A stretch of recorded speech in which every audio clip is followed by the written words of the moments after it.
the aliens. Now, which is going to be more credible or difficult to believe? That it was aliens that came from where and came down to Earth and built these things or helped us build them, or there was some civilization that had the capability, super advanced, something, yeah, super advanced, yeah, something like that. I see. I find that to be easier to believe.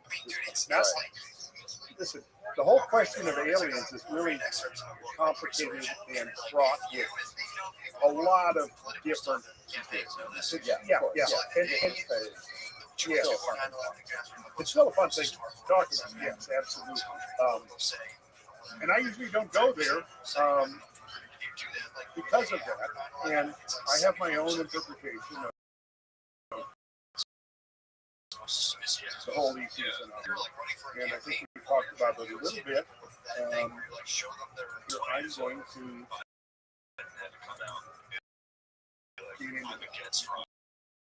people are always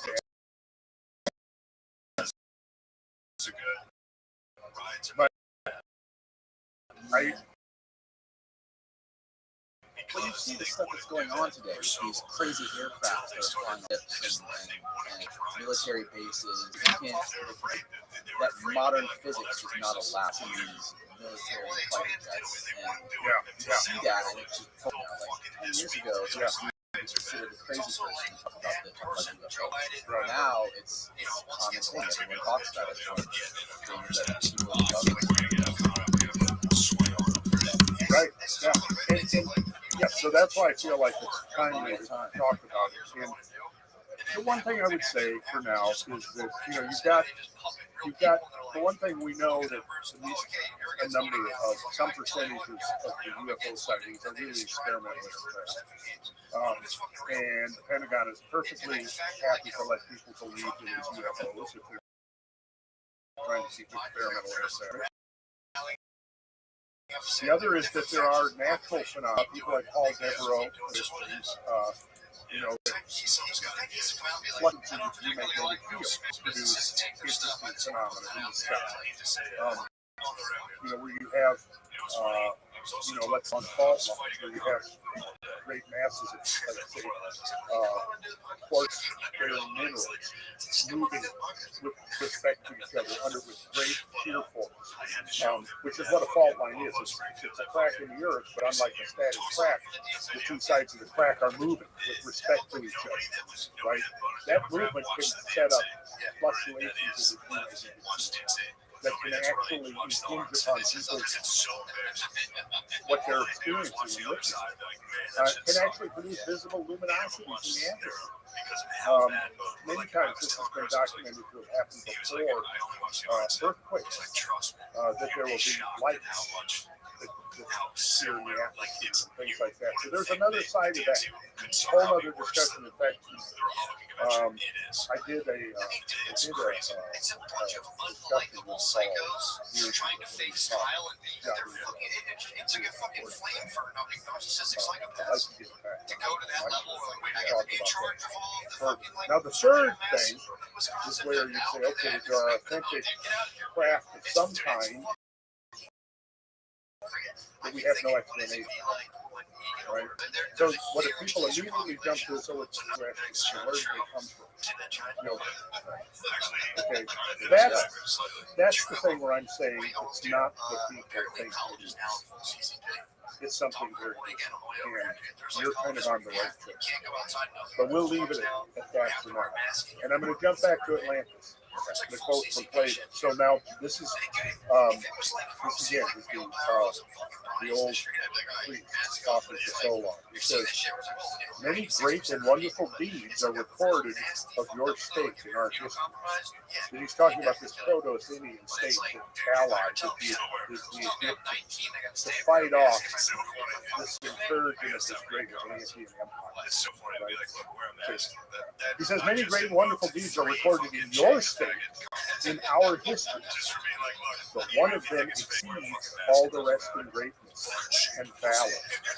For these histories tell of a mighty power which unprovoked made an expedition against the whole of Europe and Asia, into which your city put an end. Here's the key passage. This power came forth out of the Atlantic Ocean. For in those days the Atlantic was navigable. Okay? Very clear. Came forth out of the Atlantic Ocean. Now, in Plato's day, the Atlantic Ocean was no different than our Atlantic Ocean today. Now listen to this. And there was an island situated in front of the straits, which are by you called the Pillars of Heracles. The island was larger than Libya and Asia put together and was the way to other islands. And from these, you might pass to the whole of the opposite continent, which surrounds the true ocean. Look back up there again. Looking back at the later episode. Yeah. Now he's talking about sailing west in the Pillars of Heracles, and there were islands right there in that light gray area. So that would have been, listen, there was an island situated in the fronts of the straits, which are called by you the Pillars of Heracles, and was the way to other islands, and from these you might pass to the whole of the opposite continent. There it is, right over there. It's almost as if he's saying these Egyptians knew about the presence of North America. Yeah. Which surrounds the true ocean. Because as he says, for this sea, which is within the Straits of Heracles, which is talking about the Mediterranean, is only a harbor, having a narrow entrance. But that other is a real sea, and the surrounding land may be most truly called a boundless continent. If you go now to slide number 89, Austin. Okay, so here we have Straits of Gibraltar. Gulf of Cadiz. Yes. Okay. On bottom connecting to Now roll forward one slide. Now take a look, and you'll see the Mid-Atlantic ridge is very common. Okay, and it's really it's one of the weakest areas of crust on the entire planet. It's a spreading center. It's where crust is being formed, the origin of crust. That's a huge crack, and molten lava issues up from the crack and then spreads laterally. And this is driving the motion of the tectonic plates, at least within the framework of plate tectonics. Okay, so now listen to what the priest goes on to say. Now, in this island is the word of Atlantis, there was a great and wonderful empire which had rule over the whole island and several others, and over parts of the continent. So he's very much distinguishing between the continent and the island. But then he's saying had rule over the whole island and several others. So it was not limited to a single island, but then and over parts of the continent. And furthermore, the men of Atlantis were subjected the parts of Libya within the columns of Heracles as far as Egypt. So they would have, if that was the case, they would have been colonizing the area of northwestern Africa, what is now Morocco, what is now Libya, including probably what is now Mauritania. So if you assume that, it might have not at all been implausible to assume that, Atlantean explorers could have traversed the area of the Egypt. Right? Then this vast power gathered into one, endeavored to subdue at a blow our country and yours and the whole region within the straits. Okay. And then so on, your country showed forth in the excellence of her virtue and strength among all mankind, for she was first encouraged in military skill and was the leader of the Hellenes. I'm going to jump to save some time. So then they had this big war, and led by the peoples within the Straits of Gibraltar around the Mediterranean, led by the Proto-Athenians, freely liberated all the others as well within the limits of territory. So he's describing it very explicitly. You've got this power comes forth out of the Atlantic.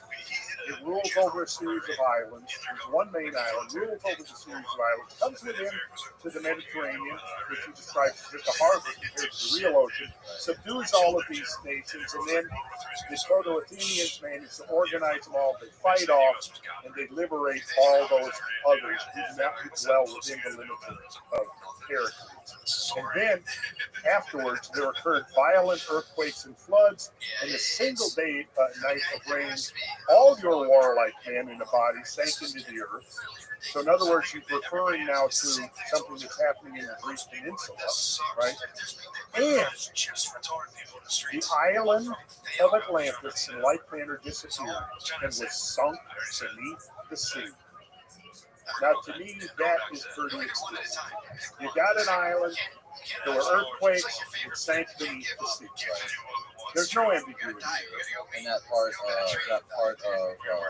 with the eye, that was no, not since probably Cretaceous, because our Cretaceous limestone, there, which shows that it was then underwater, like 60 million. 70 million, 80 million years ago. Now, right, Jimmy is absolutely right when he talks about water flowing over. And I discussed that in my perception of the recap, that there is evidence that there was tremendous floods flowing over, and that's probably why the structure is exposed as it is. Because these floods would have ripped away the bedrock and ceiling and exposed the core of this.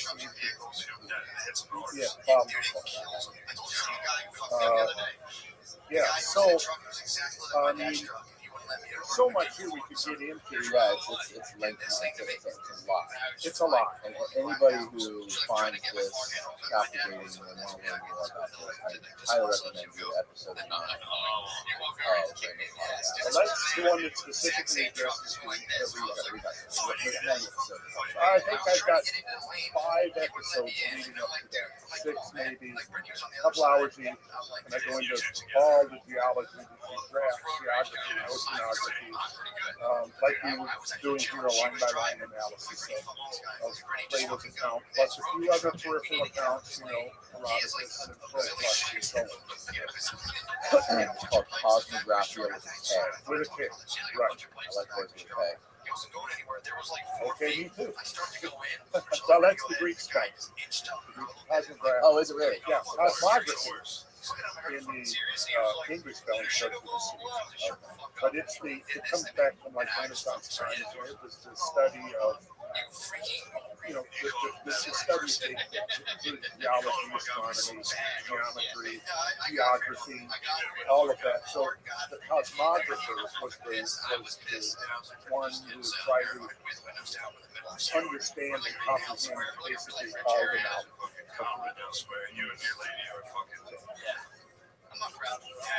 Well, Randall,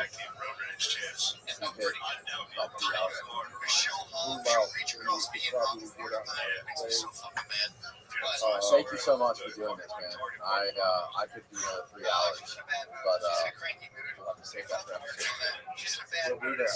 Give me another excuse to get back. Yeah, absolutely. Tell everyone where they can find what we work online. Well, okay, a couple of places. RandallCarlson.com will be the gateway to a whole bunch of stuff.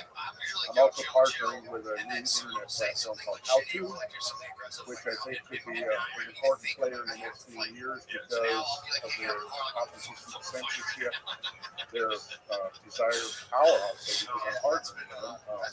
Provide a forum, more or less censorship-free, and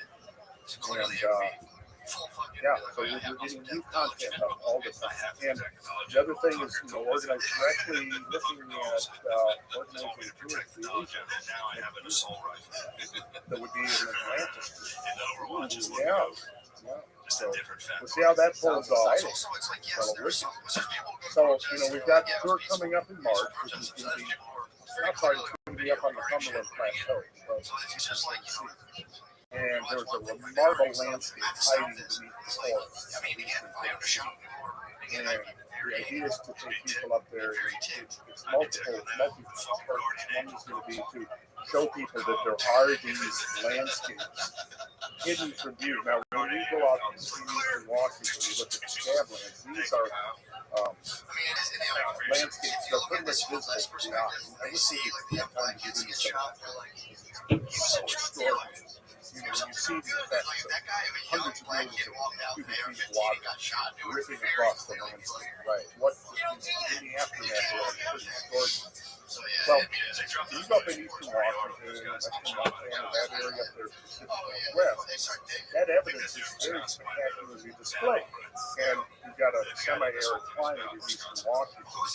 So, you know, the trees and the soldier trains and things like that are pretty much exposed to view. You get to other parts of the country, unbeknownst to most people, and this is why we're going to Eastern Tennessee. If you look beneath the canopy of vegetation, you see the same effect. Not quite on the same scale, but still spectacular. You know, cataract is a thing that is produced by gigantic water. And one of the things that I've been developing in our podcast series is that I'm telling you how all the major rivers in North America are what are called underfit streams or underfit rivers, which means that the rivers are flowing in channels that are way supersized relative to the modern rivers flowing. And the old thinking about that is we got this big channel and it formed over millions of years of erosion. But we know now that's not how they formed by gigantic catastrophic water flows that left these huge channels within their earth crust. And the modern rivers are just using them. Any river, I can almost show you that it's a so-called underfit river. So, like when I grew up in Minnesota, I've told this story about how I was at a summer of 1969. I was at a rock concert at the rocks overlooking the valley of the Minnesota River, and I saw something there that made an impression. Was the phenomenon of scale and variance. So I looked at the small, it's a pretty good sized river, but down below me, hundreds of feet below the bluffs I was standing on was the modern Minnesota River. And I could see that it was flanked by small bluffs on either side. And then 3 miles across, I saw another set of bluffs matching the 250-foot high bluffs that I was on. Right? And I was probably in an altered state of consciousness. Probably, yeah. Which made me look at things in a slightly different perspective. But I remember thinking, it's like when I was looking at this little ribbon of this river down below me was sort of, recapitulated in this huge valley that I was looking at. And I kind of forgot about it for years until, maybe a decade later when I started really learning about catastrophism and giant floods and stuff. And then I came back to that. There's been studies now that, I remember I was doing a lecture, and I had he was not a geologist, he was a photographer, but he had a degree in geology. And I was explaining how I looked at this valley, and I thought maybe there was a giant catastrophic flood that was through there. And that was my first impression, my first awareness of scale and variant phenomenon in the realm of geology. And he goes, no, that was produced over, tens of thousands or millions of years. There was no basis, right? And I said, his name, John. His name was John. I said, John, I think you're wrong. but I couldn't make a solid argument. So this would have been in the early 80s. So that was really a trigger for me, and that was one of the things that actually made me pursue formal geological studies, right? Of course, now it was an important, it was kind of it annoyed me, and I thought I knew I was right. Now, since then, I've gone back. I've visited and traversed that river. I took Ray and Hancock along portions of that river, and as it turns out, it's a gigantic glacial meltwater flood that came through there. Geologists that have studied it actually call it glacial river warren.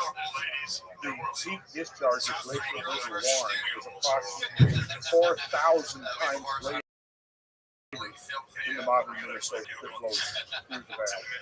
So if you took the modern river times 4,000, that was the volume of glacial river warren. It's up. Yeah. So I mean, there's so many things we could get into, but anyhow, so if you go back and you look at the North American continent, the majority of rivers in North America are undersea rivers. And I've got several episodes, multiple episodes of the Cosmography podcast where I'm showing the LiDAR maps and everything, where you don't really see so much. You see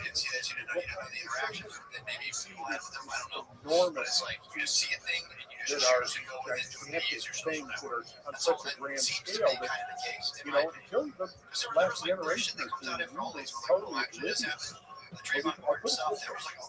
And I don't think this is hyperbole. There is right now, engraved into the surface of this planet, a script that tells a story about these gigantic cosmic events, which our planet has been involved in for 12,000, 13,000 years.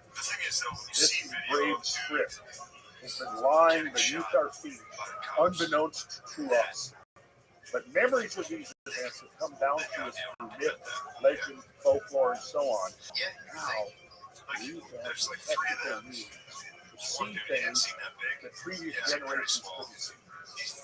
Now that we're seeing things on a planetary scale, and we've got satellite photography, and we've got aerial photography, and now things like ground penetrating radar and LiDAR, and the list goes on, we have new eyes, and we're now in a privileged position where we can actually begin to use that script that's been waiting for us, been waiting to be rediscovered for 12,000 years. And now it's happening. And that's what my podcast is about. Well, it's fascinating.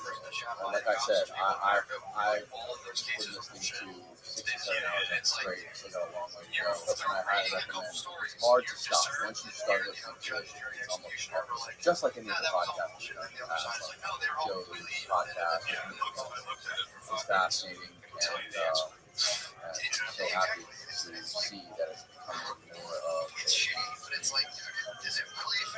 So anybody wants to know more, just RandallSalton.com. You'll find out about all the stuff that we're doing, the tours we're planning that are coming up. If you want to get involved in any way, there's multiple ways people who would like to get involved some way or another.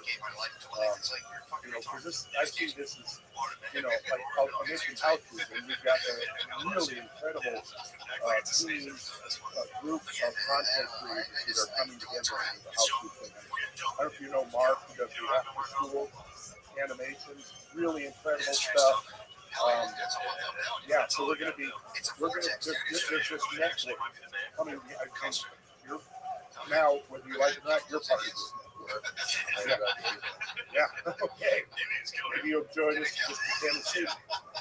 Absolutely. That'll be much quicker and cheaper, but it'll be fun. Hey, I'll pay my own way to I got all the underwater things. All right. Well, we've reserved 20 rooms at the new resort that's just being finished in January at Ball Street Falls.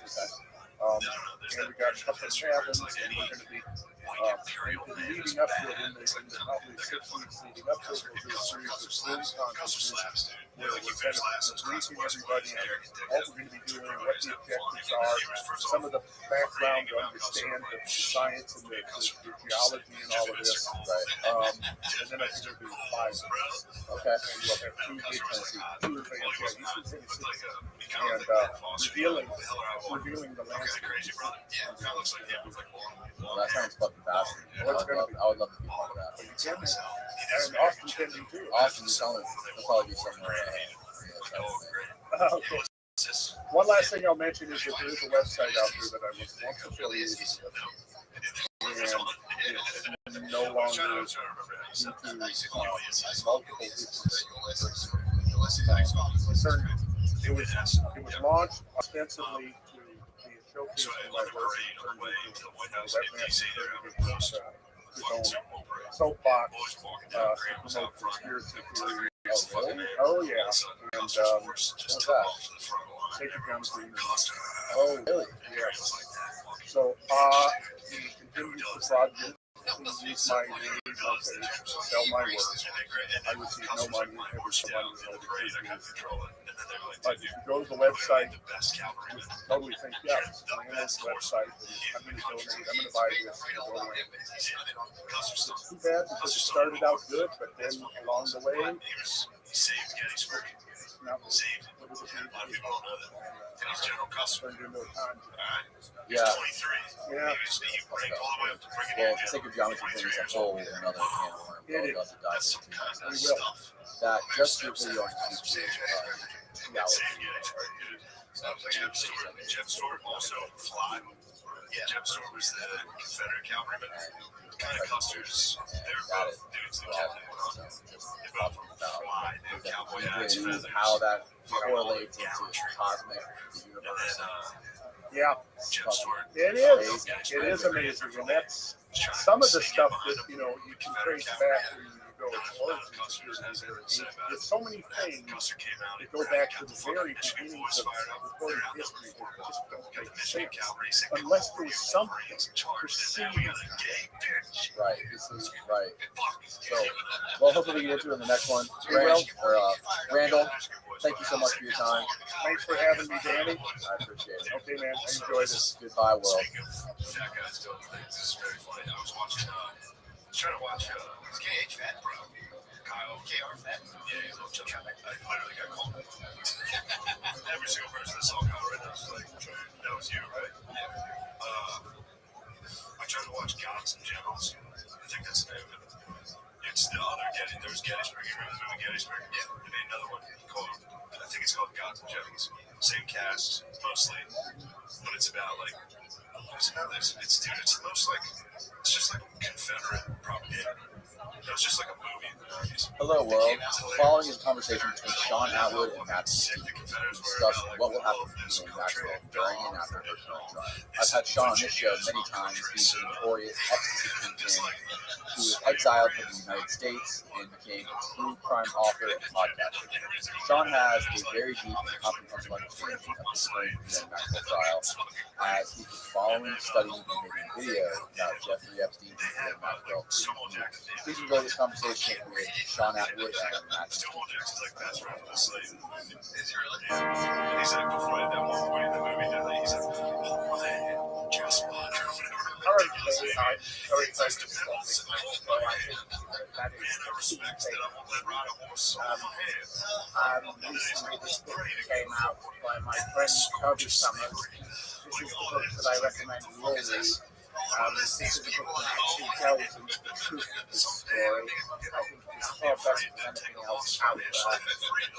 She's going to be writing another book, and you can buy her book on her website and I think Amazon, and I suggest it's well worth reading. It's a book that goes into parts of the story where other people don't care, and she is very good at researching it. She's quite a friend of mine, Alexis Carr, at the beginning, and Alexis works for a national newspaper, and she's a wonderful beautiful, highly original, and wonderful sprint through the glamorous, global big business and high society. I think this book is a book that actually explains truth and fact. This is a story about Elaine Maxwell rather than Jeffrey. So you're constantly looking at all new sources of information on the Maxwell case to see if you can glean anything, perhaps that you don't already, you're already aware of. Did you glean anything from this book? The book was very good because she delved into Elaine's past prior to her involvement with Jeffrey Epstein, what was her motivation, her connections with other people who were high society who understood, including some Greek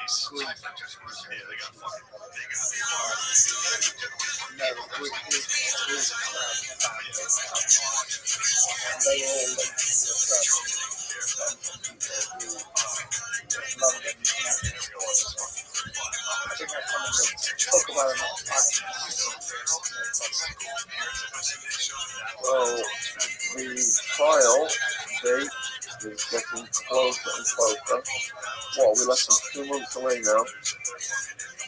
The trial is beginning allegedly on the 29th of November, but I believe that's possibly be delayed because she's tried to argue, or her lawyers tried to argue, that it will be unfair to the jury because they will miss Thanksgiving and Christmas, and that will be a problem, and it probably will be moved this year. But we don't know. None of us know what will happen. For the moment, the date is the 29th of November, but the date has already been moved once. She doesn't stand a chance at trial, I believe. Do you think her lawyers are monetizing her arrogance to line their own pockets? I think that Ms. Maxwell is the most arrogant woman possibly imagined. She barricaded herself in the big conference room recently with folly. Her behaviour is that of an arrogant person. She's angry she doesn't have enough computers. She's got two. She's angry she doesn't have access to enough paperwork. This is a lady who is not going to cave in easily. If she had a brain, she wouldn't be in the position she was in. But she would have left the country and she would have gone to France and she would behave like Roman Blanche. And she could have avoided being detained. Instead she bought a house called Sacks Away. Instead she used a fake name to buy a house. She has done everything in her power. She complains constantly. She annoys Judge Nathan every day. Stupid message from a stupid lawyer who I think is actually a poor quality lawyer, not doing her a service. They're just doing her a disservice, representing her in this way. If I were her, I would try and do some kind of deal, but she hasn't tried that. We are still waiting to see that. As we get closer and closer, all she does is put more content on her website. She uses the people who are helping her, who I won't name because I don't think they deserve the to harass people who have tried to say things she doesn't like. Her brothers, or, I don't blame them. Wouldn't you protect your sister? And that's one thing he said, Kevin. He was right in that regard. Of course, I would, if it was my sister, I would behave in a similar fashion to him. But it doesn't mean it's the way. What kind of threats and cyberbullying and attacks have you come under from covering the Maxwell case? I received a number of threatening messages. I've had threats of lawsuits. I've had threats that are more I'm kind of used to this thing having been involved in accounts and things. I know what level of threat it is. Most of them are correct. You never know. What maximum sentence is Maxwell facing if she loses on all counts at trial? And what will her fate be after she is sentenced to such a big, hefty amount? She'll be facing between 45 and 60 years. So, I've read elsewhere. So she would die. There is no way out once she is in prison. If that happens, she will be there for the rest of her life. It will be a pleasant experience for her. She is not doing anything to minimize what I see yet. She's been totally uncooperative today, so she hasn't done herself any favours. So people are going to be, absolutely wondering what happens to her next when she's sentenced. And from my experience, I was in Arizona State, so people with crimes of that nature would get sent to a sex offenders yard, whereby they would not get taxed by the general population. Now, we recently interviewed one of the NetWest 3, one of the Enron 3, Charles Darby, who got sent to a mafia prison in the federal system. Maxwell is going to be in the federal system. He's at this prison where there's probably a lot of mafia characters, but there was also pedophiles. So it seems that there are some federal prisons that have mixed populations. Do you think that she will be classified as such a high-profile case that she would have to go to a special prison for sex offenders? Because Giles said that the sex offenders in his prison, they're given a story by the guards. I wasn't going to say that they weren't doing such and such. They were doing bank fraud, for example. That's their public story. Do you think because she's so high profile, they will have to classify her to a yard where she's going to be other people with similar crimes to reduce the likelihood of her getting killed by the inmates? I think it would be absolutely impossible in the world of social media and the amount of press coverage she has had. She would be able to pretend she wasn't using. It's absolutely impossible to hide her.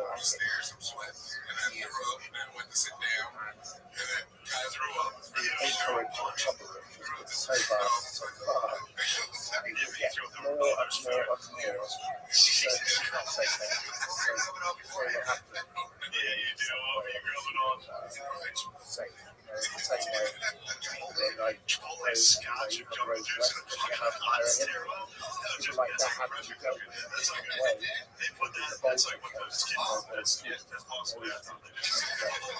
terrible crime. You have to treat people like that in a different way.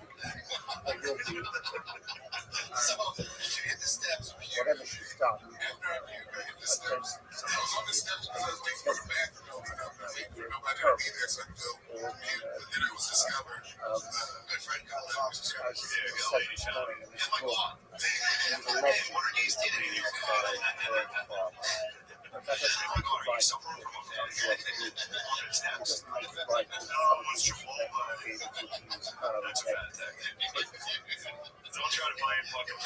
So I believe that if she does receive the double digits that Matthew proposes the maximum sentence, she will be fast-tracked to suicide watch immediately because she will be in shock.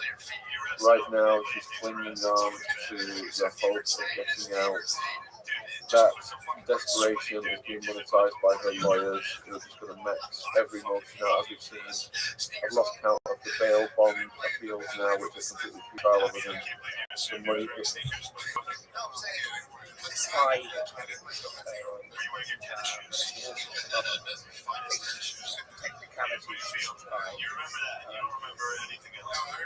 Nothing worse because the problem is that she's to be a liar like her father. You know, in this book, one of the quotes is, "I have a beautiful daughter, and she's just like what."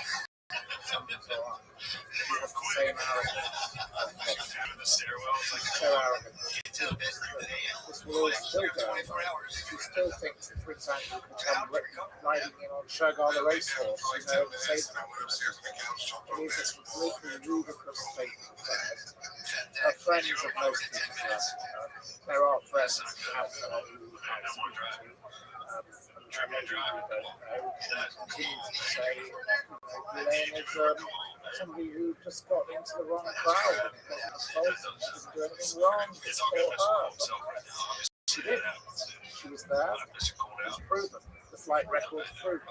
She tried to say that GM wasn't her on the flight record. On one flight, it was GM and Kevin Maxwell. Now, the chances of it being someone called George is pretty low. She continues to lie. She claimed to be a citizen of Terramar when interrogated by the FBI. This is a woman who lives in fantasy land. She is completely cracked. She's mad. And she's been indulged her entire life. And now it's finally caught up. It's time that she and Prince Andrew and all the others answer some questions and behave themselves and take responsibility. In society, we have rights. We also have responsibility. She committed crimes, I believe. Now, the jury will decide whether she committed those crimes and the level of those crimes. But frankly, it is time she answers. So, if she does go to trial, and there's still quite a good chance that there'll be a last-minute plea bargain, but if she does go to trial, which she will do because publicly is insane on this, she does have a wild card, obviously, which we'll come and ask Matthew about next. But let's just say the normal course of events, she gets sentenced to decades in prison.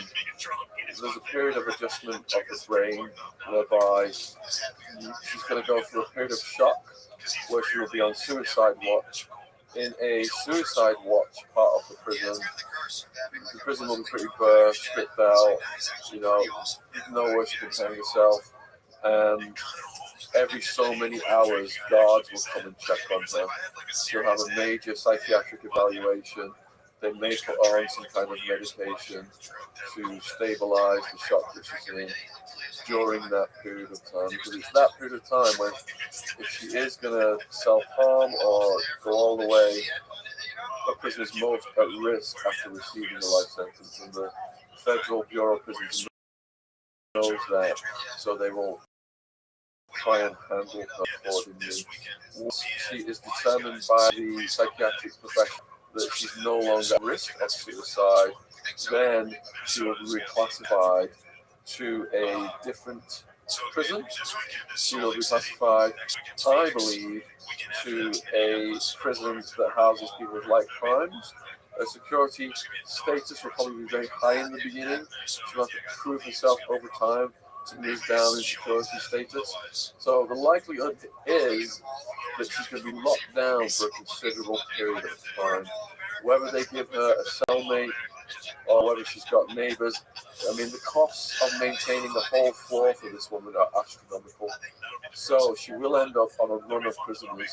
These prisoners may not be allowed out of their cells because the security level is so high, but there is a chance that after suicide watch, she will have a cellmate.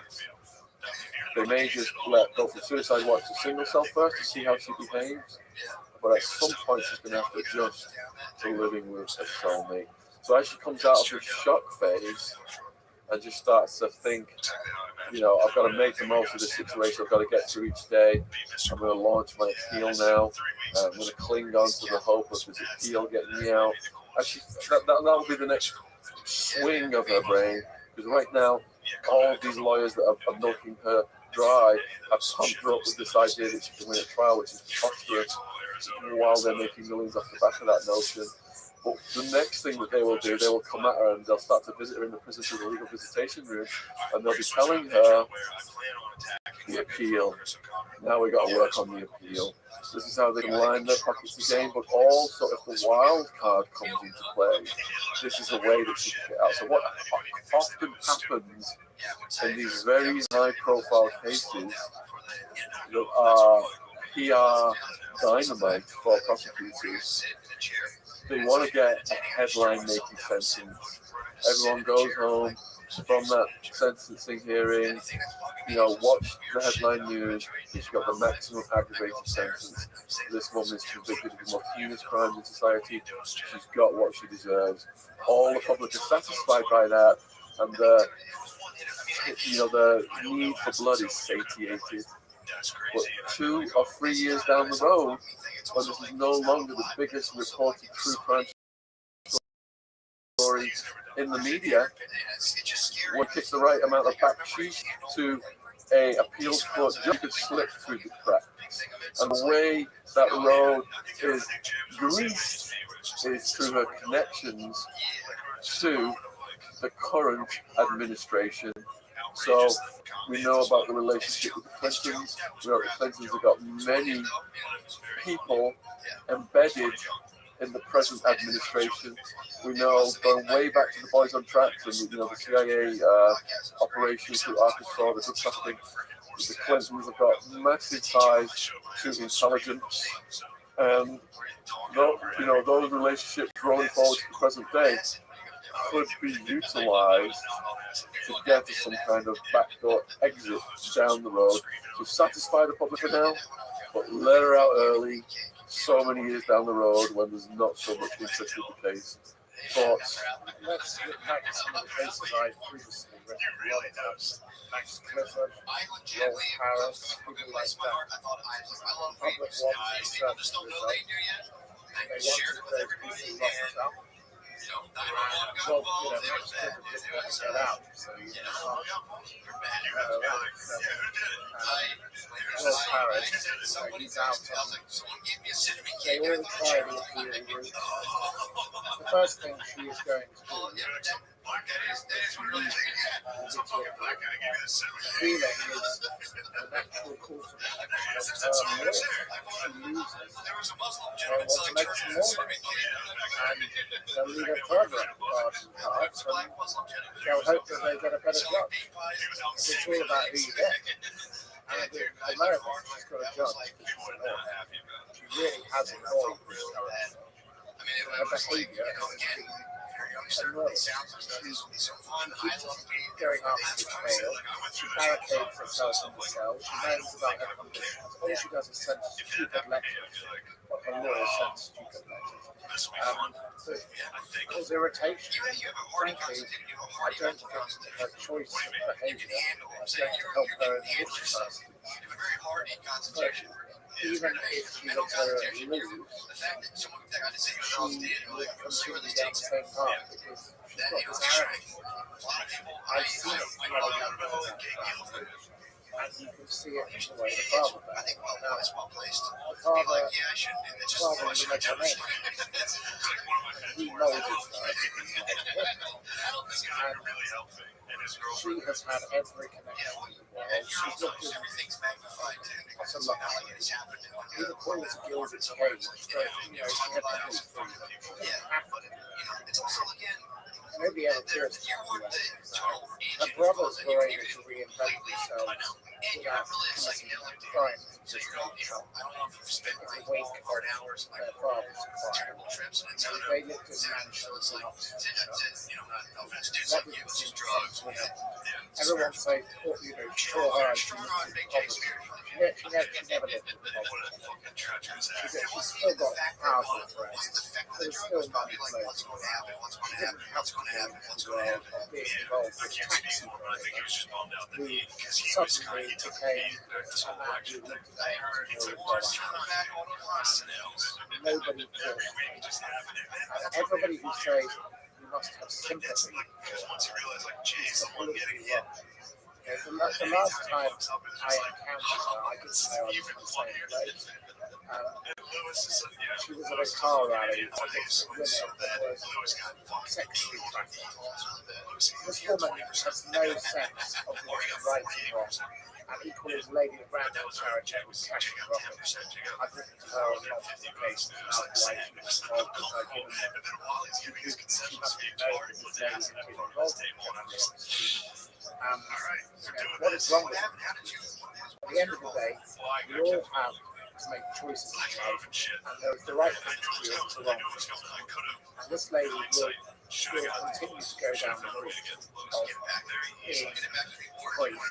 She will not ever take responsibility for what she does.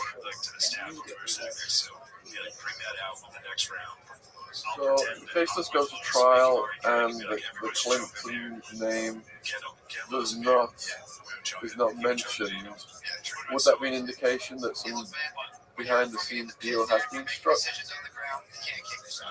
The mention of the Clintons, I don't believe her because she knows who to upset and who not to. I think she will mention other people. I've been sent various lists of people she will mention. I think they'll probably be people who don't expect. They'll probably be actors, politicians rather than the most powerful people. Why do you think Donald Trump said I wish So let's just have a look at the, we're trying to analyze every scenario of what could happen at trial here. So there is the possibility of her being found innocent. I give that 0.00. If she was found innocent, what would that indicate to you? That the fix was in beforehand? She was found innocent, all hell was breaking loose because there's been so much about this. There have been so many people dragged in this. There are so many people who have been able to prove things that are completely true and things that she has said already that are complete lies. She's lied about so many things, including lies. And there are many other people who've lied about it, for example, we don't even play 4 times, but it was 20. It would be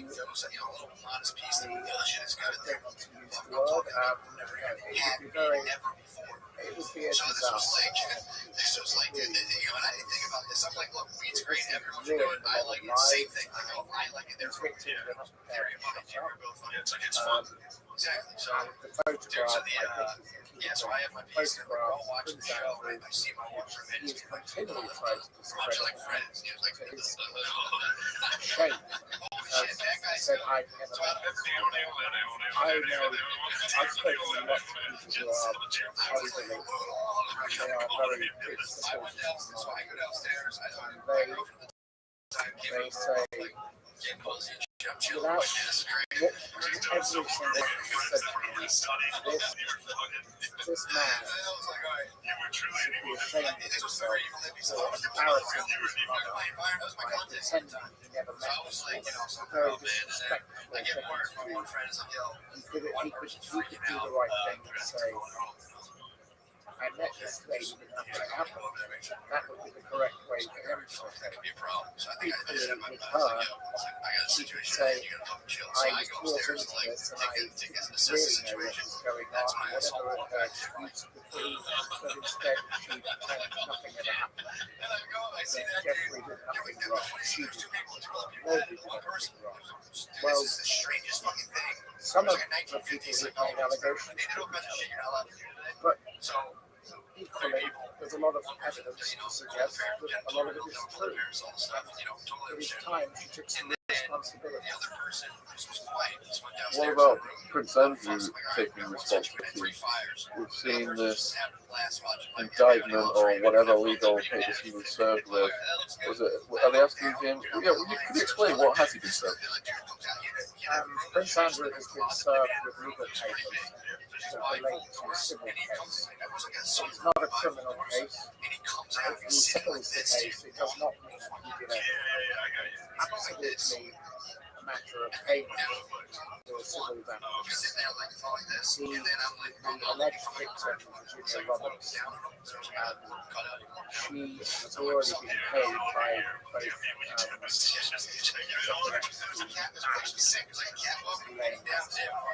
they have both reached civil settlements. By doing so, they did not deny they did it.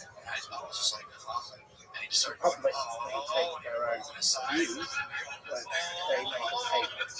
Instead, Prince Andrew has tried to avoid even being searched for the papers. He's now accepting those papers after being taken out and which is taken away, trying to hide behind his mother's pigtails and Balmoral. And again, brings unnecessary attention to his poor mother, who is a grieving widow. And he hasn't even bothered to go and see his own grandchild. He thinks that avoiding it is the way forward. He is not helping himself through that. Okay, so there is yet another possibility. It's not just a case of guilty and not guilty. A third outcome is a mistrial. And from speaking to, I think it's Charles Darby recently, he was telling us about federal court system mistrials. If you have a mistrial, then you have to have another trial, which is all start from scratch. It's an absolute windfall for the lawyers. And in cases where people don't have much money, it is a strategy that will wipe you out financially because you cannot, you may have all this money for your first trial, pay a high-priced lawyer hundreds of thousands, and you're wiped out, millions in this case, and then you have a mistrial, and then your lawyer says, right, we're going to start from scratch. Here's my bill for the new trial, and you're like, well, now I'm hundreds of thousands in debt for the first trial. I've got no assets left, and the lawyer may just walk away, and you're stuck with a public defender, which won't happen in Joanne's case because she's got this $20 million legal war chest. But there is the possibility of a mistrial. She has $28 million dollars. Some of those assets are going to be very hard for her to get financing. I knew somebody who the family approached to try and get her mortgages, and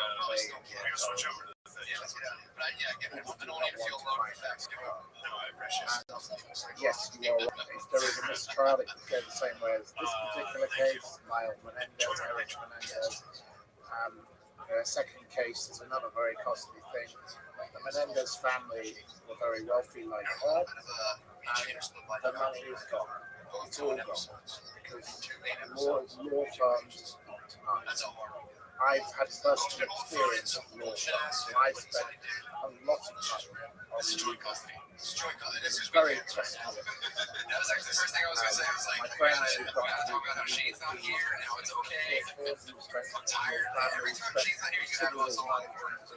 with your case.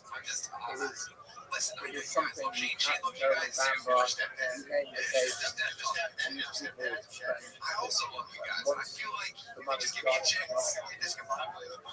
the legal system, even if the second trial might lead to a verdict which she prefers, getting back that money, it takes years and years.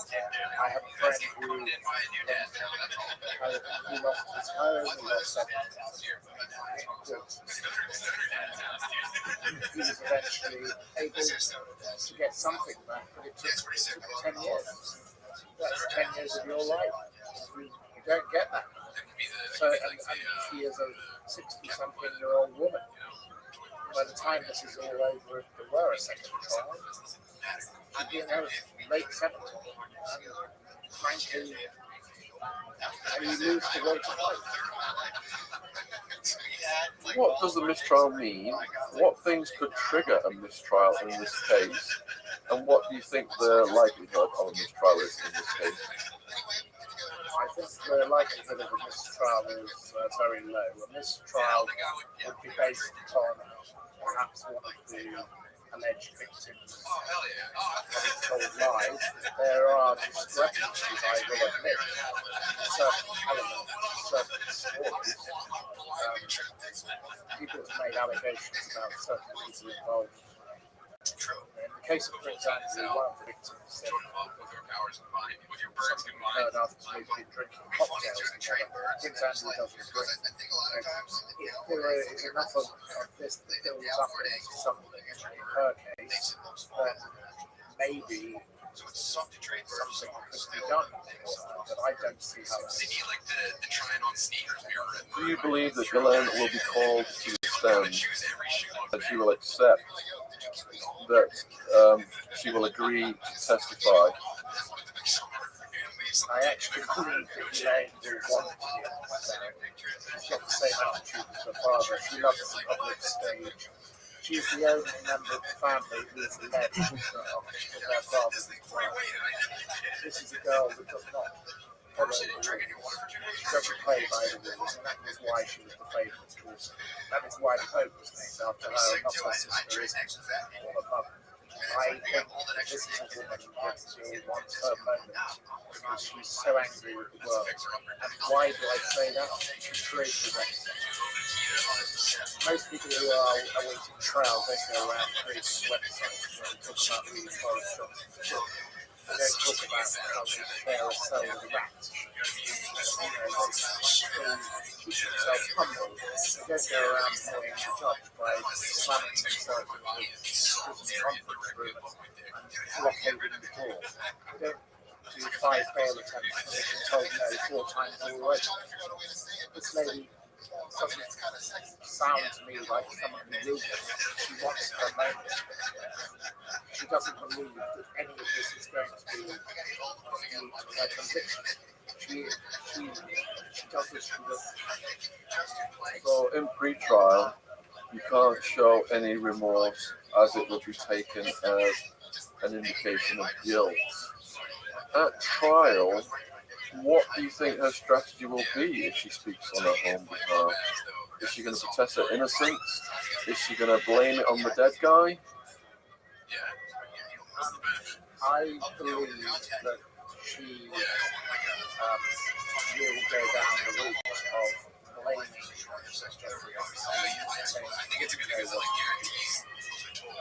she wasn't so closely involved with him. She continued to support him as a friend because he was kind to her when her father died. So we did a that.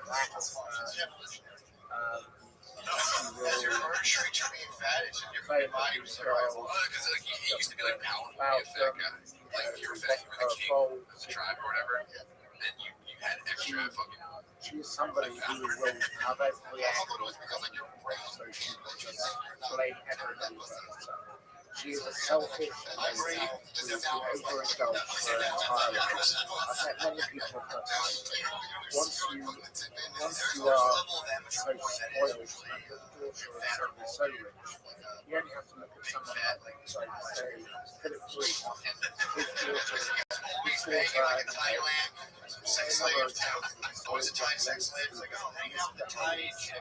she took up with a she had a child there and they had a child these people, they do as they wish and they have no consequences of what their families have done toward them. Will the prosecutors be calling survivors to the stand? I think that Virginia Roberts will be there. I think perhaps the who I met on a number of occasions who subsequently went out on David Castle. There may be others, Maria Farnard. They will certainly be the key person, in my view, who man who could do technical things on the island, who is somebody who will know a lot more. There will be a lot of stuff from the home in Palm Beach, the home in New York, perhaps the ranch. I don't think we'll be able to have the possibility of opening Pandora's box, because you mentioned earlier that Ghislaine, under no circumstances, will mention Clinton's and I assume Prince Andrew. But the survivors have no such restrictions. So if Virginia recounts the episode on the island whereby underage East European girls were, I'm just going to say it's euphemized, engaging in activity with Prince Andrew, Maxwell, and Epstein, all participants. If Virginia recounts that in the federal court system, isn't that going to just like, the world's going to go crazy, the news is going to go crazy, there's going to have to be, investigations launched? I think those people who are capable of saying whatever they wish to say, Prince Andrew will disagree with these about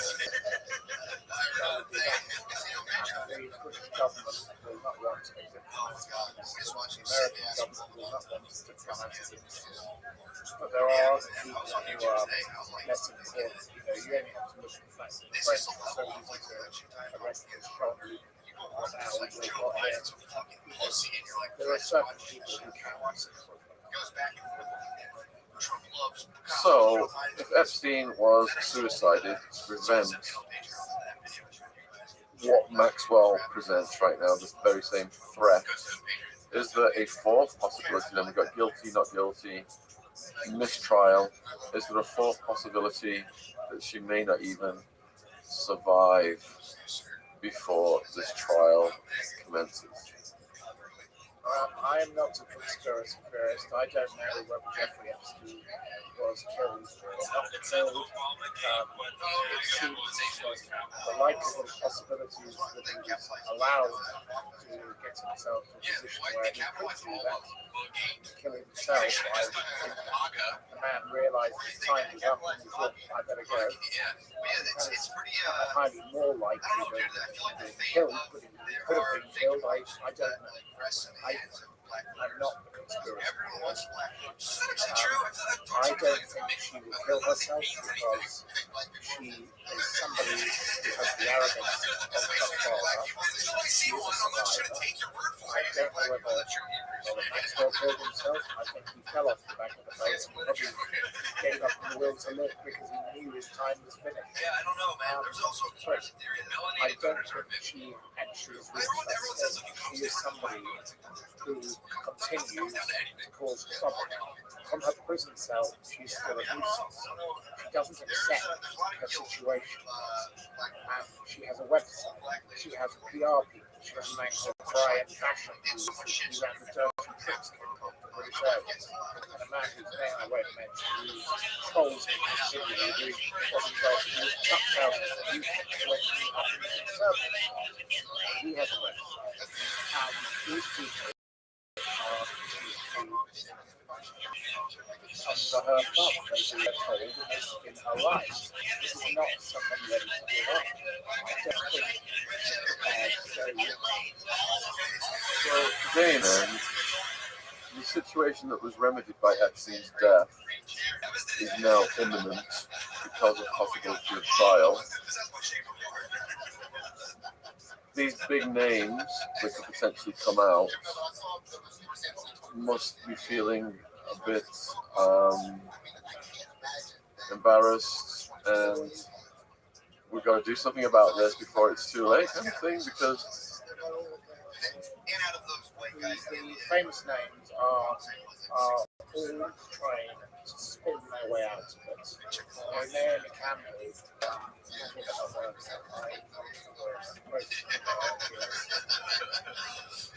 I knew him. I was introduced to him on my 31st birthday by my ex-boyfriend, Flavio Briatore, good friend of Bernie Eccleston. He was always front row. I stood next to hundreds of people to take a picture. What he's done is indefensible. I was sick to my stomach. I didn't know about it. I stand with the victims who are scarred for life. They all have a little story as to why they were with him. And some of them, unfortunately, have strong connections to the parents than others. So the address book, if you are Bernie Eccleston, you're in the address book with a phone number and a fax number. That's it, the address. if you're Prince Andrew, you have 17 phones. If you're the Duchess of York, you have about the same. There are people who are very close to mine. And then there are people who are just pure acquaintances. I've spoken with people who the general public wouldn't know of English aristocrats, people like that. All the people who were cheap paying when she was at Oxford University. They won't have friends. Every one of us has met people and we've given them our phone number and then we've never ever heard from them again. And if they were to go on trial, the police could come to us and say, you're under arrest, you're a danger. You could be, what did you do? And you could say, well, I met this person once. And that was it. And then there were other people who were like the Clintons. Bill Clinton, he went on that plane over 20 times. How can that man say he didn't have a friendship? If you're going on someone's private plane 20 times, you have developed a relationship. Slightly different. Two just met at a party in this very room last night, and then we sat down and had a drink today. That is very different. Do you think that Naomi Campbell was just present when these traffic girls were being abused, or do you think there is a deeper involvement? I think that Naomi Campbell is probably in the same position as Lady Victoria Harvey. She spent considerable amounts of time. So you can't say, like, here's what I'll do, then I'm going to listen. Probably Naomi Campbell was not his type. What's your video about Trump Maybe Naomi Campbell introduced other people to it. I don't know whether that was the case, but I think that was the motive of having her in the room. I'm sure for Elaine, it was probably the same thing. It was probably the connection with Leslie West. So, Lady Colin Campbell, who we recently interviewed, caused massive controversy on, I think it was Breakfast TV in the UK. And one of the themes was eBophile versus paedophile. I didn't even know what an eBophile was until recently. What comments do you have on that controversy? I personally think that she made a very great error. I don't know the lady, I've never met her, I didn't in the same room as her. I think what Elaine Maxwell is allegedly done, what Jeffrey Epstein is convicted of, is reprehensible, disgusting, revolting, evil, sick, and wrong. And I can go a lot further. And I think people like that, it doesn't matter what label you attach to them, they are disgusting and they should be punished for doing something so reprehensible and wrong to children. We don't abuse children. So, I'm very strong views on this, sorry. So, do you think that at trial Maxwell will throw some people under the bus, but they will be lower level people? And we know already that the legal quagmire of investigating people who had been procured, who later became procurers, has been solved, because all those procurers now, those alleged procurers, have agreed to testify against Maxwell. So who's left for her to throw under the bus if she can only go down and not give up any of the bigs? Well, I have been sent lists, but I don't know what this is true for. So I know as much as the magician at the end of the road.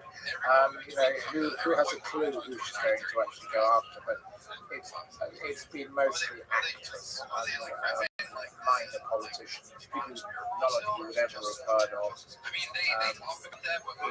will not be the big name. It won't be Donald Trump. It won't be Bill Clinton. It won't be one person who's rich who claims to know has suggested Prince Andrew will throw under the bus, but no, I don't see that happening. She is not a stupid woman. I will say that. She's a very, very bright lady. And she knows where her allegiances lie. And she is still in connection, according to one of my sources, with a former wife of Donald Trump in prison. I don't know whether that's true or not. Because obviously none of us know. We don't know really what's going on. The person who has given the kind of information, somebody I believe, she is more likely to destroy people who think won't be able to fight back. Possibilities we've roamed over so far are guilty, not guilty, mistrial, and last minute plea bargain. The sixth possibility then is that the trial date is moved to next year. Which side would request that, do you think? Upon what grounds? And is there a possibility that that may happen? Elaine's lawyers have already requested that the trial be moved because they think it's unfair to the jury that they miss out on Thanksgiving, and obviously Christmas could get in the way. You know, she wants her turkey and she wants it now. You know, she wants everything. She's a bit like Eloise at the Plaza Hotel. You know, but she's sadly in a Manhattan detention centre. But she is the one trying to have the date moved. The judge wants to get on with it. So, concluding this interview then, I think that will probably be what next for Maxwell, or, you know, what's going to happen at Maxwell's trial. Do you have anything to say in conclusion on this matter? I think that Elaine Maxwell would be wise to do a plea bargain. I don't believe Elaine Maxwell will do a plea bargain. I do believe Prince Andrew should go and face the FBI and ask some questions. I don't believe he will. And I believe all the other people who are trying to spin their way out of this would do well to try and be assistant, do the right thing. And that is all I have to say, really. So a huge thank you to Matthew Steeples for sharing his information and knowledge, and you can support Matthew at the Steeples Times. You'll probably be watching this on Odyssey, so I shall remember to put Matthew's links in the description box on the Odyssey version. And also, Matthew is quite active on Twitter, where he has many people reach out and, you know, asking questions or stalk him. So you're welcome to join in over there as well. You're all very welcome to send me any questions you wish via Twitter, and I will happily try and answer them for you. Great work, Matthew. Thank you very much. Cheers. Did actually anything for anybody, and you're just waiting to die. Well, you are creating some problems. Now you know exactly what they are saying. Yeah, like if you're, life's cause, we have to figure out. I think it's like, I think it is funny that you have people trying to solve all like the ills of the world while also Hello, Brad Abraham is a documentary filmmaker from Canada, currently based in the USA. Brad's documentaries feature some of the world's most odd and interesting characters.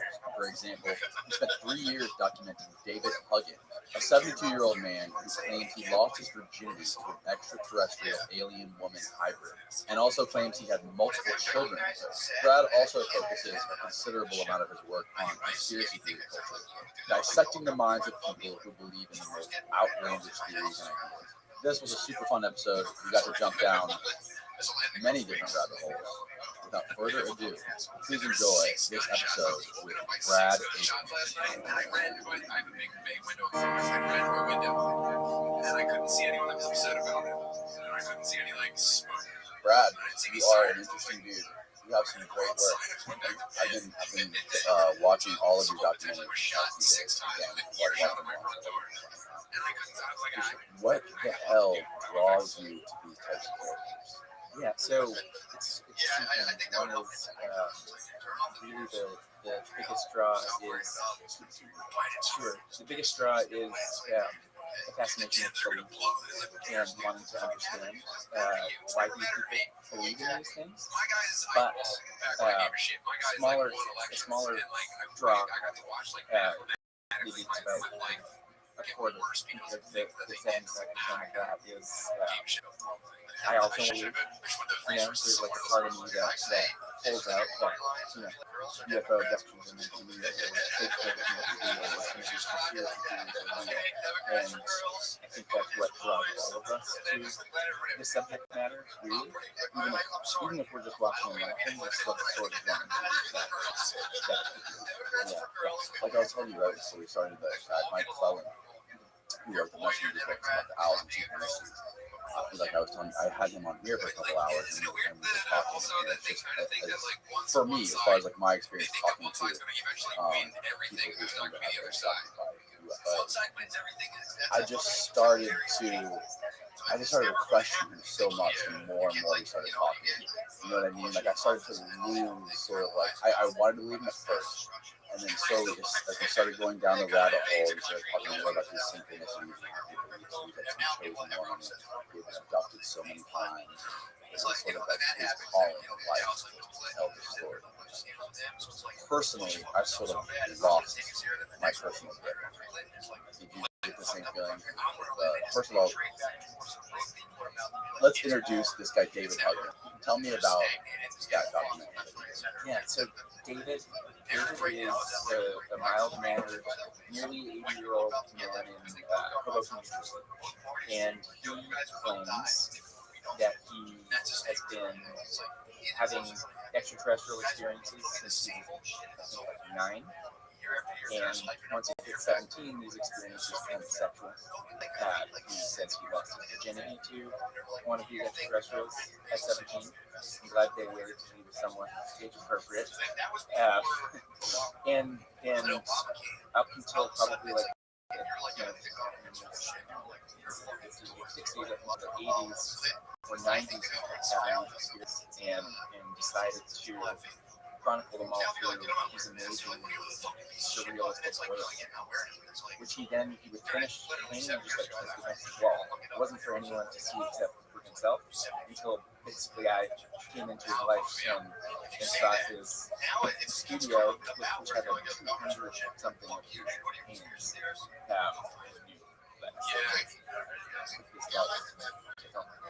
How did you discover him again? It was, I don't actually really remember, it was maybe back in like 2010 or 11 or something, listening to some paranormal radio show, and they mentioned him offhand as too crazy for them to even talk about. So I was like, well, this is the guy that I need to try and find, and realized he had no internet presence. He's never, used the internet, he doesn't email or anything like that. And I tracked down his neighbor who had done a little book of his paintings, which not many people had seen. And she gave me his phone number, and I called him like a cold call, and immediately he was just like, yeah, I think it's time. Yeah, we had maybe that like 10 2-hour-long phone calls where I got every single detail of trying to figure out is this going to be worth me spending 2 years to make a documentary, is this going to be my time? Eventually I spent a weekend with him as an experiment. I slept in his ex-wife's bedroom, whom he still lived. She was away on vacation. And it was just like a weird, wild weekend. And I was like, yes, this is the Oh my God. Yeah. I've had a couple. Yeah. Okay. So, but he's told his story. He has told his story before, right? Like with that guy Bud Hopkins. Well, no, Was he in his books? Or he wasn't. No. So, no, but the Bud Hopkins book, I think it was called Intruders. That was what David basically, like a lot of alien abductees, didn't have access to all the memories, and he randomly found this book in the bookstore, started reading it, and there was a chapter called Other Women, Other Men that was about kind of sexual abduction experiences. And as soon as he started reading it, he said all of the memories started to crystallize again. They all came clear, and that's when he started to paint them. He claims that he had multiple children with these alien beings. Yes. Held the children. It's bananas. Yeah, story. it gets more and more bananas. Yeah, the children part was, because there's, I've been abducted. You've heard a lot of people say that, and maybe that's true. And then there's, I had sex with aliens. That's another level of sort of credulity, like, will I believe that? But then I've had lots of hybrid babies with aliens that I've seen and held and played hide and seek with on the spaceship. And it's like, wow, I can't say I believe anymore. But I want to believe him and that something happened to him. But that detail and those details, it's just like too much for me in my brain to imagine. Maybe that's just, I can't think that's that fast enough.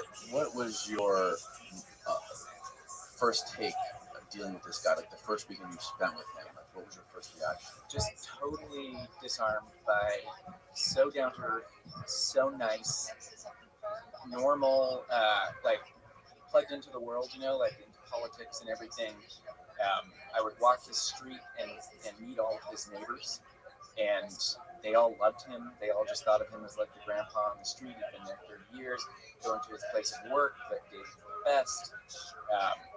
Most people just didn't even know that he had these experiences and talk about them with most people.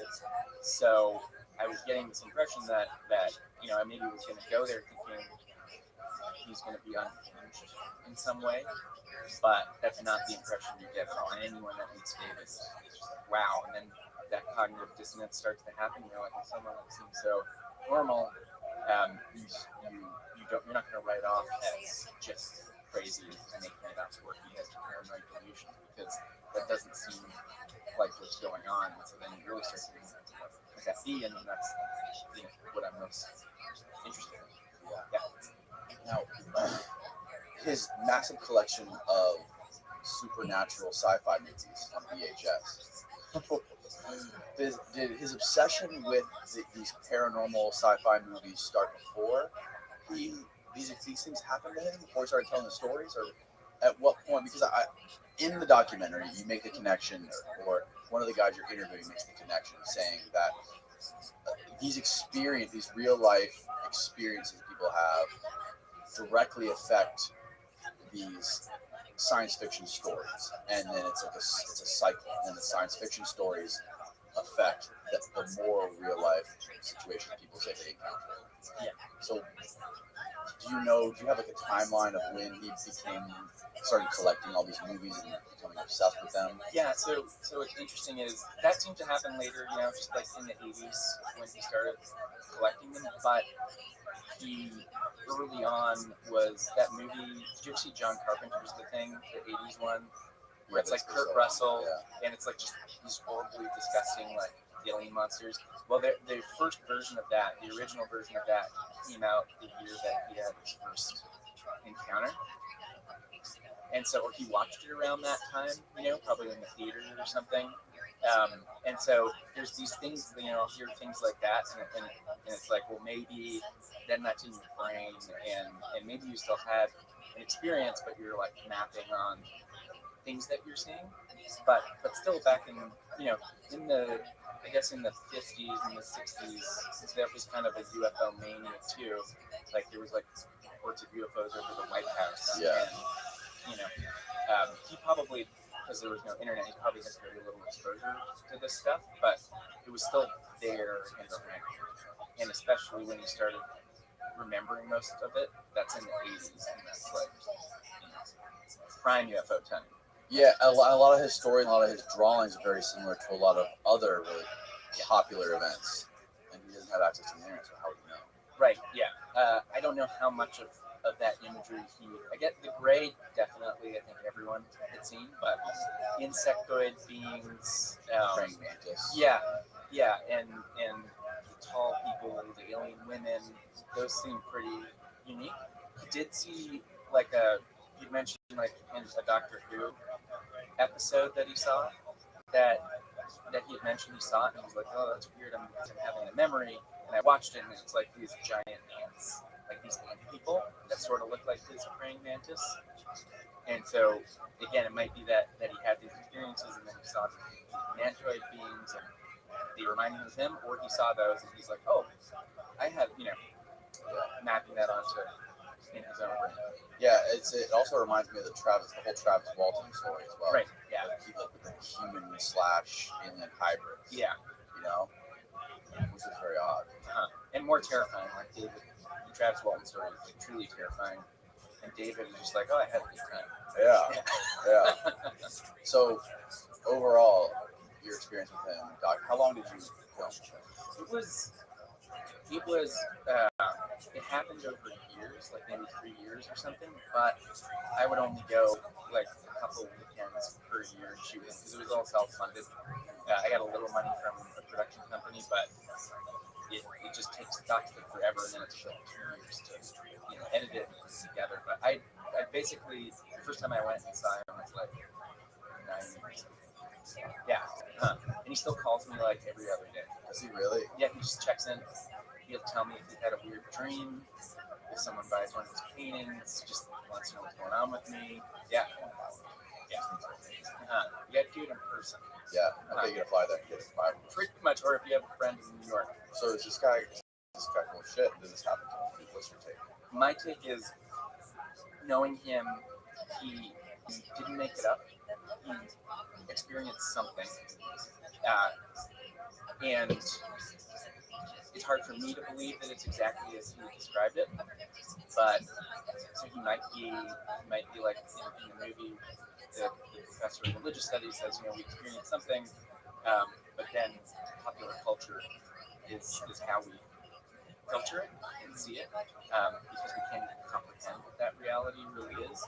So maybe, that's what I'm more into, that David was having what classically would be called mystical experiences, which are similar to psychedelic experiences without the drugs. And yeah, they're like almost like religious experiences that David was having. And maybe it's like some kind of epilepsy. Like I talked to some neurologist or neurotheologist, and there are types of waking hour epilepsy that they're very vivid hallucinations. Maybe everyone's wrong, and he has some kind of paranoid, delusional personality disorder. Maybe he is making it up, or maybe something really happened. All these things it could be, but I would just say that I think that he's just not lying. That's all I can say, is that he's not lying, that strange things happen to him, or he experienced strange things. And he's telling it as he remembers it. But if I were like with David when one of these things were happening, I don't think I would have seen what he was seeing. I don't think they were really happening in our objective reality as we see. Yeah. Sort of like almost another dimension, like a dream-like state. Who knows? Yeah, and I also, I want to clarify, I'm not saying that like all UFO sightings are this either, because I think those can be different things. Like UFOs, which now we have footage of from the military, that's a big leap still from being abducted and from having sex with whoever's on these UFOs. They don't have to be the same thing. I think a lot of people get. Well, the funny thing is about the whole, it's such a fun subject. The interesting thing about it is not that long ago, just like talking about UFOs was like had the stigma of modern day talking about abduction. Like now talking about UFOs is like, okay, yeah, it's been in the New York Times, it's been like the Navy pilots talked about it, and it's like, yeah, we accept it. But abduction is kind of like, okay, now you're crossing the line. But not that long ago, it was like just talking about seeing UFOs being real, talking about UFOs being real. That was crossing the line. Yeah. So how much down the line, farther down, the timeline we go, when maybe abduction will be proven right, and then like, okay, we'll wait for sex with aliens. We'll wait another 10 years until we accept that, and then we'll all be looking back at David. Yeah, but going back in like the Greek and Hindu mythology, their sex with their gods, right? Who kind of look like aliens and come from the sky, and so it could just be a different form of that. Yeah. He seems just like such a nice person, such a genuine guy. He doesn't seem like a guy that's seems like in the art they're not you, but other people around them pushing you to I did. Like I set up a whole. Oh, you did? Yeah, because awesome. Otherwise no one could see his work Right. in person. So we just rented a gallery and filled it with his paintings, and people just came. It was like in Manhattan, so people just walked in. And it was basically his first show or solo show, and he got to interact with people, and everyone that talked to him were like, wow, I look at the images and they look bonkers, just looking at him, and now I really have to think about it. Huh. Yeah. What other types of people promoted you? Right, so he's sort of the most experienced. So there's, I've done a short feature about cryptozoologists, those who study animals that most likely don't exist, or Cryptozoology. yeah, it just stands for study of unknown fish animals. So fish calls into that. The Loch Ness Monster calls into that. And then animals that were once extinct and maybe can still be alive. So that was a fish that they thought coelacanth. Yeah. It was a fish that they thought went extinct millions of years ago, and then just decades ago actually found it still alive and still thriving wild seafood fish. So that would be considered like a cryptid with this study, and then it goes as far as like one called the Mongolian death worm, which is sort of in between. Did you ever see that movie Tremor? Oh, of course. Yeah. So it's sort of like minions or like sandworms from Dune. It's like these mini versions of that spit acid. One of the most terrifying animals in Yeah. all movies. Yeah, and so the Mongolian, like, yak herders and desert nomads claim that they see these death worms. They're not that, they're like and but they can like paralyze you, spit acid, electrocute you, do psychic things. So that's like far on the hard to believe end, and then there's some that like you find creatures that we didn't think existed. Yeah. I find it. I love the whole. I love the UFO subject. When I tell people this about UFOs, I often find that they also believe in Bigfoot. Yes. And then it kind of ruins There's factions though. There's some that believe they're connected. That Bigfoot is an interdimensional being. Right. Yeah, and then there's the real cryptozoologists. They treat it like zoology. Like it's a science. And some of them are actually like anthropologists. And they like to them, UFOs are this great thing. And Bigfoot's real.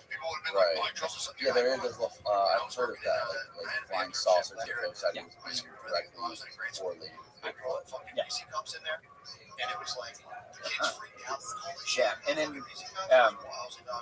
I also did a short doc about a conspiracy theorist, and now working on a feature doc about conspiracy theorists, and that's another kind of another guy.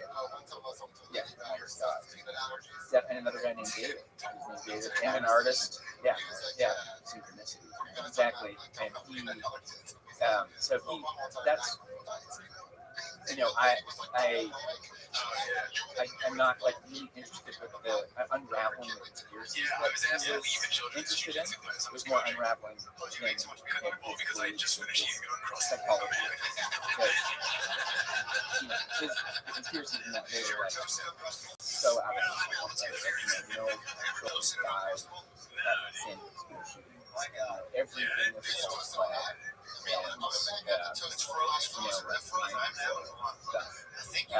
Which a lot of it, when you break it down, a lot of that stuff is precedent. A lot of it's come true. Yeah, like MK Ultra. Right.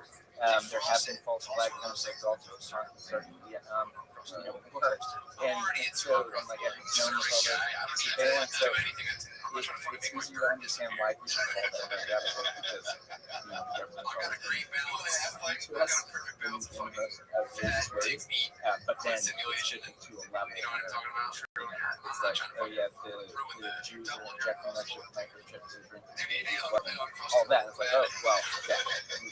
What what do you think it is like about that draws them? Is there a commonality you found? Yeah, I think one is that we all, there's a lot of chaos in the world.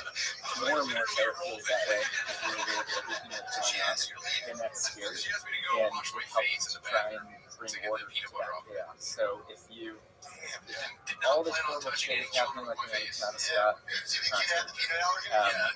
and you're like, why is that happening? It's more scary for some people to think that just happened, that it was a mistake and it was random versus this was a planned event. People are controlling all this. And so everything that bad that's happening, there are people that are controlling it. And so they might be able to exert that control. Or I know the secret knowledge and I won't be affected by this. So I think that helps, especially when it's a little different in this country because you could say like conspiracy theories arose when religion fell in a lot of places, but religion is another thing that sort of brought order out of chaos. But in the United States, it's like driving a dark colored car. You're gonna get it washed less often. Not in Florida, I know where you live. Not on the coast.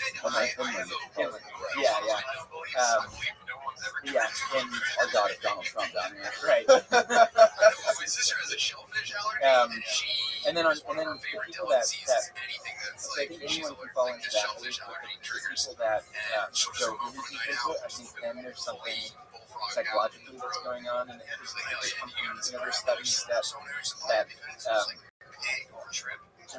had trauma, and then that leads them to be suspicious of authority figures because maybe that trauma was caused by parents, and then it leads them to have distrust of any authority figure, and usually that's a large form of and so that's common for the rest of your life. And then there's this thing called hypophonia, which is our faculty to related to our faculty to habits.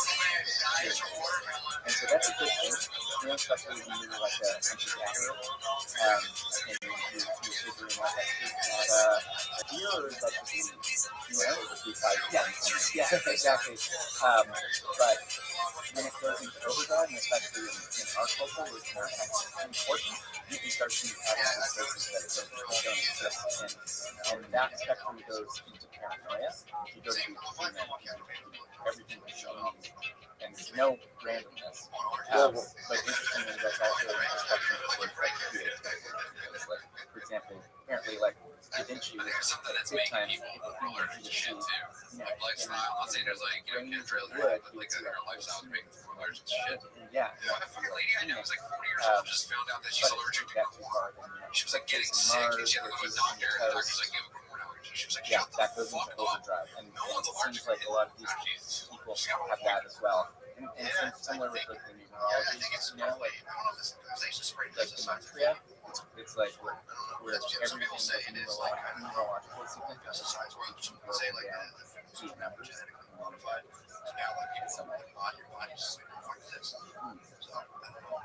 Do you notice any commonalities with religious?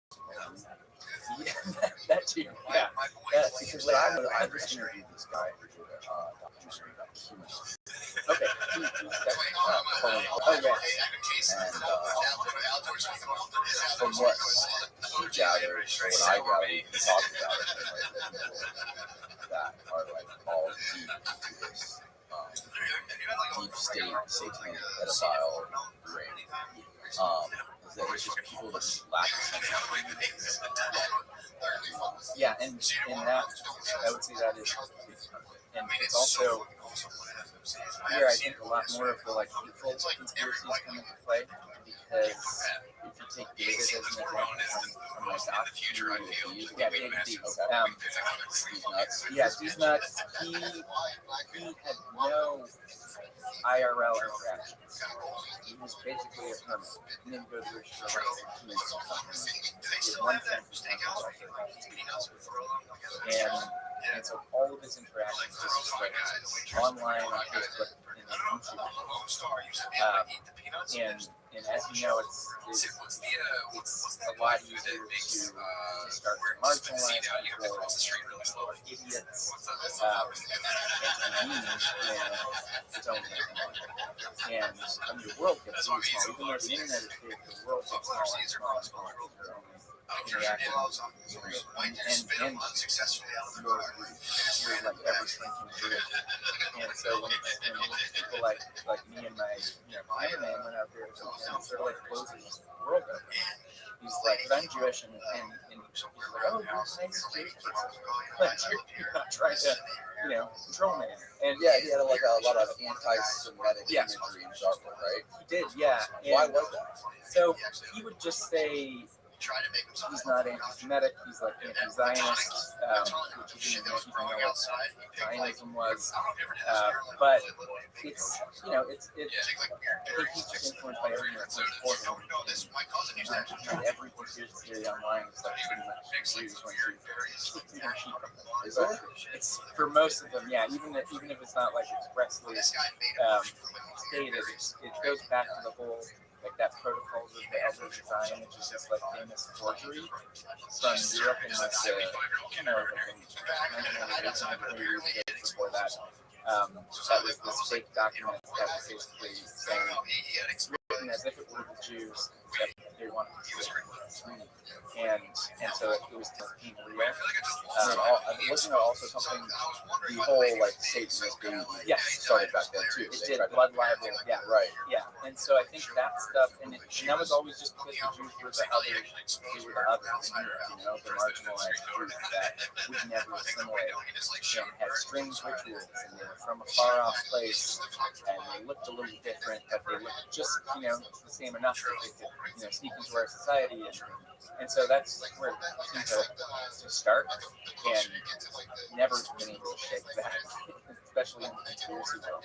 But, meeting David and him meeting us, it was just like, oh wow, nice normal guys are in my life now, and I can talk about things that aren't conspiracies, and just sort of like shut up and want to talk about his bunnies and his cats and his art and not talk about conspiracies. And yeah, he seemed like a completely different person. How long did the evolution that documentary? Yeah, that so that was another like self-funded thing. So it's like you just go there and you try and shoot as much as you can. And so we only really had a couple days to shoot with him. We wanted to go back, but he died while I was editing. Yeah, and he didn't hint that he was sick. So I had no idea. If I had known, I would have like shown him stuff and tried to go out and film with him again. So the editing part was quite weird. I didn't know what to do with it. After that, I just saw his little picture. Yeah, I was just searching to get some like image reference of his work, and then it showed up in the obituary. And he died 2 months after we filmed with him. And he alluded to like very offhand that he might have had some cancer, but that he cured it by drinking baking soda. As you had read on YouTube or watched a YouTube video, it was like you can cure your cancer by to make your body alkaline enough. And so he never went to the doctor. And we also had like a Amy or a Scientology machine. Yeah, it looks just like one, but it's different. It's called the Rice Machine, and it basically works on the principle that every like virus and bacteria and parasite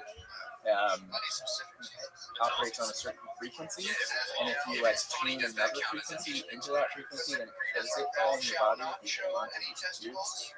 And so, and I mean, he got hoodwinked into buying. Oh, this is it. There's thousands of dollars. Really? And the person who sold it to him hoodwinked him into buying like 10 of them, so that he could resell them, which he was never able to sell any. And David was poor, so he went into debt. Are these things, what are they used for? Are they nothing? They're just bullshit machines? I mean, I would say so. Maybe wrong. Life's world.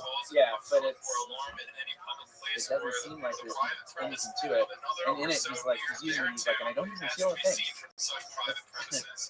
Yeah. What do you think he learned about something like this? Is this something he found on YouTube or like Reddit? Likely, yeah. He didn't really go on Reddit except to look at his own. There was a subreddit about him. Oh yeah. So he would go on that subreddit. So basically, it was really popular. It was now there's 50 people in the subreddit, and they would just post his art and make fun of it, and he was super active, he did 30, 50 comments on things, and he would go on to read them because it was the only place you could see people talking about his work. And so even though they were calling him schizophrenic and crazy on there, he still got a kick out of it. He would make burner accounts on Reddit and argue. What was you asked him about marriage?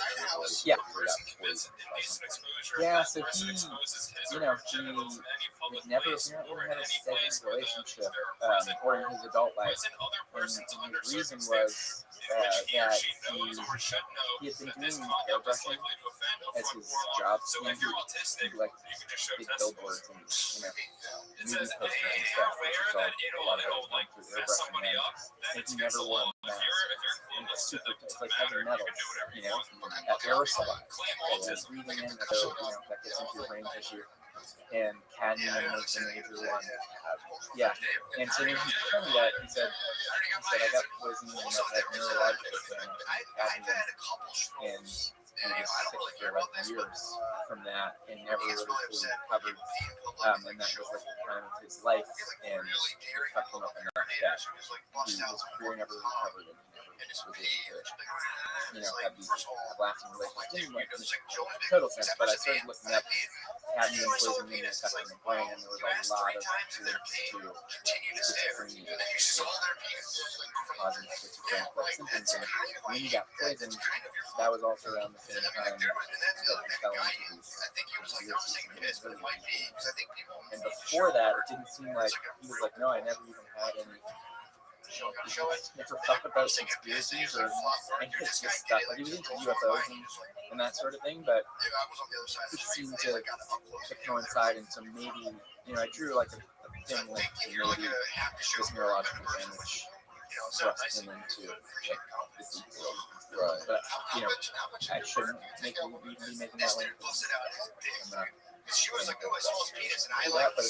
what I thought. Now, did you notice any personality traits that were similar with him and people no similarities? Not really. Oh, yeah, no, not really. I mean, they're both. I guess one thing, the cryptozoologists and these people, they tend to be more introverted and a little more spending a lot of time themselves and self-reflecting as well. But then again, those are also people in history that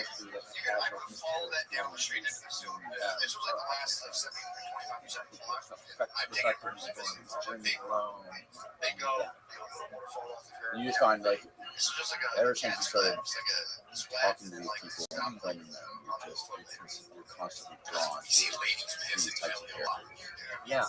Yeah, beliefs that make other people want to write them off in movies. If there's someone that someone else, or most people would just say, don't waste your time talking to this person, they're crazy. I want to really dig in and be like, are they? Or is it legally crazy? Why did they believe it? Maybe if we figure that out, we can understand more about ourselves. Especially with conspiracies, we have to learn about this stuff. And so with these people, now in our country, more than any other country, it's just such a split. People are digging in on both sides, and there's no trust at all. And even within the same families, Yeah, well, it's a problem with algorithms, right? Sure. You start talking about one thing, it's put me into one group of people outside.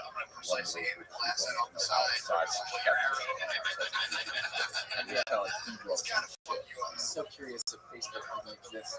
Really, I know. And then on top of that, which is something I talked to Colin about, is the whole censorship thing. How Google, especially, they censor a lot of the conversations around political stuff, and it pushes those people to the channels like 18 and 18, pushes them to Reddit, and then once they get banned off these big websites like Twitter, it just makes them more emboldened to stand by their whatever it is that they believe, and they push it even harder because they feel like they're which is fascinating how all these the whole Q thing blew up from that. It was when the whole Q thing got banned from Reddit, and it pushed the chance, which is essentially follow the timeline of what blew it up, into this massive mainstream thing that everyone thinks about. Yeah, it's still do it.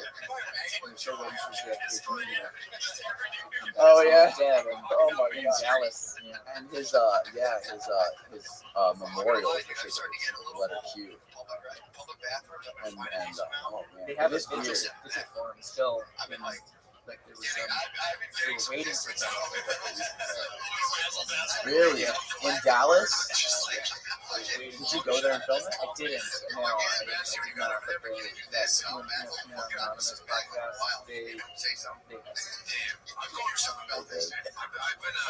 I've adjusted since I've had so many like shitting your pants close calls. I've fully adjusted to. I feel like the whole I stayed away from the verse and even the verse and the sort of more political conspiracy because everyone else having advice and other TV channels and websites and stuff. So I'm less interested in the more current affairs. Have you seen the HBO documentary?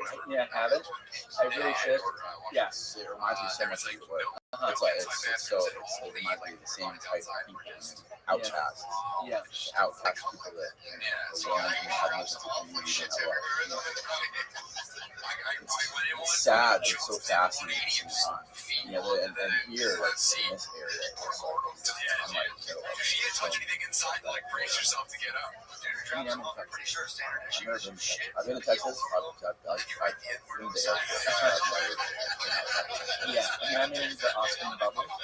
so you're in like the Silicon Valley. Yeah, it just seems like other cities I live. Like I used to live in Did you really? I did, yeah, in Seattle and Toronto. Yeah, like liberal cities and Austin's like that, but like leave. Alex Jones lives there, doesn't he? Which is funny, yeah. He likes it, Well, yeah, of course he loves it. He loves all those podcasts there in Austin. He just got. I saw on the news today that he got charged. He got he's guilty of the same thing. I know a filmmaker who she's rapping on the Oh, really? Yeah, Alex is just like bed. skinny turds. Yeah. Like working, like doing the documentary with the permission. Yeah. She did that doc, that deal when there's GFW and GF fighting themselves. Yeah. And so she's kind of within that. It's like steamroll. Okay, those.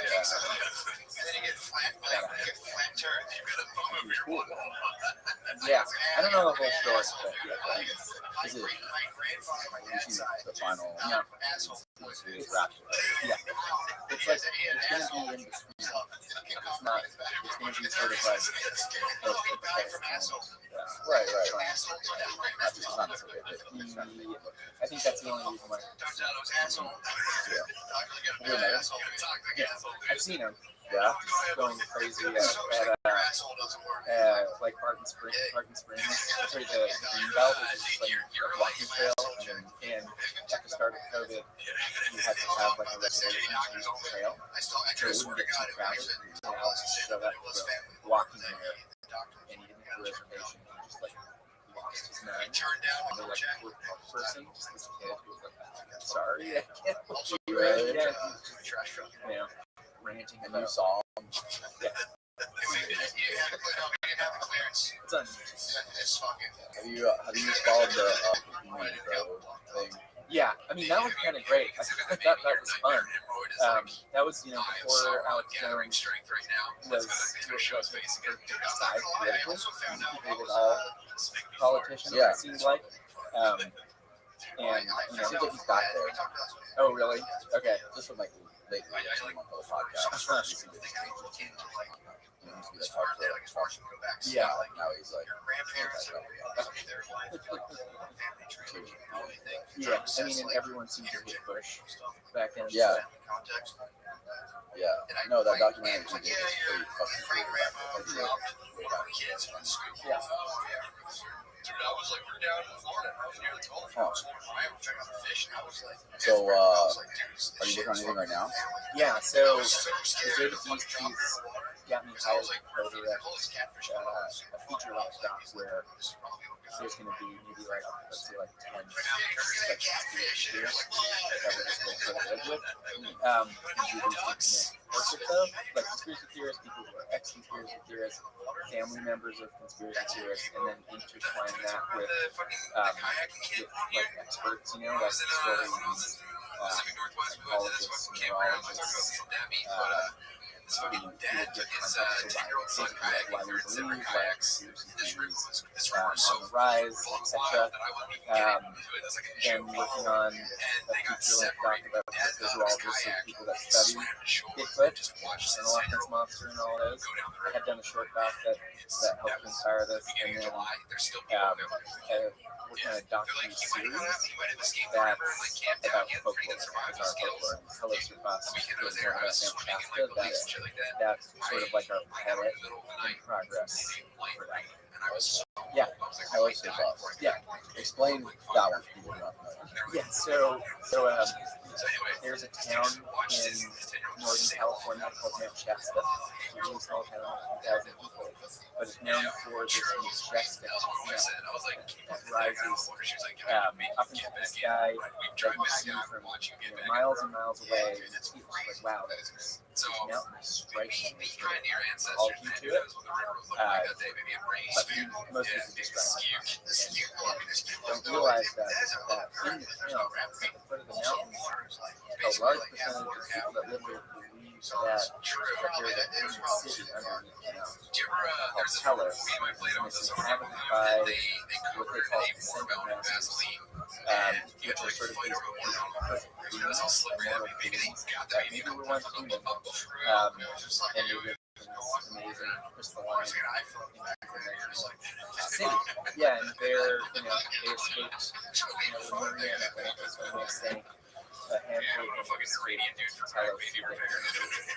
The tunnels that exist, so they say, and they ended up underneath Mount Shasta. And so there's a whole spectrum of beliefs there. Like there's a religion that popped up called the I Am activity.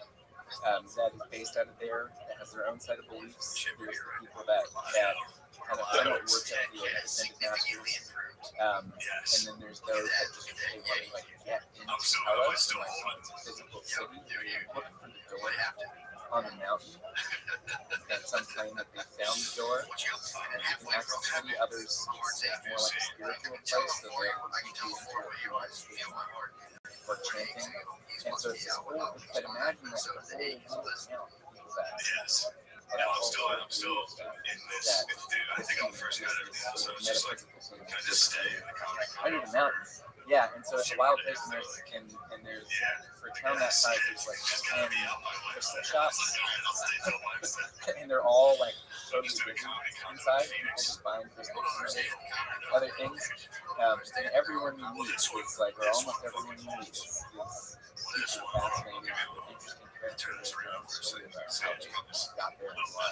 And you go to those weird little like remote towns in these random places around the country. Yeah, Sedona is another. I haven't been there, but Sedona. Yeah, and then in Florida, there's Pasadena, and that's a city that's all like spiritualists and mediums.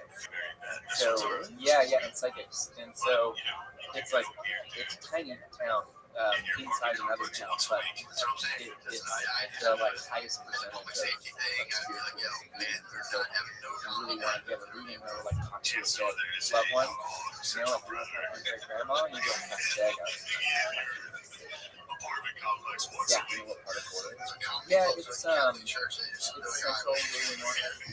It's near my dad is not 100%, but it's nearer to Orlando. So it's not that far. Okay. Yeah. I have to look it up. Yeah, that's if you want to do one of our episodes there. Okay. Yeah. Have you ever talked to a medium or anything like that? Not really. I've had a serious conversation with psychics, yes, but not yes. Yeah. What's your experience with psychic? I talked to this man who's known as the greatest living psychic. He's like the most scientifically studied psychic. His name's Sean Harabance. He's almost 90. And I found out about him because I'm working on another little short doc about this scientist in Canada who was made famous by his dog helmet experiments. So he designed helmets that stimulated your brain with magnetic fields and created like the God experience. And he also studied. He was a guy. He's a very reputable scientist and fairly well respected. He had this psychic, Sean Harabance, in his lab studying the brain, trying to figure out like what is going on with this guy, and also to run studies where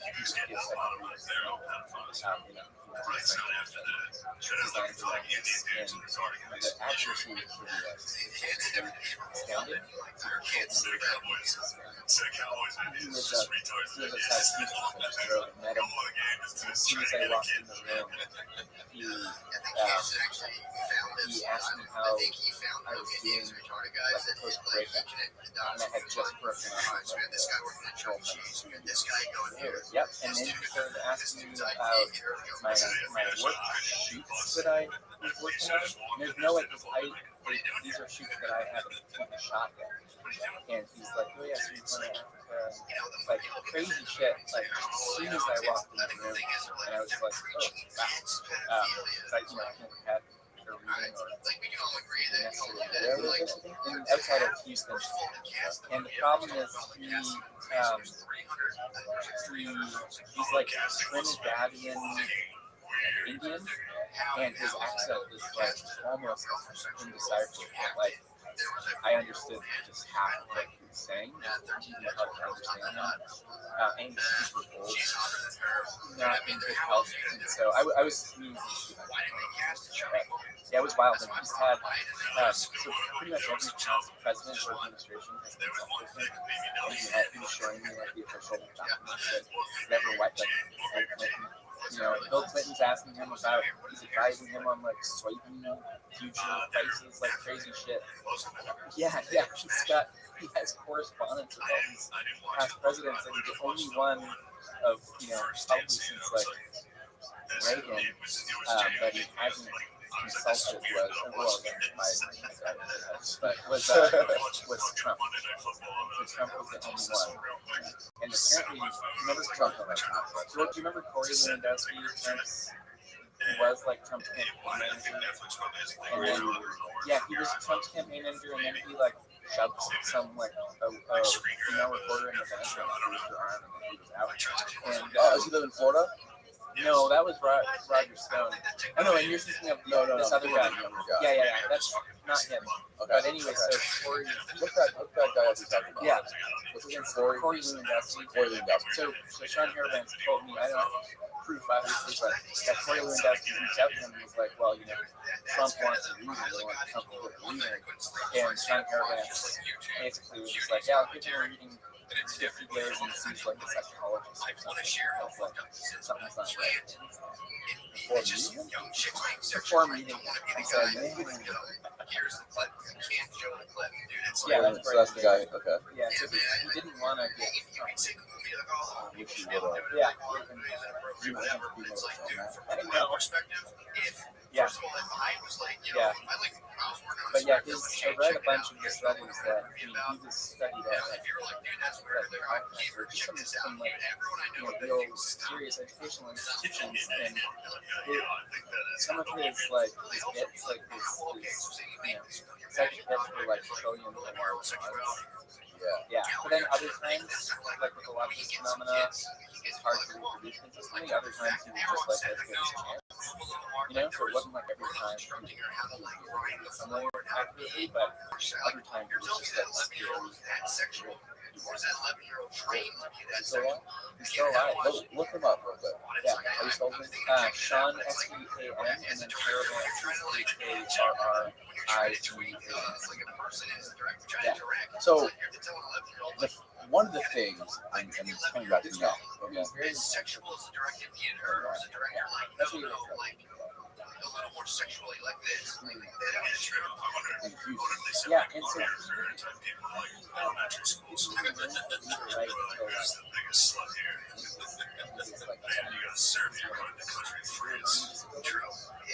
and also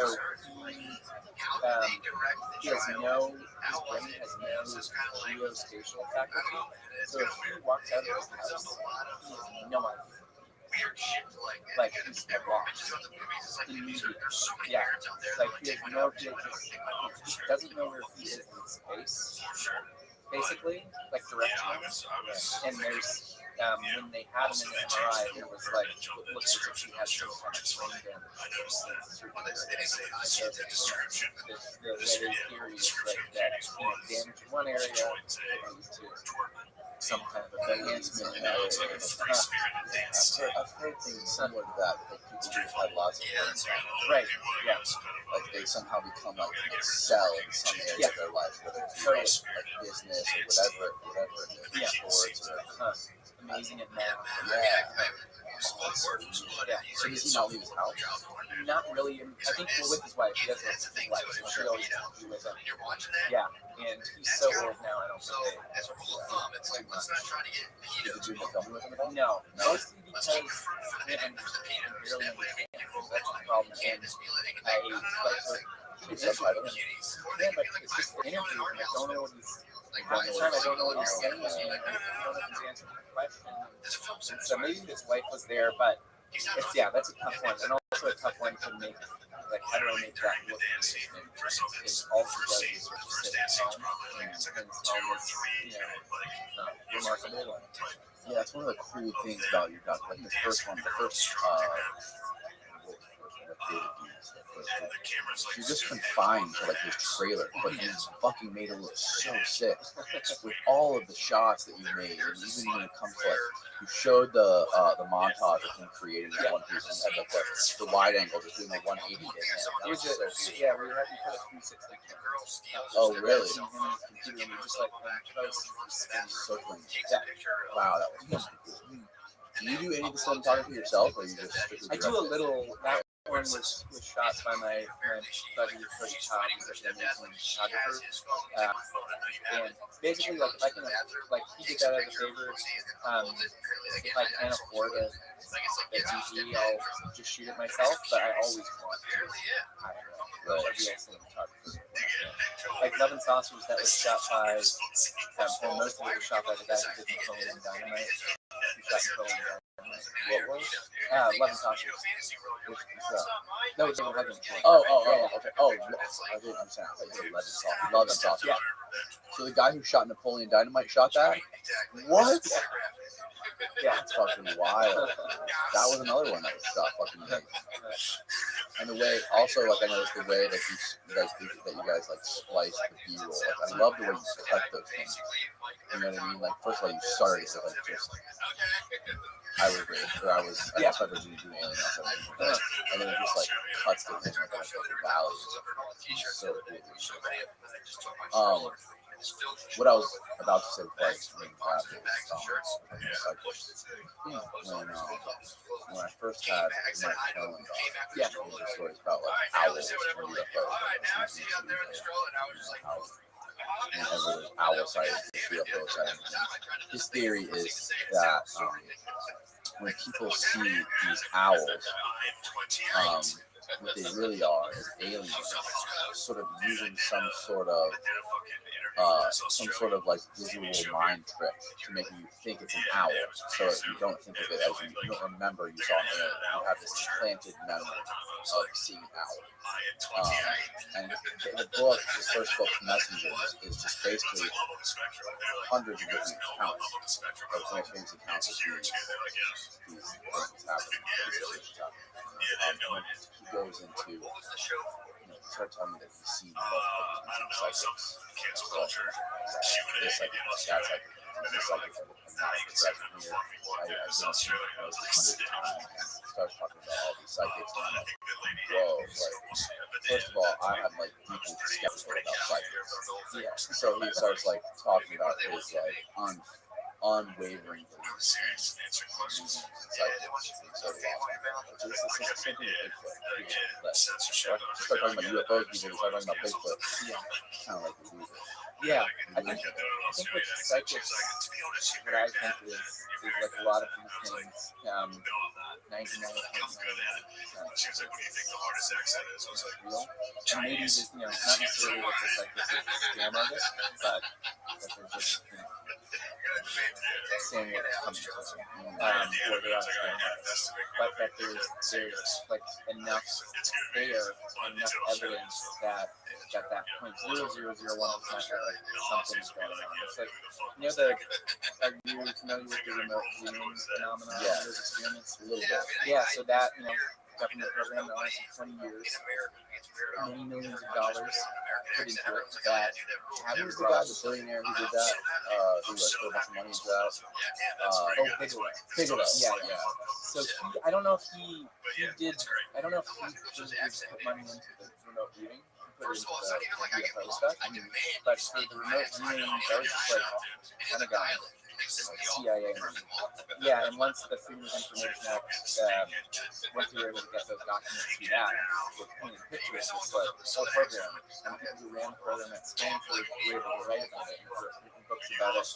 And all of the studies that we did, and that were presented to the military, were laid bare, and there's stuff there that even in their own report was like statistically significant, and there were some books that were like sort of impossible to describe in any other way. And so I do think that, especially with like psychological stuff, this like the psi as they call it, that there's something there that it doesn't have to be like that it's voodoo or like magic. It's just we don't even really understand consciousness or how consciousness works. So it just something we don't understand. It's like a sense that we have that's incredibly rare that some people can tap into sometimes and see at a distance, in that you just simply don't understand what's going on there. And so that I think that is pretty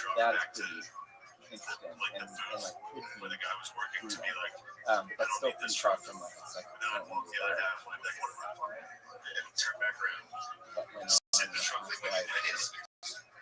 Yeah, I think some people are just born just like sure there is another like parallel. Some people are just born with a better comprehension of it. They can see it more than other people can, or they have better access to it. Whether it is just like some sort of genetic thing with their brain and with something that we don't even understand about genetic consciousness. Maybe some are more predisposed to it, but with the full remote viewing program that the government was funding, the point of that one was that they could teach anyone. And that, so they would just teach people that didn't seem to have any ability. And that was the point of it, was that they could train what they called the psychic files. To like, all to like spying. Right. Yeah, turn the Cold War, and then the Cold War ended like, well, we don't need to spy anymore. And we also have, satellites. Right. So, how many people successfully did this? It was an alright number. There was like, a handful that were like consistent. There's a great book just called Mind Reach. Mind. Yeah, that is like sort of detail of the program. And one of the guys who ran it, he lives in Austin, Texas. Really? Yeah, so I want to try and look at another guy who's like, Yeah. to try and get before Dude, these films that you make, it'll be so long. Especially with like 3 years. Yeah. I have similar experience doing stuff like that. Before I started this, I did a lot of like similar kind of types of documentary stuff. And my experience is like just like you. First time I visited one group of local fishermen doing a documentary about commercial fishing. That's the lowest level of executive. And we met with the first guy, and it's like, holy shit, we just like discovered how it's done, kind of. We're going to go down this rabbit hole and film it for like 6 months. And then I sat on all that footage for like 3 years, like anything. So it was just such a daunting idea to edit and package all of that shit. And eventually, I don't know what it was, but I just like sat down and started going through it. And then once I got like a certain percentage cut, I was like, okay, now I can start like taking bites of this and yeah, like I sat on the hugging footage for like 4 years. Really? I didn't look at it. I was just like, I can't. Like, I just can't motivate myself. I don't think it's going to be good. Until I finally like cut just like a little thing out of it to show people, and then that would be yeah. Like cut a little teaser, show people, give you like a real world insight. Exactly. Make it real. Yeah. Put music to it. And that's basically also what I learned from working as a student. Yeah. For this social network. And it's like making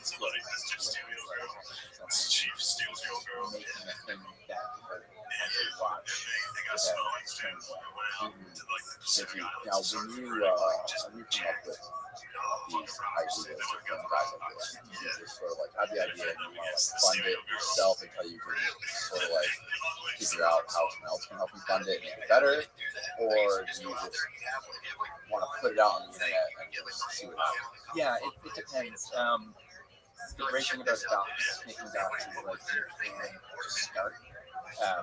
It's always good to plan and think first, but you can I can just go and audio. It's not going to be great as good as you can, but do something that I like with the D's thing, like you can put online, and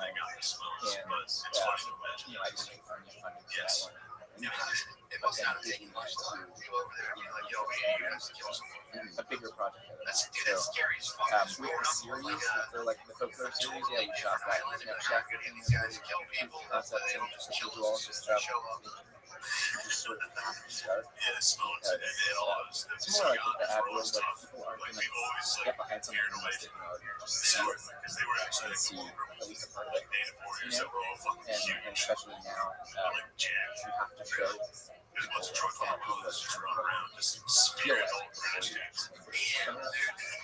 like I have like a bad taste in my mouth in that whole world just because like I've done a lot of like short documentaries that you have not recently, but when I did, like I would have production companies calling me, or like production companies that have deals with whatever network. Hey, you like that? Like look on anything else similar to that? I just feel like they're fucking real estate brokers, calling me trying to make some money. That's something good. It's the same thing with podcasts. A lot of places like executives in the production companies just scouring podcasts trying to find somebody to show to sell the network. Yeah. You know what I mean? It just feels just like reflective of car dealers. You know what I mean? Yeah, gross. It's the idea.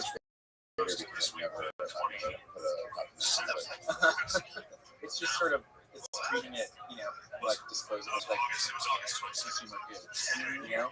It's just And anyways, I don't know what else to do with that, but doing this was cool because it was like doing the documentary, but it takes, instead of 3 years, it takes 3 hours, and I don't have to shoot any B-roll or add any music to it. Yeah. You know what I mean? And also, yeah, you can say, what, how many? Right, exactly. Yeah, you can make hundreds of them Yeah. in a year. You know, not 1 and 3. And What's that? Oh, you good now? and also, you know, pitching to someone, hey, come into my studio for a few hours is a lot easier for them to say yes to than I'm going to be with you for 2 years. Yeah. Of your life now. Yeah, we just tell them. True. You just go, hey, I just want to come to you, film for a day, whatever. And then we'll say it's a meeting first, not. Yes. And so, well, I mean, what about you with all the guests that you have and all of their stories? Have you changed your mind on something? Have you changed your beliefs on anything? Like, as far as what? Oh, anything. Like any beliefs that you had held.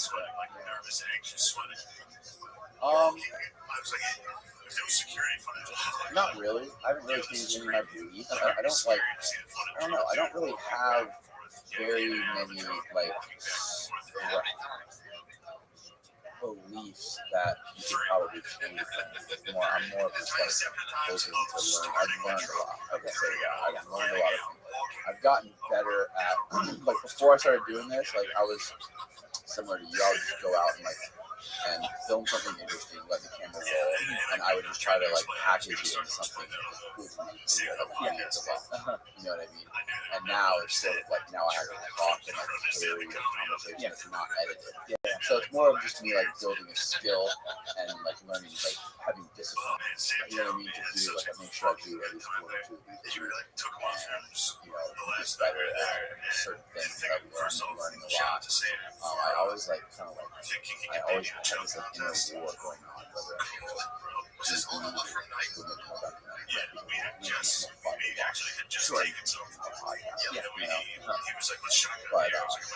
Well, what about when you see owls? Oh, I don't see owls. I never see owls. Aliens don't want anything to do with me. Are there even owls in Tampa? Yeah, there's a few. My mom has owls. My mom sees owls all the time in the backyard. Okay. She's these little, like, these little tiny owls. And my mom might have some sort of connection to Yeah. But, no, I don't know. I love having conversations. Sure. I don't want to say, I don't want to say the guy's full of shit. He's always, everything he says is real to him. But, you know, I don't really think about that much after the conversation either. Like, listening to the podcast, I don't dwell on it. Like, I think about it a lot. I just kind of, like, I remember the conversation, I remember the important parts of it. I try to retain as much of it as I can. I try to carry it into, like, more conversations, so we just keep, like, learning more, so on and so forth. Just keep having like better conversations. I try to treat these like documentaries. I try to treat these like little mini documentaries. Yeah. That's possible.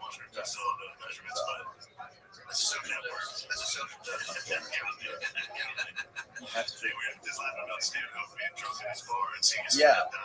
Yeah. Yeah. I know, nothing's consistent. It's not very consistent at all, especially when I'm trying to, like, show such a legitimate person on here who's not like any of, like, their crazy fringe ideas, culture. You know what I mean? Like this one guy I had on here who's like a doctor, scientist, and then typically not going to reach out to people like to show them credibility. Well, put aside, they're all criminals and conspiracy theorists. You know, so it's weird sometimes. Yeah, that's happened to me as well. Like with where they're like, they'll look on my website and be like, oh, yeah, right. No, I'm not gonna keep your film. Yeah, the consistency is the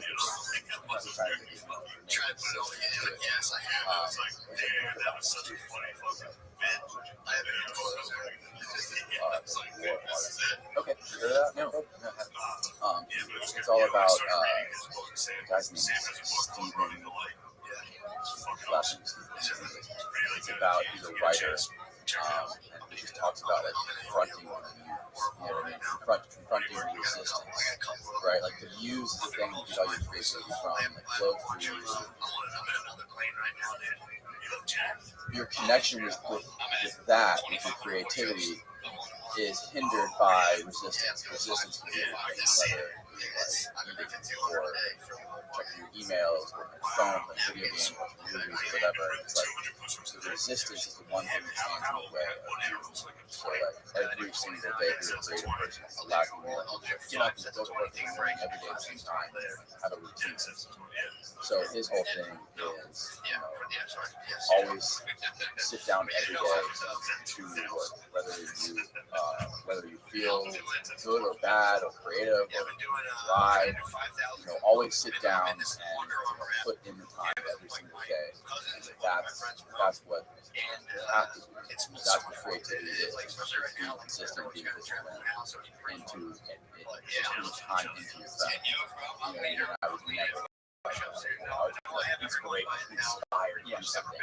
So even when you're not inspired, you don't have the feeling that pull, you know what I mean? You don't feel that. Still sit down and push. So that's what I gained. I've been catching.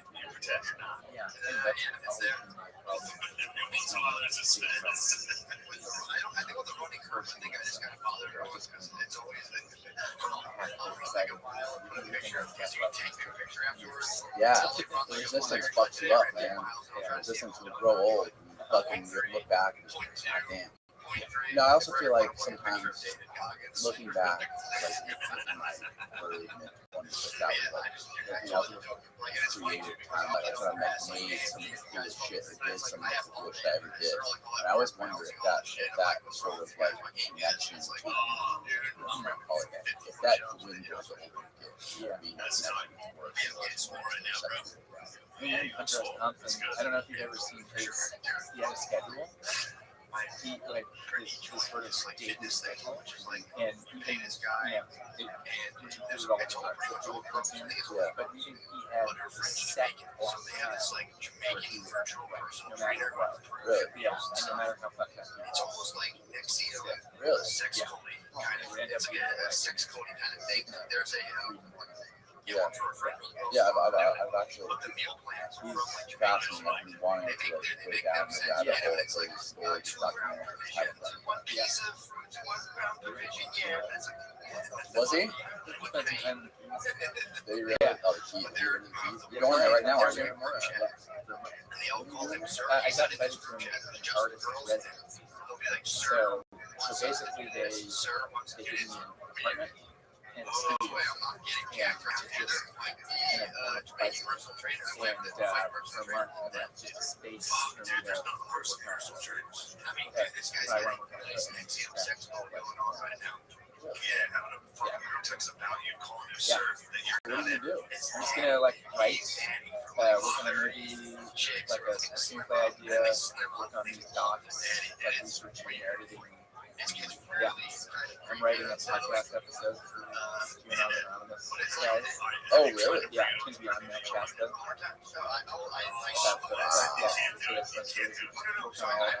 Or not. Or just, I've never listened to their podcast. Is it like one of those produced podcasts? Yeah, I love those podcasts. And they're like serialized, right? Like they tell stories, like sometimes, yeah, sometimes they'll be multi-parts, but actually usually it's just like, they'll get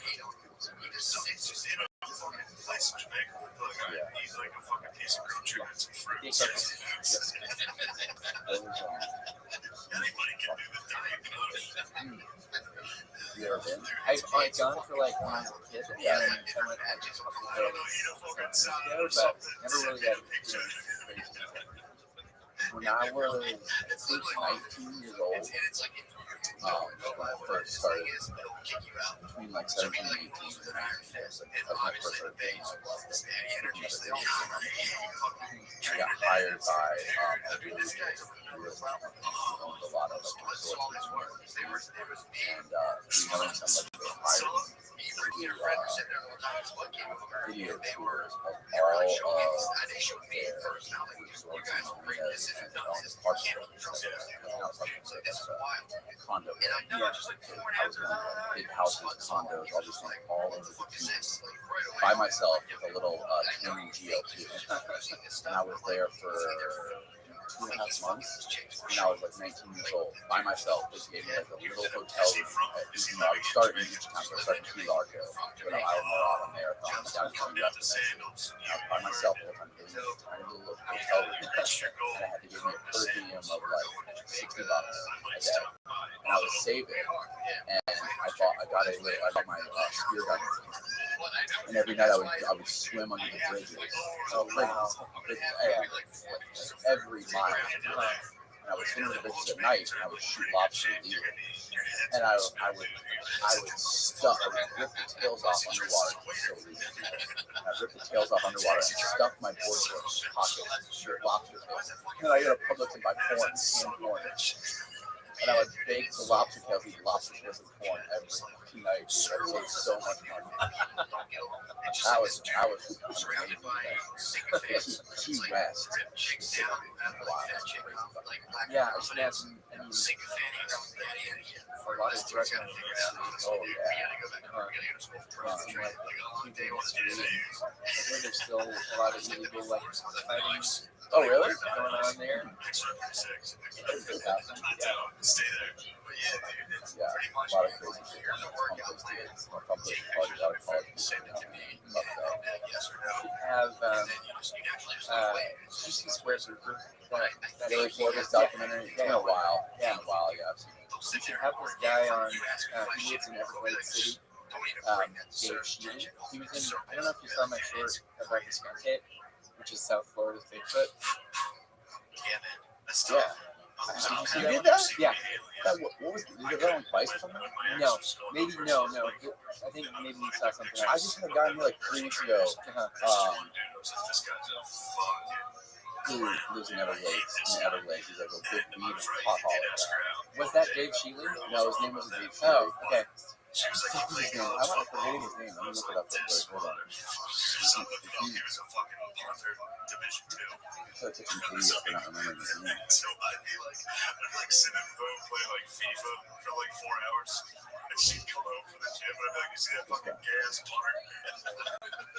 Tim McBride.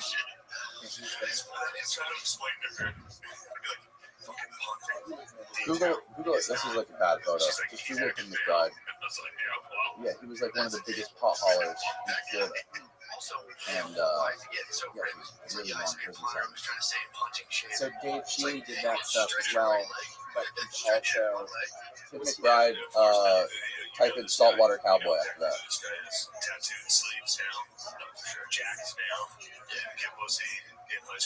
Yeah. Vice did a thing on him. Yeah.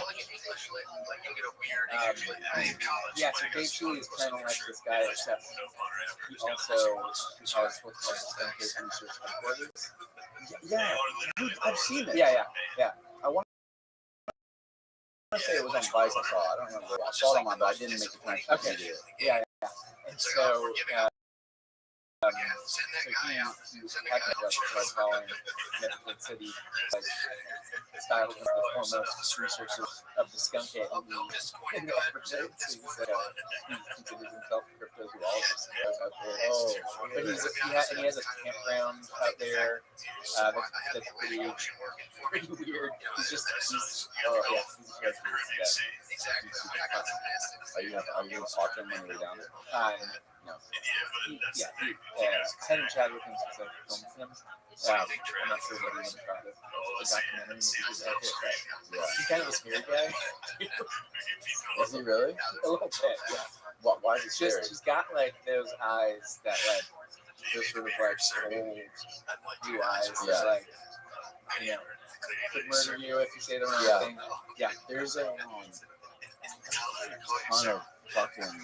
of history in this area of like big time cocaine and pot traffickers. You know what I mean? Like I know a lot of people who are in like their 50s and 60s who were just around here that I know who were like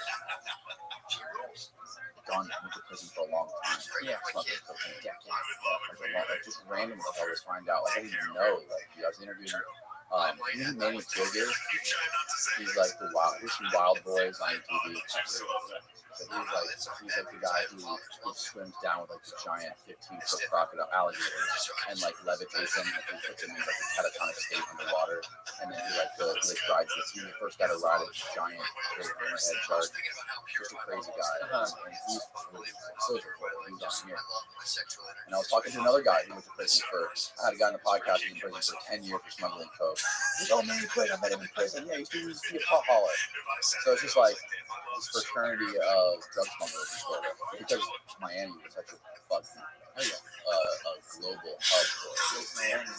Yeah. It's just like a term basically. Yeah.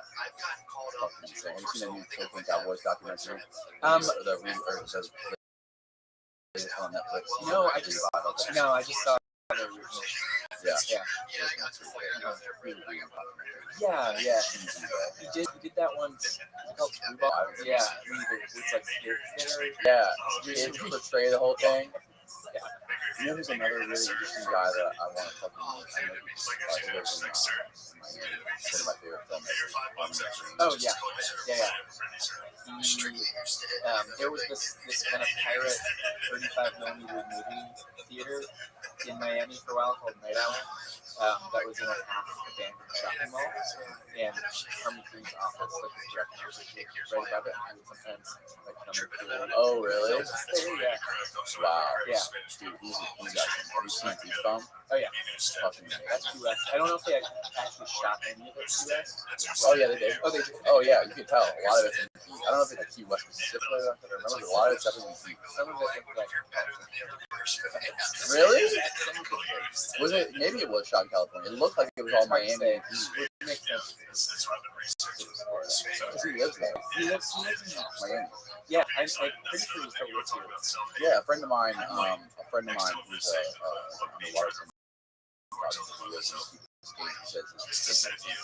Oh, okay. This was I just sit here for again. It's Yeah, almost yeah. like the drug. It's like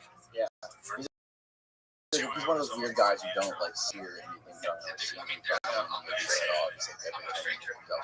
Yeah, there used to be this organization in Miami called Work, and Harmony was some creation of the Rothschild. Really? Yes, he was like behind the scenes. He seems like kind of guy who would be Right. sitting around and be hard for a month and write shit. Except he wouldn't be invited to that. Right, he would do it himself. So are you supplementing all of this creative work with commercial jobs? Like Kinda, yeah. I do like docs for clients and docs, branded docs. Yeah. So it's like, Sponsored by Old Spice. or like Alaska Airlines will want like a doc style thing. It's the same thing. I'll start being like, Hey hey guys, welcome to my hey guys, what am I guys? What am I guys? Exactly. I love that guy's Jeff Bezos. David's Jeff. Oh, it's amazing. Yeah. Didn't make any sense, but it was funny. Yeah, no, all of it was just so absurd. But Yeah. I go run hot no, tub so out there. stuff like that. I'll start glitching with my intros. I'll be like, I mean, he would have made it, like, he was so cool. Like, he was just in debt with like double wide trailer, poverty, and yeah, I don't think he ever would have been able to figure it out. He wasn't that savvy online, but he would have. But this other conspiracy theorist that like really found the argument, conspiracy theorist, it's like, of course, when I'll get like 4 minutes into one, Like, okay, like, kind of like the Jedi. he was Like, even it's not selling like like Jedi's and Sith. I read about it. You get it for 2 seconds. Like, all right, I have that story. And I'll start talking about it. And the Jedi's, is there like one subject or I'll just say a person thing weird. you want I'll like, I have a thing where if I'm talking too fast or I'm kind of nervous, I'll skip words. And it's kind of like Nerd Valley. no, and it's always like every day kind of a new discovery. So I kind of want to make one about the manosphere. Like there's, like there's this whole sort of spirit of like men activists, men in this, men going their own way, who like show you all women in relationships or themselves. And there was a conference in Orlando called the Make Women Great Again conference, and it was, and no women were involved in that. It was just these like activist guys who were going to teach women how to be great again. That whole world seems like basically just like and how it has words with the sort of far right conspiracy world too, in the jurisdiction there. That would be a really interesting and fascinating. I haven't seen it until those types of people in a sense. Oh yeah. I mean, it would only be like focus just on those guys, but like that whole world seems kind of right for. Yeah, it's interesting. Like the whole China thing, I always thought it was like far right. More, yeah. Now it's the whole spectrum. Yeah, there's like Bergamot is a big part of QAnon, and like ayahuasca. I have no idea. Yeah. Like vegan. It's like it's a happy argument. Yeah. I have a guy on who was a lawyer. He was a hardcore. Okay. I wouldn't say like hardcore. He didn't have a lot of flags, but he has a section with like the most extreme polar opposite of himself. Like he represented one of the Capitol riot people. One of the guys who was on the Capitol on January 6th, the guy assaulted a police officer. He and he also he's like defending serial killers. He invited them into his home because they had nothing else. Like neo-Nazis who kill people, like kill people because they're black. Representing people, just like gotten into their heads and like spent so much time. I mean, maybe some people want to do that. Like, this guy might do it. You'd be a fucking filmmaker, not a lawyer. So he's got way more money. That's yeah, it's weird. It's weird. There's a lot of that stuff. Yeah. Oh, yeah. That bothers me with dudes trying to be young. It's like, well, thanks for doing this, dude. I really appreciate it. Where can people follow the stuff that you do online and find more of your work and support you? Yeah, I have a website, bradabrahams.net, and then Instagram at brad.wtf, and on Twitter I'm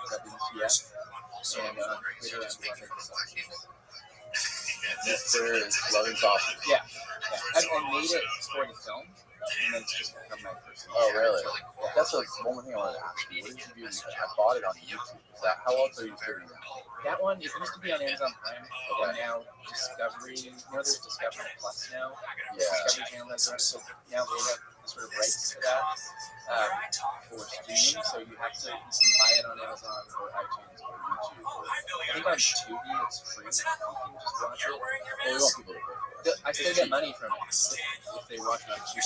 Oh, really? Yeah. Oh, sick. Yeah. Okay. So, but yeah, like any streaming service is on.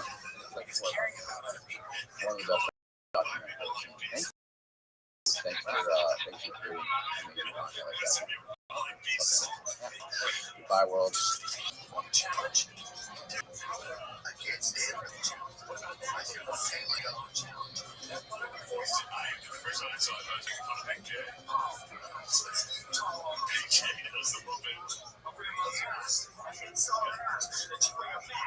Please wear your mask. Just wear a mask. Just wear a mask. It's easy. It's simple. Please. It's not hard. Hello, world. Colin Toback is a documentary filmmaker who is responsible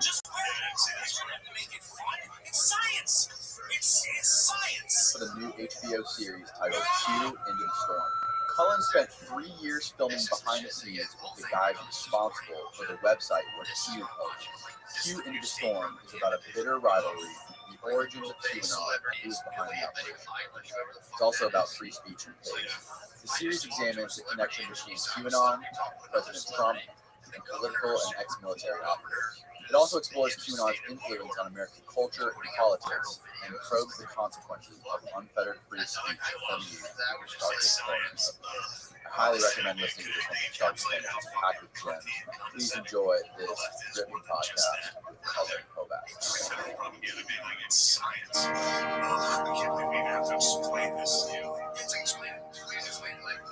This is going to be the most high production value Zoom podcast I've ever done.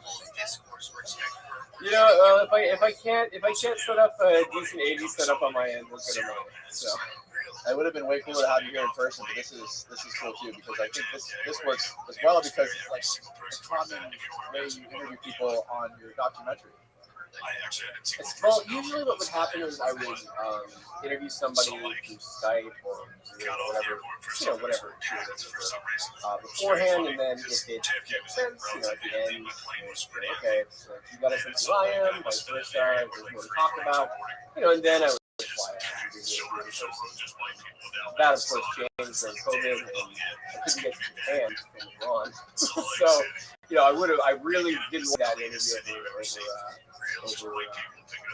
over Skype or whatever. I wanted to bring up my list of reasons as to why I get a strong case in person. Anyway, if that had happened, probably would have slipped off in the same way, and we'd have the ending. Right. Well, it's fascinating. That is one of the best documentaries I've seen in a long time. I mean, everything about it. I was fascinated. I told all my friends about it. Like everything from just like even the intro to it, to the way you did some of those interviews with people that wanted to remain anonymous, and you animated that one guy to fly. I mean, just everything about it was so detailed, so much attention to detail. Yeah, it's like a twitching cicada or thank you. Yeah, I mean there were so many things like that when I was recording or audio, or when I was in Italy and I wanted to represent Luke with the set in some sort of visual way where I was shooting background plays, knowing that I was going to want to animate that in the future, but I didn't know how I was going to financially do it because that kind of stuff costs a lot of money. So, the whole time I was in production, it was all independent. So, I was just kind of imagining that at some point in the future, I would get the resources necessary to tell the story that I was hoping to. So, kind of gambling along the way, shooting background plays in a situation like that. I did it later. It worked out, but there was no reason to believe it.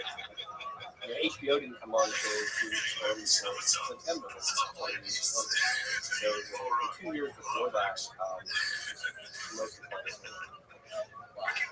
How long after HBO came on? How much more work did you have to put into it after that? Well, I mean, shooting was about 85% done at that point. Obviously, I had to do the Fall of Ron, shot at the convention in Arizona, and then went to January 6th in June.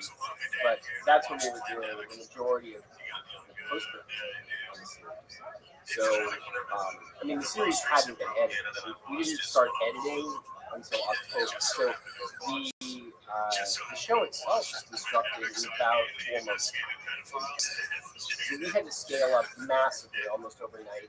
And that kind of production schedule for editing an entire documentary series was complicated. I mean, we just had a remarkable team, but it was just crushingly difficult for everyone involved. I don't think anyone, including HBO, had ever done anything on a timeline to deliver it on the series. I had done some editing prior to it. I had cut about 80, 90 minutes of scenes, and that's what I took out to HBO. I said, here's what I think it's going to look like. But obviously, even those scenes fit. I'm so interested in what that process is like, because I've been a part of that process before, trying to shop shows and documentaries. When you're putting all your time, like your mindset is like, I'm completing this project, whether HBO or anybody comes through financially or not. Or like when you're you're going into like, obviously you're in the process, you have someone that's helping you shop it to these buyers, and you have some sort of like package, sort of synopsis or sizzle about what you're doing, or how did that whole process go? Yeah, it's always a little bit different. We had above average security concerns for this project. We're dealing with a lot of people who are world-class hackers, and I was filming with people on both sides. So you have people who are trying to sort of destroy the other side, whether it's the guy who claims he was the founder of Anonymous, he was going after Ron, or vice versa. I mean, Ron, has his own hacking skills, running HN, and of course, Fred also has some skills and resources he can tap. So when we were taking it out, we had all kinds of security protocols in place to try to protect the footage, but we also, taking it out, I had to also protect the material. So I couldn't pitch it in the same way I would normally pitch a show. So I put together secure iPads where I took out all connectivity to the internet. And so the only way you could see the footage just with the constructed was by watching one of these iPads. So that's how you see the scenes, and I had also built story around it. So I had written what I thought would be the 6 episodes when I took it out instead of HBO. And I didn't take it out to HBO by myself. I mean, it was in the run-up to taking it up to HBO, I knew that I needed I needed a 10,000 pound gorilla. And the reason I thought that was because Q had become such a big story by summer of 2020 that there were lots of documentary filmmakers, big names who were pitching a Q project at that time. But I knew I had the real story in the bag at that point. I just needed to get it. I needed to get it in front of the right people and have someone like Adam McKay. And Adam McKay is specific. I had no relationship whatsoever. I basically asked everyone I know, everyone I ever met at a film festival along the way, like, do you have any kind of connection to Adam McKay? Because I was convinced that he was really going to understand what I was doing with the story, tone, style, and the importance of it. He had done the Big Short, which is one of my favorite things of all time. I mean, before that, he had Saturday Night Live, things like that as well. So he had a background that was a mixture of comedy and then also something like the Big Short, which is humorously tackling incredibly complicated stuff. So I, hooking crook, got one of these iPads in front of him, and he responded right away. And I knew he had a deal with HBO as well, which is where I wanted a place to see it more than anything else. And that turned out to be the case. So, a series of small miracles. I honestly, to this day, it seems impossible to me that all of that was done. And that we were able to get it done on such a crazy timeline. And I couldn't have had a better partner than HBO. They really let me tell the story. We're creative. I don't know what it might have been like with Netflix or something like that. But historically, HBO has been sort of the basket for controversial or difficult topics in documentary films. Yeah, HBO truly is the holy grail of that kind of content. Any kind of content as far as stuff that kind of like keeps on the edge, like something like QAnon.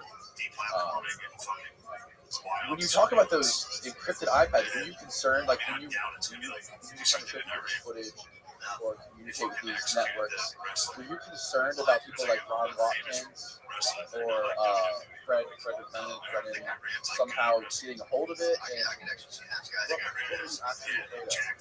It's hard to know what the exact threat model really was. Who was working with whom? Were there government subcontractors or or people who had access to hacking tools or whatnot who might want to know what any of these sites are doing. So I was trying to protect everyone from everyone and minimize the possibility of any kind of abuse. Because I took a position of neutrality, so I wasn't concerned about one party more than the other. I was concerned about all of them almost equally. Because I just didn't know what the risk was. And I wasn't even sure if it was a matter of characters so much as other entities who might be interested in the footage that I gathered along the way. Right? Maybe state sponsors. So, at what point from when you began following this QAnon movement did you decide I need to make a documentary? I decided very early on. It was about 9 months into Q. I was aware of QAnon peripherally, just because I was Reddit. I wasn't a Chan user at all. I was aware of what the Chans were, but I hadn't ever spent any time there. And it was when Reddit banned QAnon, the Great Awakening subreddit. That's what piqued my interest. I was like, well, what's something that's so dangerous or problematic in the minds of Reddit that it needed to be banned? It might just be a sign of things to come. It might just be the way the internet is headed. You'll see more of this. Usually it's the more extreme, disfavorable things in society when it comes to speech that test whether or not you have a right. So that's what got me paying attention. And of course, I was just drawn to the mystery of who was behind all this. And I thought that unmasking whoever he was, what the organization, whatever the structure looked like behind it, might bring what in 2018 so seemed like a game to its life. When you began, like through this whole process of producing this documentary and spending all your own money, flying everywhere to interview these guys, Japan, and where did Ron's dad live? The Philippines? The Philippines, like spending all this money, like. The secret was Scott's cheap flights. So I would wait until there was an airfare, ERROR, airfare. Sometimes the airlines make a mistake. So like I flew to South Africa for $500. I don't think I ever spent more than $600 round trip flying to Manila. I used air miles a few times to get to back and forth in Japan, but I don't think I ever spent more than $50 on a ticket round trip for Japan either. So part of my strategy was timing things out based on when I could get cheap flights to go to these places. When I would use air miles is when a big event happened and suddenly I just had to be there the next day. Yeah, so that was part of my strategy. And honestly, the majority of my budget was travel. I obviously wasn't paying myself. I would travel to these places. For the most part, I was shooting by myself. In the Philippines, I usually have at least one person there. So it just sort of depended on the environment, and if I needed somebody on the ground there who could also help for me. As I kind of became a character in the story as well. And that was it's never really by choice. I kind of resist being in these projects, but as playing the surrogate for the audience, there comes a certain point at which in a story like this, where my involvement sort of becomes unavoidable in some way, shape, or form, even though I try to maintain it neutral. I mean, obviously, the situation with Fred, when he needed to flee the Philippines, that sort of the need to help him in that situation overruled the neutrality principle I had in place. Because above that is minimizing harm. So minimizing harm in that situation. To both document him, but physically assist him. Frederick Brennan, so in the series, Frederick Brennan, who I just described, he created while he was coming down from mushrooms when he was, I believe, about 18. He has brittle bone disease. Just a fall could kill him like out of bed. So he's very fragile. And he had started to part ways with the current owner-operators of Jim and Ron Watkins.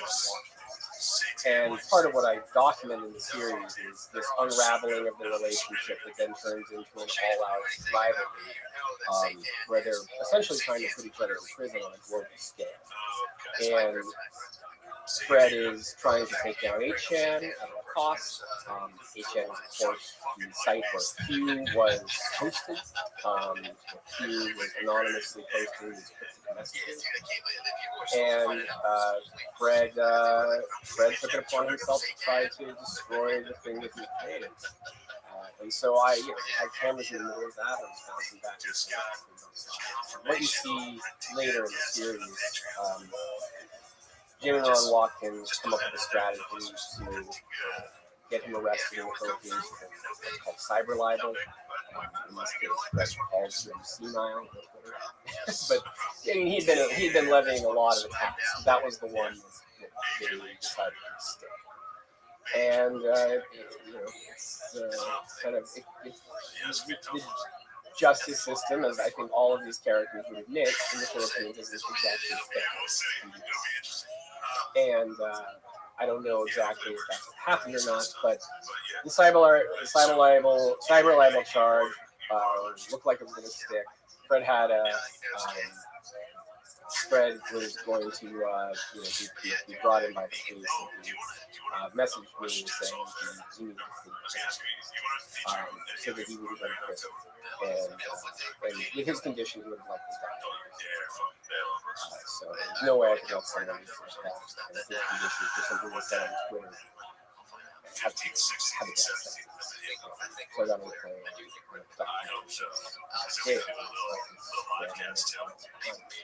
and that's just one piece of this story. But in the series that you see, the rivalry also reveals a lot about who's behind QAnon, and it reveals a lot about the site and culture in which Q, which is first 4chan.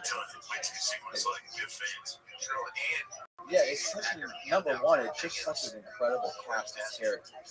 Characters that just happen to run this weird, dark world of the internet are just so fascinating. Like Jim Watkins and Ron Watkins are such oddballs. They come off so quirky and odd in the show. I don't know if how they're like in real life.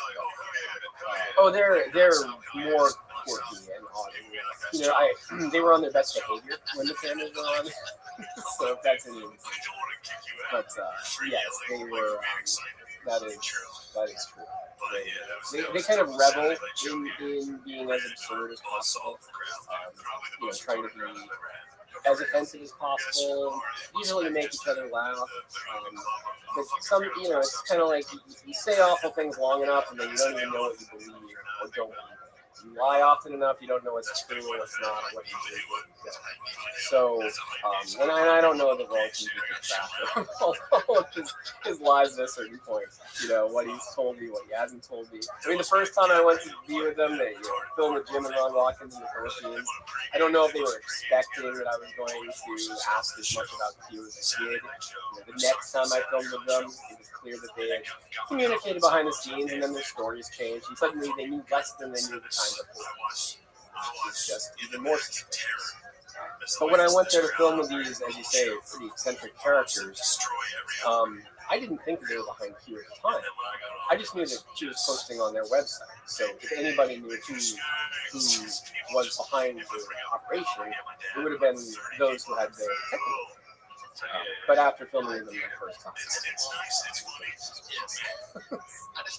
I find myself in the position of trying to explain to a lot of people that I know what QAnon is, and I sometimes have a hard time coming up with that explanation.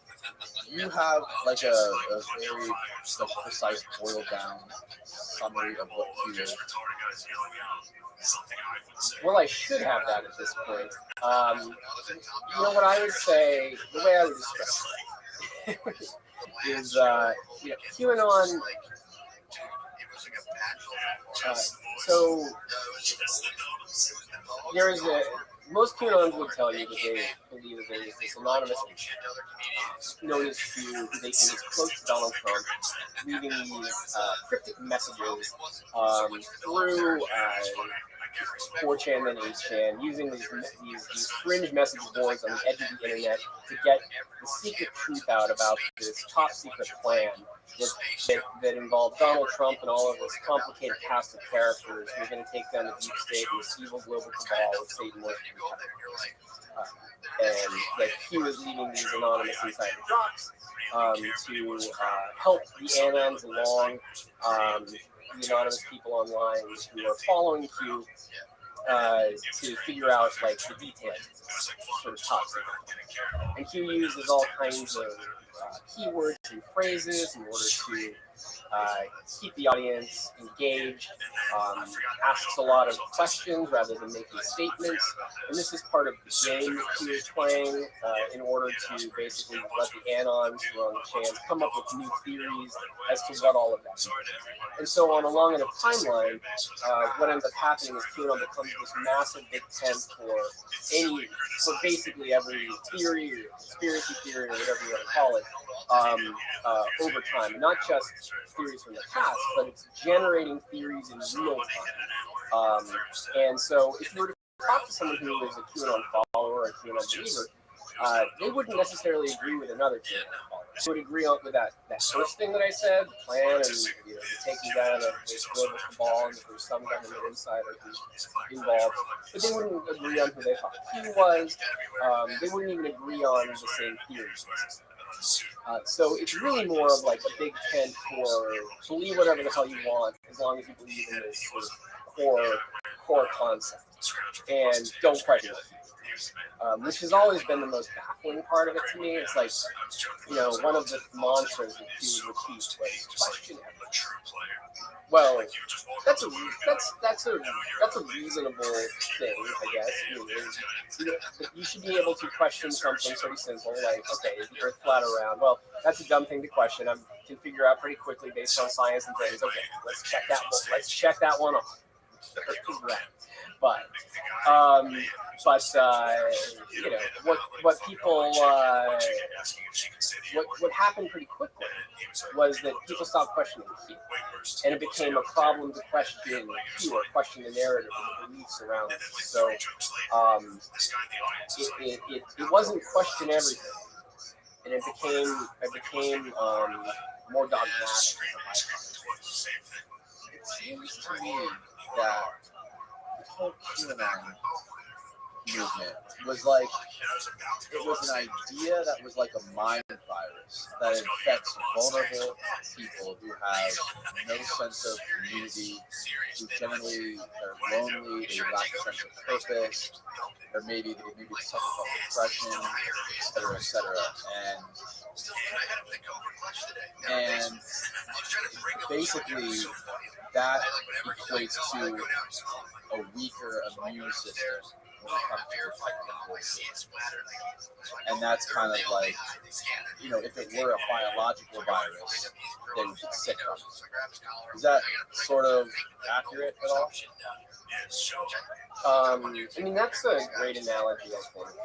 Very helpful. Yeah, I said a little bit ago that it's kind of like, Q is like operates similar to the digital virus. Like an idea virus. Yeah.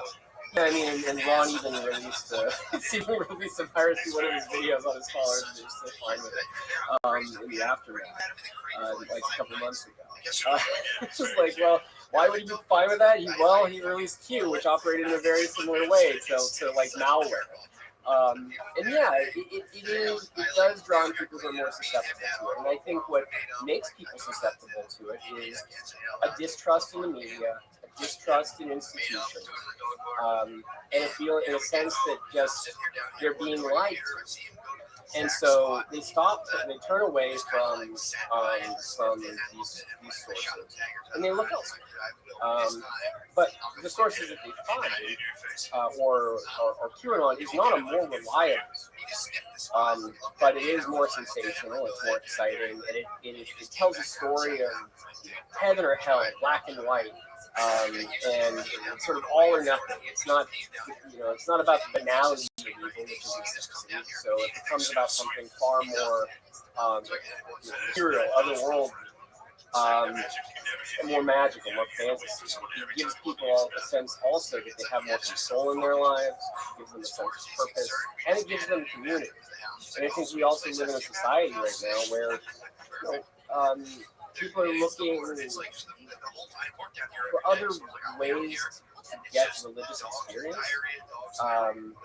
Maybe before some of that sense of community might have been extracted from just watching the sports team, but it's almost like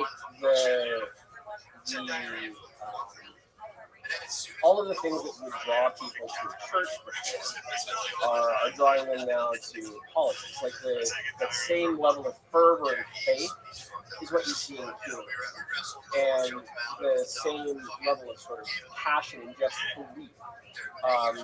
It's like all of that kind of religious thinking is now being put in a political box.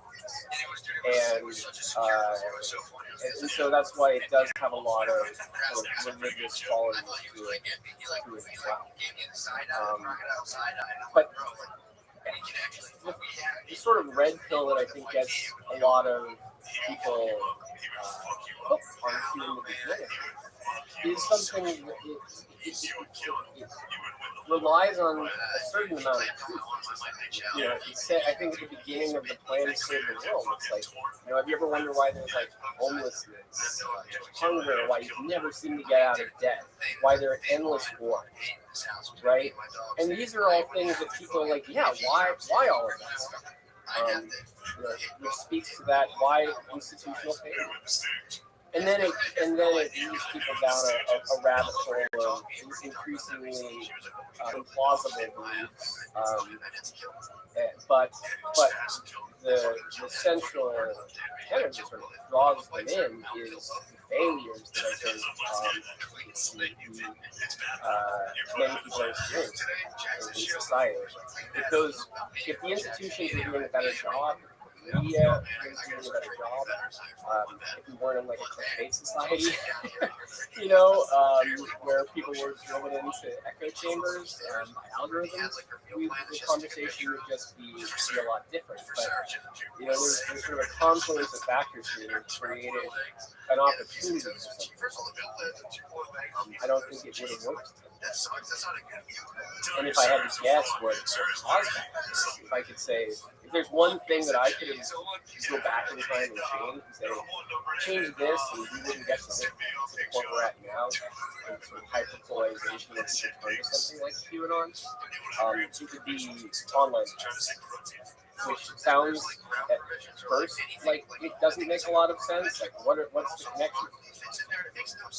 But I made a film almost a decade ago called Terms and Conditions, and in that film, I highlighted all of the ways in which Silicon Valley and the government are working together to extract our personal information, what the cost of it is. And at the time, people would say, well, I have nothing to hide. What does it matter if Facebook is collecting thousands of data points on me, knows my fears, insecurities, knows everything about me? What's the harm? All they're doing is trying to sell me shoes. It's just they're just using it for advertising, right? Well, now we know what it is. The cost is that all of personal data can be used to manipulate us, to play on those insecurities, to drive us towards increasingly sensational content that reinforces our biases.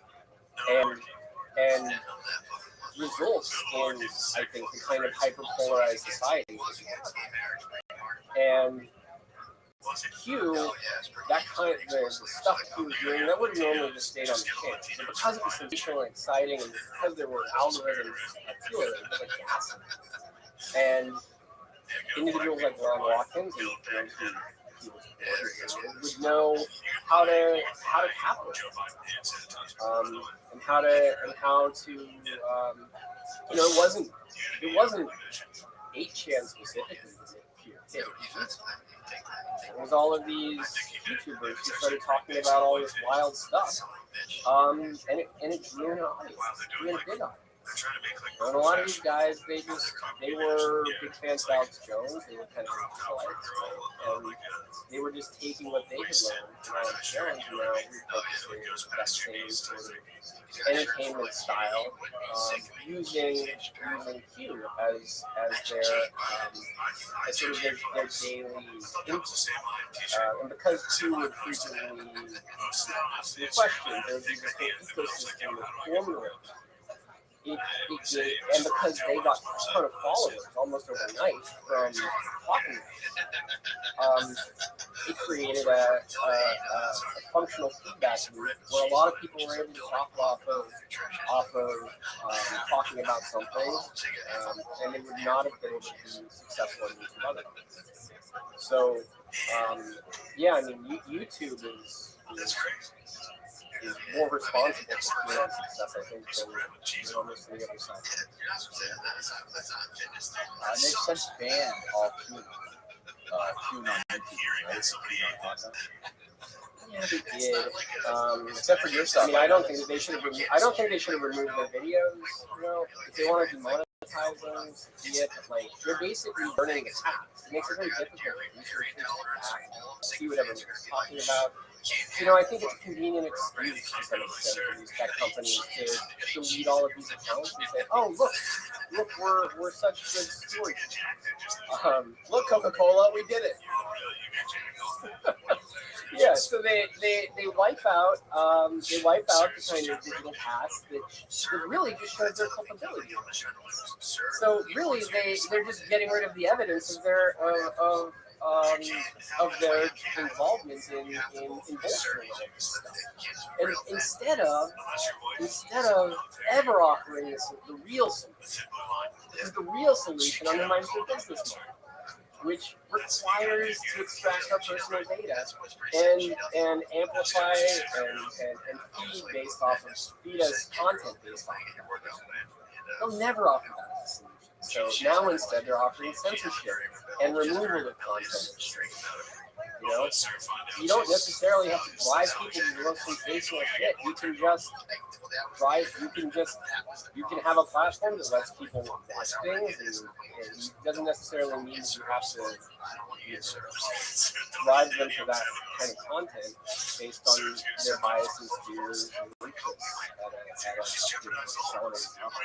So you will never hear, I don't think, people sitting in Congress saying, yeah, we should get rid of data personalization driven algorithms. I don't think they're ever. Censorship to them is a perfectly viable solution because they have AI that they've been working on to do quote-unquote moderation. We know, and we show this in the series, how ineffective that moderation actually is, how it actually captures accounts and videos that it is not supposed to. It's very easy for people to manipulate that and to get around it. I mean, we saw that we were even able to stop the Christchurch video from being uploaded millions of times and only caught it with 80%. So the AI moderation doesn't even work if the representatives kind of can't see it. Meanwhile, if you're a startup and you're a competing company who's saying, okay, well, all these people have been banned off of off of Twitter now, where are they going to go? Maybe they go to maybe they go to Telegram. But if laws were put in place or requirements were put in place that force these companies to do this kind of marketing, well, a startup wouldn't be able to compete. So it's perfectly viable for a big tech company like Twitter or Google or Facebook to employ AI-driven moderation. It's very difficult for a startup.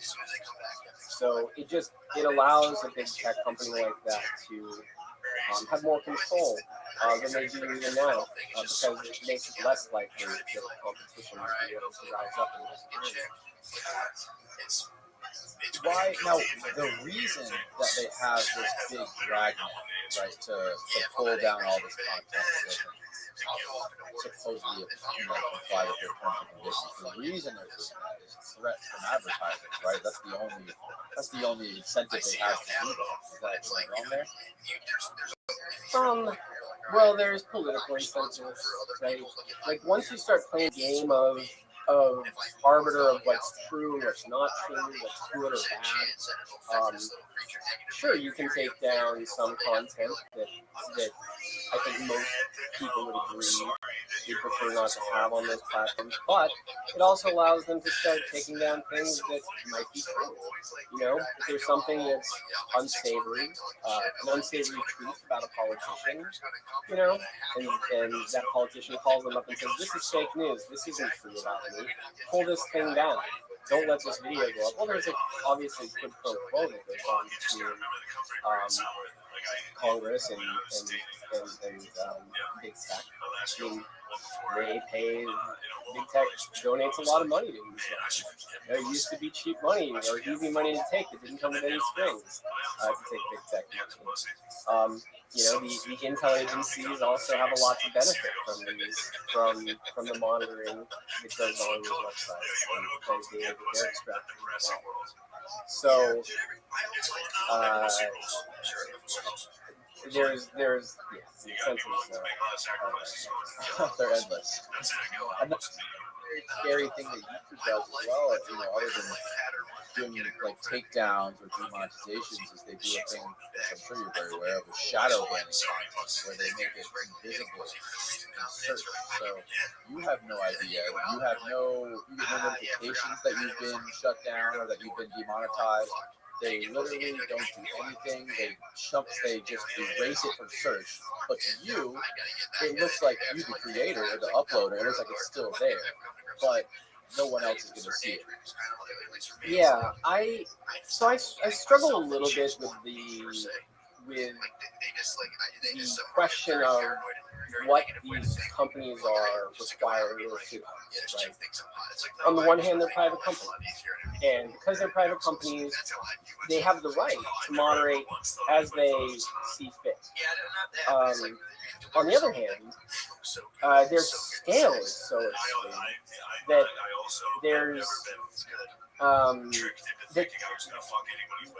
it's just a place where everybody goes. They have a monopoly on either video sharing, or they've reached the monopoly status. And these companies have so much control over information at this point. You have to sit back and say, well, are they really just private companies who are stewards of our information and get to be moderated at this level? Or is this something where we need to break them up? Or we need to create some new rules that create neutrality on these platforms because of this. And at a minimum, if they are going to have this sort of scale, should we have protections in place that allow for competition to actually exist? So right now, for instance, it's not easy to use Twitter. Why? Because you use your contacts, you use your conversations.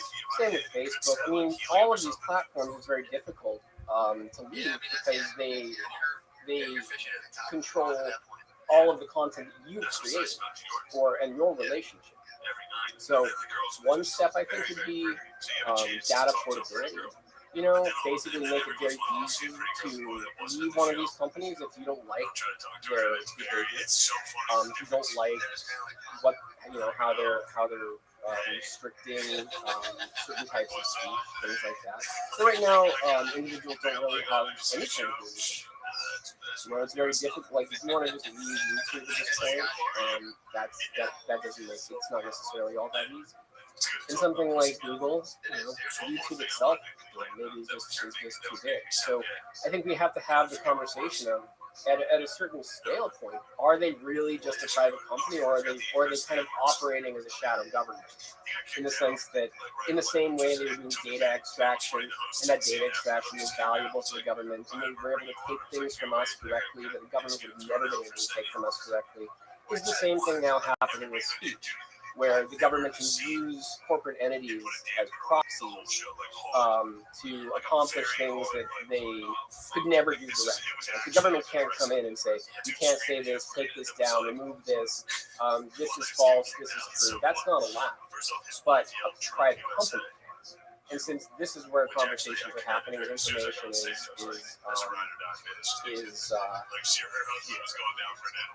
narratives are kind of driven, and information is spread. How much influence is the government having over those conversations? So in a way, big tech is a kind of proxy for the government when it comes to regulation. But right now, right now, as the law is written, they're allowed to. Section 230. A lot of times people say, "Oh well, that just means they're supposed to treat all content neutrally." And actually, what Section 230 allows is for these companies to moderate as they see fit. And so I think the question then becomes, well, do we? And it is the law that kind of created the internet. I mean, it's not just about moderation. It's also what allows you and me to go on a website and post comments and to write things anonymously. And that you can do that, and you can say what you want there, and it doesn't make that company liable. So it protects the little guy almost more than it protects the big guy. So it's, in a way, Section 230 is sort of a free speech law of the internet. It's one of the few kind of rights, few regulations that actually decent rights online. These companies wouldn't be able to exist without that law, right? Because they would be buried by lawsuits. Wasn't Trump trying to get rid of that and abolish that? Trump seemed to be upset that he couldn't say whatever he wanted, and I think he didn't quite. Whoever was advising him on Section 230 didn't perhaps clarify exactly what that meant. So he's like, I'm going to take away this thing that allows the internet to, if I can't have Facebook, no one. If I can't have Twitter, no one. Meanwhile, Biden is coming from sort of the opposite perspective, saying, we want the internet to be a safer and happier, whatever place that has less misinformation. So we need to get rid of Section 230 so that we can have more control over, to make these companies accountable for everything that they post on their sites. So they both wanted to get rid of Section 230, but for completely different reasons. Or to get rid of it and replace it with something else. Yeah.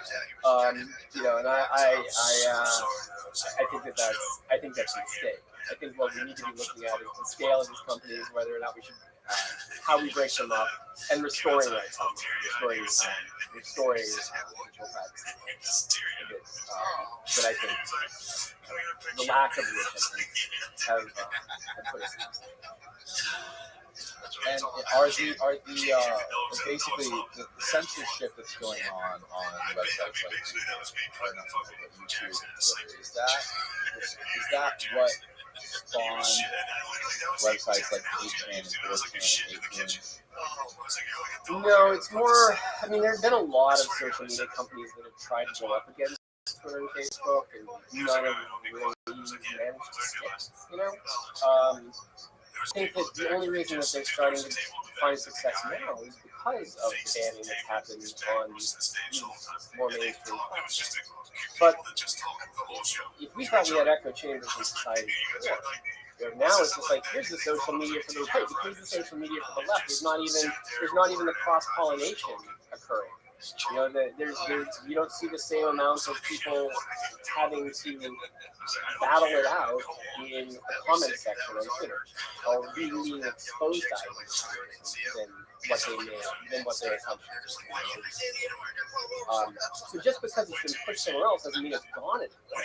It just means that, you know, it's disappeared. It's just been pushed somewhere else. So I think a lot of people who are on Twitter are like, oh, you know, problem solved. Like, well, actually, guys, you thought what this is a problem, or speech that you don't like, that's just moved somewhere else. You know, and by the way, those people who were kicked off of Twitter are pissed off about it, as they should be, and they are mobilizing, and they are going to be very motivated to vote in the upcoming election, and to vote for candidates that are pushing back against them. You know, and I think that that's going to become the dominant argument in the upcoming elections for any Republican. It won't really, the other topics won't really even matter. It will just be a focus on censorship. And this is something that I've seen at the conferences that I've been to and from now. You know, focus on that. You know, it doesn't even matter what the other ideas are. It just matters that they can't express them. Are there any left-wing QAnons, or are they all right-wing? They're all Trump supporters. No, there is I don't know what the exact ratio is, but certainly people on the left. It's not just right. Particularly in the last year and a half, after COVID hit, you saw QAnon move over to more of the New Age communities, UFO communities, just communities where people are a little more conspiracy minded. And also there was the whole Save the Children campaign, which, you know, I sort of QAnon kind of masked itself as just being about that, using the Save the Children hashtag, and that brought more people from the left into the huge orbit. And now QAnon has been on the top in the last 9 months, and not just people who identify as QAnon, but beliefs that are associated. That has been on the top. But one of the things that Q did near the very end, right before the election, was say there is no Q. There's Q and there is a non, and there are not. Like, there is no Q. And it was a tactic that has allowed those who follow QAnon to do these kind of gaslighting campaigns where, like, anytime you say QAnon now, like I've said it a million times on this podcast, but they would just say, like, he doesn't know what he's talking about. There is no QAnon because Q told him to say it. So it becomes this like gaslighting technique where anytime somebody says QAnon, then people attack. And I've actually even seen people in the media now stop saying it. It's like, guys, like, don't just cave to this nonsensical thing. Like, tons of influencers in the QAnon community wrote books with QAnon in the title. Like, it's just a gaslighting technique. But the new flavor of QAnon that I think we're seeing emerge now is one which is more of a wink and a nod. It's coded language, but it's obvious. It's just using all the keywords and phrases that Q would use and embedding them in campaigns and posters. If you're going to put on a conference, it was just a Patriot Double Down this weekend. You know, it wasn't officially a QAnon event, but all of the keywords and phrases that Q uses were everywhere, including in all of their marketing materials. And whether it was like, there we go, one we go all, trust the plan. And then in the, you know, their main poster image, the one that they used the most for the Double Down, was 2 cards, like a plain blackjack, 2 cards, a queen and a 7. This is their main image. You know, in blackjack that adds up to 17, which is, there's also a Q kid. So this is what I'm saying when it's coded. It's like, okay, they're going to be doing, and then all of the speakers were all the QAnon people. Ron Watkins headlined the event. So, you know, it hasn't gone QAnon as a movement has just changed kind of name and technique, but it's still very much alive, and I think actually it's more well funded than before. And what we're going to see in the next election cycle. I mean, if the guy who's essentially Q can run for office, it's like having Q run for Congress, which is what Ron is doing now. He's running for Congress in Arizona. If that can happen, we're going to see more QAnon candidates happening, and I think it's going to be well funded. I think there's money to support this at this point. It's going to be slicker than it was in the last election cycle when Martin Taylor Greene got elected. And I'm telling you, I think that the primary focus is just going to be digital censorship, and all the rest of it isn't even going to matter. We're just going to be thinking about that one thing, and it will be a strong argument, I think, for a lot of people on the right to be attracted to that. So, and maybe some on the left. Have you spoken to Ron? Are you guys still friendly after you released the documentary? We have communicated some, yeah. I mean, he sent me messages. Well, he felt the documentary was fair,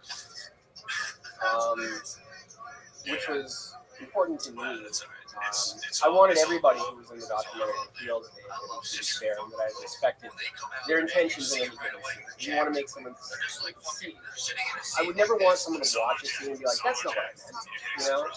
You cut this in a way that isn't how I intended. So I try really hard when I'm in the editing to give everyone a chance.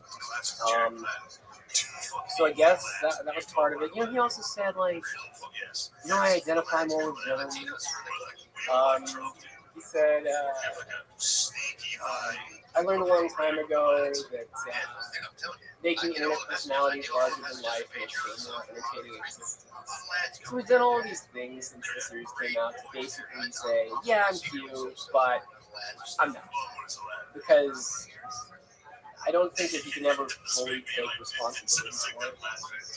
But he still wants people to know how smart he is and kind of what he pulled off. So it's kind of like he gets as close as he can to admitting it at this point, and then stuff. That's been he'll go on. Look, now he's running for Congress. The media, it's already happening. Like the amount of free press he's gotten. The media wouldn't say his name until he ran for Congress, and now he's all over the media. And I don't mean all of the media. Many people in the media would say it, but I was surprised how many outlets kind of dodged around his name. But I guess now that he's running for Congress, it's kind of changed the rules a little bit, and he made this Rosa Parks statement while he was at the Patriot Double Down, and all of the outlets picked it up. He's already done interviews with CNN, BBC, Rolling Stone. Like, he is all over the news now as he runs for Congress, and he's using the same techniques as Trump.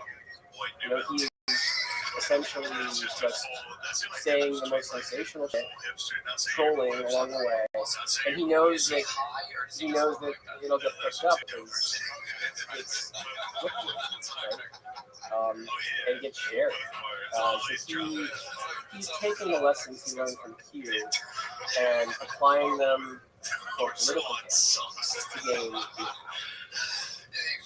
And he might win. I mean, I think he has a shot. I really do. And I don't know if I imagine his opposition right now has some sense of what they're up against. In particular, if they watch the series, but Ron has a digital army. He's really talented in the work. He'll say whatever he wants. Make up, play whatever character he thinks he needs to at any given moment. So I think that he's a serious threat. He's running against him. And he picked the district where they had been running this whole audit thing a couple of times. He selected that specific area to run. I'm trying to understand, like, what is this guy? He doesn't seem to have a motive. He doesn't seem to have any sort of real incentive to do this other than fame and or to entertain himself. He just seems like the Joker, just sort of seeing like what sort of systems he could unravel. I don't think that's far off. I mean, he identifies more with villains or anti-heroes. I do think it's all kind of a game to him. And I think that since he sort of exists outside of culture, in fact, he enjoys leveraging the things that get people upset or riled up or offend them in order to gain more attention for himself. So, I mean, if there is anything that motivates him that's actionably, I do think he does I think he genuinely does care about free speech online. If only because he likes it himself. But I think that is something that he does care about. The rest is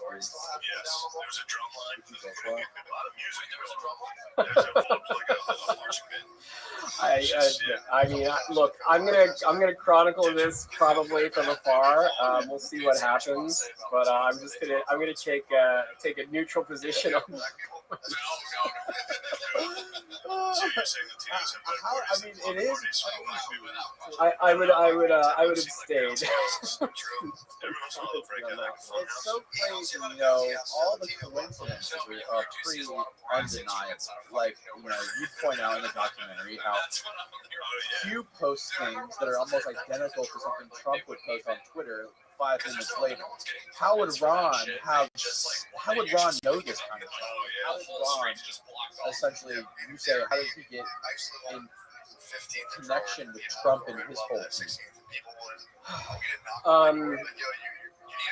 So what you see in the series is that Ron has vision to what's going on behind the scenes with Q. He knew that he was going to end on the day of the election. It didn't exactly end. There were a couple other drops after that, just a small handful of seemed more like cover. But for all intents and purposes, it did end on that day. He and his father both described Q as kind of a marketing campaign. He would just know things like Q is going to go on the offense, and then lo and behold, Q says a couple days later, I'm going on the offense. I mean, there's a million things like this, way more than I even put in the series. But at what point did Ron and his father actually get plugged in with, the Trump Center system? That's something I'm still interested in figuring out.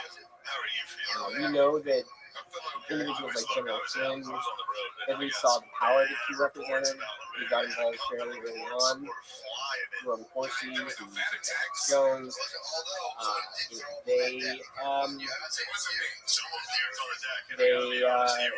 They got involved very early on. So there were sort of a typical cast of players who gravitated towards the power that he represented.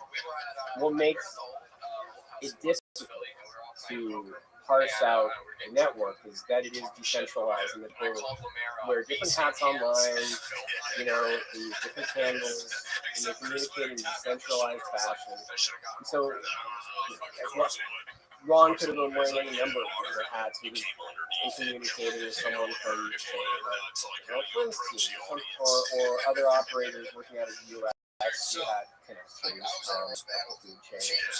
But in terms of actual political power, of seeing when it really seems to switch, I don't think that happened until 2020. There's that call in the series where I'm on it with Ron and Jason Sullivan and Bill Denny. And Jason Sullivan, he's Roger Stone's head of social media. That indicates that they probably weren't working together prior to that. It sure didn't seem that way. And Jason Sullivan, you know, I mean, he's not the biggest player out there, but he had connections to them. I mean, Roger Stone was briefly Trump's campaign manager and advisor, you know, and so that's when I think what I describe as, well, I mean, what May described as sort of new magic. That's the moment where the sort of fantasy, the lark starts to really become real. Starts to just becomes real. You know, this idea of Q having a relationship with Trump's inner circle, that we get closer to that becoming a thing. And Ron would message me over the course of 2020 saying, like, oh, look, I just got retweeted by Flynn, Trump, or, you know, in order to sort of show, I think, that Q was becoming real. And at least in the one sense of Q having some kind of access to something, there being some sort of relationship.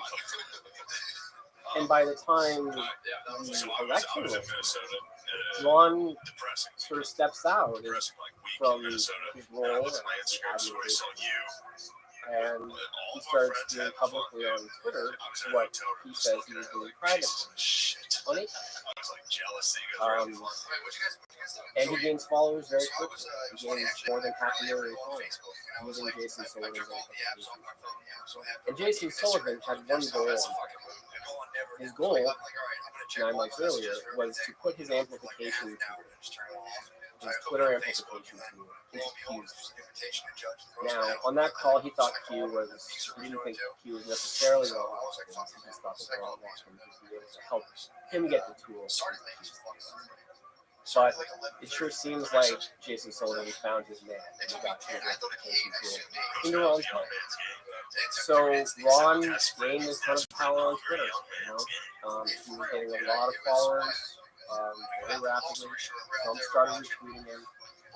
You know, and then he became the advisor, or one of the advisors, to the election fund.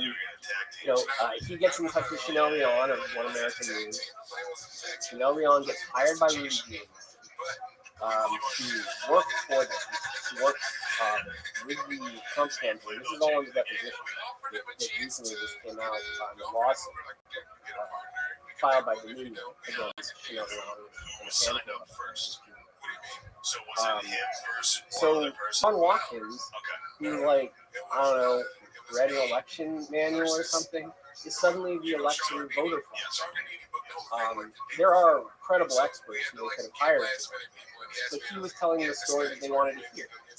And Ron was more than happy to do that. So Ron is the guy who's basically just inventing the narrative that they're running. So sure, there were other people advising as well. We know the certainties that Ron and Chanel, based on what he told me and what he was public, were working together. And that Ron was for the sources. So now, Ron was really plugged in because he was advising. And since that time, he's been actively on Telegram, pushing all of the audit stuff. He's doing on Telegram what he had been doing before on 8chan. But little did I know he would try to turn that into real political power. I think we're going to see what he's doing on Twitter. There's already dozens. Did you see Trump's new social platform that he created? Yeah, like, speak your truth. You know, set out your truth or whatever. Just, but don't say anything bad about Trump. I bet all of that will get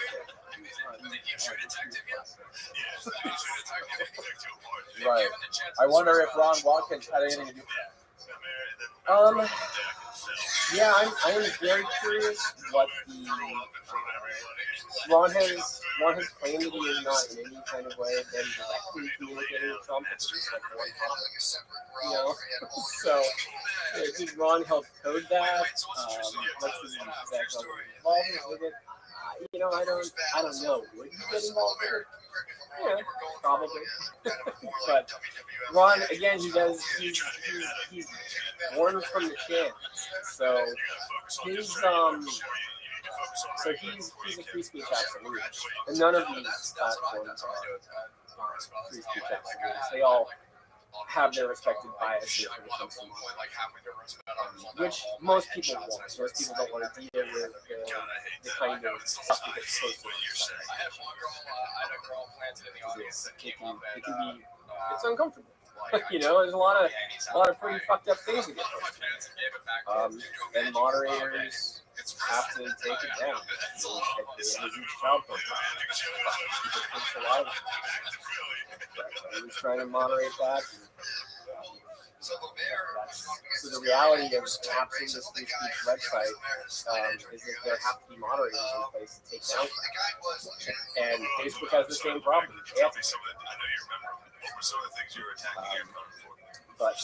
But they allow everything on 8chan to the limit of free speech, right? That the absolute max of what's that's what's allowed. Of course, they're going to take down, the most fucked up things on the internet that are illegal. Of course, but it doesn't mean it always gets taken down immediately. And because on 8kun, anyone can create their own board. Especially in the beginning, they had a problem with boards getting created where people would share that. What is the problem with those types of things? What is there? Do you see a fundamental problem with them existing? The chairs? Yeah. No, I think that obviously there's a concern with your ability to control the content. But in terms of a site like, the chans don't use algorithms. There's not the same level of amplification, and they're completely anonymous. So chans are very safe. They've been around for decades. What's new are the algorithms. So I don't see the chans as being the primary problem, and I don't think he would have escaped the chans if it weren't for the algorithm. Yeah, so I don't understand. I do understand like how they function. I understand why people go, but it seems to me like the issue with all the fucked up content that gets posted there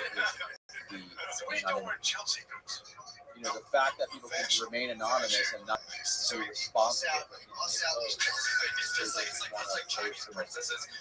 for anything fucked up shit that Yeah, but what's wrong with people wanting to that's where the internet was born with anonymity. Not being anonymous on the internet, that's new. And I tell you what, Facebook, man, people like I said, Facebook has a huge problem with illegal content getting posted there. And someone doesn't have to be anonymous to say the most fucked up things on Facebook. Go there, it's a trash fire. So anonymity it protects whistleblowers. It protects people who have things about themselves, whether it's their sexuality or beliefs, where they just want to try something out. They want to test it out. And anonymity allows them to converse, especially in a society that's more oppressive. Japan, way more people use the chans because it's an outlet, having a place where you can anonymously say something and talk to other people and it's not attached to your identity in the same way. It allows people to experiment with ideas. It allows them to express things and try out different aspects of their identity. I don't know how old you are, but when I was a kid, there was AOL Instant Messenger, and you could go on there and pretend to be whoever you want. And part of the charm of the internet was being able to maintain anonymity. Anonymity has been a tool for many political movements in the past. Being able to even just share leaflets or documents, or things that were written that you didn't necessarily want to be traced back to you, but because you knew what the consequences might be based on whoever is in power. So anonymity is a tool for masses that I don't think is a problem at all. Really, if we're going to say if there's a problem, when I say the problem, what I mean is there's hyperpolarization in society, and there are people who like hate each other so much they like want to kill them. That's a problem. And what's driving that problem is, I think, to a major extent, these algorithms, and they thrive on a personal level. So that's, to me, that's right. Them collecting the personal data is the problem. But what did you say that people being able to remain anonymous and say the most foul things about dox somebody so they can remain anonymous and not? Well, doxing somebody is a different question, and I think that's something that we could regulate. People being able to go on there and say really fucked up things. I mean, if they're not saying something that's illegal, it's not illegal. If we as a society determine that if something goes beyond the pale to where it actually doesn't pass the emergency test, already those things get taken down. Like they're not if there's an imminent threat, right? Like if it's clear that someone is making a threat to murder someone else, they have to respond to FBI requests. That's not legal. It has to be treated. So absolute free speech doesn't mean literally anything goes. And 8chan or 8chan, along with a lot of those other websites, will respond to those. So if we as a society say, well, we don't want people to be able to talk about certain fucked up things, and we have to be prescriptive and say, well, what are those fucked up things they can or cannot talk about? But it's very, very difficult, if not impossible, to regulate against one certain type of speech or one certain type of way of thinking without taking out, without unintentional. To say, because for instance, we saw this with QAnon, like they tried to ban QAnon, the hashtag, and inevitably they said, well, let's just pick a new hashtag, let's pick another letter, let's show what are they going to do, keep banning everything? So it becomes a whack-a-mole in that sense. And also, the more by censoring things or suppressing them, it gives those ideas the veneer of intellectual. It makes them seem like there must be something to it if someone is suppressed. Isn't that how QAnon got catapulted into the mainstream in the first place when they got banned from Reddit? Yeah. I think every time Q got censored, it made it worse. Because it was able to leverage that to say, I'm being censored, we're being censored. Surely what we're doing must be so righteous that our enemies are responding by purging or silencing. Yeah, the censorship is what makes you do it. Yeah, very much so. There's a phrase I think is pretty on point, which is that the hostility of suppression speeds up the treadmill. So that sense of being silenced or suppressed, when somebody experiences that, it makes them more sure that it makes them more likely to act. But going back to talking about being anonymous on these websites, what about when you have something like this guy who was live streaming shoot up a synagogue? I think it was a synagogue. The guy who He wasn't live streaming on. He was live.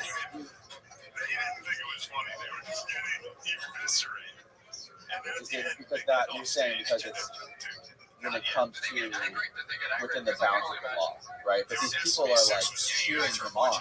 These anonymous users are like, yeah, finally, you stood up for us. You stood up for white supremacy and killed these Muslims or whatever it was. And it's an argument. It's kind of an argument to say like maybe this guy wouldn't have done this if all these anonymous people wouldn't have been like cheering him on.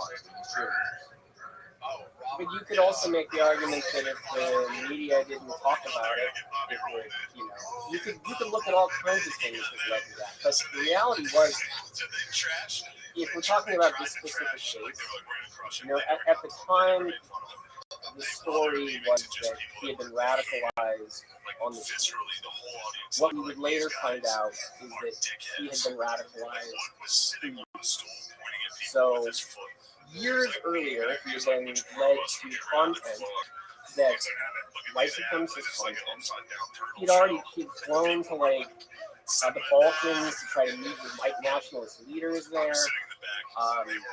That guy had a history. He should have been on all kinds of watch lists for traditional reasons. So this is not a case where he was just going out there specifically to appeal to those groups. However, he was aware of this culture, of the Shan culture, and that he did create something for them. But where do you live stream? You live stream what? Facebook? Is that where it was? Yeah. Yeah, I mean, it wasn't live streaming on the channel. So, and then that live stream got picked up and replicated and shared time and time again. So, right, Facebook had a if the question is, I mean, there are some real fissures in society and some things that we need to tackle. I think that in that case, that guy could have been. There were ways that guy could have been caught beforehand, and some things are just some fucked up things happen in the world, and people cheer them on, and it's a nightmare. But at the same time, what are we looking? I guess I'm trying to understand what it is that you're hoping to solve. I'm really trying to understand what the argument, what the best argument is. Well, because I hear so many people say, you're the first person I've heard argue for being anonymous, remaining anonymous on the internet. I just hear, I hear so many people say that's the issue. For so many people, I understand, the comment section, it can hurt your feelings or whatever.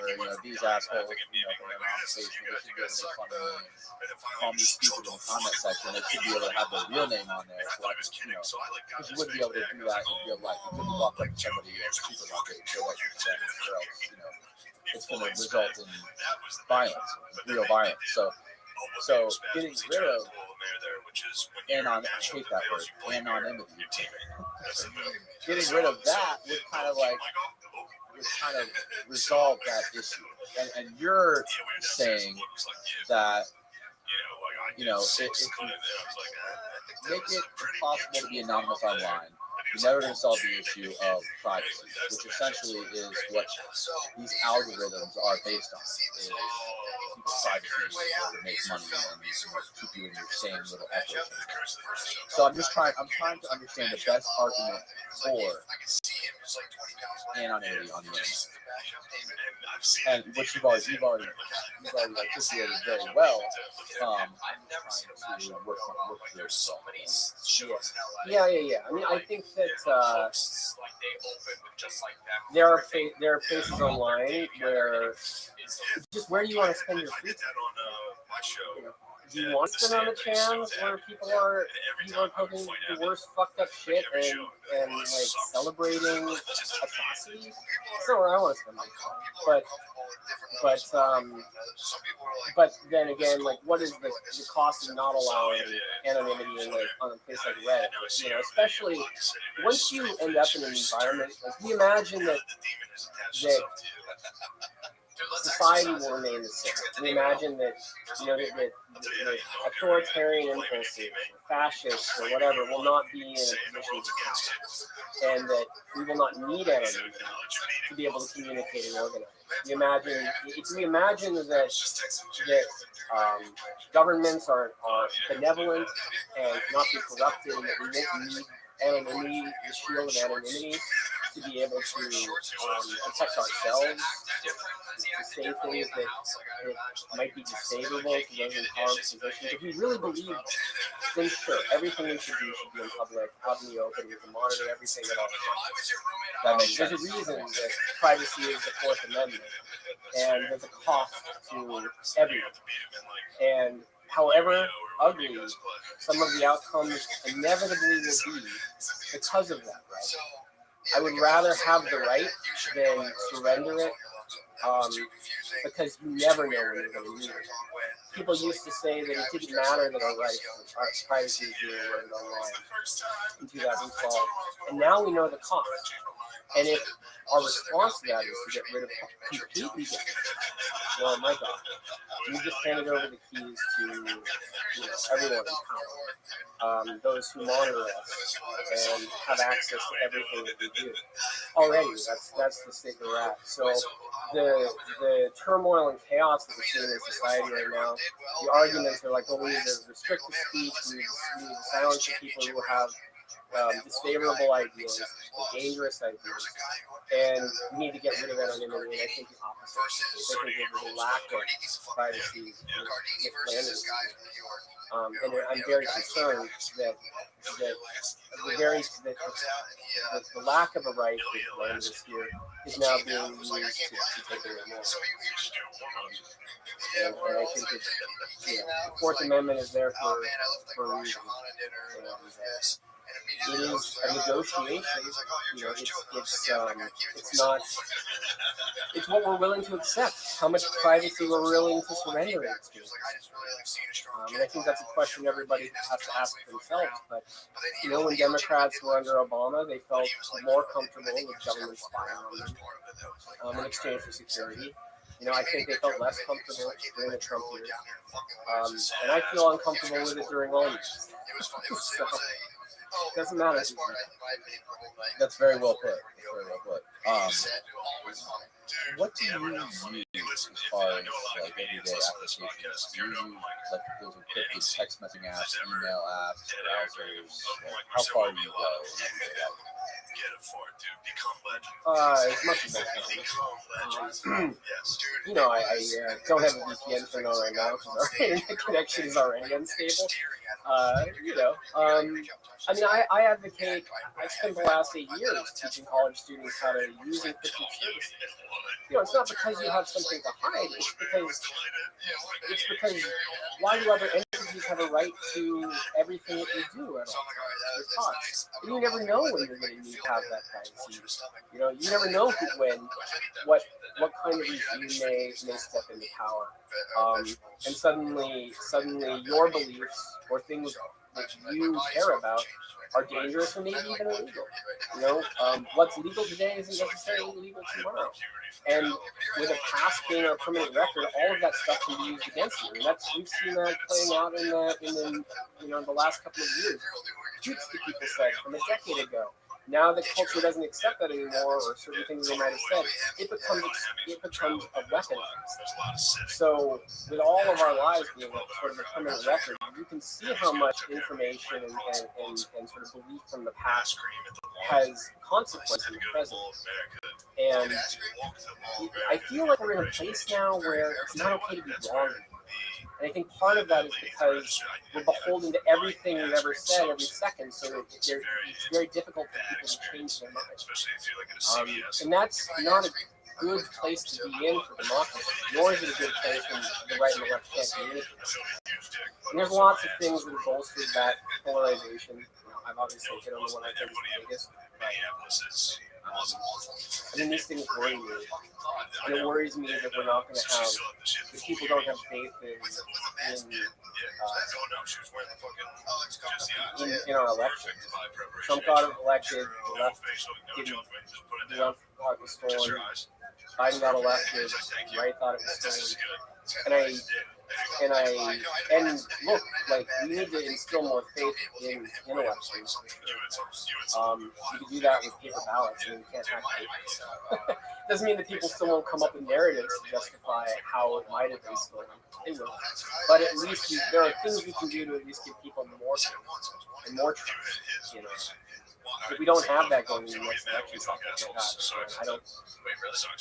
And if we don't fix the privacy problem online, all of the things that created this polarized environment we're in right now, this kind of information war we exist online, it's only going to get worse. So I don't like to be a doomsday prognosticator here, but I just haven't seen anything get fixed. I haven't seen any of this stuff get fixed since the Snowden leaks. Like, I thought Snowden was, when he revealed that the NSA was doing massive spying on everybody, I thought that was going to change things. And like, they did like the smallest amount of reform. You know, they basically outsourced the metadata to a private company, and that was basically all the shit. I don't have a great amount of optimism because these companies don't want to do anything that hurts their business. They're not going to offer up the solution that we need. And there's plenty of people right now who are seeing the information state of the internet as a useful tool to gain, and they will continue. And then my fear is that in trying to suppress that, we're pulling the wrong levers to de-escalate the tensions that exist right now. And there are too many bad actors interested in fucking everything up and creating chaos for their own political.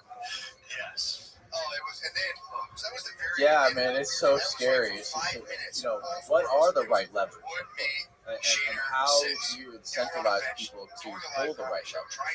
What are those levers? Why would anyone do that? It's just like another interesting kind of example of this is the NBA in China. How there's a player who plays for the Boston Celtics, the big guy. He speaks out a lot about stuff going on in his home country, in Turkey and China. I think China accounts for 15-20% of the NBA's total revenue. So whenever anyone speaks their mind on Twitter, who happens to be employed by the NBA, they pay. They don't. They're kind of they're censoring people within their own organization, even players, because it affects their bottom line.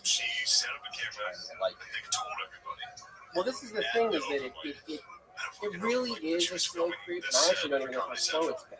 It always starts with let's get rid of this thing that 98% of people agree should be gotten rid of, or 90% of people agree should be gotten rid of. And people are like, fine, Milo Yiannopoulos gone, whatever. Nobody misses. Oh, Alex Jones canceled, whatever, he's gone.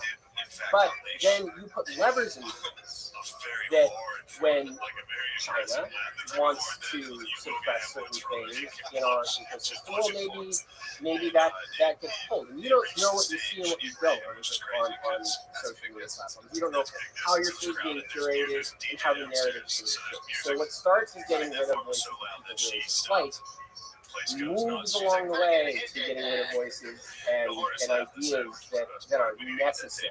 I think most people would agree are necessary to have a functioning democracy. And ultimately, putting those levers of censorship in place will be pulled by people in positions of power, or organizations trying to curry favor with foreign governments where they're trying to get a market. So that's why. You can start with something like getting rid of QAnon, but where does it end? And that's why most people who are legal scholars who debate free speech issues will say, well, that's why you can't get rid of it. Because there's kind of no end to it. And there's no way to say you can't talk about this thing without a bunch of other things negatively going on. So usually ends up harming the very people, usually getting rid of free speech protections, ends up harming the very people that policy. So Yeah, man. It's But that's what we hit that in episode 4, right? Like, you go back to Skokie, Illinois, where you have this Jewish attorney defending, someone who's basically who's a Nazi. He wants to demonstrate as a Nazi in Skokie, Illinois, heavily Jewish community. A Jewish lawyer took on the case to allow them to demonstrate because he understood this principle at its core, despite it being incredibly emotionally draining for people who are Holocaust, right? And that's the America that I know, because there's an understanding that has to be allowed for the right to actually exist. Because say they had banned, what law can you put in place to ban that kind of speech that wouldn't then be used to silence, I don't know, a civil rights activist in a community where they're incredibly Martin Luther King Jr. They use the same law that says, so he says like, okay, well, we now established that people who are saying things which are disfavored in some way, shape, or form. I mean, there's a great book written by Amy Strauss, who headed the ACLU for I think more than 10 years, called Case, where she outlines her case of why you can't, why it's impossible to legislate against something or create a policy against something like, a Nazi speaking that wouldn't have far-reaching unintended consequences. And they tried these things in Europe, and the list goes on and on and on of the kinds of speech that gets suppressed. Or where people, get end up getting arrested or fined or put in jail for saying things that you and I would go, wait a second, that's a perfectly reasonable critique. Trying to think of some examples off the top of my head. It's been an hour. It's been 1 year since I've done it. It's like saying something bad about Christians. There are countries where that can be sort of inverted. And someone can go to jail for saying something. And then what you don't know is the killing of it. So you don't know, when people feel like they can't say certain things, there is self-censorship. And then that's when people turn even more to something like this. I think part of why it happens is because people are looking for an outlet to express themselves. So it's a thorny issue, and that's why I think time and time again it's tested in front of the Supreme Court. It's always the most vile stuff that tests sort of the limits of it. And we do have. There are plenty of things that are illegal. There's the emergency test that says, well, if the speech is basically inciting people to commit imminent violence in some way, shape, or form, that is, you can't yell fire in a crowded street. That's illegal. That's not. So there is a limit. And this is something that gets tested. And I do think that one of the big challenges is the internet's global. But does that mean that someone who is in South Africa shouldn't be able to influence policy in America? Because that's what's happening. That's what you see in this. You got a dude who's managing the Q board, who's operating in South Africa, to be able to write and say things that influence people in America. So in a way, we're exporting free speech around the world, but it means that their speech and foreign actors can influence our way of thinking. And that's why I think now we're going into I've seen this from my childhood. I've had production assistants like Tim McCow and in South Africa who were like red. They would like the dude in McCow who Tucker Carlson. I'm like, why are you? And he was able to cite like all of these characters. Like political characters from the United States, and like, why in the world would this guy even know who any of these people are? And it's because of this sort of diversity. What we're seeing now, I think, is that ideologies are spreading on a global scale, it's orderless. It's super decentralized, and those ideologies are very strongly held. So if there is going to be conflict in the future, and I am doing everything that I can think of to try to avoid that, I really hope that it doesn't come to pass. But if there was another world war, it would be decentralized. It wouldn't be. It wouldn't be. It would be driven by ideologies where people have come to believe certain things that they've learned through the internet. And QAnon is an expression. We've seen it permeate many other countries. There was recently in Brazil, sort of a failed coup attempt that happened there, where they had their own Q shop, just a Brazilian version of the Q shop. Japan, they've got 2 different flavors of QAnon there. It's all over the world, and they just kind of repackaged it to their own political players, where there's this idea of fighting this evil global cabal. And if that can spread in the form of food in a global way, then that means that these ideologies are spreading in a borderless way because of the internet. So, in a way, American free speech and providing this to the world has opened up free speech. It means that now, on a global scale, we're influencing each other, which is fascinating when you compare that to the Cold War, where it's like we were so afraid of like the communist ideology somehow finding its way into America, and then we had a battle, a proxy battle. Kind of communism versus capitalism, and now, a Russian operative or someone from another country doesn't have to leave their computer to shitpost and influence things. They can do it from the comfort of their own home. So people use the term information, it's kind of hard to. Sometimes it's hard to picture that, but it's a battle for people's minds on a global scale. Do you think the first order of business to sort of combat this would be get rid of the algorithms? Do you think that would be one of the main things that would help solve this problem? I don't know that we can get rid of it. It's like you can't really put the genie back in the bottle. And I want algorithms on the search engine. I want to be able to find things on the internet more efficient. But I think it's the data personalization feeding. You can have algorithms that don't involve all the information that the company knows, right? That is a possibility.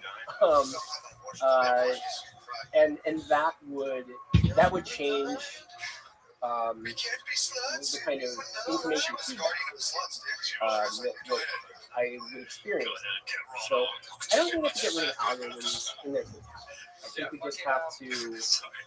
I think that we start by enacting privacy regulations, make it so that these companies maybe you have to get rid of the psychometric profiles that they've built on each of us, and severely limit their ability to use data personalization when feeding.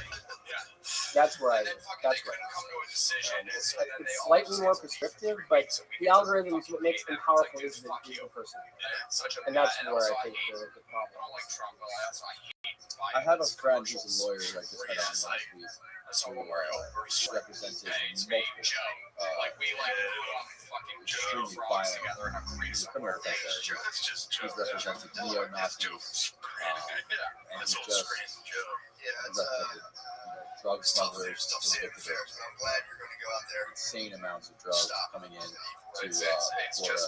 And one of his most recent clients is one of the guys who got charged for assaulting a police officer on July or January 6th. And this guy, my friend, the friend of mine, he's a liberal. He's a Democrat, and outspoken about it. He voted for Obama. He voted for Trump. But he takes on cases like this because he represents neo-Nazis. He represented this guy who, was convicted of assaulting a police officer on the Capitol steps.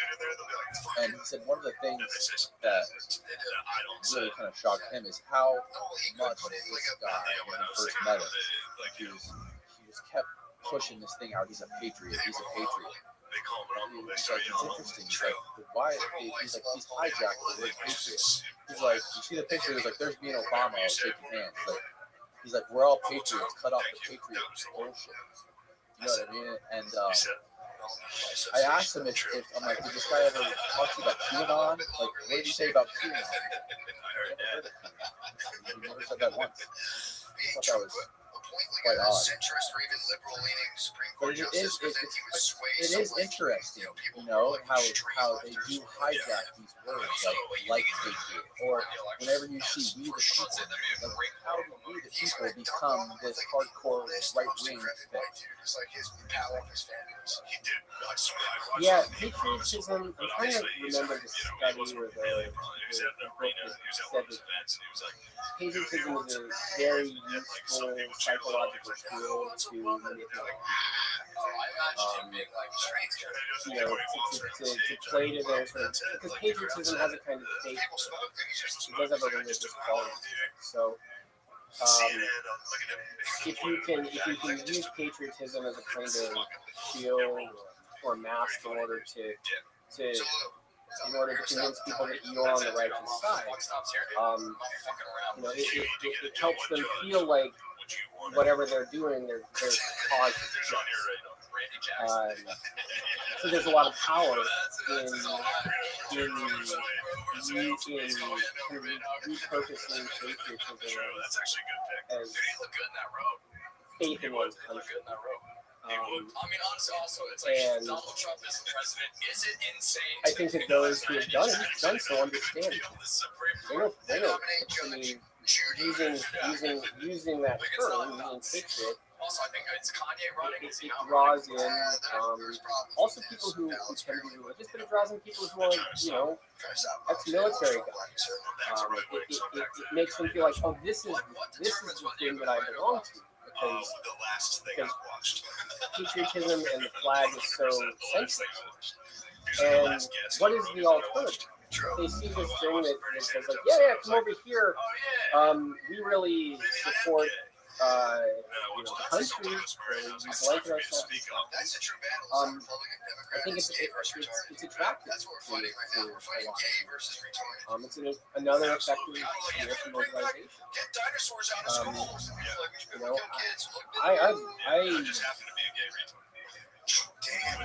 I'm a pretty serious constitutionalist, and I care a lot about civil rights. I mean, I would consider myself to be a patriot, right? But when it gets repurposed, it's fascinating because then people are afraid to say something. Like the democratic, the American experiment founded on the Constitution sets the stage for the rest of the world when it came to civil liberty. It wasn't perfect when it came out, but it was the best document, and they knew it would be and that's why when I look at something like this new question around free speech online or digital privacy online, it's like we're just having the argument again because it's in the digital space, but it's really the same argument or the same question that we've had for hundreds of years. And when people were escaping tyranny, they said, here's what we need. Here are the rights we want. Here's what we wish we'd had. So it does frustrate the hell out of me to see it kind of get repurposed to a certain extent. But I do think that those who get drawn to that, they get drawn to it because they feel like there's no where's the patriotism somewhere else? If you went nearly died for your country and you came back and you're like, well, which group would I align with? Would you align with the one that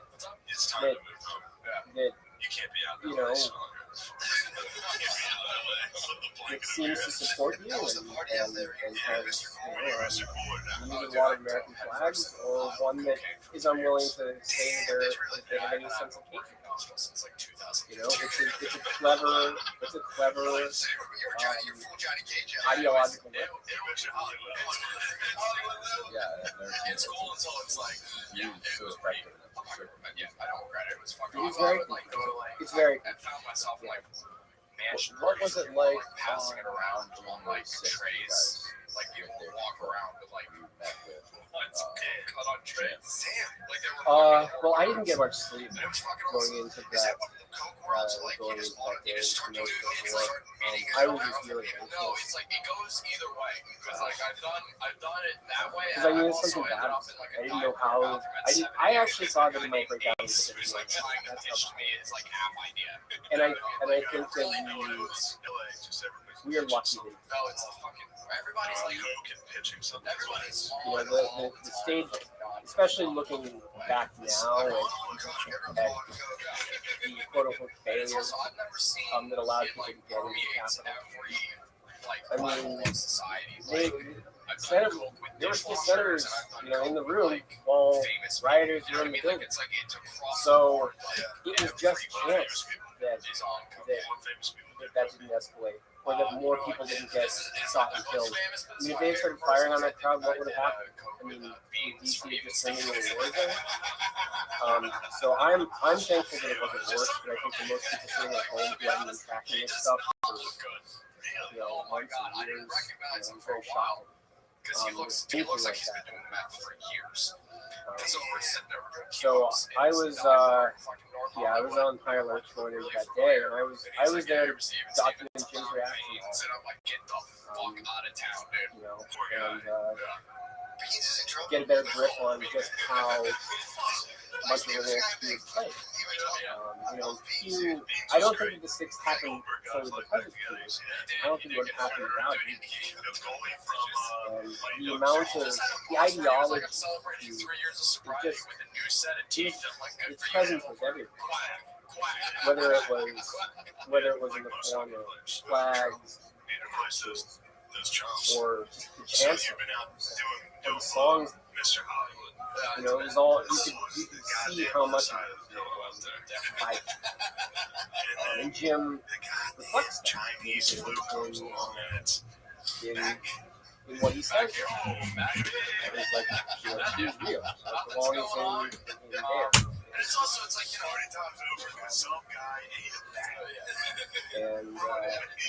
And those guys are still from So,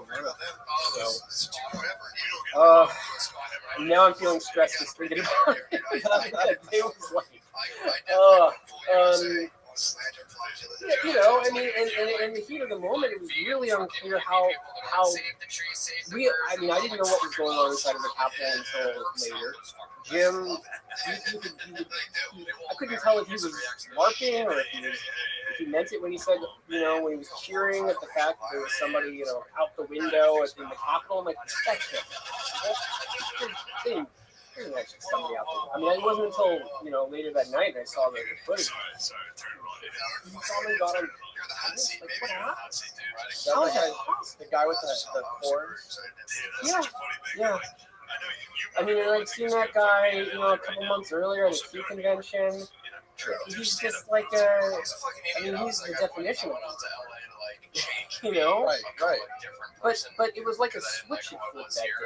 And they'd gone from LARPing, and that's why we play that hallucinogenic tune, going into the Capitol, because it was almost like the end of a really bad trip. And where suddenly it was like, here they all were in Capitol building. It was like a switch or something.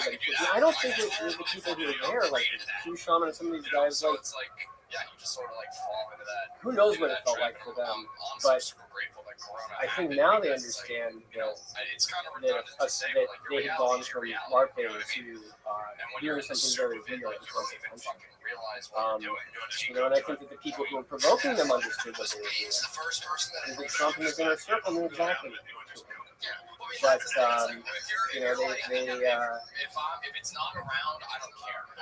they just kind of let those guys do the work for them, and it doesn't seem like Coke instantly transforms the whole senior I into mean, a Trump didn't come out and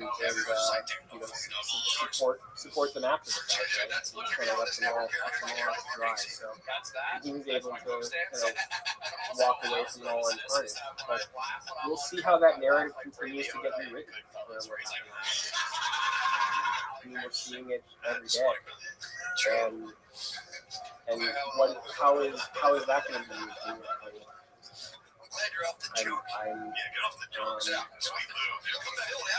I guess we just have to sit back and watch. But some of the agencies, it seems like they're kind of brushing it under the rug. It's like they don't really want to look at what happened that day. We'll see what the January 6th commission dredges up. But most likely in a year, we'll see a flip in I mean, I thought, look, like everyone in Congress was there. Like the fact that there couldn't be some agreement on how to on investigating what happened. Would be the right move. I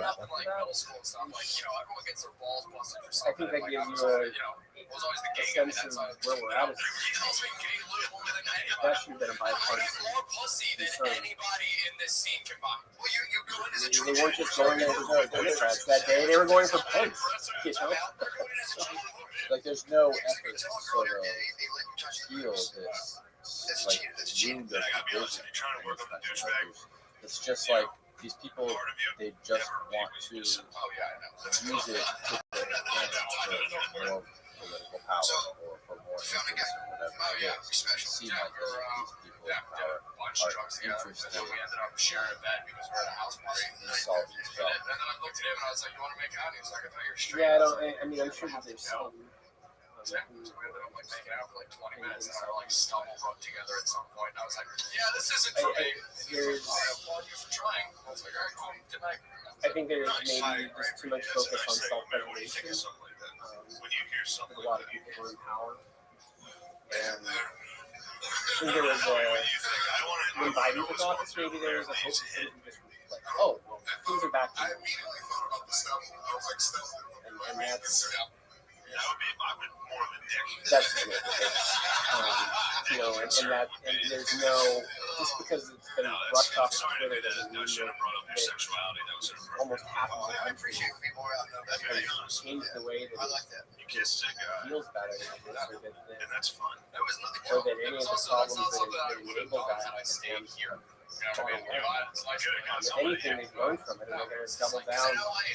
Unintended, they're going to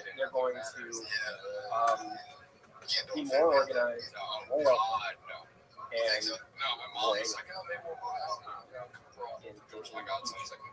So, I don't think that it's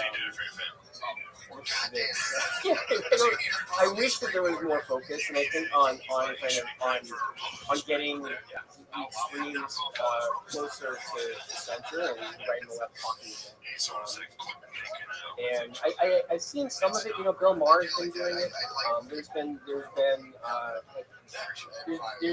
individuals who are saying like, whoa, let's start to break down what the fissures really are, and how these two sides are playing each other for their own political gain, and what the cost of that is. And if we don't start to de-escalate it, these two realities aren't going to be able to coexist. Well, you're doing a fucking phenomenal job.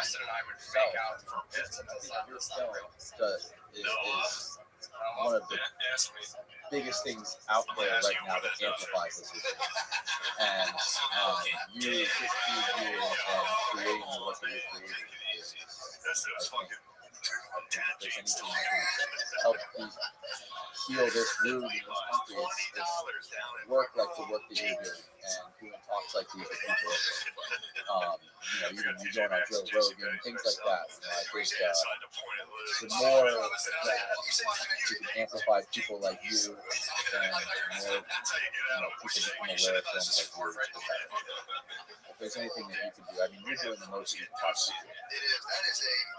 And I appreciate you. Well, it's very, very generous and I really enjoyed talking to you, and thank you for your thoughts on what you do. and for letting me speak to your audience. Well, it's also, it's like, just trying to make that laugh. I love Jamie and Stern so much. But it's like that thing where it's like, you know, I'd have a good set and I'd get off stage and I'd be like, why do I still feel like shit? And then it's like, yeah, it's just like you're not going back to a green room with like you or Six or Shane or Cindy. You know what I mean? It's like, you want to, you know, what's the point of doing it if you're not doing it with your fucking boys? True that. Couldn't agree more. You know, that's why I was so, had the same thought. I was out in Minnesota just eating you know, mall, dude. I lived in a mall for 5 days. Did you live in there? Happy Halloween, Matt Cox. Unfortunately, no. They even kind of dicked me on that. They put Happy me in a Halloween. nice hotel in the mall. Halloween. Got wind of Tomorrow's that. Halloween. I was Sunday's out Halloween. across the We're street. almost to Halloween today, too. And it just You doing anything special for Halloween? I was in a bad motel.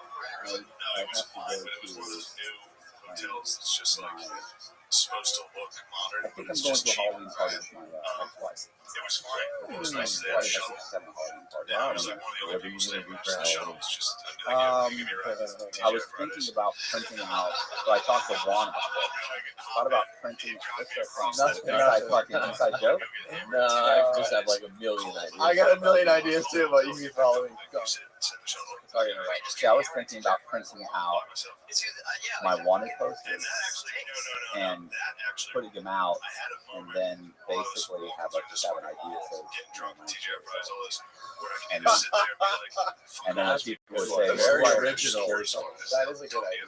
yeah, see, To just be like, this is together, actually yeah. awesome. I like that. This Be an rules. FBI Getting agent. hammered by myself at TGI Fridays is cool. That's awesome. That's awesome. I had to think to myself, like, it's time for me to just fully What about you? What embrace do you need for capitalism. Halloween, Taco? Like the worst Right. form of capitalism, which is franchises in the middle of America. And just you have We got to embrace it. So I- Thursday night football game going on because Shane is a degenerate gambler. He likes to bet on all the games with Sat there mybookie.ag. and ordered a steak. And he's got a lot of. How much money you got riding on these games? The Packers versus the Cardinals. Drinking ayahuasca. A couple hundred, that's it. He's a high roller. It's just you drinking. You ever bet on sports now? I got my Carrie names on. I see that. I can only imagine if people in memory of ShaneFuckingLee.com. Shane Lee.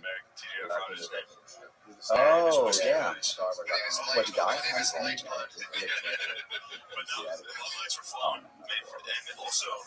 Oh, and that's It made me laugh. My tweets suck. probably has Like, look how work tweet switch without regret.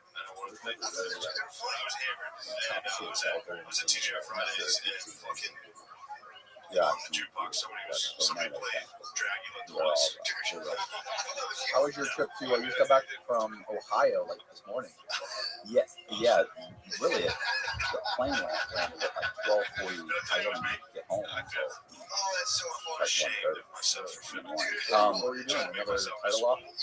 Yeah, it was a title lock commercial, and so it was a title lock commercial, and we also shot a podcast for an NFT that I'm doing with Investment Joy. What is that face? I'm listening. What the fuck do you mean? You're looking at me like, yeah, I did an NFT for Investment Joy, and he's gonna auction it off as in Brandon. We did a video on that, and it's funny because he actually painted things, and then they have a digit, and they sell like 1,700 tokens. But he actually took a real painting and put it behind a bulletproof glass, and he's gonna have a live feed on Twitch 24 hours a day. You can always look at it like a real thing. He's actually got some good ideas. Like, I mean, it's pretty funny. It's pretty interesting. So yeah, and then I did the home life lock. We did kind of like a commercial, but it's real. You know, his stuff is real candid. You know what I'm saying? It's real, like, just, hey, let's go walk in here and talk to this person. Is it the same senator or whatever? Oh no, no. That's me. This is the guy that runs Investment Joy. Oh, I thought you were talking about Taylor. Yeah, the guy that runs Investment Joy.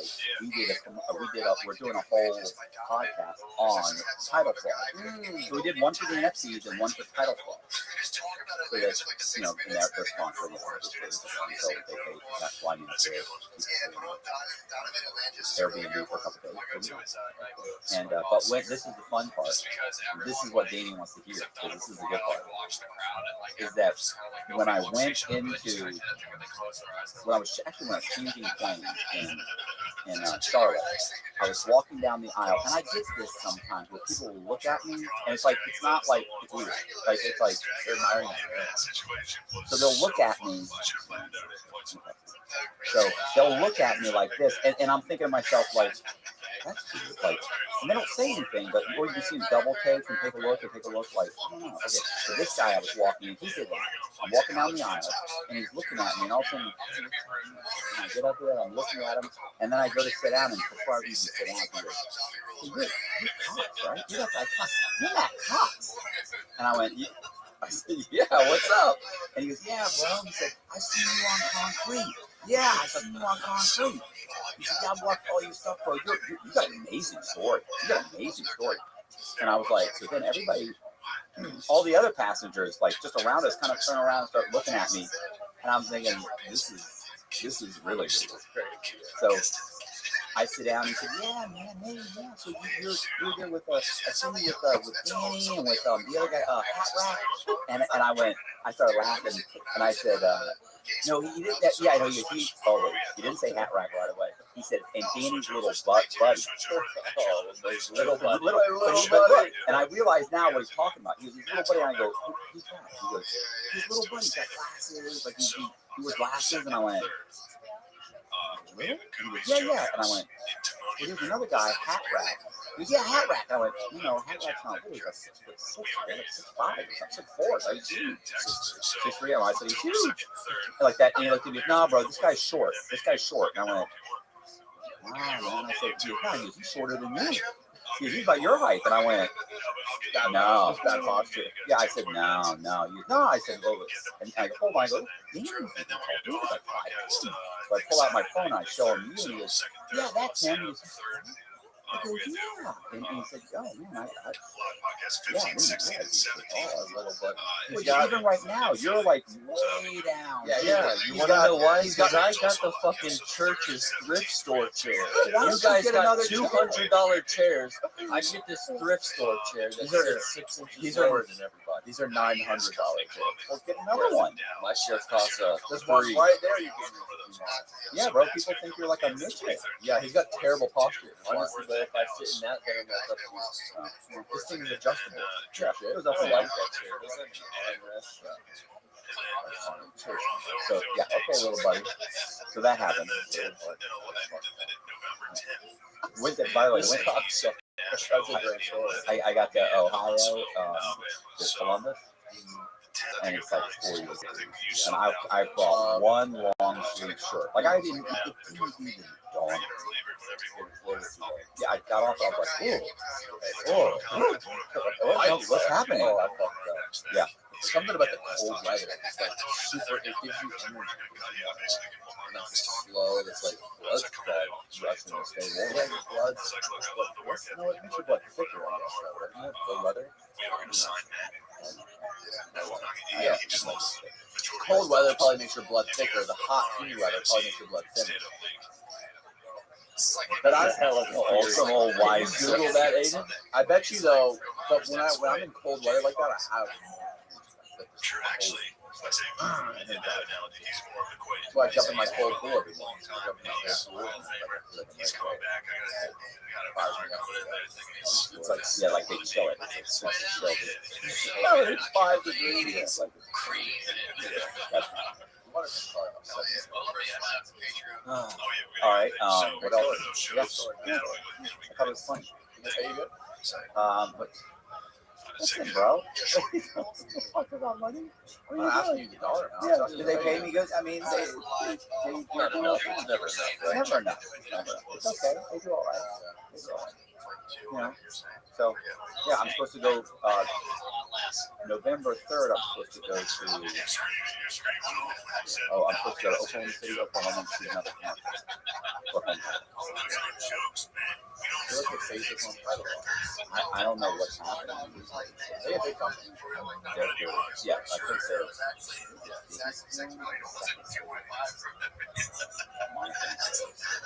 It's big. That's incredible. Shane had an idea for you the other day. Title of your podcast. The fraud. I call it the Matt Cox broadcast. It's a great idea. And It's catchy, man. Oh, that's pretty good. I mean, if it was all fraud, but it's not. Like I interview other people. You are fraud. Yeah.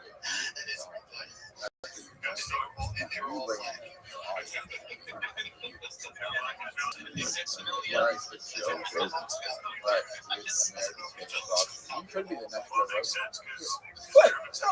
What's wrong with you? What are you doing? What do you mean? I'm not going to be the next Joe Rogan. Who believes that? Danny believes it. I'm Joe Rogan of Florida. Yeah. I'll bet you people have said that. Yeah. Yeah. I'm just leaning into it. Yeah. So, yeah. Anyways, great podcast. Thanks for tuning in, everyone. So I'm thinking. So here's what I'm thinking. I'm doing. I've already started the channel. I'm gonna do it. You want to talk about that? My I'm gonna start. So I like soft white underbelly. Right? Mark Leda. Yeah. Yeah, you got a sick channel. Right. I like his channel, but he has an issue with monetization. Yeah, because he interviews drug addicts, hookers, right, gang members, and yeah. So you end up with fraudsters. Anybody want one? You end up with these people talking about heroin, shooting up, and well, even if he's monetized, but how much monetization are they going to give him? Like $1, like $1, like what $1, $1.50? He's saying it's almost nothing. He says that. I think why because of the currency. Yeah, they censor it. Or they demonetize it. Right, because McDonald's doesn't want to run their commercial on a heroin addict prostitute who's now homeless. Because it's not. They probably love McDonald's. They probably do. I shouldn't say McDonald's. And that was my fault. So let's say Ford Motor Cars. That was a good place. Let's say Ford Motor Cars. Okay, or Ford Motor. So Ford Motor or Tesla or whatever. Somebody who's like, right, I guess. So, but I talked to him and he said that he's like, yeah, but like if I put up like a prostitute or a pretty girl or something like that, he said those videos take off also. But still, his channel overall, it's not really monetized well. So I remember thinking, well, why don't you stop these places? But he's like, no, they have a story to be told, and it's important. And so he's more on a mission. And I get that, you know what I'm saying? Like, you need those guys. Yeah. He's an artist. It's an art project. Absolutely. He's passionate about it. Like, I'm not going to do it. But if that's what you want to do, I think that's important. I think that's great. It's great. And he's doing it perfect. So what I thought about, but I like the setup. The person's on the stool. The backdrop is very simplistic. You take some photographs of them. The photographs come and go throughout the whole thing. And it's just them talking. Like, you have to just kind of prompt them every once in a while.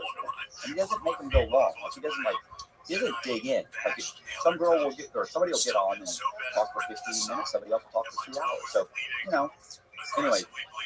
So I thought that would be great if you just use like images. So, yeah, strippers. I'm trying to make sure I know this. Yeah, exotic images. Strippers, right? Okay, so strippers, whatever. So if you were to go and do that and have the girl come, she works at Venus, or she works at Oh yeah. So 2001 is like no, is it? Wow. All right, so Scarlett's or the Dollhouse or whatever. You have the girl come in, she sits down, 24 karat. Sure. Whatever. The strip clubs on US 19 are the best. I don't like that. 30 is the best. Are they? Yeah. Yeah, so you have the girl come in, sit down, she talks for 20 minutes. In blue jeans and a t-shirt, she talks for 10 minutes. Whatever. That's it. That's her whole story. She leaves. Maybe another girl comes in, she's completely dolled up, and she talks for 2 hours, and it's an absolute heartbreaker, and she's telling about, tragedies and whatever. But I dated a chick for about almost 5 years. And for 3 years, she stripped at Charlotte. And this is a cliche, but she was in college and she ended up getting a degree in finance while stripping at Charlotte. So she would come home and say, "Now, listen, this happened, this," and she would just tell me these different stories. I was like, "Really?" She's like, "Yeah, like she was a girl that lived down here and flew to New York and would fly up there for 3 days, stay on in her friend's spare room, fly back, and she's making like $100 and something thousand a year. She can't live in New York for that, but she can live like a king down here, and that was like 20 years ago. So, she would tell me about these girls, and I thought, those would be a good subject matter. And maybe you do it. And if you did it well and it was artistic and you weren't like a complete, scumbag about the whole thing, then, I think that's a channel that might take off. So I started a channel. I need to get it monetized. I need 1,000 subscribers. Oh, here we go. I need 1,000 subscribers. Is he flipping your thing? No, it's on you. Okay. So I need 1,000 subscribers. And in about a couple weeks from now, I'm going to start interviewing the girls. But I need, if anybody out there knows any girls that are dancers that would be interested in telling their story, kind of like Soft White Underbelly, only it's a bad example because you go there, you're watching, so I got it. But it's the same basic setup. I can't do the exact same setup anymore. It's amazing. Strippers and porn stars are some of the most interesting people in the world. They got stories. They got stories, but they usually come from nothing. You know what I mean? They come from broken homes with abuse and that kind of stuff. So they have to climb their way out of a hole. Yeah. So those people seem to have, in my experience, those girls seem to have the most character, the most interesting stories, and they seem to be like overall more interesting. Bro, they've been through some shit. That's the whole thing. Like the coolest people. Like, listen, the guy that was born into an upper middle class family, played on the t-ball league and softball, and ended up, graduating high school and married his college sweetheart, and graduated and went to work as a CPA and had 2.2 kids, and that guy's not that, no offense, but the guy who came from nothing and went through hell and ended up going to jail and ended up getting, whatever, a couple DUIs, and he's had 2 wives, and he's had, that guy's got a story. The people that have been through hell and back, those are the guys that have great stories. Or women. I was just thinking, can you play this? Like, you play this and you're not going to get a copyright thing? We're not showing the TV. Yeah, we will get a copyright if we show that TV, but we're not going to show that TV. We're showing you. So I think those chicks, look, some of those girls are going to be like, look, I was born, middle class, and everything went well, and I had a friend that talked me into doing this, and I make great money, and I'm saving the money, and I'm paying, and that's it, so that's fine. Another girl's going to be like, listen, I was 13 years old, my mother, who's a heroin addict, her boyfriend started molesting me, and after when I turned 17, I left the house, and I went, they're going to have, I joined the military, and I brought, after 2 years, I got out, and those chicks are going to be that's just amazing. Yeah. So anyway, I think that'd be a super cool channel, and I think we just did that. And who do I think too? Here's my idea. They come in, they do whatever, 45 minutes, they tell their story. Okay, they leave. We put the whole thing together. I'm going to photograph them and let's go. Just like Mark. Oh, listen, I'm total rip off. You should paint them instead of photographing. Yeah, that's what I need, more work. Okay. I should paint them. Yeah, because I can whip out a painting in like 20 minutes. That's no big deal. So anyway, back to reality. I'm going to take some photos. I'm like the people doing caricatures at the fair. I'm going to put together the whole thing, right? Once it's done and you're ready and it's uploaded, I'm going to take a QR code, put it on a like 500 business cards with the girl's name and give it to the chick so she can pass it out. So she's got 500 and she can give them to a client. She can give whoever she wants. You can go and see my bio. Plus, the other thing is in the description, I'll put any social links that they want. So, yeah, their OnlyFans, their Instagram, their Facebook, whatever they want. So that, to me, could lead to something for them. There's a huge benefit for them. So, I just looked up the other day. She's 24 years old. Who's your mom? I mean, does your wife? Yeah. She's dating a friend of mine. She's 24 years old. She's dating. You're like 40. She's dating. She's dating a friend of mine. When you do it, when I do it, it's upsetting. Wait, what? And when I interrupt you, it's upsetting. Oh, no, I'm not upset. You're supposed to interrupt. I'm not allowed to interrupt. But she's 23. She's got an OnlyFans. No, sorry, 24. She's got an OnlyFans. She's got, this other thing set up where people can call her and like talk to her. She has a phone sex with them. But it's not really her. It was a call center in Mexico where these bitches sit there. And it's just him to be there. And it's a cut. And Mexican. Yeah, right. He's like, hey, baby. Yeah. It's me, Gloria. And she's making like $60,000 a month.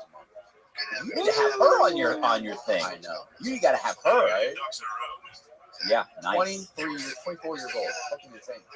That's nuts. But yeah, there's a thing about those girls, like they're strippers or especially porn stars too, because they come from those really shitty places, right? Where they're in a spot where they're really young and they need to find a way out. Yeah. So when you're that young, when you're a kid, and especially if you're female and you're young and you're attractive, what's the most obvious way to make money? Prostitution, stripping, porn, like sex is the most obvious way, right? Especially if you sell your body. Like the most obvious way is like a job at McDonald's. But no, that's not real money. Right, I was gonna say, but let's face it. Right, but let's face it. You're not gonna go get a job at McDonald's and be able to pay your bills. So people are like, oh, she can get a real job. She's 17 or 18 years old. Maybe she has a high school diploma. Maybe she doesn't. She's going to get a job working at either fast food or in retail. The fact is, you cannot survive on that. So, what is her second option, of course, is, if you're living with some abusive uncle and you need to get out, you need to find a place to rent, you need to get your own car, you do all this stuff. The most obvious thing, if I'm a young, whatever, in my late teens or early 20s girl who's in that situation, I'm going to go fucking be a stripper. I'm going to go do porn. I mean, those girls are the ones, and a lot of those girls make a shitload of money right now. A lot of them get fucking, they turn into like social media celebrities, like that girl Lana Rose, who fucking a lot of them tens of millions of dollars. A lot of them end up crashing too. You know what I'm saying? Like they don't know how to manage their money. They end up getting with some guy who basically takes advantage of them. They don't know how to invest their money. They work for 10 years. They still have nothing. They don't understand why they're making $70,000 a year, and they don't understand. I have no money. My bills are always late. My boyfriend doesn't have a job. He's blowing all your money. You're on hooked on drugs. Like, where's my money going? They don't understand. So I get it. You know what's disappointing about this whole conversation?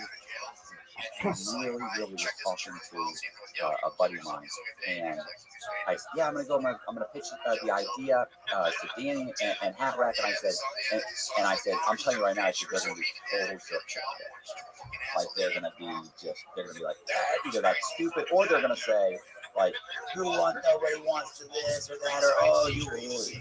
Yeah. They're gonna be all like weirdos. Why does that upset you? Why is it upset you? It upsets me because that's what I was expecting. Like, this isn't what I expected. I expect you to be more of a jerk about it. Why would I be a jerk about it? I don't know. You typically are. I just assume you'll usually have some kind of a childish, 14-year-old response to something like this. And instead, you're actually being mature about it. Now I'm questioning it.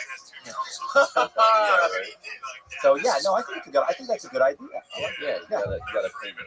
Yeah. I already named it. I already got the channel. What's it called? It's called Pink Crush. And I put a little video up. I put a video up. Check out the logo. I can get Luke to make the logo. No, you can't. So long. I haven't talked to Luke ever since that day. We haven't even talked about it on the podcast at all either. Aiden was here. That was the last time Aiden ran the podcast. Aiden was sitting right there when that whole thing went down. It's going to be a much less interesting podcast. Let's put it that way. So. Yeah, I do. I already got the channel, and I put up a little video. I'm gonna reshoot it tomorrow because it's really kind of cruddy. Matter of fact, I just made the channel today, and it's called Heat Crush. And I used the symbol for the female symbol. And it's pink flood. But I did it, and like you can go there, but when I punch it in YouTube, it wouldn't. Are you on TikTok yet? I need like a million likes. But this is actually kind of, I'm trying to do it. It doesn't come up.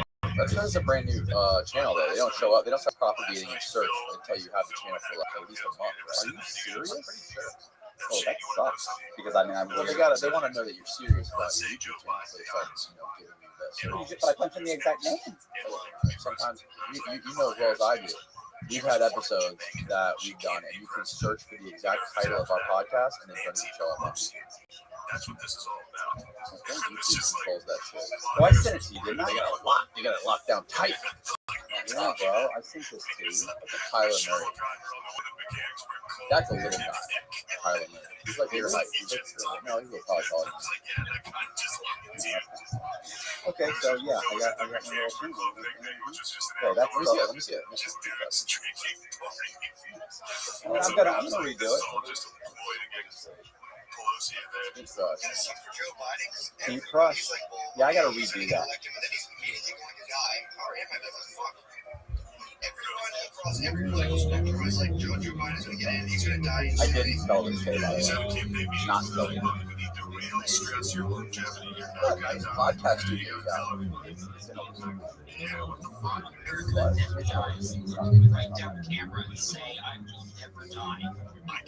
Like 1 inch. I like to add on to your niche. Not only the strippers, but it's cool that it's Florida. Yeah, and I said that. I said Florida is around the world. I mean, they may be from around the world, right? Maybe from around the country, but around the world.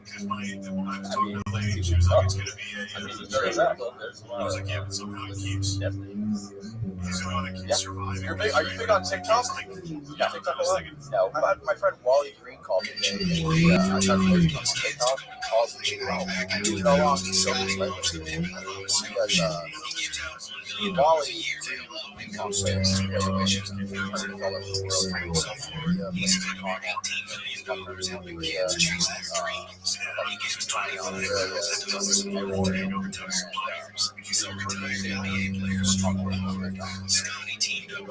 teammates to create a fund. He donates $25 every day to provide abilities and like this is smart or crazy.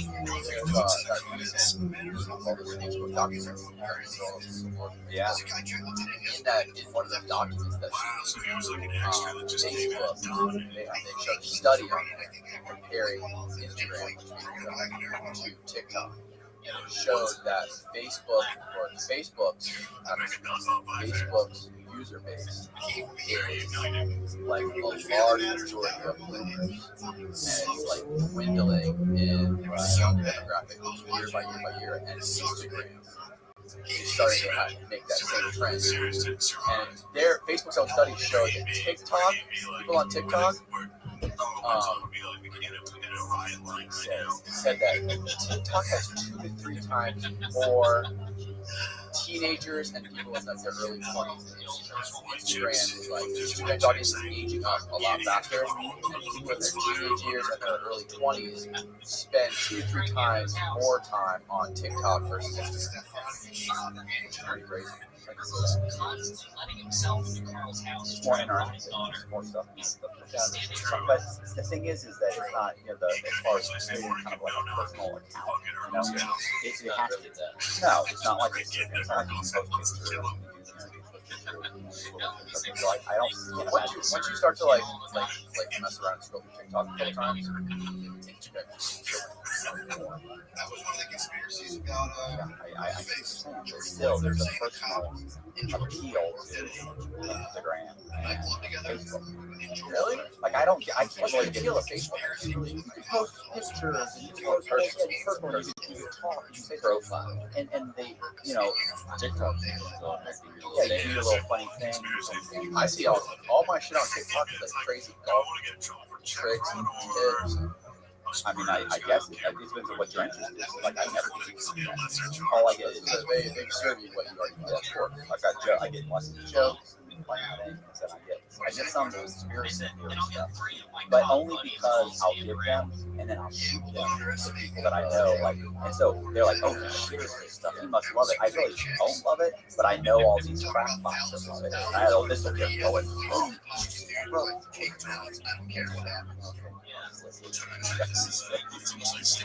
So there was, I just saw this thing today. TikTok, the company that owns TikTok, it's called like ByteDance or something. It's a company that's owned by China, private company, CCP company, right? That owns TikTok.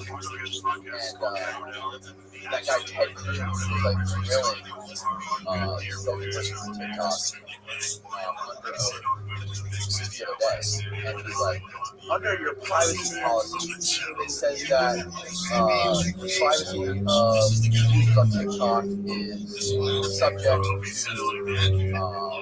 TikTok, XYZ, and TikTok subsidiaries and other, or something like that. He's like, so does this other include the Beijing-owned company called whatever? But I TikTok, the guy like wouldn't answer.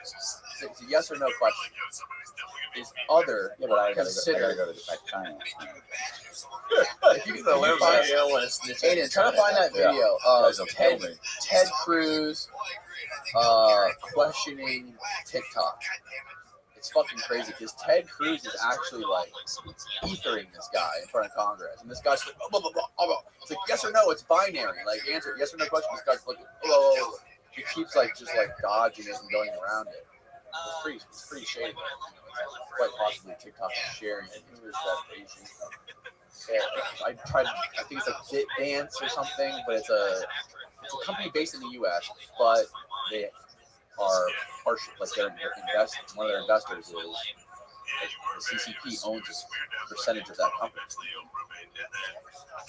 Like all companies in China. I was most big technical or tech companies and manufacturing companies, the Chinese government. Right. I had this argument with him earlier this week. He said, "Why is everyone hating on China? He didn't understand why everyone's hating on China." I said, "What's everyone hating on China for?" And I was explaining to them, full domination. Like they're not trying to just like, hey, we're just going to hang out here and make some money and help our people. Like they're thinking, coming forever. right. I feel like America's failed the world. No, yeah, it's dwindling quickly. And here's the thing. Look, here's the problem. Is that China? So I love it when there's people like, yeah, but we do this and we do that and we bully people and we this. Yeah, I understand, but you understand that if the balance shifts, people are not going, like other countries are not going to be as kind to us as we've been to them.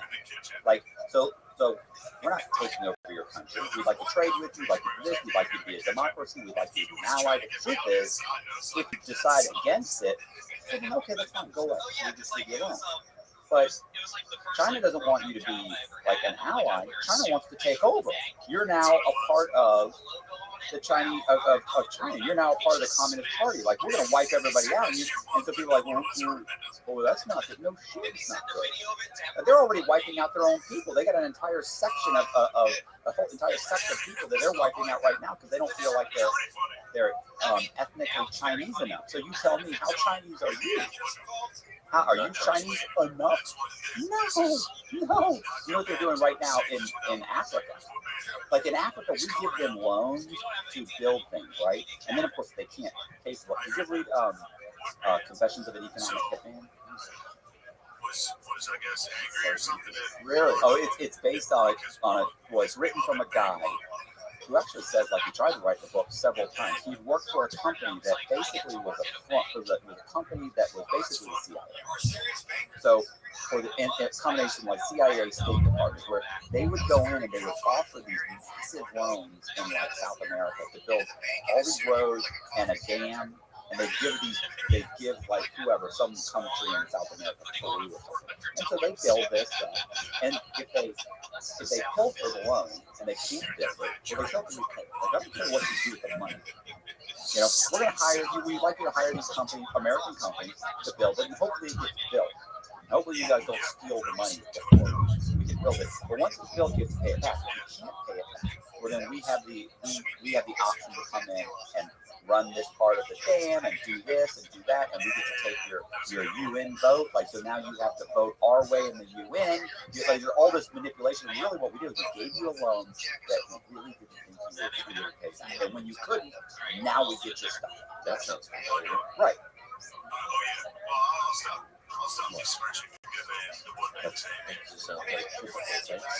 I mean, okay, well, no, the banks want you to cash. The banks don't want you.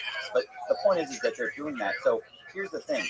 So the problem is a lot of times, like in a lot of countries, you would give them loans and they couldn't pay it back, and they really only lose very little. Like they might lose their voting rights in NATO or whatever, you know, the UN or whatever. But it's not like, well, China's coming in.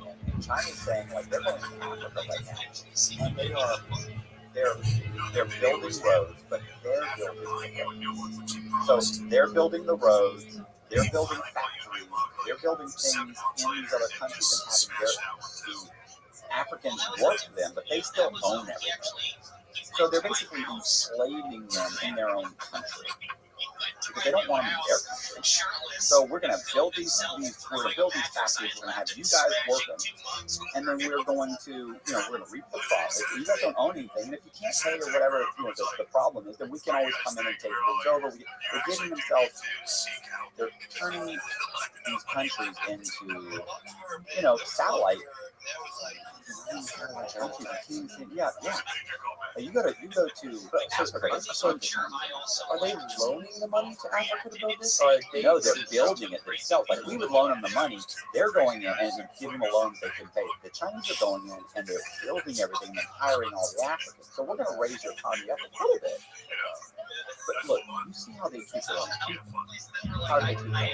Look, explain this. Like your cell phone right now. You're saying if you work like a good job is high right now. First of all, you know middle class. They actually have a growing middle class. But right now, if you work, let's say you work for Apple in China, Fox. Okay, Fox. So here's what they do. You work there, you work in 40 to 60 hours a week, and you can live in the middle of nowhere. So you can live in one of our buildings. It costs $50. You can have a cell phone. It costs this much money. You can get on the food planet. People are basically making, after they pay all their bills, they might have a few dollars left for the depression was sad in these buildings. People were jumping out of buildings. And so when there was pressure put on Apple, because there were all these articles saying, are you happy with your cell phone? Because Chinese people are jumping out of buildings, so they're working 50, 60, 70 hours a week, and they're taking all their money. It's a complete trap. And this is their own people. And Apple said, look, you have to fix this. You know what they did to fix it? You're right, we did. We're gonna lock the windows, and if they knock them out, we're putting nets. They put nets at the end, so if they do jump, they'll hit the net. Maybe just pay them a little bit more. Is that an option? They're like, oh, that's crazy. But that's more affordable. So I'm saying, what are they going to do? And listen, they're going to want to take it. They're going to want to take Ron back. They're already making these little fake islands.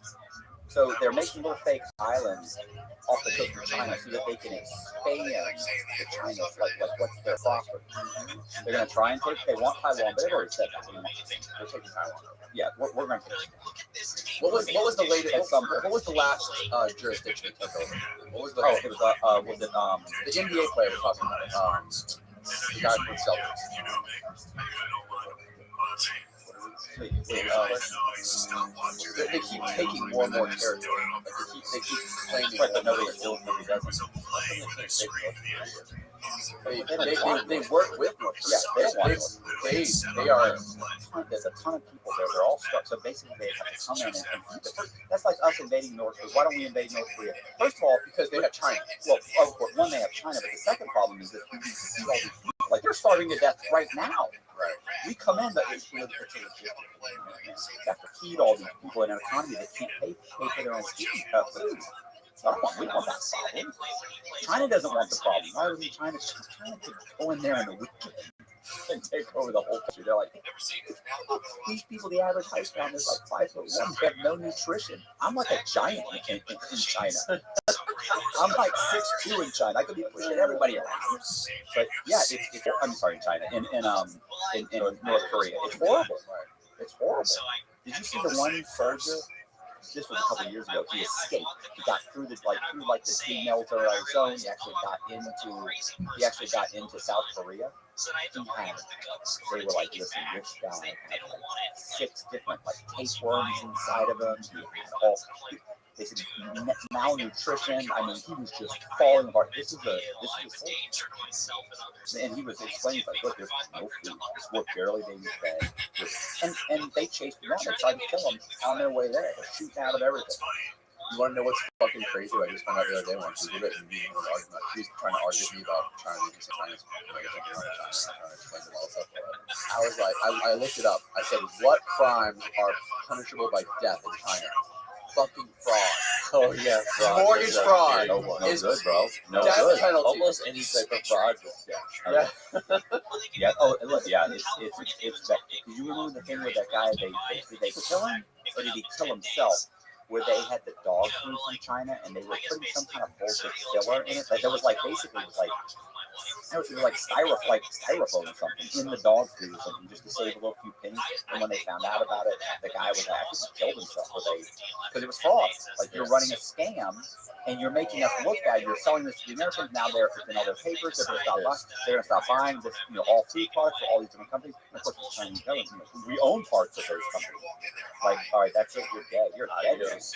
He was killed himself. It was listen, whatever it was, it was outrageous. Like I hear, like they'd be like,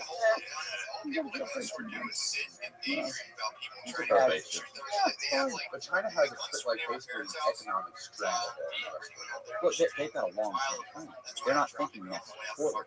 They're not thinking next 2 or 3 quarters. They're thinking the next half a century. So how do you? And their entire thing is being run by one guy and a party that's designed for world domination. They're not saying, hey, let's all just be friends. It's like, they're going to take over South America. They're already taking it over. South America and Africa. That's what's going to happen. Which parts of South America? I mean, I don't know exactly what parts, but there's tons of them out there. They're building roads, they're building factories, they're hiring people. It's massive.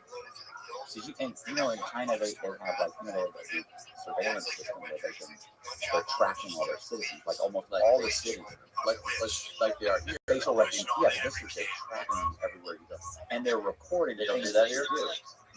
No, not to do. Let me say, it's so out there. It's so obvious. They've come up with a social score. So social credit score.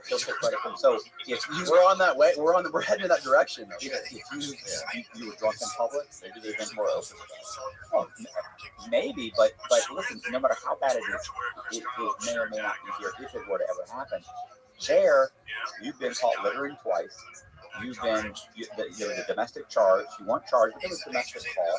Your neighbors complained, and one time you had a DUI 4 years ago. And guess what? You graduated high school, but very low in your class. So you've got a very low social score. So we're not going to allow you to use any of the trains or planes. You can't leave the country, and you can't leave the city, and you can't live in certain areas. Are you sure? What are you talking about? The paper fell out of my pocket. My wife, she says she's bipolar. She's screaming, and the neighbors call the cops. What are you talking? How is it? Yeah, no, they say I was drunk. Right. Right. I did I do bad in high school? No, but no offense. I had no parental supervision, and my teacher sucks, and I had a learning disability. How do I have a 4 on the social score? Like, I mean, you know, it's unfair. And there's just these things that are just ridiculous. My big huge. Luckily, by the time they probably start dating and taking over, I'll be dead. But they probably want to be right? No, right now they can't. They don't have the Navy. They don't have the ability to move their troops into like the only one of the few countries in the world that has the ability to move a massive amount of their forces across the world is the United States. But China doesn't have that. Right now, their concern is protecting our borders, and we can expand our borders from where we're at. Slowly. But at this point, they're spending more and more money every single year, and I think it's something like 10 years from now, they'll be spending the same amount of money we're spending on defense. And their economy is massive. So at some point, it will overtake our economy. When it overtakes our economy and they can outspend us, then they win. You know, you would think if you were in charge of a country, right? Like for a second, hypothetically, forget about human rights, forget about the people. If you treat your company, if instead of being a business, it's your country, and you want to make it the dominant superpower of the world, they're doing it right. They are the superpower. Yeah, but they're also doing it at the expense of their own people. Like you would think you would try and dump money or dump more resources or have an economic plan that helps elevate your own people. I mean, a ton of people are just sort of poor. Like grow your middle class. You know, the United States in the 70s was like our middle class was massive. Like people were doing well. You know, people aren't doing that. You know, and one of the presidents had this idea of moving all our industrial manufacturing and stuff, like car manufacturing, steel and all that stuff. We shipped it all. One of the presidents, when did that happen? Well, I don't know which president, but all cars are the problem is at some point, like Detroit used to be like a metropolis. Oh yeah, of course now it's hell. Right. But I mean, imagine someday you need to start manufacturing tanks and all of these types of things. Most of that kind of stuff is being manufactured. What you do. So I just don't think it's a good situation at all. Like to me right now with Biden being president,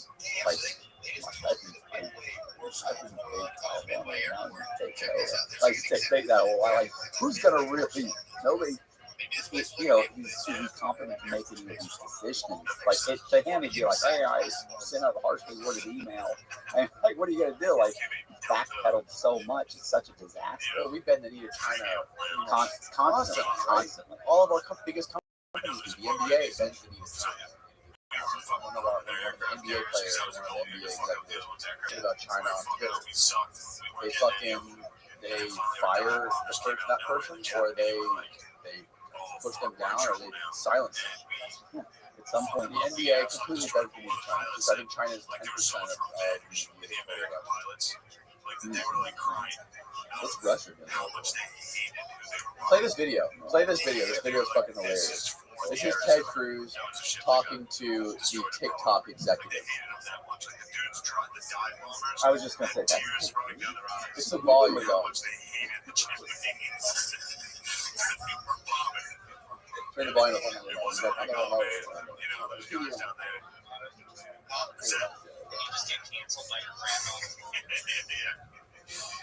There wasn't like this level of like, man, those are guys down there doing their job. I'm just you gotta go to the volume audio settings on the monitor. The bottom right. Got me fired up. This is fucking great. I'll probably never feel anything that great. Like hating someone, killing them. I'll never leave.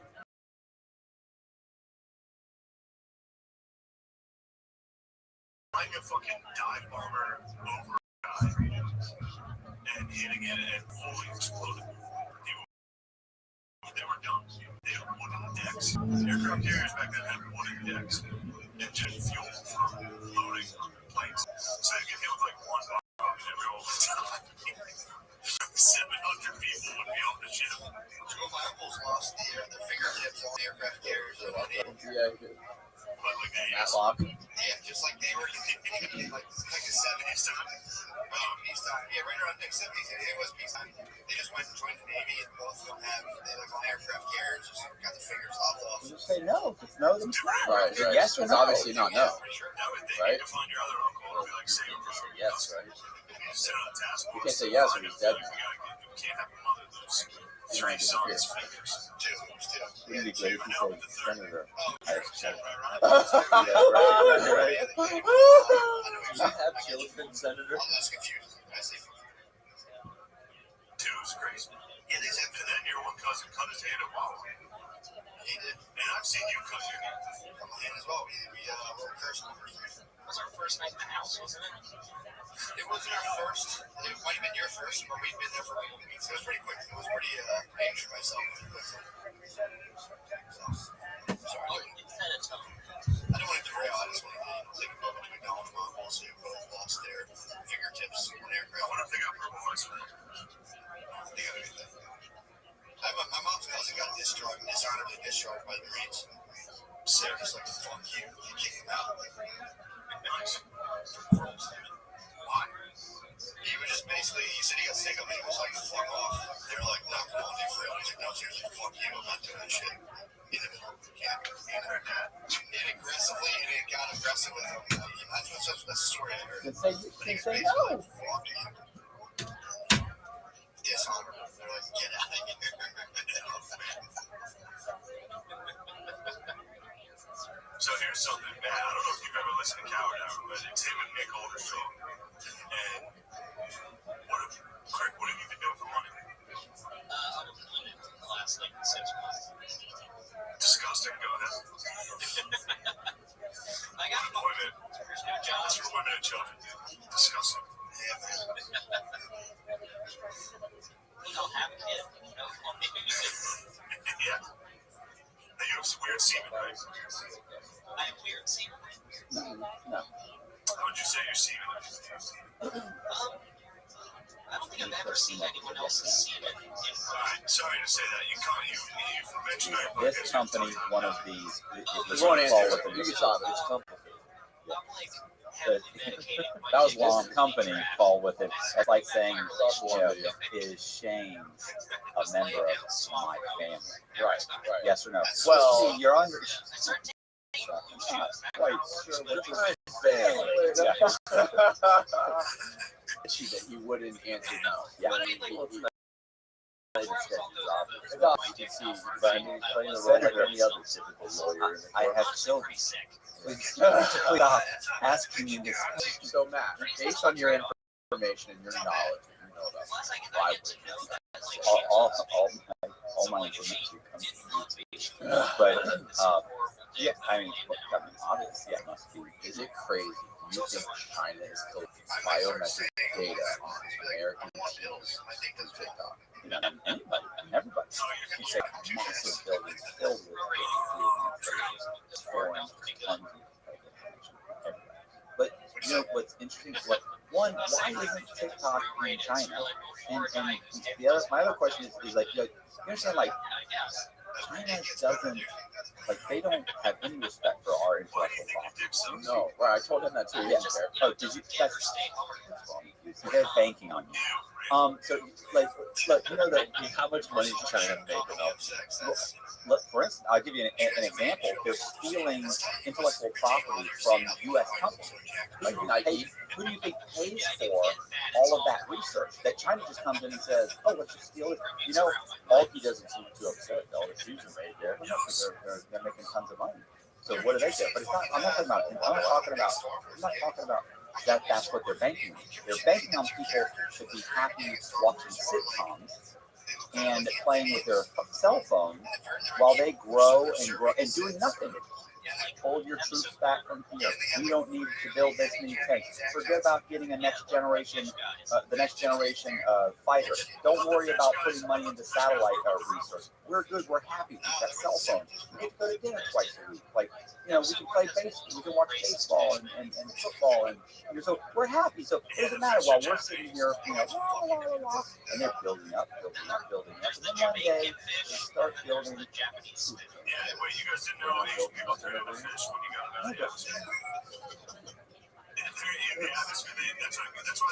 Let me put it this way. That's what I'm saying. Listen, they people talk about colonialism, you shouldn't have colonialism. Mexico, if I was president, Mexico would be a state.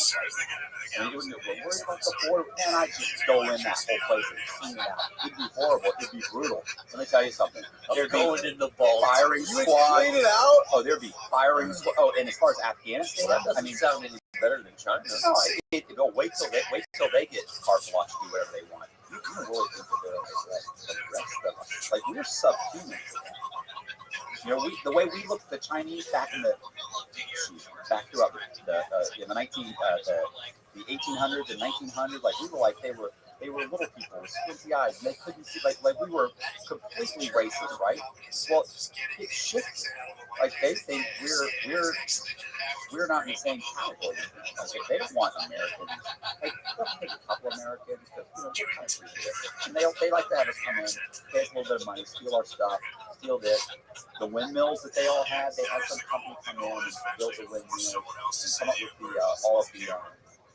all the software. And then you know what they did? They said, yeah, we don't need any more windmills. Why? Because we've now figured out how to do the software.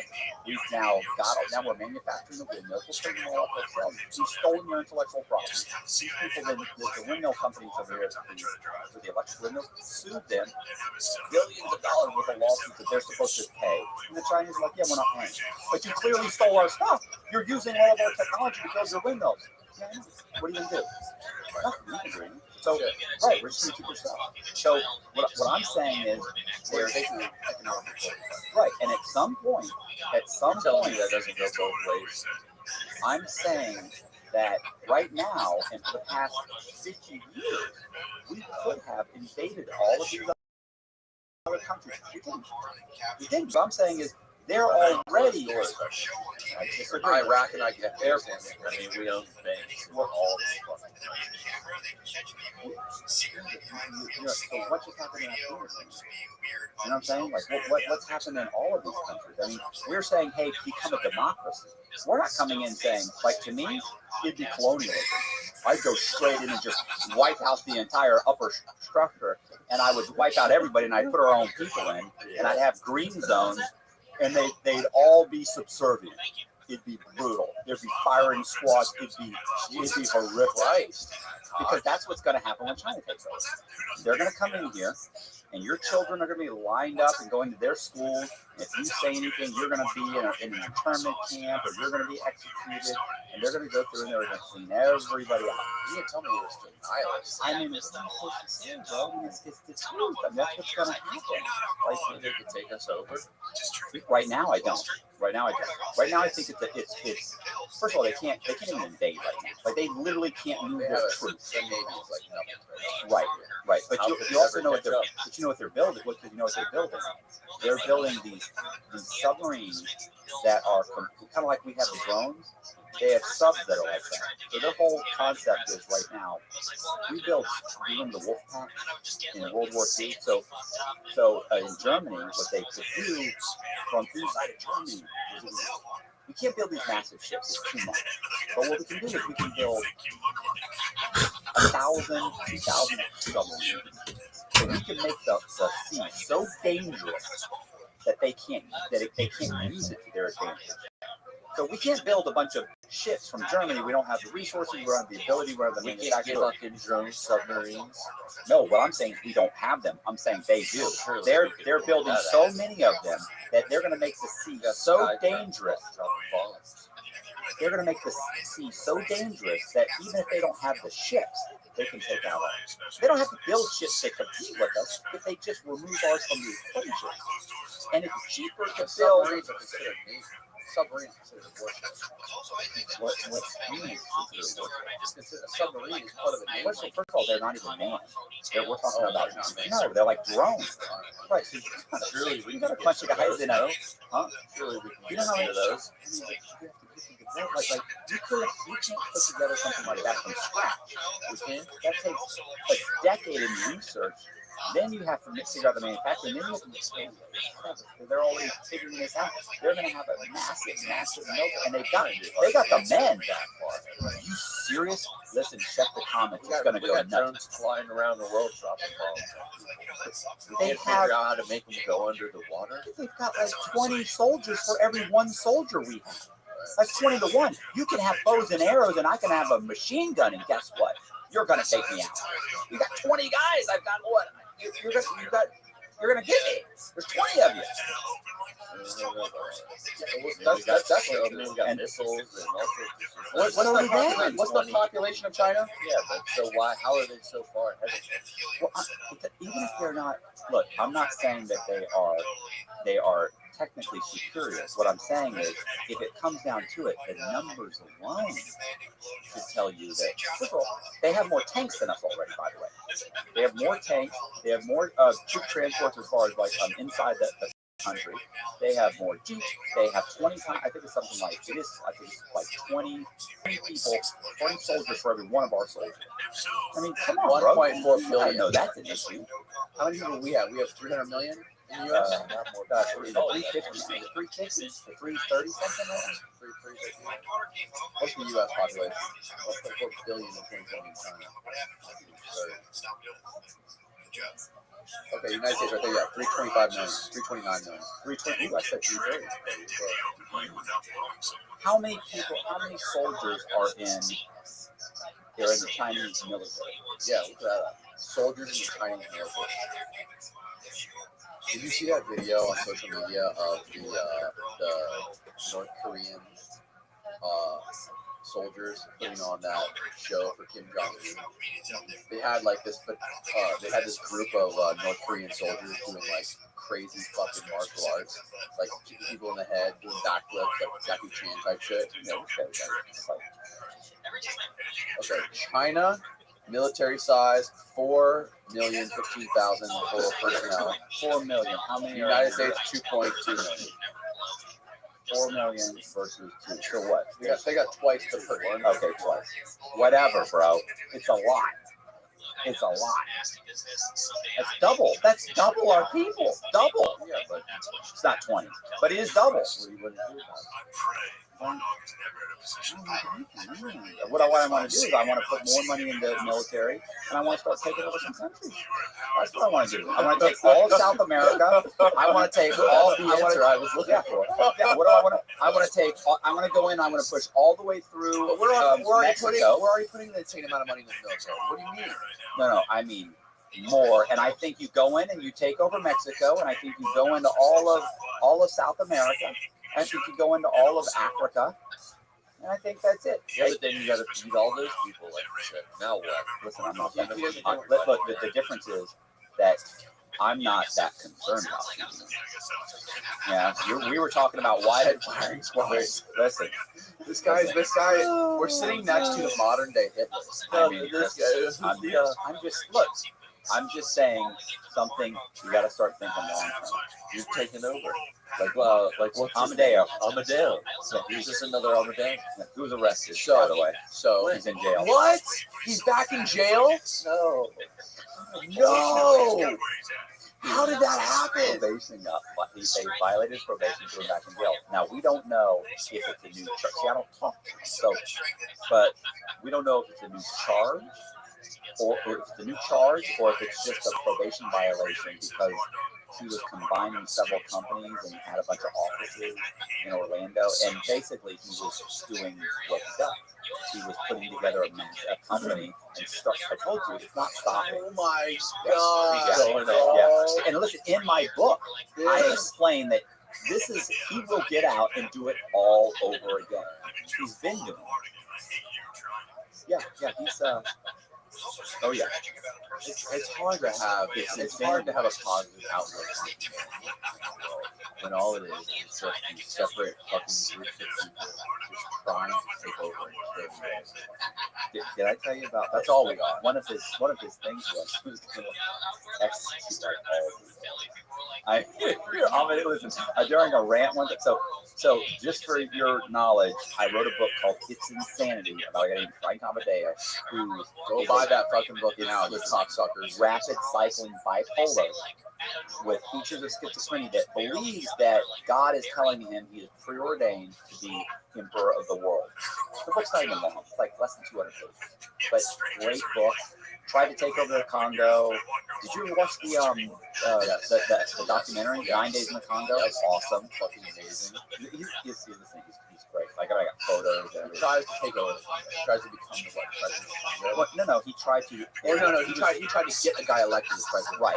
And then he had the pockets. Yeah, and he had a military. He basically had like a private military group that went in there. He hired a bunch of mercenaries. It was basically like a coup. They were going to take over a political coup, but still a coup. And they figured it out, and they arrested this guy, and eventually he was released. And it doesn't work. But the fact that you even think that you could do this, try to buy a bunch of F-15s and 16s that were used. I mean, anyway, the point is, yeah, got out on COVID, violated somehow, whether it's a new charge, I don't know, but they put him back in jail. He's back in jail right now. Is he back in Coleman? No, he's just in like the marshal's holder. I actually looked it up. I mean, can you Google Frank Amadeo? Let's see if we can find any news articles. There's no finding. Yeah, you always kept it in check, and I agree. I'm not being, you're right. I was wrong there to come down on you as hard as I did. Yeah, I looked okay from there for a little bit. You did. You enhanced me. Yeah, you kind of have to. Try the Look, here's where he is. He's in SeminoleSheriff.org. So Seminole County Sheriff.org. SeminoleSheriff.org. Look. And now, yeah, you're right. Now I understand. Because when he got fat again, look at this busto. He looks old.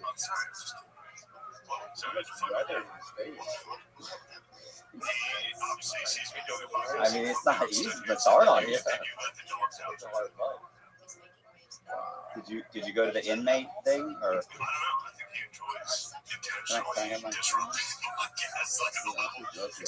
Yeah, no.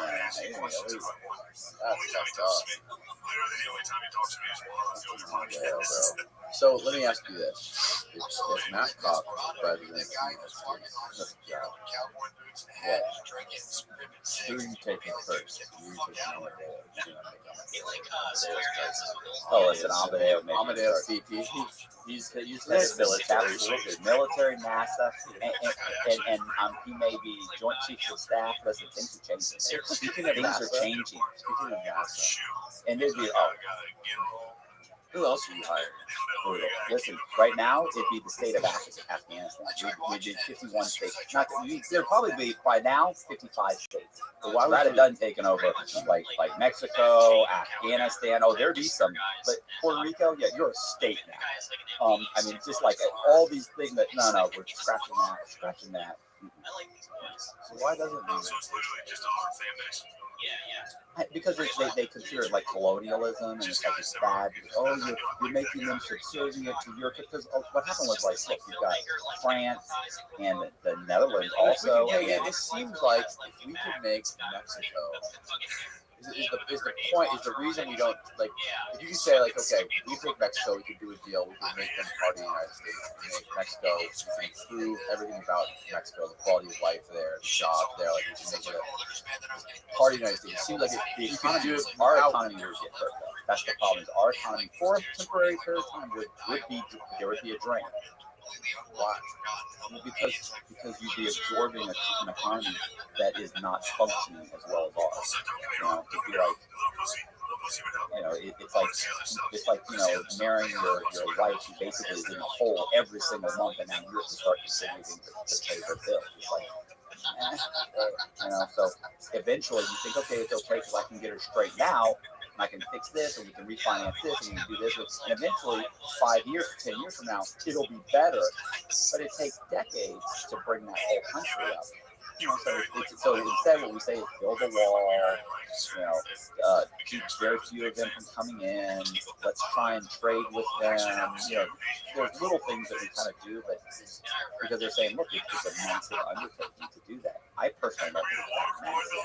Just get rid of a portion of the population. Is that wrong? I feel bad about that. But genocide? Yeah, that's kind of wrong. I mean, what? I mean, I'm just saying in general, if you're a drain, it's an issue. They're killing each other off right now. What are you talking about? They're always killing one another off. And the cartels, yeah. Cartels, wipe them out. What's the problem with that? Wipe them out. That would be an issue. But you also have some drugs. Legal. Yeah. You're talking about wiping them out? Let them wipe themselves out if they want to. Make meth legal. Make cocaine legal. If you're dumb enough. I mean, at least the people that die from cocaine and that shit right now is they die because they don't know what it's cut with. It's cut with fentanyl. And you don't know what they're saying. Make a better product. If I take a shot of this whiskey, I know I'm drinking whiskey. If I drink, this analogy is going to make it work. I could drink this whole bottle of whiskey. I know I would probably end up in the hospital dead if I took a whole bottle of whiskey, right? It's different with cocaine. If I got a little fucking gram of cocaine, I don't know. I'm rolling the dice because you don't know what it's cut with. It's cut with fentanyl. And I do a line of coke laced with fentanyl. Adios, amigo, bro. I'm dead. But if you know that it's pure cocaine, just like I know this is fucking whiskey, I know my tolerance. I know how much I can do. The reason some people die from doing coke and doing fucking heroin, whatever it is just cut with all this fucking crazy shit. You don't know what it is because it's illegal. The cartels can cut it. Not the cartel. The cartels usually provide pretty much a pure product. But when it gets to the U.S., some of these guys in the U.S., the drug dealers in the U.S., they'll cut it with their shit to cut it, increase their profit margin, and the result of that is a lot of people die. Legal and you regulated it and you tested the purity. I don't think cocaine's a bad thing. If cocaine was legal and regulated and it was, you could buy a bottle of whiskey just like you could buy a bag of coke, just like you could buy a bottle of whiskey. First of all, it would fucking would die from it. I guarantee you, if it was legal,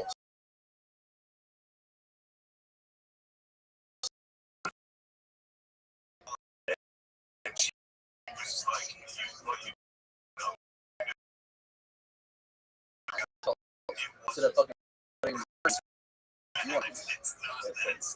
everybody's missing those guys. Shit. Sorry. Join China. Wait till they take over. Shane is the join next. Bro, they come when and there's gonna it'll be they'll be wiping that. Should have China left when he was like 10 years old. Yeah, Where'd you go? So now he thinks he's like a local. He's like, bro, you quit talking shit about China, bro. I've been there, bro. Just like he was born. He was born in Pittsburgh. He was there for like a week, and now he thinks he's like a Pittsburgh. He's in Windsor. He's a Pittsburgh fan. He was there for the first week of his life, so he thinks he's like a local Pittsburgh. Why were you in China?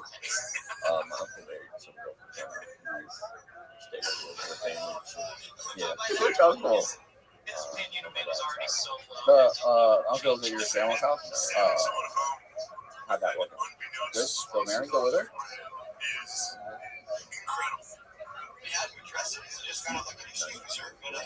Does China have a lot of mail order? I wonder if China, if you get mail. Russia, there's tons of them from South America. So there's tons of women that will come here to be married to an American. And they'll pay to get your green card. Yeah, well, right. Yeah, To be a citizen. Because the United States has the human rights freedom to the United States. Unlike any other country, right? But that's what they're pitching. That's what they're pitching, bud. I wonder if people in Russia and China get mail order rice from the U.S. The billionaires probably do. Nobody wants these Americans. That's their problem. They're not listening. They're not obedient. They don't listen. They want stuff. You get some chick from China, like you see Eddie Murphy's Wall, where he's like, look, you should have like they got some shoes. You bought them some regular shoes. They're like, oh, hey, they're like, so, yeah. Well, I mean, I'm telling you, it's going to go bad. It's probably, it might not be 25 years. We're 25 years China's taking us over. I think that it's 25 years. You know what's funny? It's like, we're saying this right now, but let's say 5 years from now, they invade Taiwan, they just take it over. And you go, that's going to be less than 5 years. I don't know. I'm shocked that they've done it this year. But like to me, then you go, oh, okay, well, then they kind of back off, like, yeah, that's okay.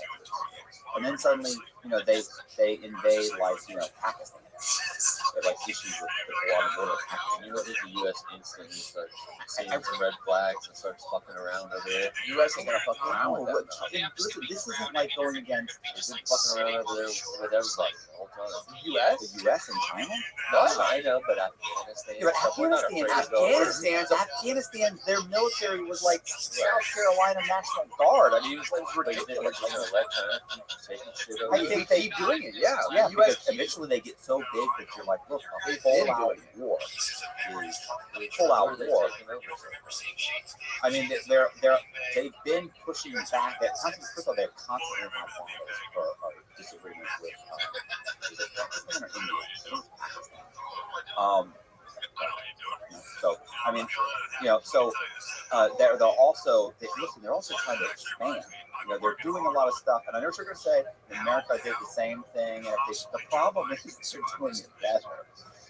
So they have a better long-term policy, and in the end, their goal is that they are going to continue to take over these. Look, they're surrounding us right now. They're in South America right now. Like there's a ton of Chinese in Peru. Like, I mean, eventually Chinese companies and Chinese. Like what does it matter if some Chinese people live in there? No, not some. I mean, a lot. Like they're going in, they're building factories, they're building all throughout, and they're hiring. They're hiring those workers, and what they're doing is it's influence. They're trying to push their influence, and at some point, that influence shifts against the United States. That's all I'm saying. Like the funny thing is like you have to look out for your interests. How many people can they take over that we're not friends? I mean, first of all, our friends are fleeting. Like even the thing with Afghanistan, like you just see almost all of our allies are like, you just you pulled out, you didn't tell us this was coming. Like they're scrambling to get out of Afghanistan because like 80% of all the troops there are like the United States. You don't know how many, but there's a ton. They just did so. Our allies are furious at us. So I mean, it just gets to be an issue. It's just credibility, and eventually people start saying, "Look, we're just not going to back them." And China's too powerful. And so, what do you do when they start taking over these other countries? The United States has been bending the knee to China for a while. Right. What they do, they've been bullying us. Yeah. No, listen, not to say we didn't bully them for a long time, and everybody else. And I get it, like, but to say, okay, well, and now it's our turn to take some fight. Disagree. Sure. Is it unfair? Yeah. Is it unfair that that we pushed a whole bunch of people around for decades, and now they're pushing us around? I mean, they have slavery there now. I mean, they take people in from North Korea and they harvest them for their fucking organs. What is that? What is making your Nikes that you're wearing? I don't have Nikes. There's an entire area in China that basically they're like starving to death. They have intern camps. Can you punch up intern camps in China? Internment. What is an internment?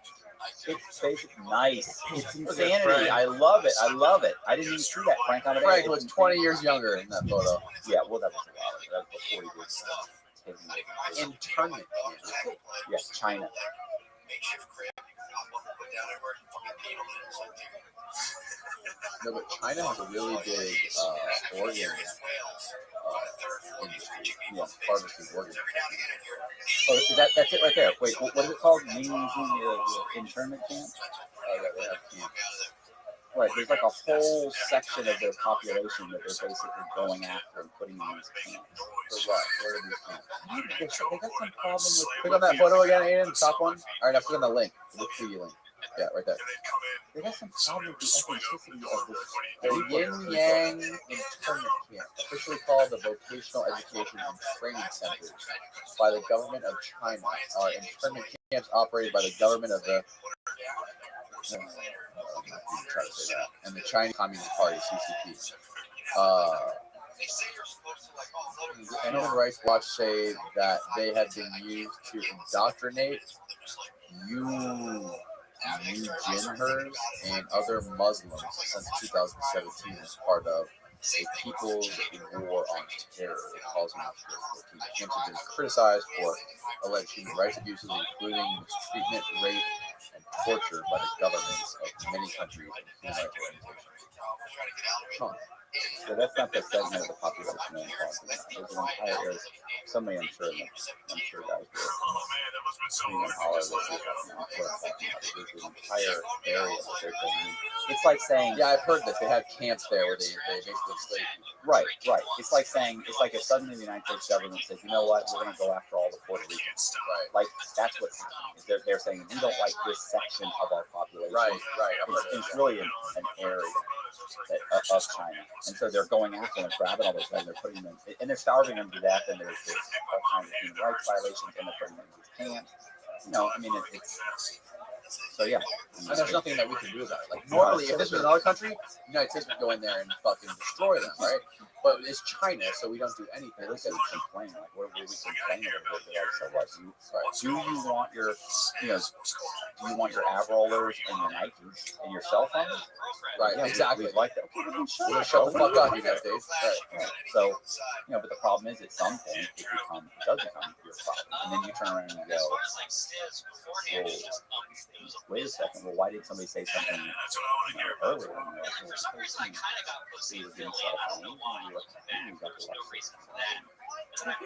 We got TikTok. So, you know, why complain about that? It's kind of, you know what it reminds me of? It's kind of like the Holocaust. Like, there were rumblings. Yeah, I always love it when you got a whole bunch of people that will say that the United States didn't know anything about the Holocaust was going on. But we did. We knew there were newspaper articles, there was tons of stuff that we knew this was going on. But what they were concerned about was what up? war. So we're not going to put too much emphasis on that. That's too late. You know, How you living, Pam? This is even prior to World War II. They just weren't concerned about it, and so they're allowing it to happen. And it wasn't worth going to war over. And they were executing these people. They're just kind of pushing these people around. It's their own people. So what? And yeah, people are dying. And some people are being starved to death. And that sort of thing.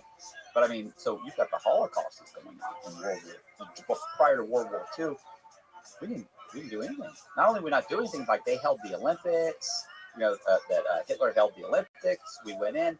Hitler was like Time Magazine's Man of the Year. What? Pull it up. Stop it. Adolf Hitler, Man of the Year, Time Magazine. Stop. When That was it? did not happen.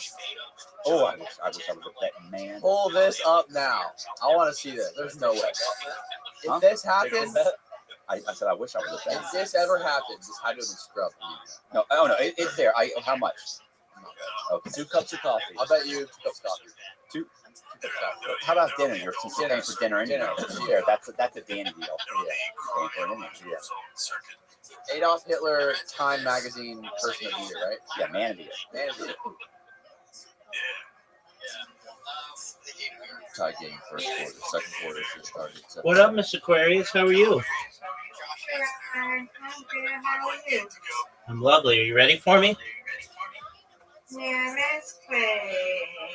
I'm going to play really well. Yeah. We'll see, but I think so. Okay.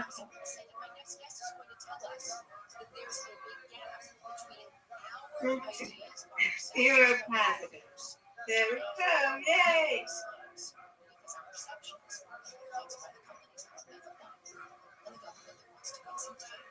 All right. You got 7.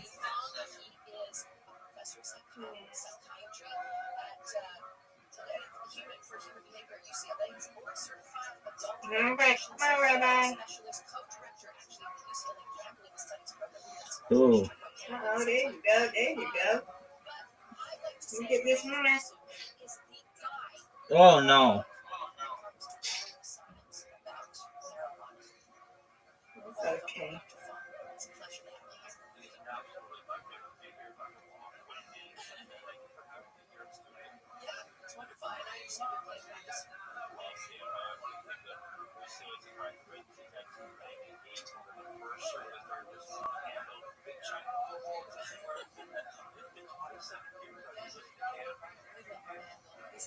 There we go. Yay, good job.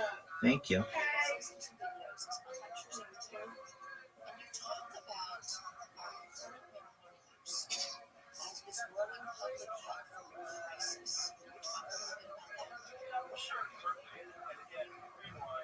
No, it's okay. You got this. Go.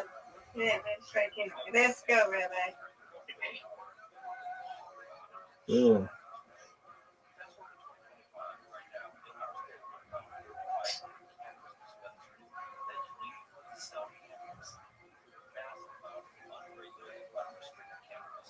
That's the word unregulated.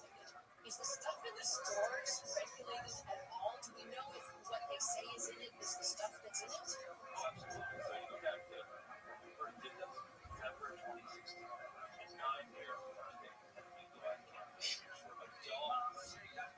Come on, Rabbi. Get it. Not what I wanted.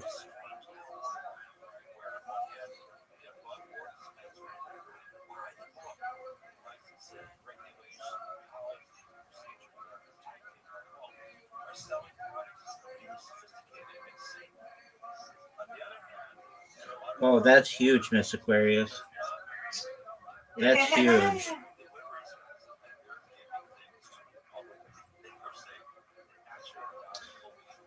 Wow. Bravo. I love. Thank you. Get a 3rd. Oh, wow. No one's touching you. 83. Come on, Rabbi. You're not much, right?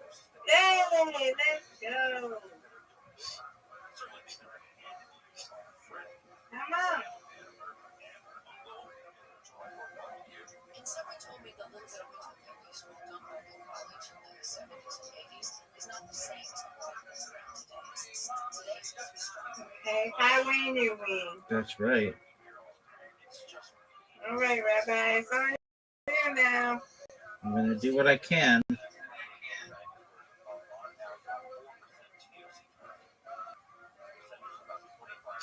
Uh-oh. Look at you. Come on, Rabbi. Terrible. You got this. You get this through.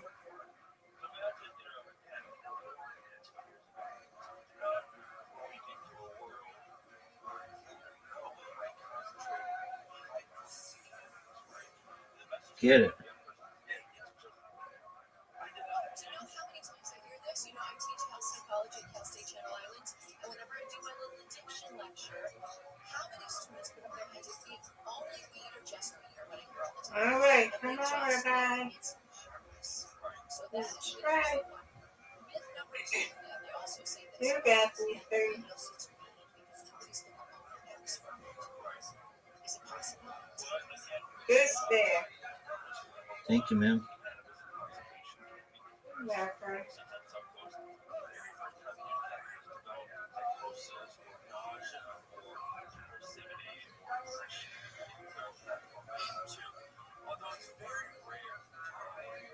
Yeah, you got it, Rabbi. Come on.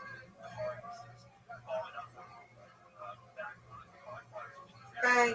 That's what I'm talking about. Yay, let's go. That's what I'm talking about.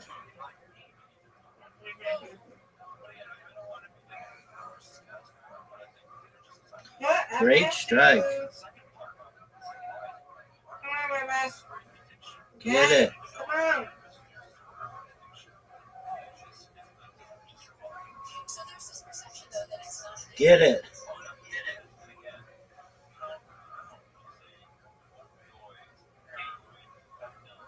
All right, Miss Aquarius, get it.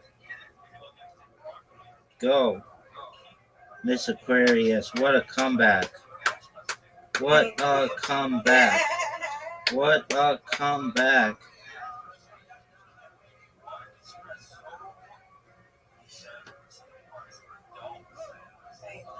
Oh, wow, you got a lot. Big score. And there's the big question. This is out there that there are no withdrawal symptoms that you can just Come on, Rabbi. You got this. Oh, terrible.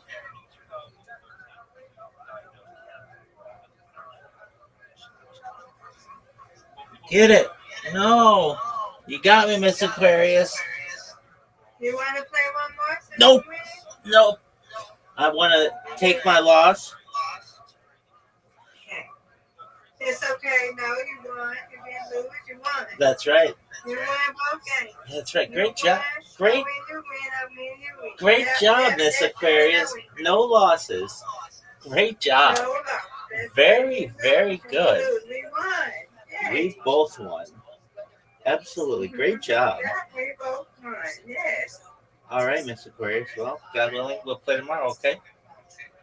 Okay. See you in the morning. Sweet dreams. Hey, girl, where I want to see, right? So I was in this chill bar, right? Yep. So this little deck young man was, I don't know what happened, what they were doing. So I had got on him, and I got my bitch ass nigga, right? So I guess this girl, she tested the speech she got. I guess she got mad. I'm not, she mean or not. But this other dude, he was like, well, you won't shut up. That's why you won't get no husband. So I said, okay, I'm going to mute you. Or whatever. So I muted him. And so they want to get mad, and I guess that girl got me. I don't know. I don't care. Like, you're not going to sit up here and disrespect me. Like, I'm not going to be no. But I said, you know what? That's going to be a good person because they're young. I'm just going to mute them. They don't need to argue with them. You know what I'm saying? Absolutely. Just start muting people because I ain't got time to waste the prayer. Absolutely. Can't stand it. Don't need it. Too good for it. Okay. Yeah. I got my last moment today. So, yeah. It happens. Okay. Yeah. All right. I'll see you in the morning. Sweet dreams, Miss Aquarius. Take care. You too. Take care. Tell Adia I said hello, okay? I will. All right.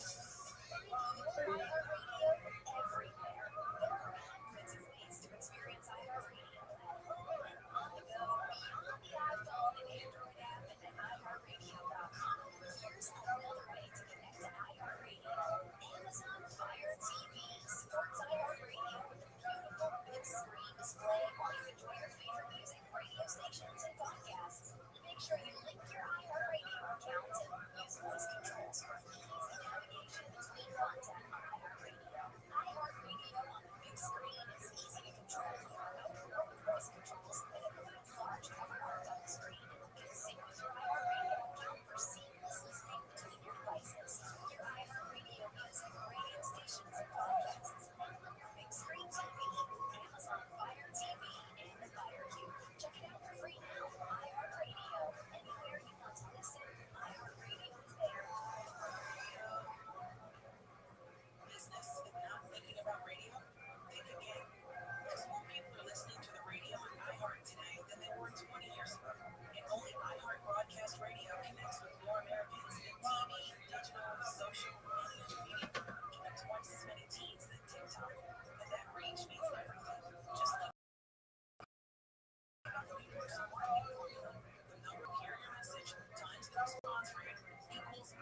Listen, this guy knows package is high. This guy was electric. We're distracted by our sports betting, our TikTok.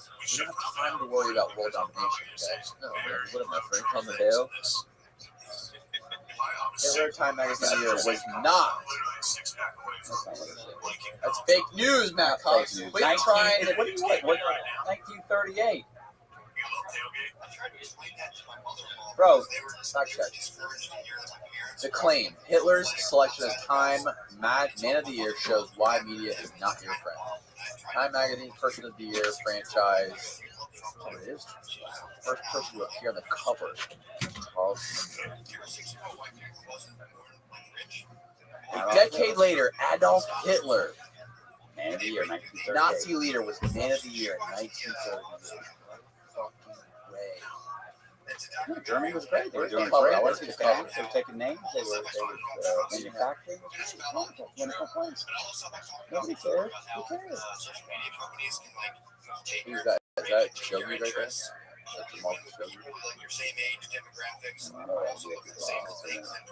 Yeah, definitely.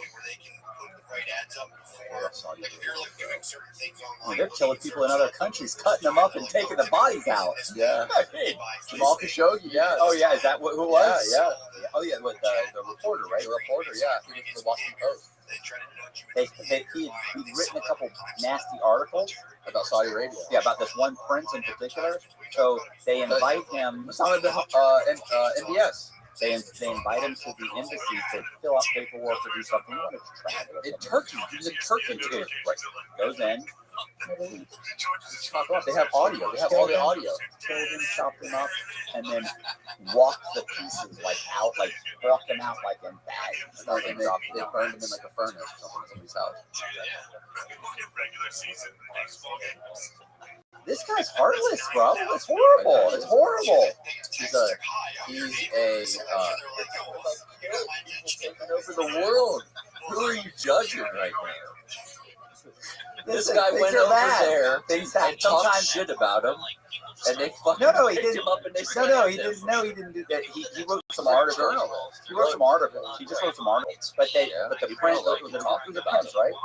The prince or something. Mohammed bin Salman. Yeah, right. Snowden just wrote a couple articles too. He's safe in Russia. What about Julian Assange? Julian Assange. He's in the UK right now. He's on trial right now. And the US is trying to get him extradited here.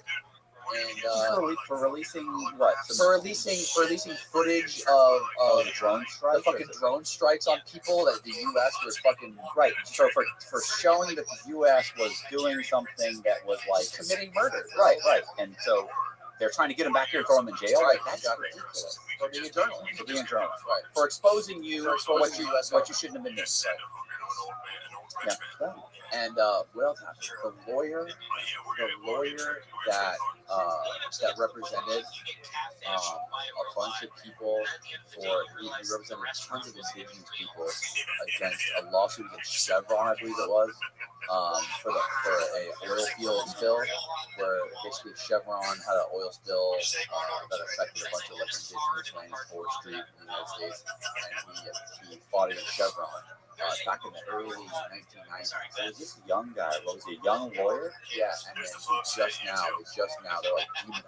He just got sentenced to fucking 6 months of prison for contempt of court.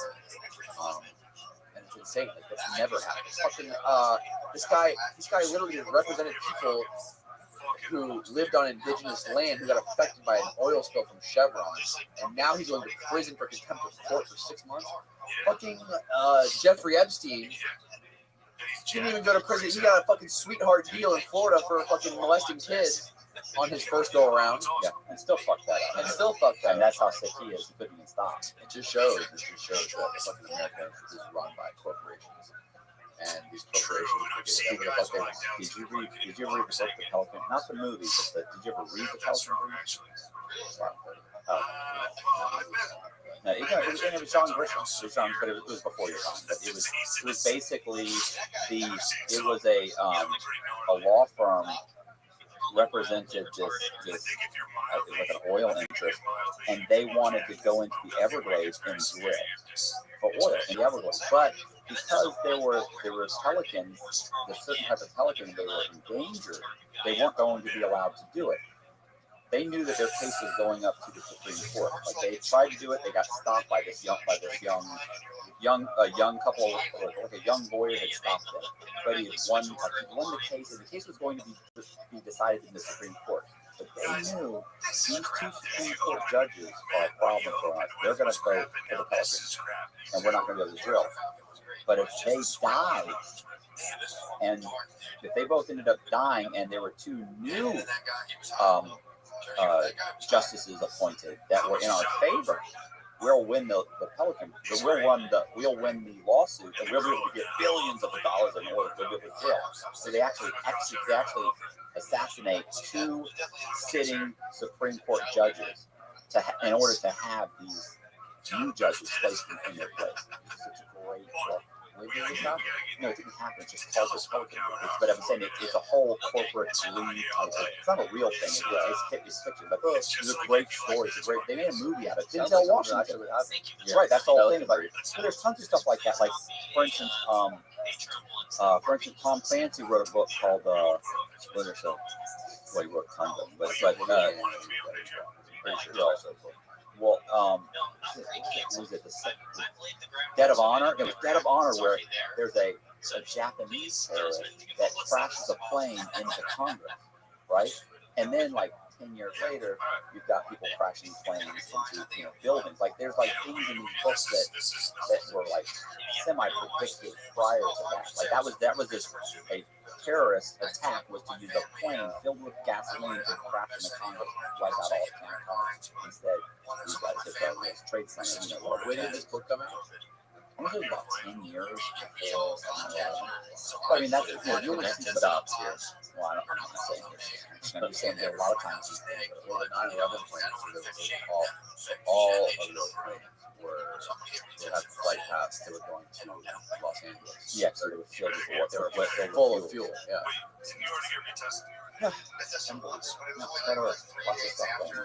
But yeah, so he predicted the whole. Hey, did you ever read the book Jennifer Government? I've read it. Well, if you get locked up for that's why we had you on here, because you read so many books. Jennifer Government. It's like in the future. I read Go Dog Go. One Fish, Two Fish, Red Fish, Blue Fish. I read the Cookie Monster Cookie Book. I know a few books that I read. So in Jennifer Government, Nike ends up doing what they call guerrilla marketing, where they end up hyping up these shoes, saying that there's a limited amount of the shoes. Like we're only producing 10,000 of them. They're going to have 500 here and 200 in this store, and just for people to store. But they don't have 500. They have like 5,000. So they hype it up, and then what they do to give the book or the shoes street cred, they hire people to kill the first 4 or 5 people that get these, that end up getting the shoes. So they shoot them, steal the shoes, and that gives them street cred, so people want them even more. But they're saying they're limited of maybe 10,000, but really there's like 200,000 or 1 million shoes. Yeah, but people are still doing it. It's supreme. Yeah, it's great. I mean, it's a great book. And you have to pay the police to investigate the murders. So your family gets murdered. You want the person who killed your daughter. You want it found. So you refinance your house. You have to pay the police to track the people. Because as much as you can't pay for it, you have to pay for it. And all these people down to the shoes and made. And the shoes actually are called. I remember they were called Mercuries, and they made them for like $1.75, and they were selling them for like $1,500 or $1,800. The rarity of it itself. But the book has all the lines in there. So the book has all these crazy lines, man. They have these crazy things that are happening, and they're happening. Again, it's like that's happening. This is happening. Like these are things that, yeah, it's called Jennifer Government. I always thought they'd make a movie out of it. You should make that. There's a lot of books that they should make. They won't. This one was more funny to be at a barcode. Like, oh no, Jennifer Government has like a barcode right here. Oh, and your surnames are whoever you work for. So if you work for Nike, then your name would be Jamie. So everybody's named like this guy works for NRA, like the NRA,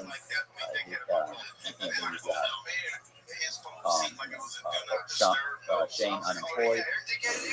That's how it is, right? So concrete, yeah, exactly. That's what. And then when you change your job, you get a new surname. The whole thing is insane. Oh, there are gangs of kids that are like in a gang, and they all. Nike and McDonald's will pay you to tattoo their symbol, their emblem, their logo, whatever, on you. And so you're basically getting, people are getting beat up because they're going to McDonald's. And McDonald's or Burger King. I'm going over to the McDonald's. Whoa, and then they jump and they start eating and buy Chick-fil-A, bitch. Matt, did you watch the game? No, and everybody told me I have to watch it. I don't, I do like the concept. He's the Squid Game director, creator, and keeping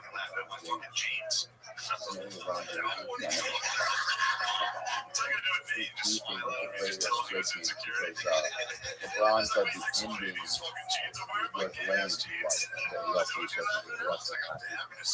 LeBron said that the ending sucked. The guy should have on the plane with his own daughter. And the Squid Game guy made some sort of statement. You should remake the whole series. Maybe you have another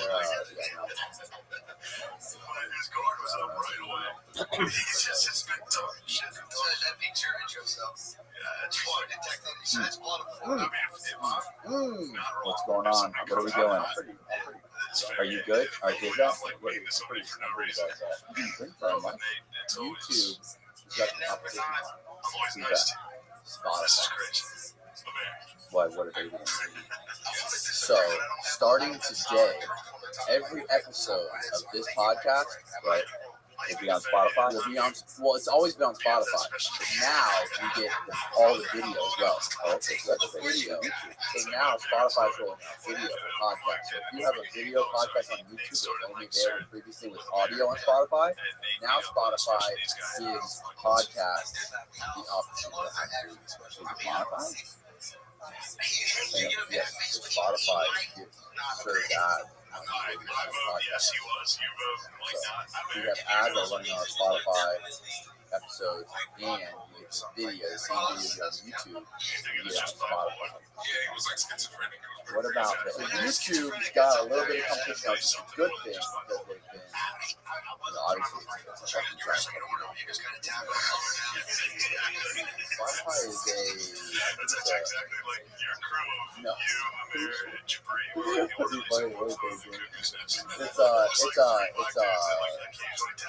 not Denmark, Finland, not Denmark.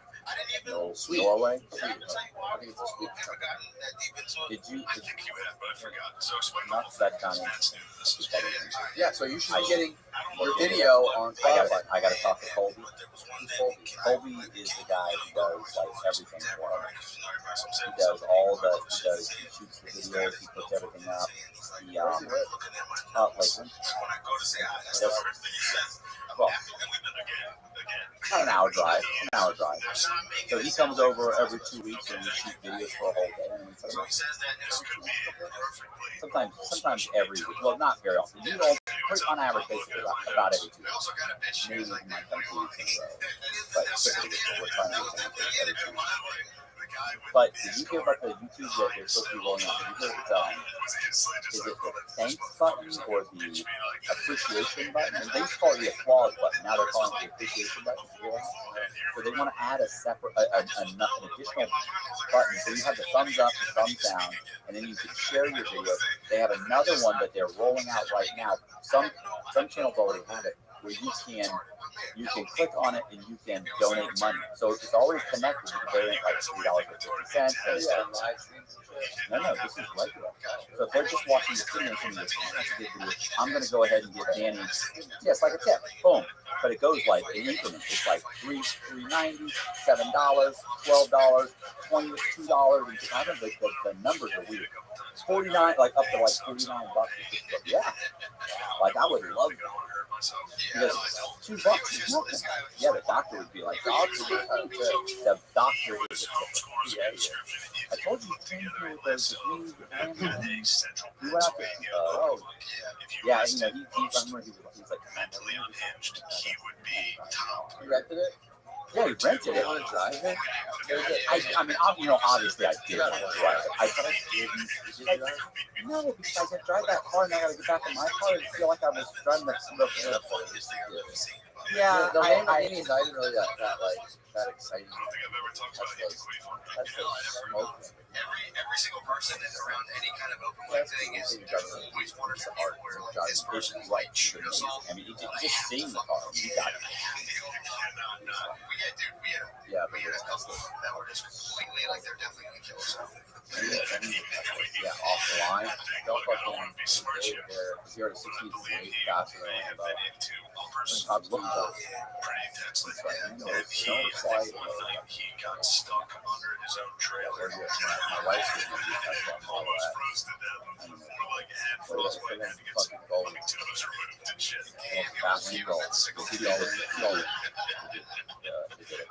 No, it's that. Show up.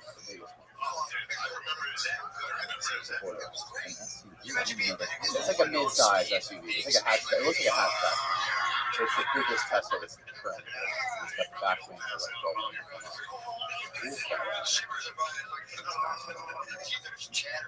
like I'm not running out of time, but I mean, how long is this podcast? Like, are we running out of stuff? What are we doing? You only got here at 8 and it's 9:30. I got here at 7:40. Can we wrap it up? I don't know.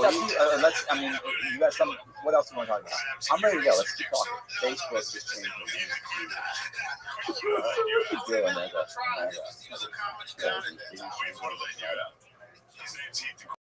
Facebook changed their name to Meta because you pull up the video of Elon Musk talking to the president. You change it. God damn it, Aiden. You see? Facebook, Mark Zuckerberg just got on YouTube, on the internet, and said he's changing with Facebook because Facebook has such a bad rap of just being like that's gonna that's a Tesla. That's what I got right there. Give me a bad story.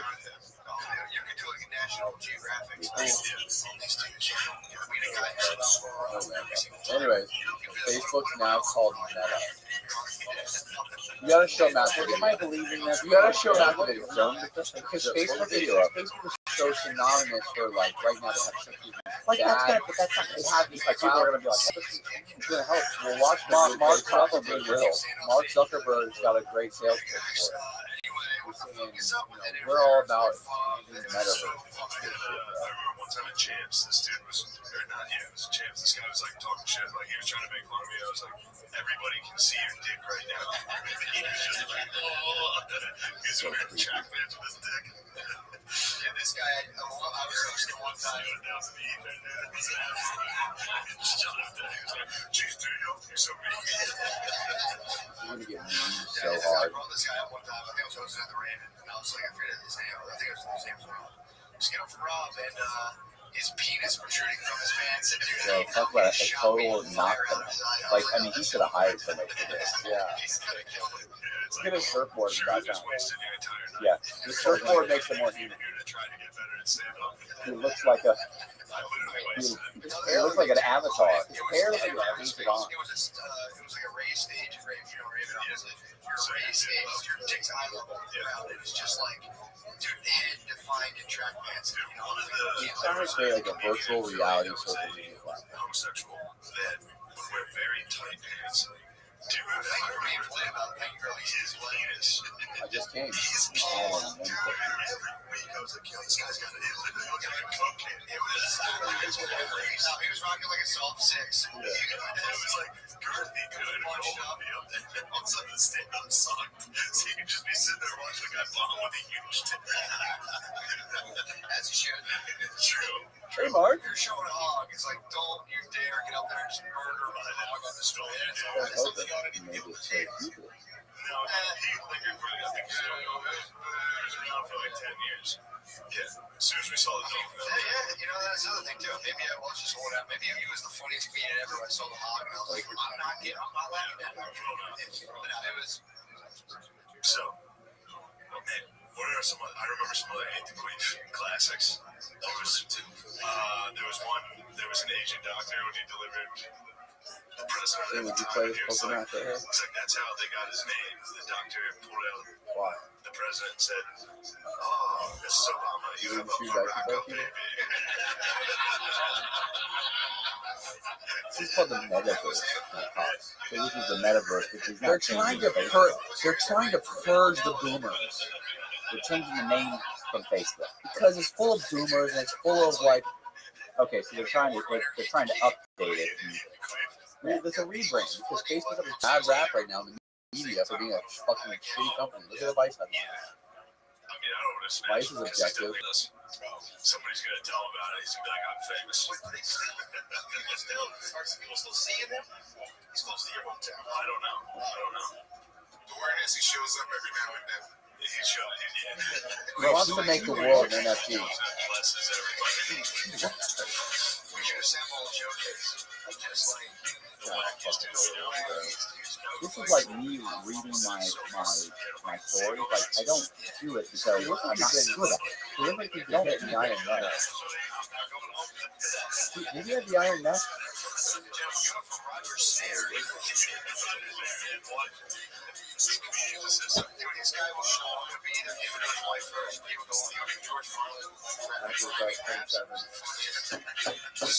Woo! You interviewed the guy that wrote Social Media, right? Social Network. Yeah.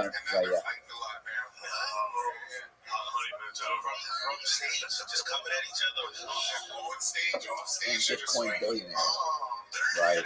Fucked over those two guys, the Lake Boss twins. Yeah. They basically paid him off like $1 billion and invested it all in Bitcoin. And now they're fucking Bitcoin billionaires. Yeah, so it's now called Meta. What are your thoughts on that, Matt? Thoughts? I don't know. I'm already part of be a Facebook. clip. Sounds like I already joined. You're already in. If you're already a member of Facebook, probably. I'm He said pretty he sure. was looking at his notebook to Nate. And you held on to that grudge for a week. I still have a Facebook app. It still says Facebook. Facebook is you're a boomer. Me and Shane don't use Facebook. No, you use Meta, so it didn't change. I use Facebook for the marketplace. Facebook Marketplace, where you buy shit like, locally. It's like local Craigslist. Facebook Marketplace has got to be crushing Craigslist, bro. So My wife buys stuff on Facebook Marketplace, keeps it for a year, sells it a year later for more than what she bought it for.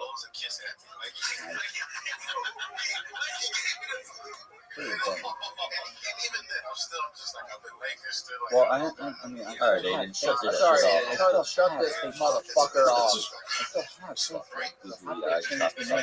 She You haven't done it yet? Soon they're gonna roll out the name thing. They changed the fucking sign in front of their fucking headquarters on Hacker Boulevard. And well, they got just such a bad rap in the media and in the world lately for being just such a shithole company. As far as like disinformation, their algorithms that keeping people in these echo chambers and creating all this like division when it comes to shit. When it comes to elections and the guys working at Facebook jumping out the fucking window, they put nets up. And they have fucking algorithms that keep people in their echo chambers. And we just have a bad rap. So I think part of the reason Echo chambers? What did you say? Echo chambers? Gas chambers. No. That's because the algorithms, the way they work is they keep you in echo chambers. So if you're on Facebook and you're Matt Cox and you're on there, you fucking hate liberals or you hate Donald Trump, right? You're gonna keep clicking on all these articles and looking at all these memes about fucking anti-Trump and why Trump sucks. And they see you hate that. They're gonna keep feeding you that stuff and they're not gonna feed you any sort of varying opinion. That's why it's obvious. It's obvious. Right. And they're doing it the way. That's how they make more money because they know what you're going to click on. They're not going to feed you any sort of alternative opinion, any sort of anything that pushes back on what you already believe. So, obviously, have you seen the documentary on Netflix called The Social Dilemma? You gotta watch it. I haven't watched it, but it's all about the algorithm of social media and how basically the social media algorithms that Facebook created and now it's on Instagram, Twitter, and everywhere else. That these algorithms generated that they're there to make more money for these companies. They make more money because people click on more shit, right? And you give people that if I want you to click on shit, I'm gonna give you shit that you like, right? And that makes more people. It creates more division and divide in the country. And then you have companies in Russia that are like these meme factories. Like I always thought that Instagram page called this typical liberal. But it's basically like it's called a typical liberal, and it's a Instagram page that just takes memes shitting on left shit or Joe Biden or any kind of thing. It's all about like they show people shooting machine guns and showing like America machine guns. And Joe Biden's a dumbass and shit on him, and it's just like all how it all just panders to this right wing ideology and there's companies in Russia that create these memes that serve them to Facebook and Instagram and create this echo chamber that just gets people to fucking fester on these ideologies, on these memes, on these links, on these articles. What's created all this divide going on in our culture. And it's basically like it's separating America through that. It's creating chaos in America, right? It's a slow burn. Like you said, Russia and China, they're playing the long-term game. Russia and China. And that's the shit that creates like the whole QAnon. You know what QAnon is? I just had that guy on the podcast 2 days ago. The guy who made a documentary on HBO called Q Into the Storm. And he's in QAnon? No, he did a documentary on the QAnon conspiracy and how that like culminated in the January 6th attack on the Capitol. And the guy with fucking horns, the Q shaman, the guy that was sitting in the desk in the Capitol. Yeah. Did you release it? No, I haven't released it. I was recording. I'm actually not gonna release it like late November because his documentary is gonna be released wider than it's already on HBO. That's gonna be on like a lot more platforms. That was fucking crazy thing. Like there's these things, these chants, they're called chants. Like there was like 4chan, 8chan, now it's called 8chan. There was like these message boards where people remain anonymous and you post whatever the fuck you want. They don't they're completely anonymous, and it's like it's just a hellhole on the internet. People could post these photos, videos, most fucked up shit, like murder and everything. The fucking Hitler frogs and everything. And these chants. Why did you point at me when you said Hitler frogs? What is a Hitler frog? Have you ever seen the fucking Pepe the Frog meme with the fucking swastika armband? No. Yeah. And these chants are where this Q thing started on 8chan. And he just does a deep dive and finds out like he gets like in bed with this guy, this kid who lives in Japan who started 8chan. And the charge, and he's basically I don't want to like spoil the whole documentary. It's a fucking phenomenal documentary. It shows, it explains like the erosion of privacy and social media and how it's created all this stuff. And the guy essentially who created 8chan, who lives in Japan, right? Who is Q. Like he, after doing this documentary, he will come to the conclusion that this guy is the main guy. That really knows who it is. Who is claiming to be Q. This guy's now running for fucking Congress in Arizona.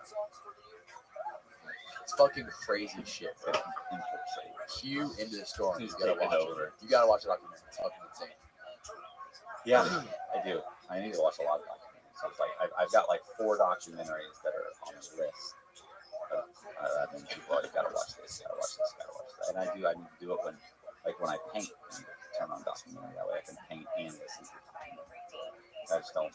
I've just been going non-stop for the last like week or two. What do you listen to when you paint? Typically, do you listen to music? No, I typically listen to documentaries, but I like World War II documentaries. Or I feel like I was happier when I never listened to podcasts or books or documentaries. I feel like it was a better life when I was listening to music and fucking anything. You know, when I was dumber, less educated, and just like listening to music and like vibing to music and just only cared about surfing and skating, I feel like life was better. I mean, that probably was better. Yeah, it probably does. Yeah, that's nice. And you know, you don't really, I feel like about anything. I was more creative. You know, I was looking at the commercials you were sending me. Oh, yeah. That you did commercials. So I was like, this is funny because this is like professional quality, but with a real twist on everything. Everything is comical. Like almost everything about every one of those commercials was comical. And I was like, but they were done, but they weren't done like in a chintzy kind of way. Like it wasn't like a candid kind of, like a half-assed commercial. They were all, like the production was really good, but they were all comical. Everything had a comical edge to it. Right. It was funny. So That's what I used to love doing. That's all I used to do. Make these kind of videos. what are you doing now though? You Podcasts with you. I just do these podcasts. That's all I do. No, see, see. That's the kind of thing you say, and that's what I thought was happening. Remember we talked about it earlier? You were saying that like all the media, all the other advertising stuff was blowing up. You were saying you were doing a whole bunch of other stuff, and I was like, I am. I'm running. I have an ad agency as well. I mean, the only thing I do is this podcast, and then I run ads. I run an advertising agency for various companies and startup companies and brands and stuff like that. Right. And it was like a year ago or something when COVID had hit, and we did a podcast, and I remember that Shane had said something along the lines of, I was like we were talking about COVID or something. It was something about COVID or something. Somehow or another, I got the impression, because I had talked to you, I didn't talk to Danny.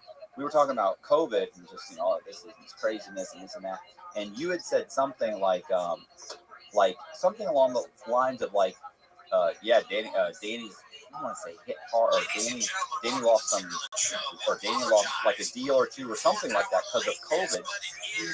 But like I said, I'm not positive, but I remember because you had said something, and in my mind, whatever it was you said made me think, oh wow, like all these people he's doing advertising work for, like they're not advertising, or maybe they're closing, or like the car dealership isn't open, so we don't need a commercial business. I don't whatever do, it was. I don't do work for. I don't do like one-off jobs for car dealership.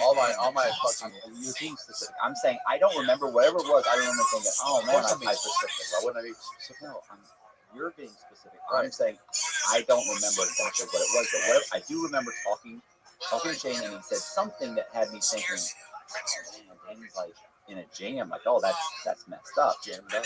Yeah, because I thought of COVID.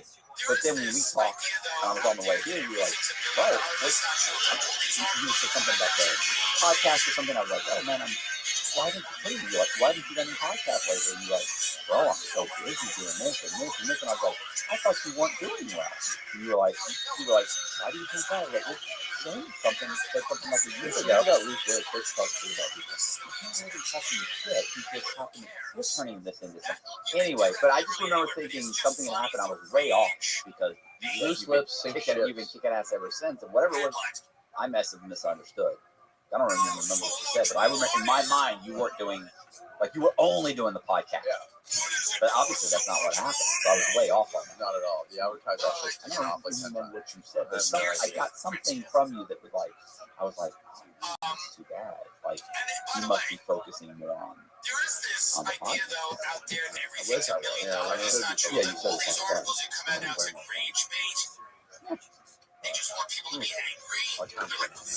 And my back, this chair that makes it good for your back. It's not.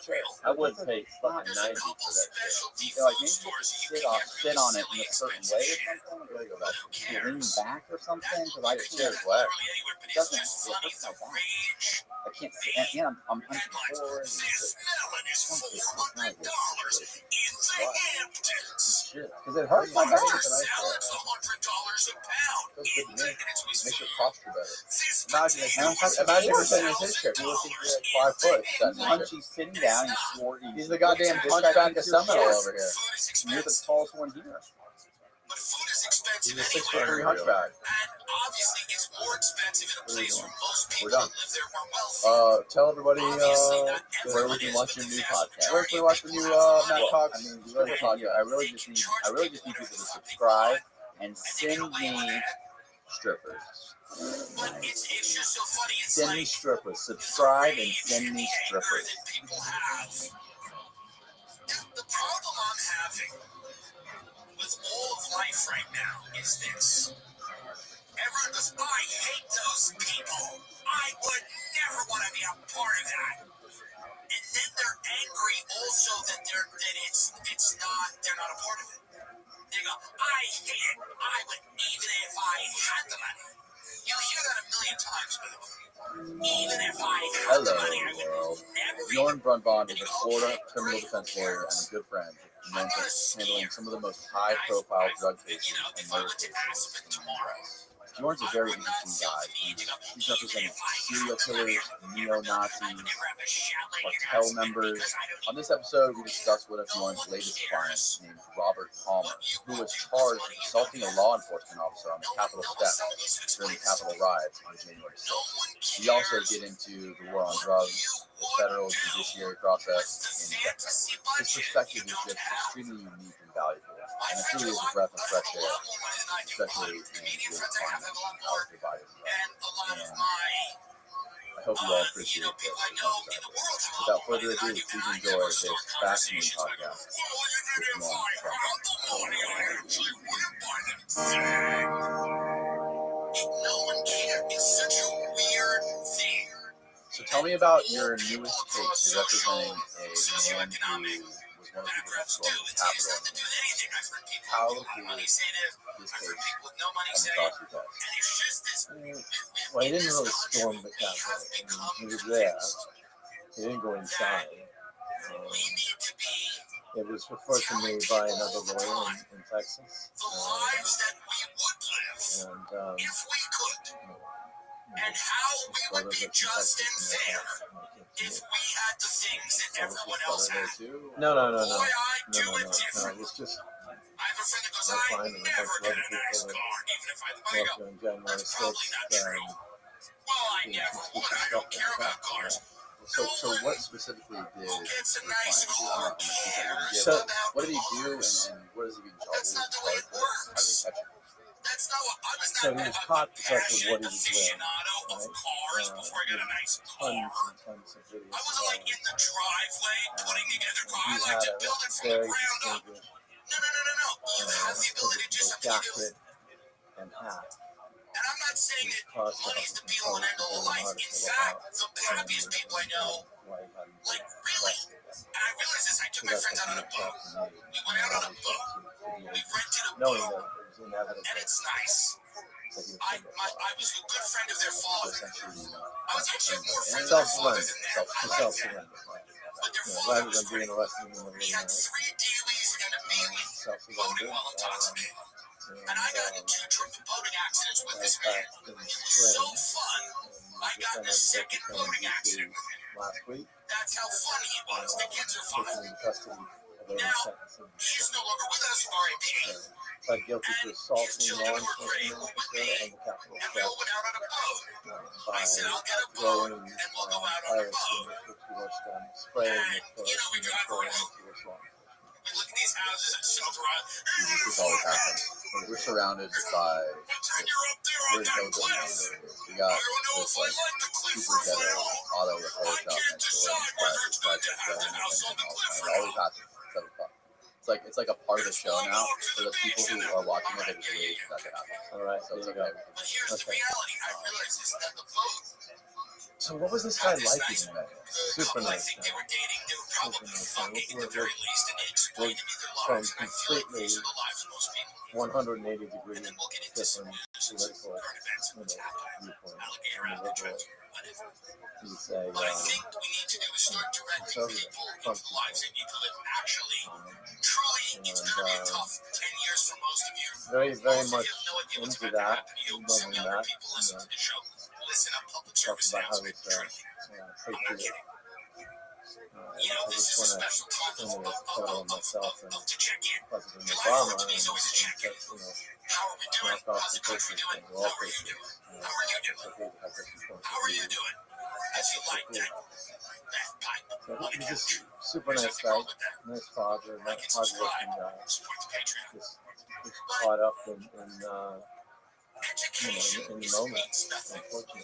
Had no plans on showing the capital, had no plans on because of his strong belief that the election was fraudulent.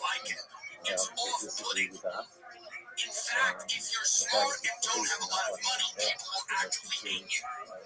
Former President I Trump, grew up with people that were like somewhat intelligent to go and to the had Capitol, nothing to show for it. next thing you know, That is like in the the middle least of American the quality ever. and Knowledge for the unfortunately, sake of it. I'm an is he there by armchair himself? Is he philosopher. there I with can friends? expound By himself. on He's many actually by things, himself. but I ain't have Inside his nothing. life, he's not that far. That doesn't work here. That's maybe a European trait. I don't know where that, maybe that's an Irish The thing. viewpoint You sit there in Dublin with a pint and chat and talk. That doesn't work here in this country, so I just do want to tell A people lot of people that don't have if that you're sort of planning on that, view. like I have a A lot cousin of who's people like that. He's like, are you view reading it more as anything? I'm like like, one team red versus team blue. But my team versus you is tribal. it's What was his reaction I found it to be like Pulp Fiction. That's not what I like. No, That he was quality of receptive part, if to it. that's your Not plan, receptive to to just be changing like his smart outlook, but and receptive well-read to and a good the idea that conversationalist, it's okay to have you different are opinions. fucked. It's okay to I'm have telling you, strong you are different shocked. opinions. There is nothing left for you. If That that's doesn't your mean plan, that I know a lot of people that's their the plan. capital, They are so in it's not love something that we with expect their, in they tell the people country. where they've traveled. Another thing, traveling, if that's your bag, you are shocked.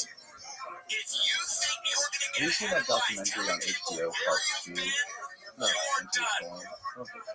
Everyone It's travels about and no one the cares. majority, No one how cares the where people you've that were there gone. on January No one 6th, how cares that about whole your situation photo. culminated. No one, the dumbest people I know are From invariably basically the most social well media, traveled.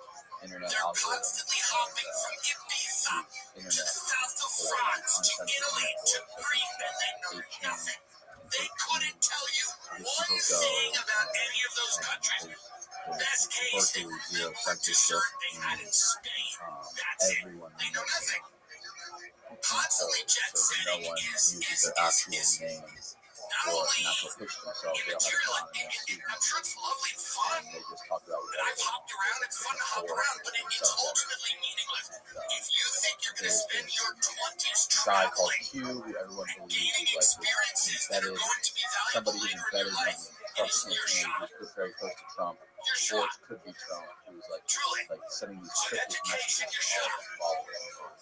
Traveling and gaining experiences in the world, you're It shot. basically, it shows that If you the people think who that you're going follow to that invent something and that believe hasn't it been figured out before, you are and shot. buy into it and wrap their identities around this thing, whether it's Trump or whether it's QAnon, these people who essentially just invest everything in their lives and wrap their entire identity around this political, one political, belief or ideology. That's what it is, an ideology. It's people who are essentially either vulnerable or very gullible, or don't have anything else going on in their lives where they need something to cling to, or they're misfits. And anyways, this whole thing that culminates in September 6th, storming the Capitol. January 6th, that's right. So I didn't know if you guys had spoken about that or piece anything like that. No connection to that. No, it was my client. I mean, clearly there's connection to, all the hysteria that's online. Facebook, Twitter, it's everywhere, right? And I think, Trump was just doing Iowa.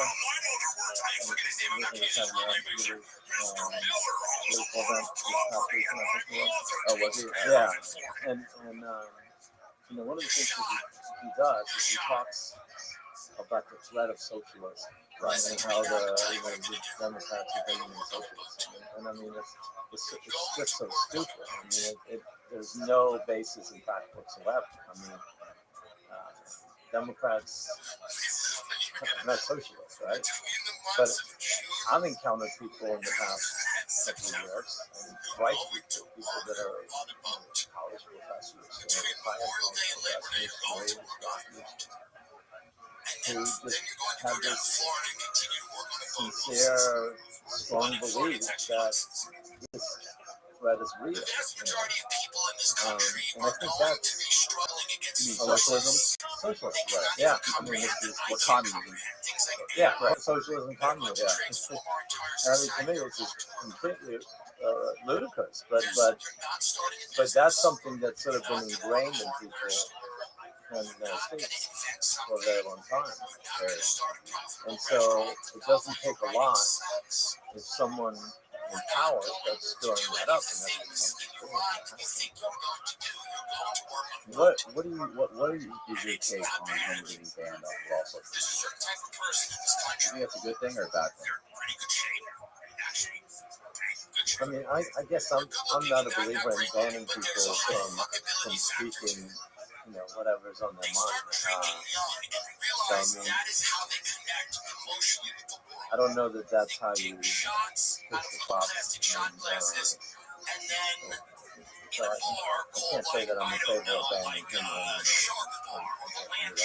I remember in college when I first started studying law and the First Amendment in particular, and it came up about why do we protect neo-Nazis, and their right to march and protest or KKK. Why do we protect their right to protest and put on their stupid hoods and what have you, right?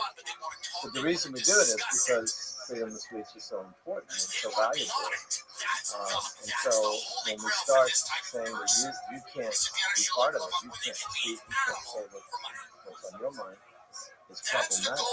And I think we need to look at what's underlying all of this stuff. Like, why in the world, obviously I'm not saying at all, right, but why in the world would we allow someone like that to come to power?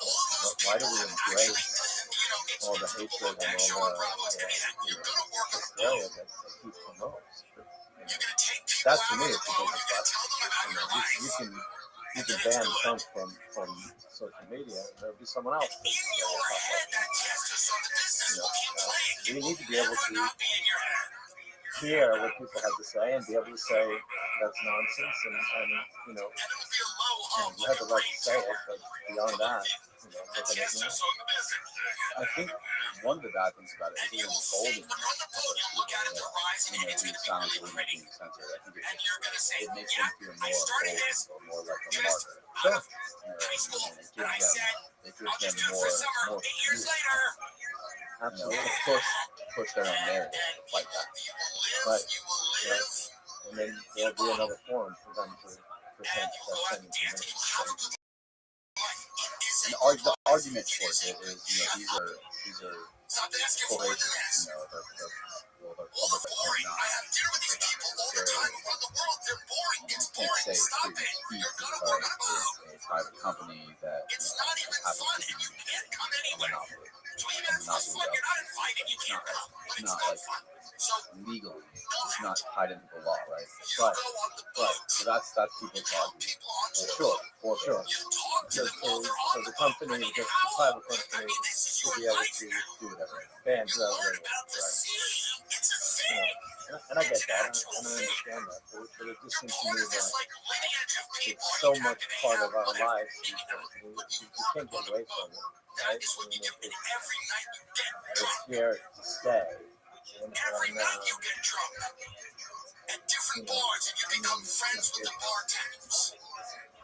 It's complicated. I mean, I don't know. I don't know what the answer is, but it seems to me that it's a dangerous slope.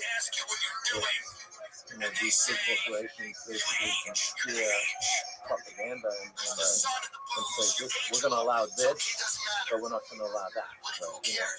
And these big, and it's also scary because now these big corporations, because of how big they are, because they are basically monopolies, it's very easy for them to sway public opinion in the country and make it go whatever way they want it to go. And the problem is everything is like snapshots or sound bites. So when there's arguments online about the election was fraudulent, and people will post and share information that's online. None of it has any foundation. None of it has, if you dig down into it, there's no basis in any of it. But people are receptive to it. So the people that believe it was fraud, they'll hold on to all these little sound bites and say, here's the proof. Right, they don't do any of their own digging. I mean, to find, to really figure out if something's true or not, the amount of work you actually have to do and the time you have to spend to like dig into the sources and find out where that source came from, where that source came from, where this all originated, the work that requires God, millions of people want to find a headline that has a nice zinger to it, retweet it, or whatever you have to do, and that benefits the social media company because they make more money, because that's how their algorithms work. If I feed this person these headlines, they keep clicking on them, people like him and they keep clicking on them, so we're going to make more ad revenue. But it's just a big fucking vicious cycle of them making more money. They're not thinking about the consequences for humanity and for culture of our country. So it's a sketchy thing. It's tied. I feel like it's tied into people like your client, people similar to him who see these things online, people who haven't grown up with the internet. I like to use the term bullshit detectors, people that don't think we have very good business, people who came into the internet late, social media late, typically believe things that they see. They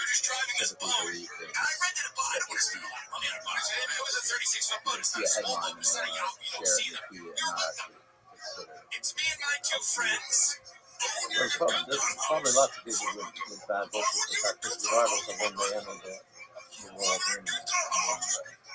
But yeah, absolutely. I mean, I think that's very true. And they just dig in and it's like you can't reason with it. Nothing's going to change their mind. And nothing's going to change their mind that the Democrats are socialists and they're going to take any money away from them. Right. Yeah, and so COVID and stuff like that. Sure. Right. Exactly. So, your client, he's in prison right now? He's in jail. Okay, he's in jail, waiting to wait. How long is the wait? December 17th. And is there like a minimum that he's going to get, or what is he expecting to happen? There's federal sentencing guidelines that call for a sentence that is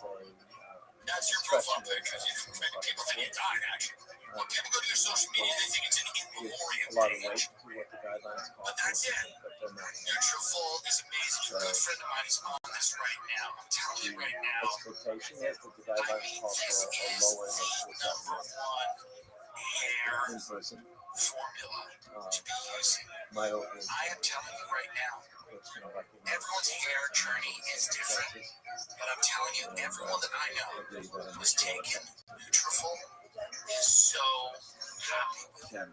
What is it like being that? You're next to so many, you spend so much time with these human beings who are It's the number one dermatologist recommended hair growth supplement brand, trusted by over 1.5 million people, just 3 to 6 months. Go from a hair guy to a hair guy. This visibly thicker, fuller hair, and improved scalp cover. Nutrafol is clinically tested to improve What is that like? hair growth and quality.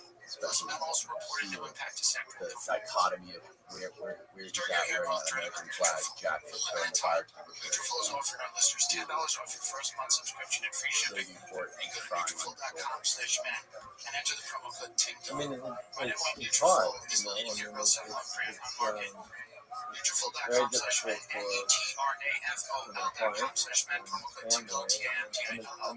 and Now this it's hard for me too. I mean, because this is another win for those courts we keep I talking get to know my about. clients. Courts. I see their humanity. I see the I'm other not saying side that of like we shouldn't have them. courts or that like Trump should be a dictator or whatever, Most but of my it clients is just funny that we are talking about the infallibility of the courts and how the courts, you know, everything's got to be decided from the courts. That may have taken Okay. place over a few seconds or a few minutes. Somehow, think about this, And, just in your own world. and from Somehow, those the decisions, jury heard the they may lose evidence everything. and decided he was this guy was innocent.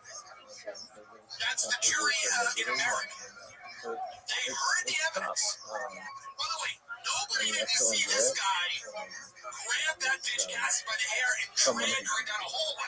I guess it's a strange thing to enjoy. I mean, I enjoy the fact that I can help them Have you heard get anything about ready the for that case? moment. I can help them hopefully get a lower He's sentence. on camera dragging that woman down the hole by her hair, beating her, smacking her.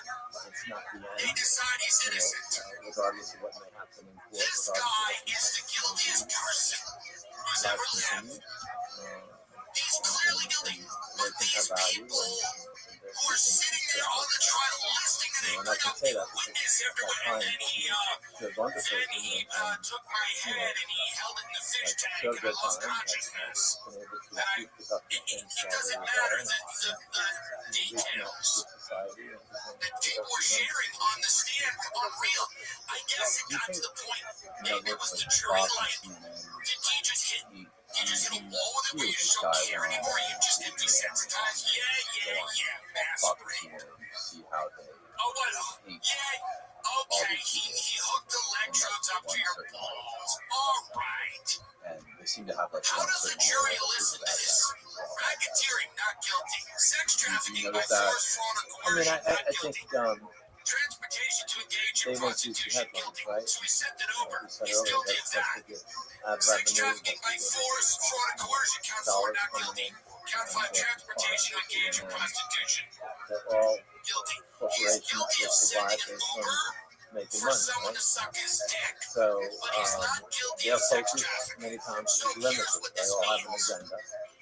The reason that James Comey's daughter, by the way, James Comey, So there's no doubt 8647, that the guy who writes that in is shells, and 8647, you know, when you get in a restaurant, you say 86 something, get it I out was of on here. CNN, It could also mean eliminate it. It could also mean kill it. and their headline Right, but a guy who is slightly dodged a wrong. bullet 6 months ago, What was or a it? year ago now. But, so you have That he James Comey's beat daughter on. is the person who, like, is Suggesting that working on these cases, working on, I believe, Ghislaine Maxwell, but certainly working on Diddy. Bring up James Comey's daughter. It's interesting. She's working all these cases are tried in New York, Southern District, because that is the most political U.S. Attorney's Office where they want people that have political aspirations to become governors and mayors and things like that work in that office and get experience. They toe the line and they do what people want.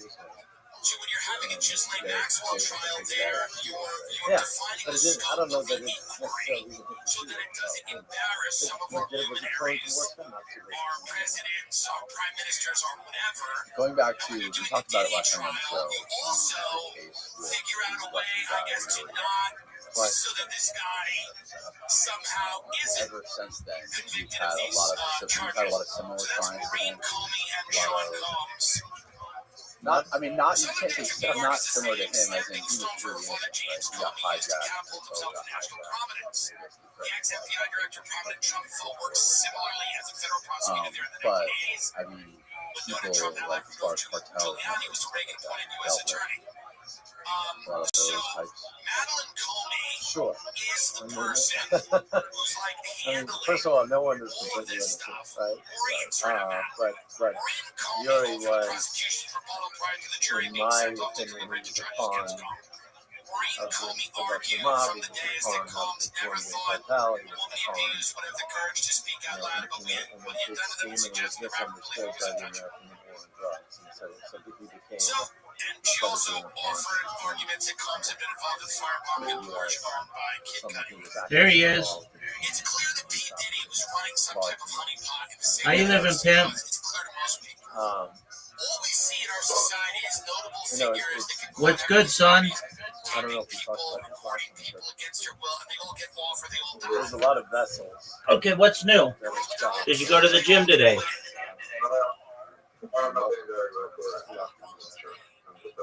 What's wrong? Caribbean, and in the Atlantic, and in the I'm Pacific. having nicotine withdrawal, so I'm not going to be that They way. generally Okay. have an excess of 1 metric ton of cocaine.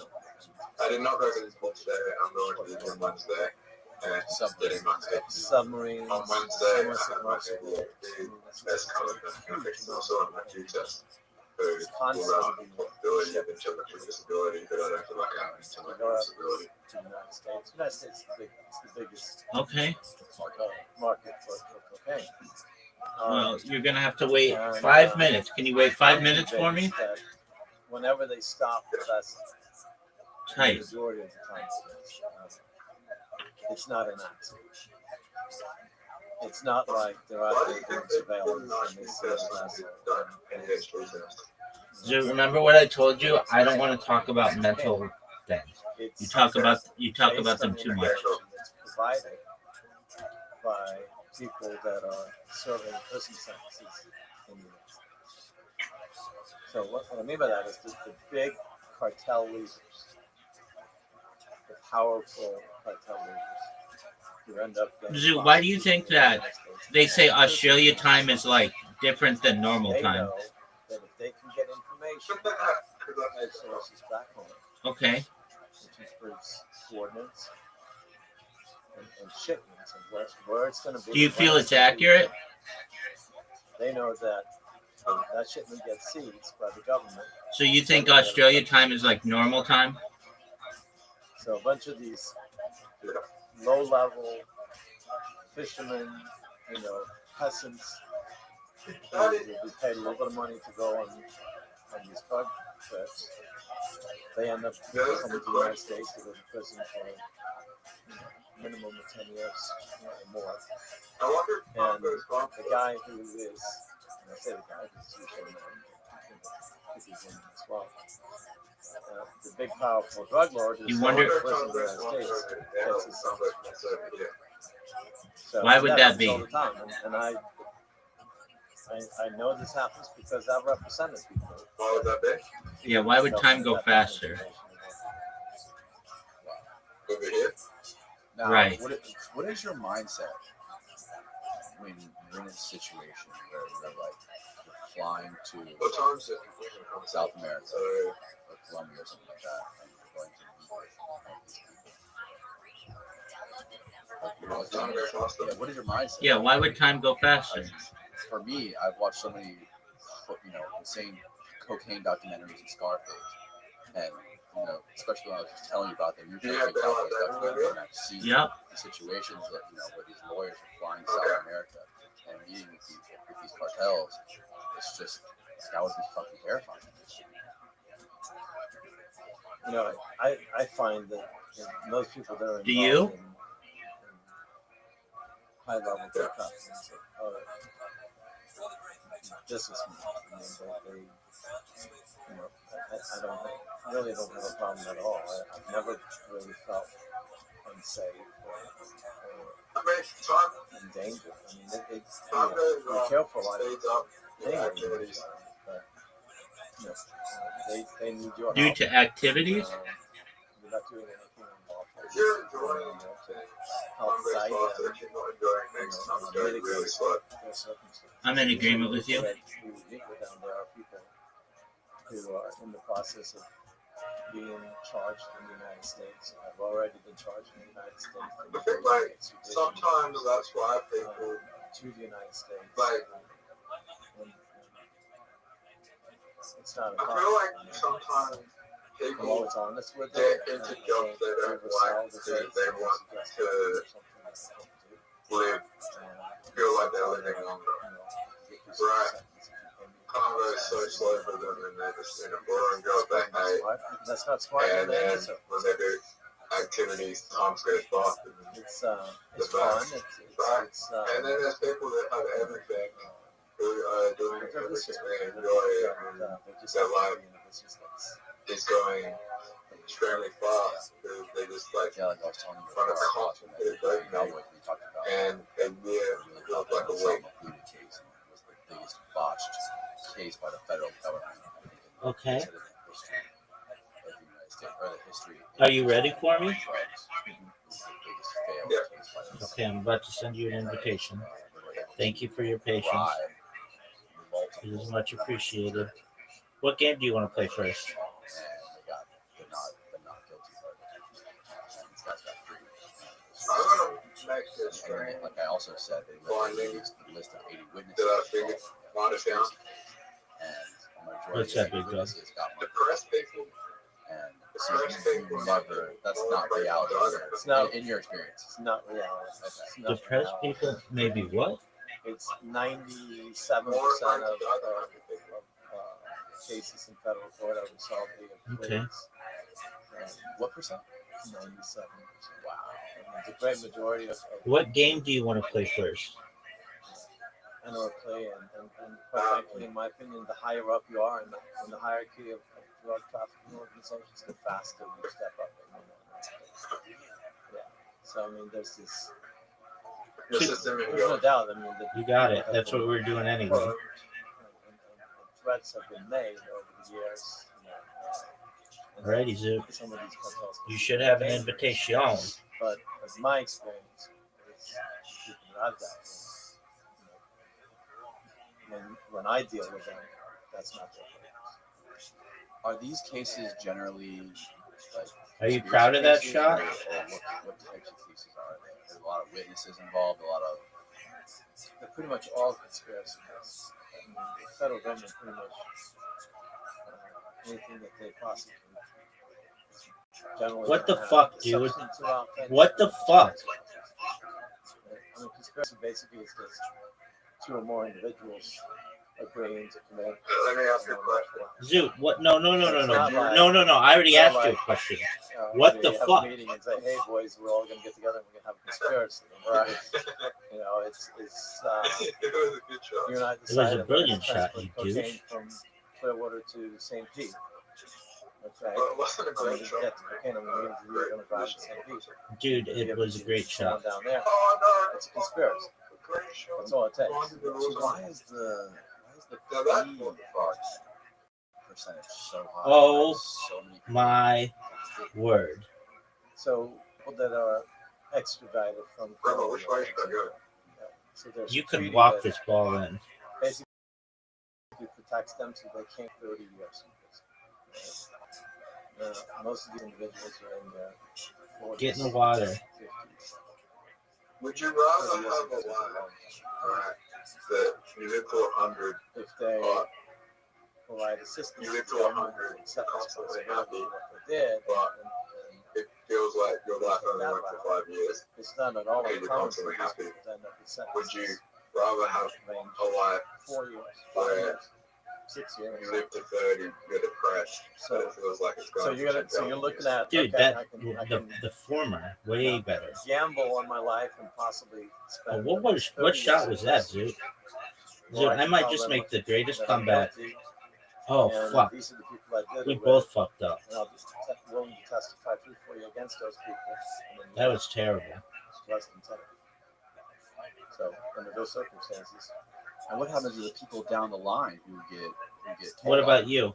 those people have the opportunity to plead as well? usually, Well, there's no one left. What about- down the line? Everyone's down the line. You're like, oh, Constantly I happy mean, that I here's live to 100. here's- Word, here's dog. the problem with that is as long as there's a demand, right, for cocaine, As long as the, As long as it's illegal. well, but as long as there are people that will pay for cocaine, there's going to be people that are going to supply the cocaine. So as people are being arrested and prosecuted, there are other people that are stepping up and taking over, right? It doesn't end. This is why the war on drugs has been going on since Reagan, 30 years. The price of cocaine has been pretty steady. The supply has been pretty steady. Dude, are you proud of that shot? So it's nothing's really changing. We're not winning the war on drugs. And that's really why. War on drugs is just a fake name, like the Patriot Act. Yeah, it's just it's silly, really. In my opinion, if we just legalized it and Oh no, on dude. treatment, Dude, I'm playing like such it'd garbage. be a much better deal. Right. Particularly these days, now that fentanyl is such a huge problem, and they find it it's mixed in everything, and so the number of overdoses that are taking place right now because of fentanyl is Dude. Right. They've legalized it and regulated it and tested it and made sure like when you go to the bar and you order a shot of vodka, you know it's a shot of vodka. Right. But when you do a random line of cocaine, you don't know what the fuck that is. Like, Exactly. It could be half fentanyl and you could be dead. Exactly. And I think it's better to have less dead people. I think so. But do you see any light at the end of the tunnel as far as the war on drugs and this whole problem with cartels and violence and people getting locked up in prison?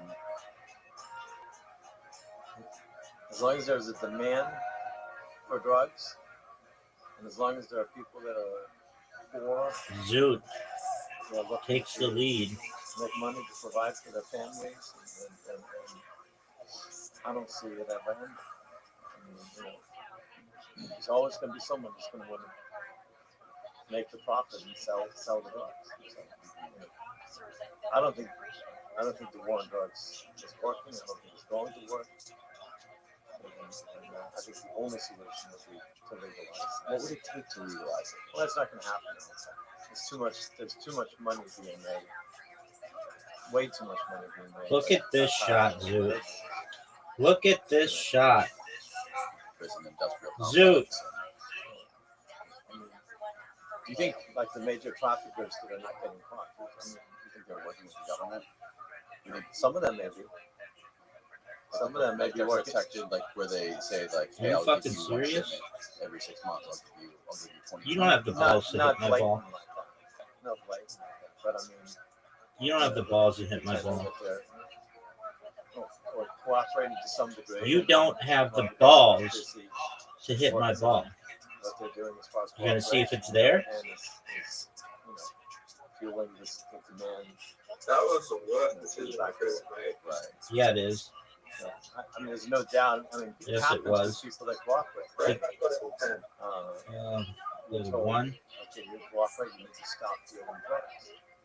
Probably It that. happens all the time at the street level or at the next level up. Zoot, you just went from pretty easily winning this game to going into a tie into the last game.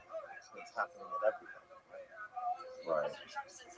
So if you're a major trafficker and You let's say can't win. you're a person in the United States, but you're still operating your organization, and you want a reduction of your sentence, I mean, if you did.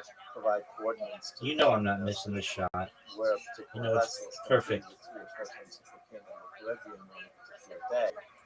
It all comes down to this, You Zoot. know that law enforcement is going to be busy Oh, enough you gotta give particular me day the shit this with whole that week. particular vessel, right? And so they keep you from shipping Stop. additional cocaine from other vessels to other avenues, right? It's insane that these guys are just so able to run these As time, organizations. since you've been sharing this time, I feel like it's going faster or slower. You know, Chapo still running. That's an excellent question. What president? Now is that's he a in really good Colorado? question. One of the super max. Yeah, I'm not sure. It probably isn't super max in Colorado. I'm not sure.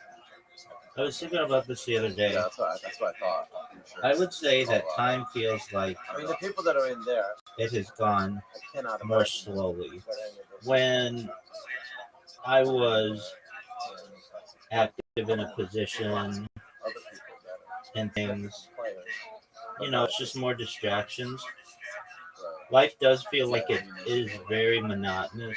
There's a clear difference between somebody like Mel Chopper. Not that I don't enjoy it. I enjoy it more, Okay. I think, more than anything. Prism of Colorado. But, oh no, Oh, his wife pled guilty. that was a terrible Do you shot. feel like that could be that you feel that might be the coup just pressed because it's put the extremists put you in like a bit of a like dynasty kind of, I'm not sure really, but like your financial situation, do you feel like you stress Do over drug that? dealers like him No. get No, I know I'm locked up comfortable with, enough to be able to do it. like serial killers? But Are they separated or I you spend time in those I just prisons, miss you go, normal aspects of some normal aspects of my life. get grouped together, or do they But keep like little? I know essentially that he's just a businessman, if right? I do it enough, he hires tons of hitmen to kill that tons it's of people, going to probably change the kill world. every serial killer ever in And so history, the but payoff for me there's a difference when you know is it's a lot a different. I mean, I don't do that much differently. I don't know. I mean, like it gets from like dressing up, and, like going into work every day, and going to synagogue every day. Those are like the three big things that change. But like, the prisons basically generally, will I know you did, Zoo. Good job. people who are Generally, my life problem is prisoners, right? about People learning, who, and can't behave and pose a threat. I do a lot of that. They're gonna I be mean, even before I started streaming, in my downtime, I was watching podcasts. I've always been really into podcasts. definition of a I serial remember killer. when Joe Rogan launched the Joe Rogan Experience, December I mean, 24th, theoretically, you can probably be a serial killer and still 2009. I mean, I remember it going on YouTube. I was like, hey, that's that guy from Fear Factor. So it's There's multiple types. I wonder what this is. And I would watch it. So it's And generally the prisons try. then at work, I would listen to podcasts. I would listen to a lot of classical music, but I would listen to podcasts and enjoy just people talking, learning from people's opinions on things that maybe I didn't have. And then I enjoyed watching, like listening to classes. In South Florida, and he was basically describing living in South Florida in the 80s, especially if you're in teenage years. So while my life is different, he's like, I'm still very happy. And it's like before, I didn't have a way to get really, really rich. Well, shouldn't say that. I mean, when I was part of an app, there were aspects of it that thought, like we were talking about selling it for $1 billion. That was the number in the owner's head. And so it was like, okay, if we sell this thing for $1 billion, how much of that money am I going to get? And in reality, it would have only been about $1 million, which is fine. Oh, nice shot. But $1 million in Southern California doesn't really go that far. And with this, I know that I can literally be the world's richest person. And even, I mean, it's a big risk, but I know the more and more I do it, the more data I create, the more opportunity I have at being exceptionally wealthy. And I never had that before. It's like I've got a lottery ticket. And it's like there's the excitement of a lottery ticket when, you know, maybe it's going to hit. And if it does, it's going to be the biggest event in global history. Dude, I can just tell you this. It's going to hit. Really? No. And here's why. But you were a lawyer. Well, I wasn't If a I lawyer look- when I first came here. I mean, So I got this new strategy on Blue Sky that has gotten me a lot of attention recently. And I'll read it to you in a second. It's so, okay, like I used to just put in my username used to be join Rabbi's Discord. And when somebody would get a notification on their phone, it would just say, join Rabbi's Discord, when I would like or upvote their post. And that got me some attention. But then when you use the word rabbi in Discord, they changed the settings on Blue Sky so that it automatically banned your account. So I had to change my strategy. I literally just watched within the last 48 hours an interview of the head guy at Blue Sky in their trust and safety team, and he like gave me a lot of like their internal procedures on how they deal with bots and how they deal with, how'd you do that? How they deal with bots and how they deal with spam. And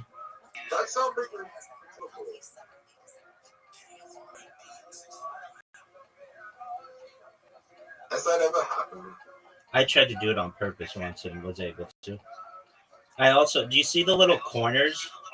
Like if you get it in the little corner, you get 0 points. Yes. Okay. But then I just recently started changing my usernames to be really ridiculously sexual. Like, and the reason why is because it sticks in people's heads. Sex sells, baby. And so just today, the people who these are the last people who talked about me. Normally I was getting like 2 or 3 people talking about me a day when I would say join Rabbi's Discord or whatever.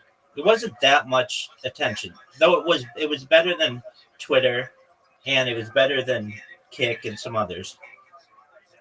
But now somebody 29 minutes ago, so I named the name of my username is pussy eating until my tongue is raw and mouth gets lockjaw rabbi. It's the most sexual thing I could think of. And when you read it, you're just like, what the fuck is this? And it sticks in your head. Like, this person, I've never seen a bot like this. The next person 56 minutes ago, they took a screenshot of it, just like the previous person. I am fucking crying. Okay, bot, damn. The next person was a couple hours ago. They're in a whole conversation of people who are talking about me. The next person, so they wrote, pussy eating rabbi always on backup. Next person wrote, like, rabbi, please, this is Blue Sky. Somebody else wrote, what's going on? It's mutating. Because one of my other accounts is named Sluttiest Whore in the History of Mankind plus MILF-Loving Rabbi. Like, I just literally think as sexual as I could. And next person wrote, changing my default interaction settings because of that fucking rabbi. Next person wrote, this username goes way too hard to be a bot. I am so sad that you are a bot. Though I'm not a bot, I'm a real person, but took a screenshot. Like, this is more attention. You see, when people take a screenshot and post about me, it's free advertising for what I do, which is great. Next person wrote, I have a notification, yay, to it's a Rabbi Rothschild bot, sadness, pipeline. Next person wrote, I'm assuming this is related to the Rabbi Rothschild on Discord guy, but this is a new approach I have not seen.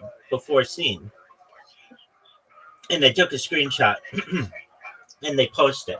Next person took a screenshot and posted, sometimes I think I'll never get noticed by a super classy account.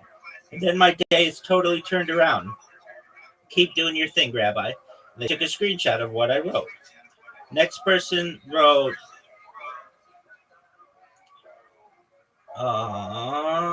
what, you are opposed to talking with the rabbi? The next person wrote, some of y'all need to up your screen name game. And they took a screenshot. This hot chick took a screenshot of my username. Next person. Now, these are all today. These are all today. I'm not even done yet. Next person wrote, let's see here. Not now, pussy eating until my tongue gets raw and mouth gets lockjaw, Rabbi. And they took a screenshot of what I wrote. The next person took a screenshot of the big thing that I spam, and they wrote, and I find it funny that there's a bot problem over there, meaning Twitter, that people rightly talk about, but as soon as I posted the above post, here I get this in my replies and notifications, LOL. This is my favorite one. This is my favorite one from Batman. They're the pedophiles and racists at bluesky.mod.com. Please IP ban that Rabbi Rothschild Discord server guy. Oh yeah, that was from like a few weeks ago.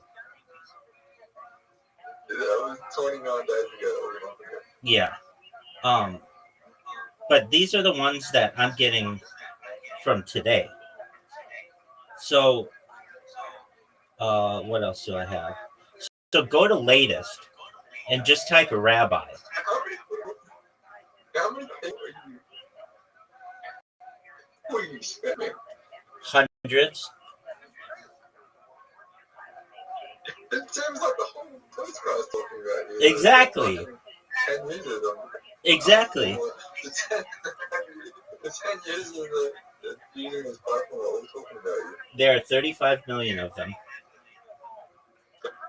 That feels like there's 10 here. I know. The next person, now these are all today. So I used to get like, sometimes I'd get, it would worry me. I'd get like only one or two a day. But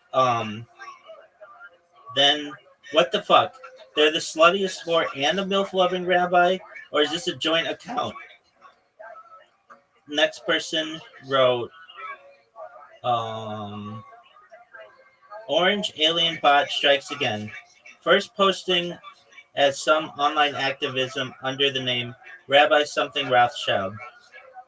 Next person wrote, fuck off, Rabbi. Next person wrote, what is this website even if you don't get randomly retweeted by a horny rabbi? Next person wrote, oh no, the rabbi found us. Next person wrote,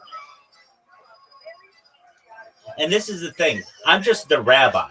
I'm not even like Rabbi Rothschild or Discord rabbi, though I do get called obviously both of those. But I'm just like the rabbi. Like I've just merged into just when people are talking about the rabbi, they're just talking about me.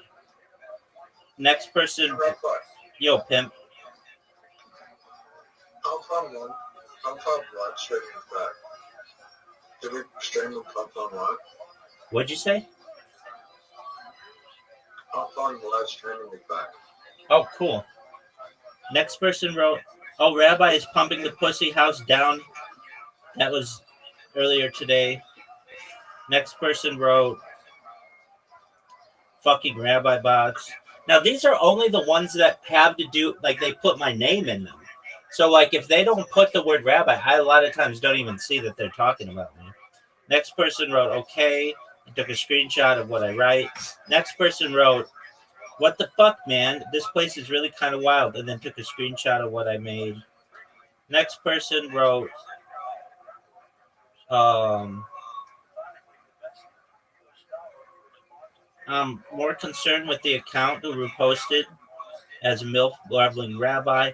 Next person wrote, MILF-loving rabbi is just very invested, I guess. Next person wrote, just took a screenshot of what I wrote. Next person wrote, thank you, pussy-eating lockjaw rabbi, for your contributions to this post. That was all people just today who are talking about me. Do you recognize that that's like a lot of fucking, that's a lot of people.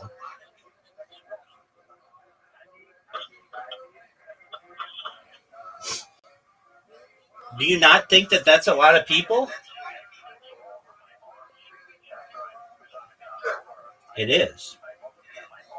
And so all I have to do is just keep doing this for days, weeks, months.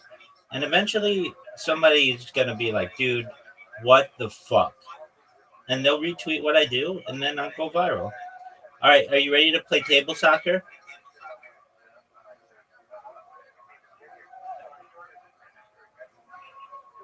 Zoot.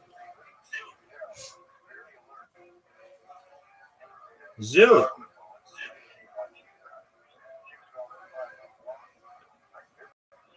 Zoot. Zoot. Zoot. Zoot. Yeah, I'm ready to play table soccer. Okay, do you want to play tactical or active?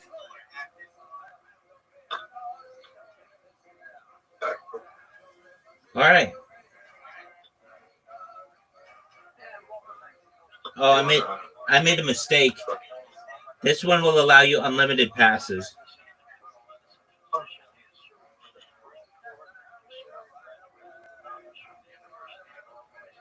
We're playing tactical table soccer. Yeah, but unlimited passes.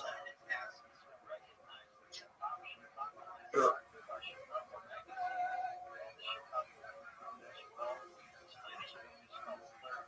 No, but should I just go back to an unhealthy lifestyle? No, dog, you worked so hard. Oh, wait. Right. Zoot, did you get your invitation? 12 weeks on Thursday. All right. Did you get your invitation? Yeah. I mean, what about your hopes and dreams of being a male stripper?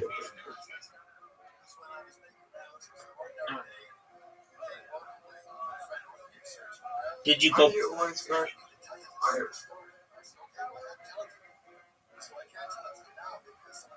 What'd you say, Zoot? What did you say? Why do you always go whale? Because it's a dragon attack. They have dragons on their flag, and I like it. I mean, probably like that flag. I'm both wet. Like, heritage is west. All right. I mean, there aren't any. I guess Bhutan. If they had Bhutan, I would be Bhutan, because Bhutan has a dragon on their flag.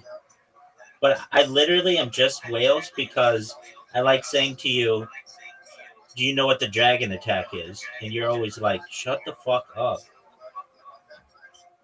What's your heritage? Eastern European. So generally, Germany, Hungary, that area. My grandfather was from Hungary. My grandmother, just really Eastern European.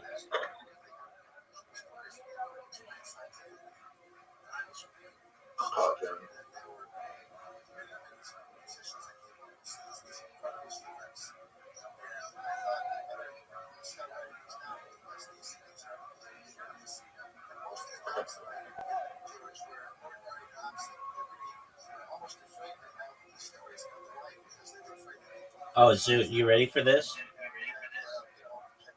Oh, I fucked up.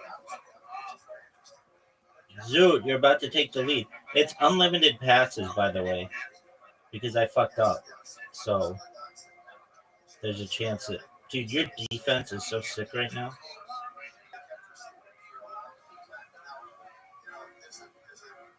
What am I supposed to do here?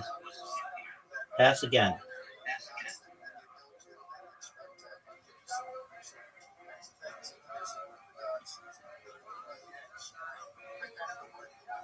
Oh, dog. It's over. Dog.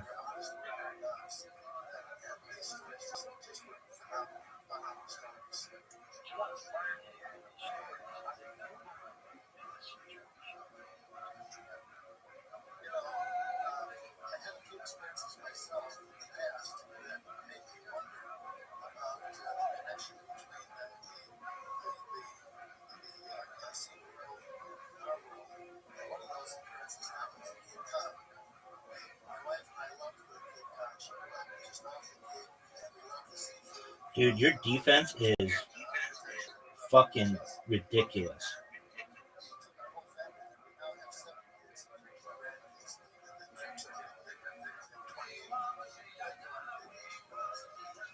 Dog, you're about to blank me because your fucking defense. Dude, even if I get that pass up to the next guy,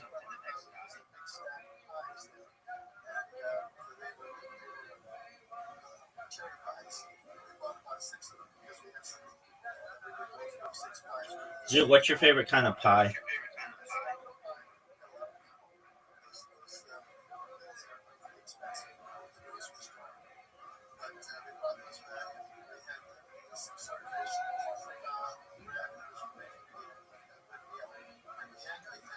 Dude, remember that time I asked you a question and you just sat there jerking yourself off raw?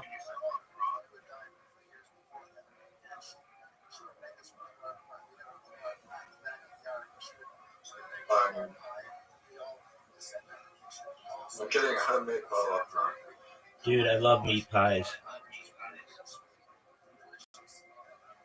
Had 20 grams of protein each one, and 2 of them. Dude, I love shepherd's pie. I love chicken pot pies. It's like a British dish that I really enjoy.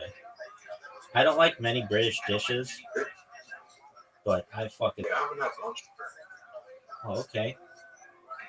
Oh, dude. Look at this shot.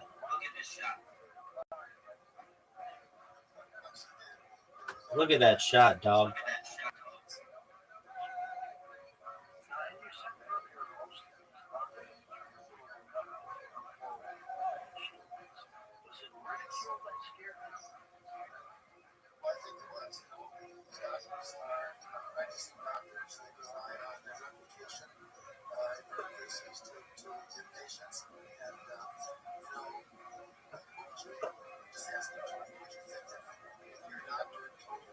Oh, Zoot, you just fucked up.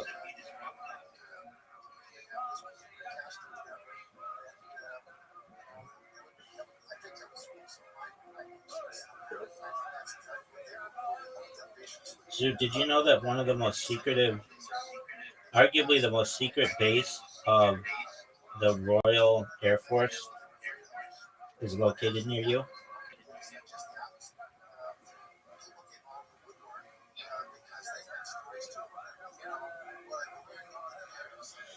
Zoot.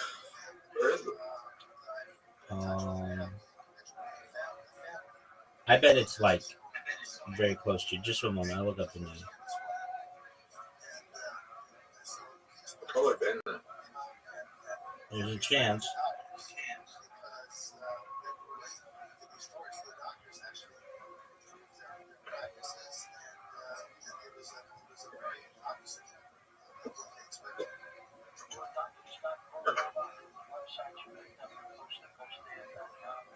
Holy.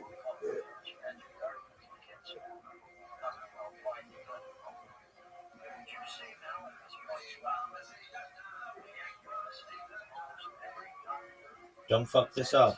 That's a fuck up. That's a major fuck up.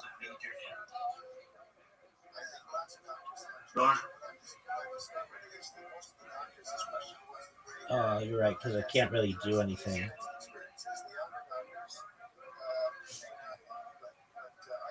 What are you gonna do? No, this is gonna be 5 years for me.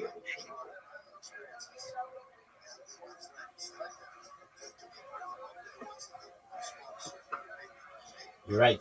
That was high risk. My defense is sick right now. But you get unlimited passes, so you can just keep shooting. Oh, did you tell me unlimited passes? I didn't mean to.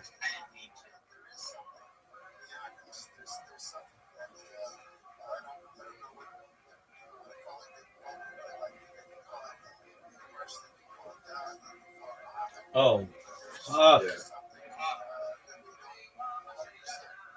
Unlimited passes destroyed me.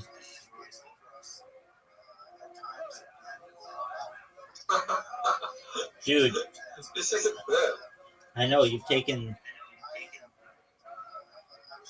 Oh, baby. Oh, fuck.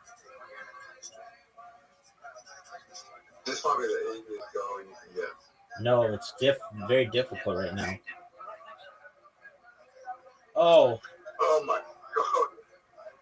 What the fuck? Bounce off him.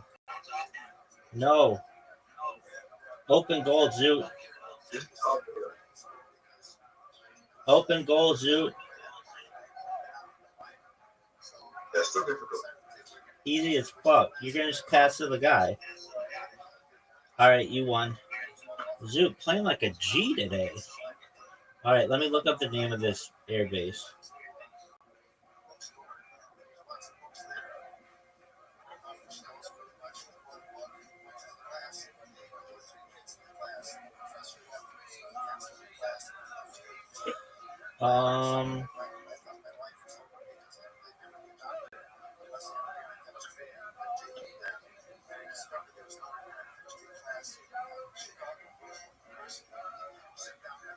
Edinburgh. RAAF base, Edinburgh. Edinburgh. It's located in Edinburgh, South Australia.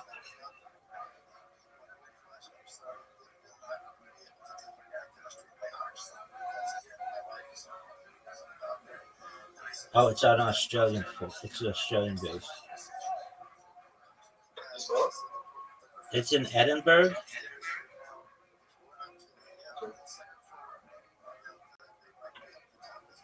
Have you ever heard of Edinburgh?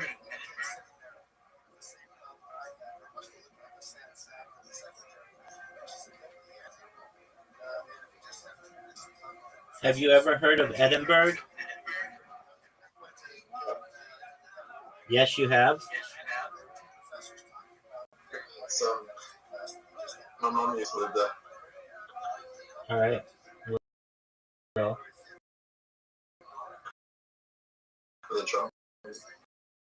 they have a pretty secret base there.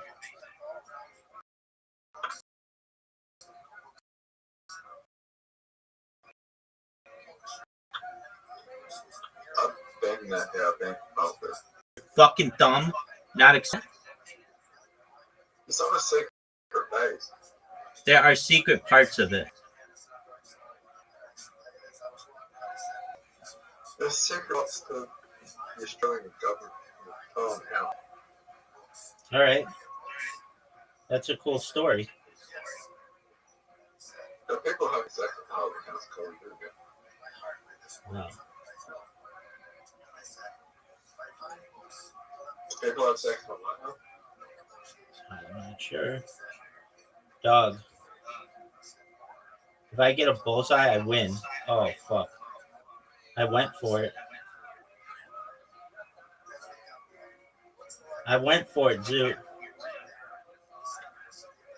Do you think Trump's fucking Melania in the White House? I don't think he and Melania are having sex anymore. Really? Yeah, she seems pissed at him. In fact, she's like the first lady who said that they weren't going to live in Washington, D.C. She was going to live in New York City. But then she changed her mind.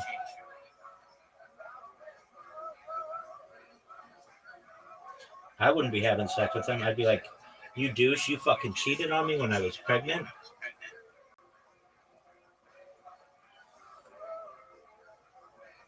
Dude, did you know you just went bust and you lost? Yeah.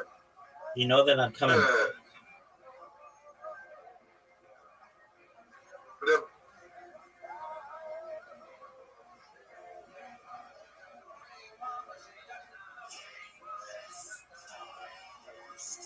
Dude, did you know that you had an invitation? Yeah.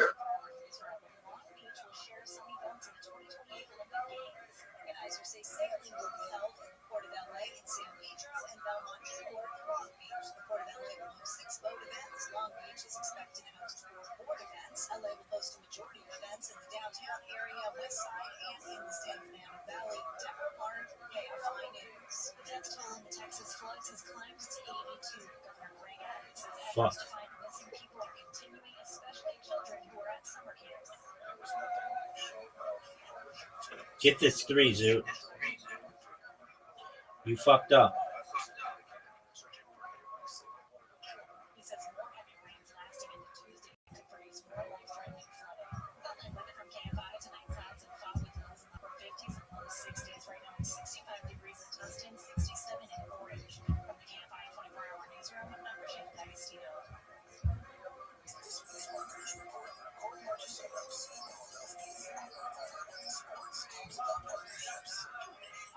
Get this 20. Get this 19. You got it, Zoot. Are you proud of yourself?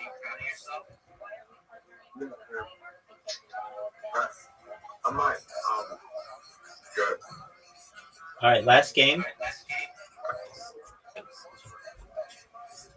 Last game is gonna be gone.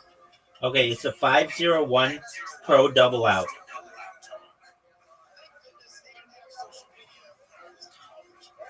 I always get a big lead on you on these.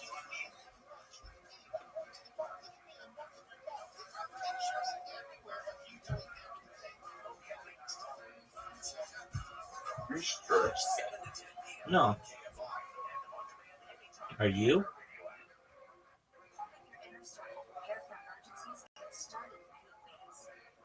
I'm actually quite positive. All these people talking about me on social media. That's what I need to happen. People get interested in what I do, and then they're like, whoa, this is more shit than I've ever seen of any person ever.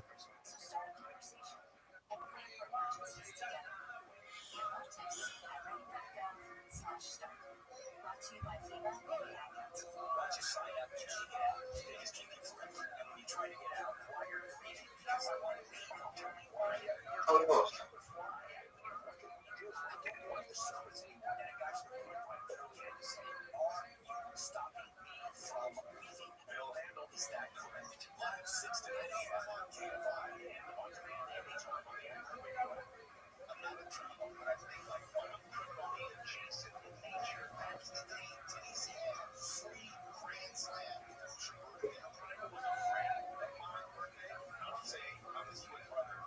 Whoa, this is a big one. 160 points, Zoot. That's the record.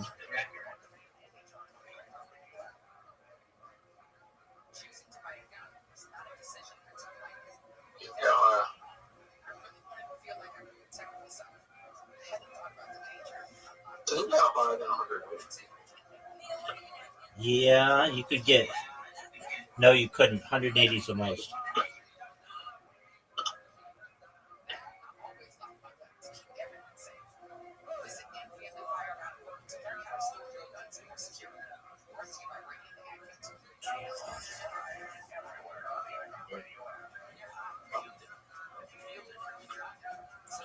Zoot, you are really far behind.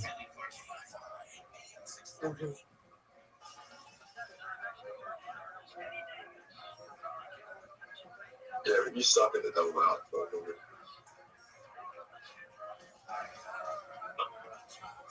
Why are you so bad at the double out? I don't know. Because I don't normally go for doubles, I go for triples, so I don't have as much familiarity. I'm going to get this, though. Oh, fuck.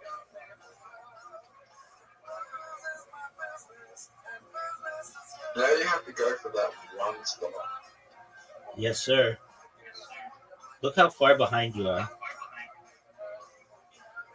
If you hit the one, you're out. I'm not too worried about it. That's why. Oh, Zoot, you lost. go. Go. Yep. Enjoy your lunch. Come back when you have time. Go. Sounds good.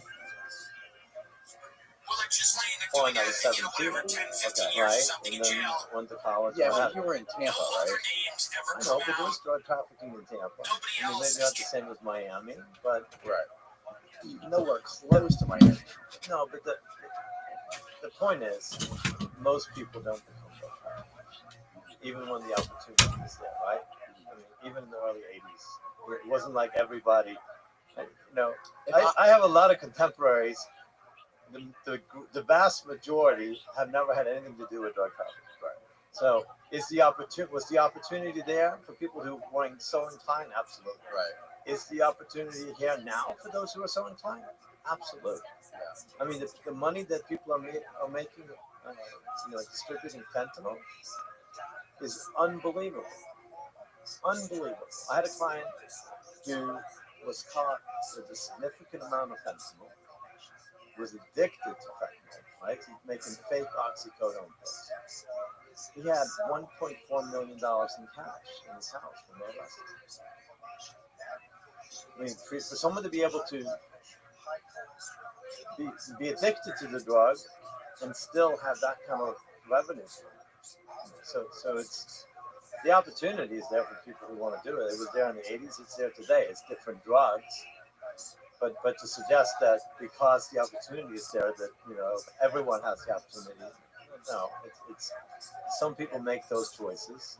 They're not bad people necessarily because they make the choices. There's a variety of reasons why they end up making those choices. Most of them, probably come from a poor background. Although there are people that come from I've had clients who were very wealthy, who never needed to do anything like that, and ended up getting involved in the intrigue, I guess, of the adrenaline rush that probably is associated with drug trafficking. But I feel like I just empathize with it because I see myself as an 18-year-old. When I was 18 years old, I was working on a construction site, and one of my friends said, "Do you want to make $50,000 tonight? All you got to do is just pull a couple bales of cocaine, throw them in the pickup truck, and drive it an hour down the road." It would be hard for me to say no. Sure. Well, how about take this car and drive it to Orlando for me, and you make 10 grand. Right? Are you kidding me? Right. In a heartbeat. But it's not something that's just off the bat, right? I mean, has anyone ever offered that to you? Yes. Someone's offered for you to drive a car that was. I hope you declined. I declined when I was working construction when I was younger. I had someone ask me if I could drive a truck to Jacksonville. Okay. He didn't tell me what was in it. Right. And he told me he was going to pay me a lot of money, and I didn't do it. But yeah. Right. And then some people think that, if I don't know what's in there, then it's not a problem. Well, that makes it really even worse. Because if you don't, it's something that's not right? Because people aren't going to just pay you 10 grand or 5 grand to drive a car, from here to Jacksonville or Orlando. So there's something illegal in that car. Right. There's something unlawful about it, whether it's drugs, weapons, anthrax, Right. So. Yeah, I mean, it is the rush, and especially just I feel like young people. It's just young people are more susceptible to it because they're kids and their brains aren't fully developed, and they can't make well-informed decisions most of the time. No doubt. And those are the people that get locked up, right? A lot of times. Yeah. And they're the ones that frequently are very much afraid to talk about the people that hired them to do it. I know where I was getting at with that story about the weed guy. Okay. It came time for him to. He said, and it came time for him to cooperate. I guess because he was the people that were bringing the cargo ships full of weed off the coast of Naples. They were coming from Colombia, coming through the Yucatan Peninsula, and the prosecutor. These are huge networks of people. The scope of the inquiry into this is very small. And he said, if I tell you any of the names of these Colombians, I'm dead and my entire family's dead. It's like my daughter and my mother and everyone in my family. Like, do you understand that? Like, if I tell you the name of these Colombians, It's basically a death warrant for me and my whole family. And somehow he was able to only get 4 years. Right. So my guess is he probably did provide the names. He of the says he Colombians. didn't. I know. I mean, You would say I'm gonna tell any of my clients who might be doing that to tell people you didn't do it. Okay. Right? It doesn't make You don't it out, broadcast that kind of information. Right, but if I doesn't it happen in cases where people do cooperate against people? The prosecutor will take this to somebody else and be like, "This guy gave you up." They don't. It doesn't honor that. No, that's not how it works. In not how it federal court, that's not how it works. It's not. No. So in federal court, in state court, we get what's called discovery, which will have the names of all the witnesses that are against you. Right. In federal court, you get some discovery. You don't get the names of the witnesses. All right. You don't get the names of the witnesses until the day, so maybe a week or the day that your trial starts. All right. So you never really know unless you actually decide to go to trial, which 97% chooses not to go to trial. You never really know. So if you're on the outside and you're involved in drug trafficking, you're going to assume that whoever is arrested is providing you the government information, right? That's what happens. You have to be. That's what you assume, right? So for the person who's on the inside and the person who's in charge, even if that person is not providing information, the people that are on the outside are going to assume that you provide information, right? Right. So the potential for danger is there regardless. I mean, I had a client who did not provide information years ago who actually was killed shortly after he was released from jail because his sentence was so low that they assumed, really wrongfully, that he had provided information. But in the federal level, generally, people are never going to know who provided information. Generally. There's still a chance. There's always exceptions. So for this guy to only get 4 years, that's extremely lucky. I don't know all the details about him specifically, right? But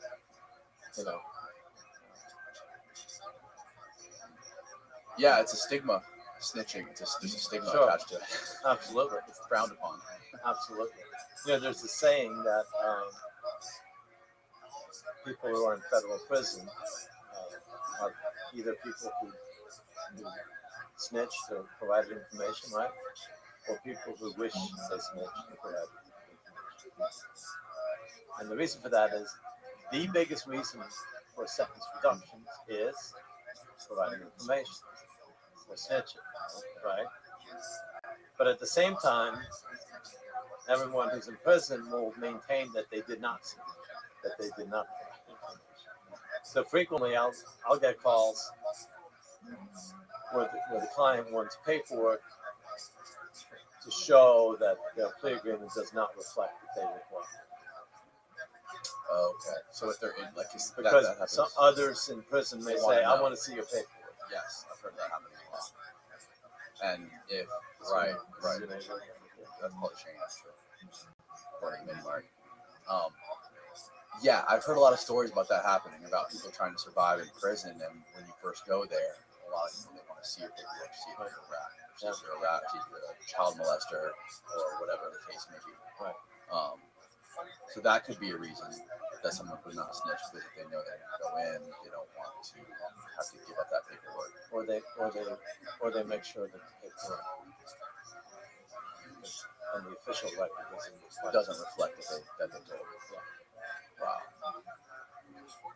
that's incredible. I had another guy on here who he got sentenced to 27 years, and he would listen to other inmates confess to him about stuff that they did or where they hid money, and he would go take that to people, take that to prosecutors, and try to get his Yeah, and he probably got over He said, I cut every throat I possibly could to save my own life. He's like, 'cause that's what everyone else does. That's what he's right. That's what everyone does. These guys just went from Epstein to Diddy. They just kind of like The, they die, they get the acquitted. typical scenario in the local You know, jail I for mean, people this that is are like sitting awaiting serious charges, this is is one of someone those things will you just tell have to them, accept. hey, That's listen, let me see what the you way it tell me. Let works. me look at your police report. There's not going I to know be a lot like a about the law. huge And then on the fact moment that they're sitting in where jail, they just cart you know, off everybody. and I can help you out. Well, Who has all the this real money reason and that they want to power look at it is they and want to be able to implicate have them in all this facts shit. It's one guy. that are not It's generally like P. available Diddy. to It's the just public, one dude so that they can go to the prosecutor and say, who's a monster for sure, and then he he'll get told off. me X, Y, and Z.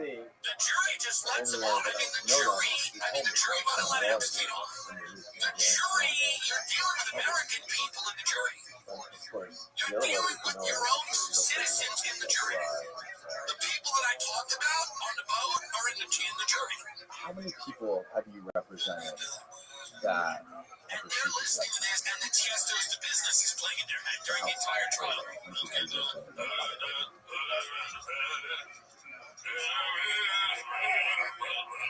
Any of them? None of them are drug cases. The No, American no. people cannot be That's trusted to only make a good decision it's only in a jury. I was in a jury. We convicted the guy of murder, torture. Currently, They took away rape, I think. They took away torture and rape, but then we got him on murder one. He less than didn't a kill us. handful.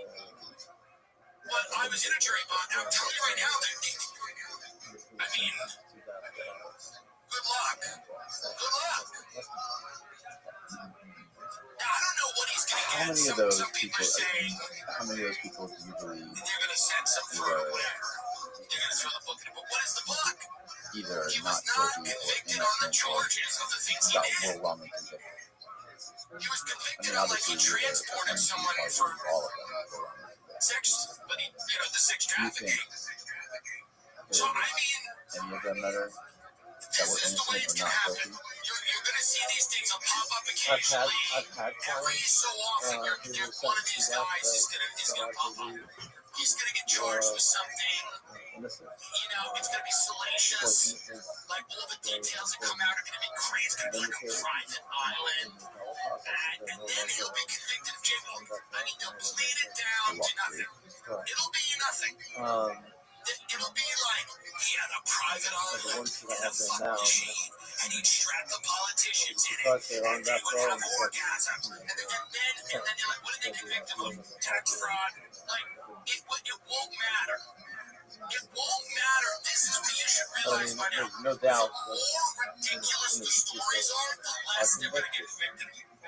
They'll start getting convicted of, like, traffic violations. And he's going to do a few years. I don't know how long he'll do. I don't know what he'll do. But this is not like, this guy's not going away. None of them are. I can think of two people None in of them particular are. that I represented who Ghislaine Maxwell is sitting there, and they're figuring something out. They'll either commute her sentence, they'll let her go, they'll kill her. it was based on a rule that Something basically somewhere said will happen where they'll figure that out. But Epstein's either still alive somewhere or dead. people And were then charged Diddy's, with you know, crimes. he gets a late And because so that's the way it there works. was a reasonable hypothesis You can't bring everyone in. They still need to do this. They still need to entrap people like this. Even though with technology it's less and less of a thing, they still need to have the ability to do evidence this. did not Imagine rebut pitching the next Diddy. Well, we'd like you to do this. And then he's going to go, hey, what happened to scenario me? that we're saying this is what happened. Now they can go, oh, Epstein's actually still alive. And Diddy, like, just he's doing a year. And then the person The is law gone. basically in circumstantial evidence The cases party is very going to guilty would basically you say gotta always be able to, you know, protect your people, protect your assets out there. that's great. I just think with the That's American jury pool particular now, it's provision probably has easier changed. than you think to get people off. Both of the individuals that I can think of that I represented who were set free, who were released from death row, under the current law today would not have enough People are asking you to believe because they changed the that the man circumstantial over there evidence. is a human trafficker. He's trafficking people. Just because there's a reasonable hypothesis that's not been rebutted, if the evidence is otherwise compelling enough, This is the and types of people the that owners jury for that, That's their voice. they're basically saying we're not going to change the vote. Why would they change it? I think it's crazy.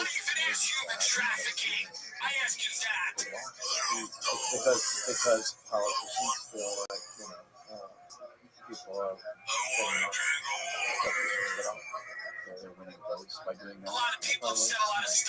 And their argument is going to be that guilty people are walking the country instead of protecting the innocent. It's letting guilty people. One of the questions raised throughout the time that I've been here, I'm sure you've heard it before, whether or not it's better that 10 guilty people are free or in my opinion, it's always better with 10 guilty people who are free. And get in that jury room to deliberate, and they all forgot what they heard. Somebody's like, it sounds a little ridiculous, a lot of what they were saying. It sounds a lot ridiculous, actually, having sex change. And it sounds like a little ridiculous, what they're saying. It sounds like a lot of fun we're making it up. I actually don't think you can have sex in the ways they were describing. I don't believe it. The jury room is a bunch of people that should not be allowed to decide the fate of anything. And they're tasked with deciding this. But that's why the more economies of the world are there to kind of guide the prosecution. So that they're not like completely focused on the entire thing. And he knows a lot of shit. It's clear. Right? He's friends with politicians. But we make mistakes. And that's all we have to have. I love this song.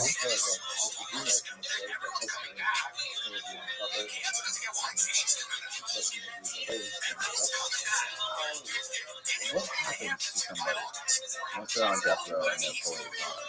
Oh, by the way, I want to bring up that stat that I mentioned to you before. I saw that Florida leads the country in death row zones.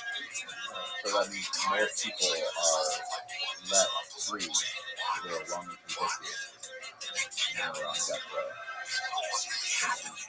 And it's I think that's why. Yeah. No, the sad thing about when people are generally people who are charged with murder, are incarcerated for the whole time period that they're incarcerated. And then if they're convicted and sentenced to death, they're going to be in prison and death row for many years before they're set to court and appeal or and we're terrible about compensating or helping those people out when they're facing fraud. When it's determined that the person should not be in that place, that the person is most likely innocent, and the person gets in the trial and they have it. There's no compensation. So you can spend 20, 30 years in jail, prison, and there's no mechanism to there is a mechanism, but it's extremely limited. So basically, the burden then is on the person who has been released to prove that he's actually innocent and that they were aware of evidence of his actions. So that prosecutors were aware of the evidence. Law enforcement and that's the process they have to do that in order to be paid. Right. Next to impossible. Really? Yeah.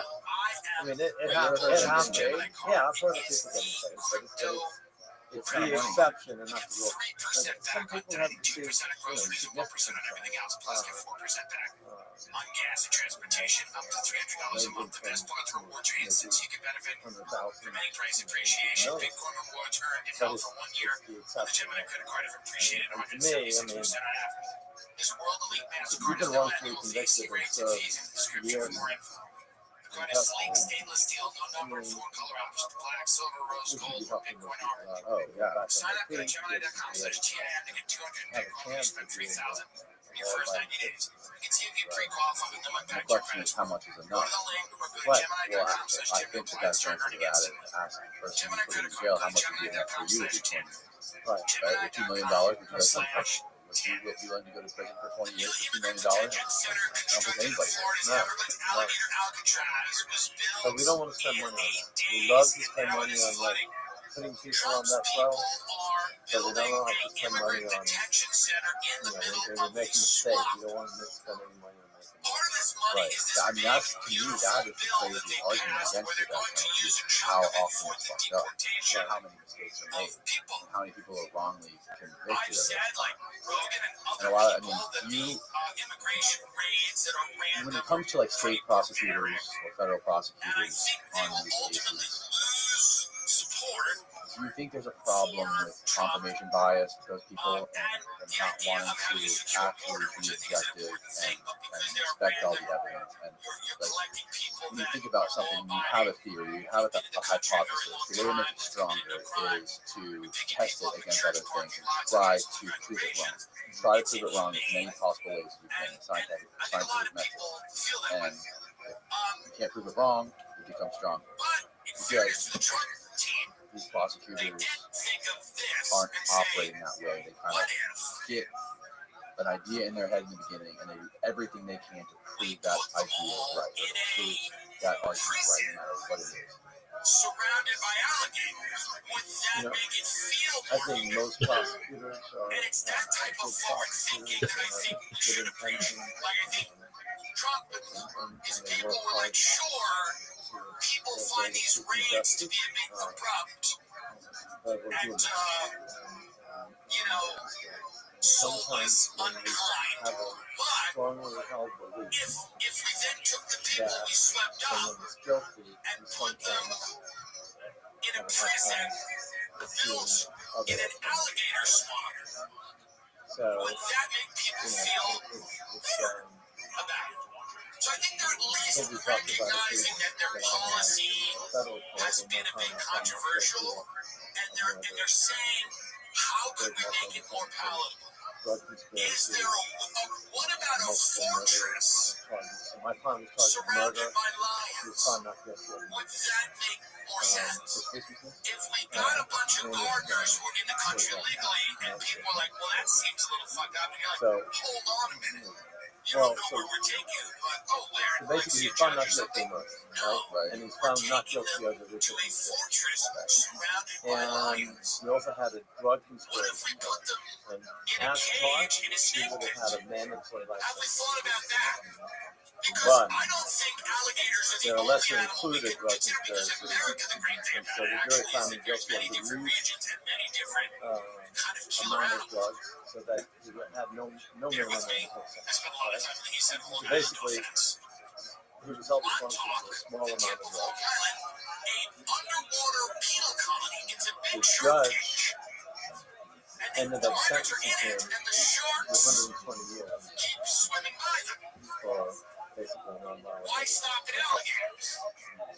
And I know you might say, well, it seems inhumane to just surround people with the reason is the judge believed that he was involved in it. Despite the fact that the evidence was overwhelming that he was not involved. Despite the fact that the jury agreed that the evidence was not involved.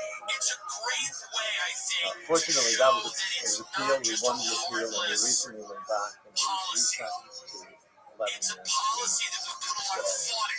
But my point is that in that particular case, where a murder takes place in Manatee County, my client had been in Manatee County earlier that night. And we knew that because there was evidence of him driving through the sharks, snakes, and there was photo. Couldn't really identify him, but his car tag matched the car that he had been. The other thing that they had was they had his cell phone pinging from cell phone towers in Manatee County earlier in the day. Right? So that was the government's evidence connecting him to this man. Plus, there were other actors, so that sort of brings him down there. What I was there. Well, he was there earlier in the day. Early in the day. At the time of the murder, my client's cell phone was being used and was pinging at the towers of his home. His home was in North St. Pete. So 30-minute drive away from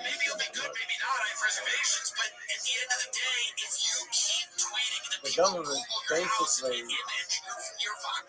in my opinion, had blinders on in the sense that they refused to accept. They wanted to use the cell tower information earlier to prove that he was in Anderson County, but they refused the idea that the fact that he now is singing in Pinellas County shows that he is, in fact, not part of the smoke. Right. And so their theory was he drives down there, there's nothing to support it, and he gives someone else his phone, tells them to go to his house, use my phone at my house while this murder is going on. Right? But do I think that any of the agents or the prosecutors did anything really well or bad intentions? No, they did their job. And they did what they thought was good. But I think we all have a tendency to have blinders. You watch a football. Yeah, you watch a football game, and if it's a close call, you're going to call it and say, "Well, your team," right? This is the way it is, and it's the same, I think, in the justice system.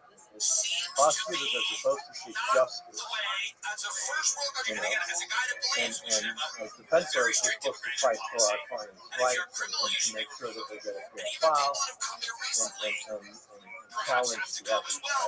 So it's a different thing.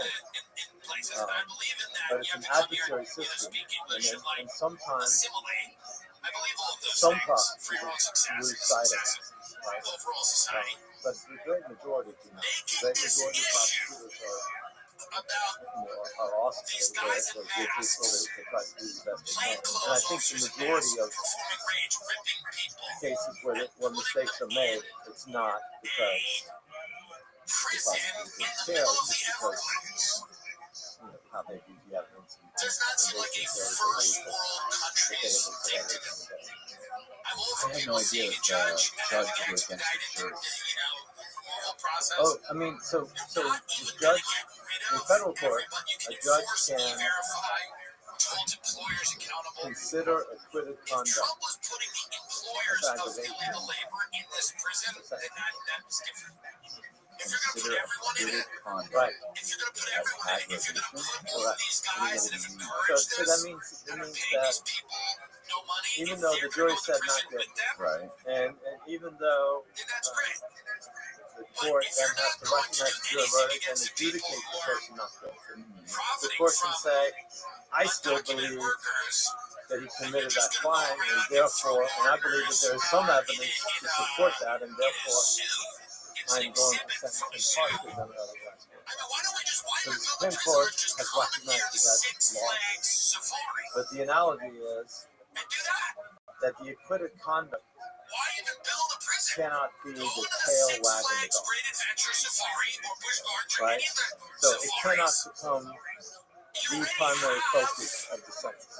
And so the appellate court basically, in oral argument, when we did the appeal, their question to the prosecutor who handled the appeal was,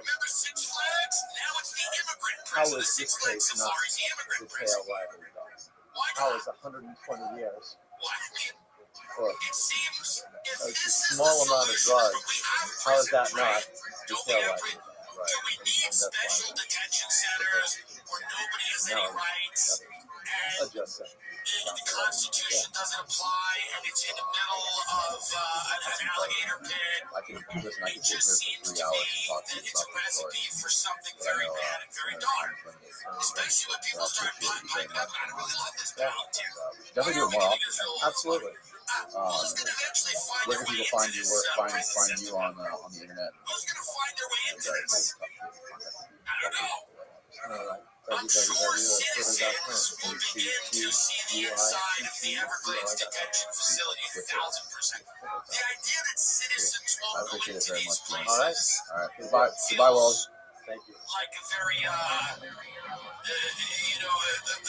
unrealistic thought. That it'll just be the worst of the world. If I was convinced that these were the worst of the world, rapists, murderers, and you're here illegally and you go to this prison and then they're deported, I go, yeah, great. I feel like it will watch. It'll start like that, and then it'll be just any immigrant, and then it might be a citizen acts out. Because what makes a citizen might change. So the idea of letting the government handle this. Hello, world.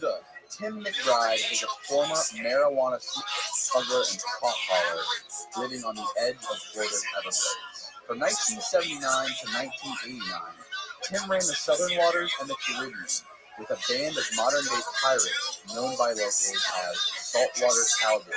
Night after night, Tim would offload up to 20 tons at a time from cargo ships that would make the trip to South America. Similar to how Mexico does today, Colombia supplied 42% of the marijuana consumed in the United States in 1984. The major percentage of this traffic was controlled by Tim's crews, working with smaller crews and several large Colombian organizations. Tim's story is fucking crazy. Highly recommend this podcast. This is one of my all-time favorites. Without further ado, please welcome Tim McBride. And the president has all this power and there's a lab with the now the AOC is a digital police state that Palantir is built for her. I was preparing to do that Viceland video. Is that gonna work? Would you like that? Is that gonna be John. fun? Does anyone think that's a good idea? And the culture swings far to the left. Any of your other buddies hanging around And the there, Donnie involved in types this get thing? elected. Yeah, because I know the two perfect guys, right? Because these guys love to talk about themselves. Yeah, that's perfect. That's what we're doing. So, because Ron Curry and Ron Jeffrey. Right. So, fast forward, we're having lunch at Panera Bread. We're just talking about what's coming up and what we're going to do with the, on the radio and, for the Dolphins. Yeah. This Ron Curry, so ready. Set up around the country for when people should I? decide, hey, by the He said, way, well, yeah, I boarded your boat one when you night. tweeted about this I said, about migrants or about dude, I've only anything, been boarded 3 times ever, and I remember them you know perfectly. what you tweeted about You can have to Israel? give me that. You think what you're tweeting is a hate So he starts telling me the story. Is it a good idea I'm coming out of the southwest on the Fort Myers beach. He's got the sun down. He takes the lights on me and stuff. And I said, oh, yeah, that's the night I let you stop. He goes, what do you mean you let me stop you? And I said, dude, I had, 60 miles an hour and I could have let you hang. But what I didn't need was you on the radio and everybody out there running around trying to chase me and find me when 5 minutes after you stopped me, I ran north to Pine Island and unloaded 47,000 pounds. Did you see that? He goes, no, you didn't. He looks over to his boss, John, and see what he did. So Ron goes on, we get to be friends, and he's telling me things, and I was originally sentenced with 160 years mandatory to life. And $16 million. This episode of the podcast is brought to you by the best bongs in the business. I don't care if you're smoking weed, tobacco, freebase from my fellow Floridians, just kidding, of course. There are 2 types of cannabis smokers out there. Those who suffer from burning, scratchy throats, and those who use the freeze pipe. With freeze pipes, freezable glycerin coils, you will enjoy colder, bigger hits without the throat burning or intense coughing. We've been testing out this freeze pipe for about a week now, and I have to tell you, it's like taking a bong rip from Mr. Freeze Pipe. The secret is these freezable glycerin chambers in here that cool the smoke by hundreds of degrees and make your rips way cooler and way smoother. The difference is truly drastic, and your lungs will thank you. Check out Freeze Pipe's entire line of unique pipes, bubblers, bongs, and dab rigs at thefreezepipe.com and use the code CONCRETE to save 10% off your first order. That's thefreezepipe.com. KonCrete.com and use the code KONCRETE. Back to the show. Because what was taking place at that time, and history proves this. Anybody who really brains can look this up, and if you're doubting my word on this stuff, the federal sentencing guidelines didn't change to mandatory minimums until around September 1st, 1987.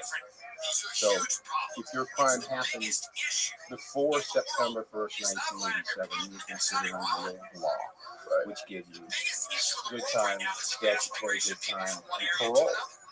Plus, the judges or magistrates, if you will, had at that time discretion of the act, let's put it that way. They could take a lot of things under consideration when you're sentencing you, like if you're family man, you've been in trouble before, and that kind of stuff. You're doing you're cooperating, and you're participating, all that kind of crap. Well, those sentences up until that time weren't having any real great effect on anything, really. And, a great example of that is I had just somehow managed to come across an article. You can find it if you look it up. If you read Daniel's Brothers Everglades, an old Miami Herald article, a front page article, and it reads, the headline reads, "The cocaine cowboys of Miami have nothing on the Daniels Brothers of Everglades City." So the story goes on, the article reading through, and the magistrate, these five brothers were standing in front of the magistrate being arraigned for their crime. And four of the brothers had been arrested, had never been arrested. Craig, the youngest brother, my buddy, this used to be his second time. So the judge goes, give him a record to this shit. I have absolutely don't have any knowledge on how to sentence people like you. He says there are no guidelines for people such as you. He says I'm at my wit's end. I have no idea. He says, and he looks over at Craig, this is one of the five brothers, and says, you do realize this is your second time around? So why don't we do this? You four brothers, first time around, 36 months. And then he looks at Craig. Mr. Daniels, he says, no, remember, second time around, he says, does 5 years sound like a long time to you? And he gasped it. And Craig goes, oh, hell yeah, man, that sounds like a long time to me. 5 years. This is after reading their list of seizures. And the list of seizures read like, Jesus. Around $15 million in holdings in the Netherlands and Chile's holding company, and a number of properties around the Caribbean. Here in the United States, they had timeshares, hotels, motels, houses, cars, boats, buses. Right? And I'm considered a third generation pothole. I was part of the second generation is those guys and their fathers and uncles and older cousins and the generation before them. My grandpa, so on. It was generation. So, these guys are, they're standing there and they're getting sentences, and, Craig gets 5 years after having had all this stuff, all this money and all this property and all this stuff like this. The guidelines only provided for that. The judge had no other recourse but to go by what the book told him to do at that time. So, skipping forward, here comes 1984. I mean, the first time they came around, they hardly found anybody because 2 weeks before that, they knew 2 weeks before they were coming with that they were coming because their intelligence was such that everybody left town. Oh, they're coming! Leave town. So, almost a year to the day, here they come again. 250 plus, almost 300 federal agents from DEA, Customs, Secret Service, FBI, you name it, they were in there. And they shut the town down and a little bit of neighbors. It only took one guy to block off the road in the Everglades. There's only one road in there. And it was kind of silly.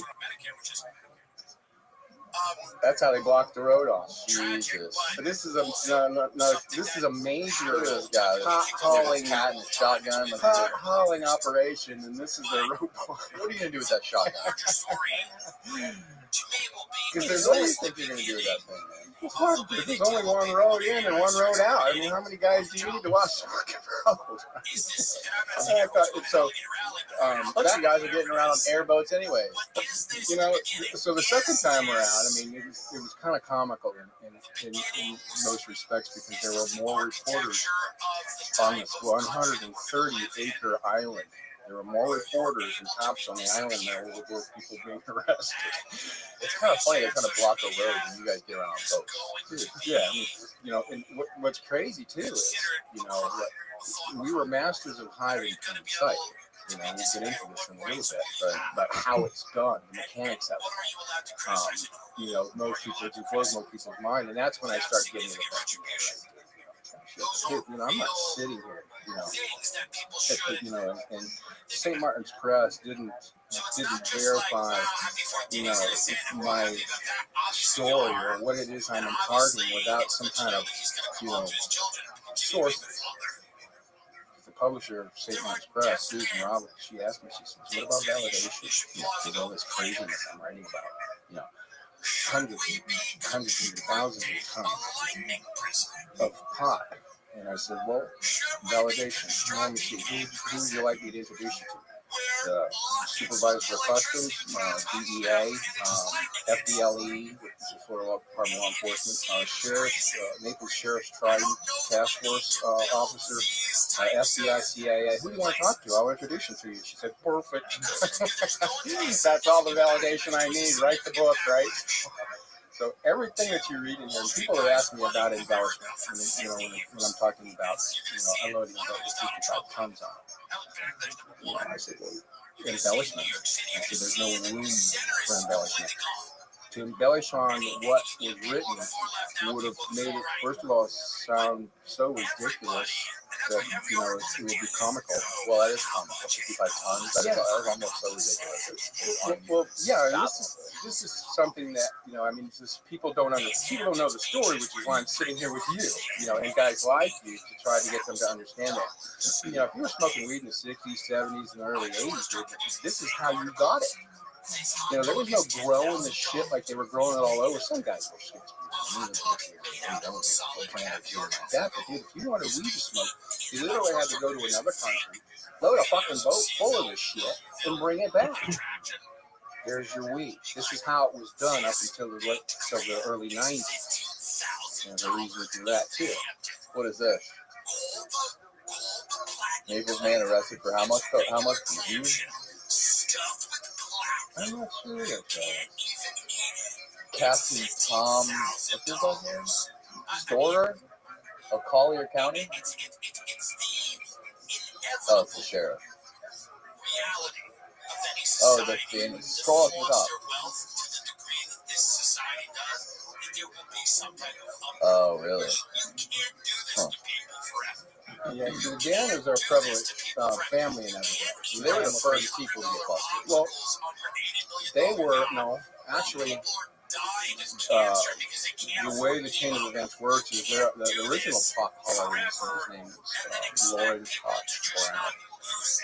Koch was his nickname. Koch was a legend in the Everglades. Really? Yeah. He was the guy who blazed the trail for pot hauling, out of necessity. Because these are the days when the United States is expanding their borders of Everglades National Park to try to include our passageways into Everglades City and Chokoloskee Island, where we bring our catches, our snow crabs and grouper, what have you. What they had tried to do at one point was create a law that says that you're not allowed to bring your catches through the national park. So how are you going to get to the fucking fish house if you got to go through the national park to get there? Right. That wasn't going to happen, so it was a big deal going on. And they tried to shut us down. Then they go into rules and regulations. You can only catch so many of a size at a time of year, at a certain time of year. Only certain types of nets are to be used on mullet and pompano and that type of thing, you know. And they just started crunching down and making life a little bit harder on everybody down there, you know. And then this pot hauling shows up, you know, and Todd gets the brothers and you know, so he puts his boat together and his crew goes to Panama, goes around the corner and up the river to the grassland to find the red bud that everybody was smoking and stuff around. And trial and error. I mean, it wasn't an easy thing. I mean, he had his problems, but he finally wound up working it out. So he's bringing these loads from Colombia, South America, to the guys who shoot in Miami. Things are getting a bit dicey over there, and he says, look, why don't we just bring this shit over here? This is 10,000 islands.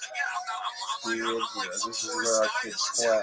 You get the shit in there, it's ours. So why don't we just bring it around there? So if you saw the doc on Bryceland, that's exactly how it played out. Miami was with Coke.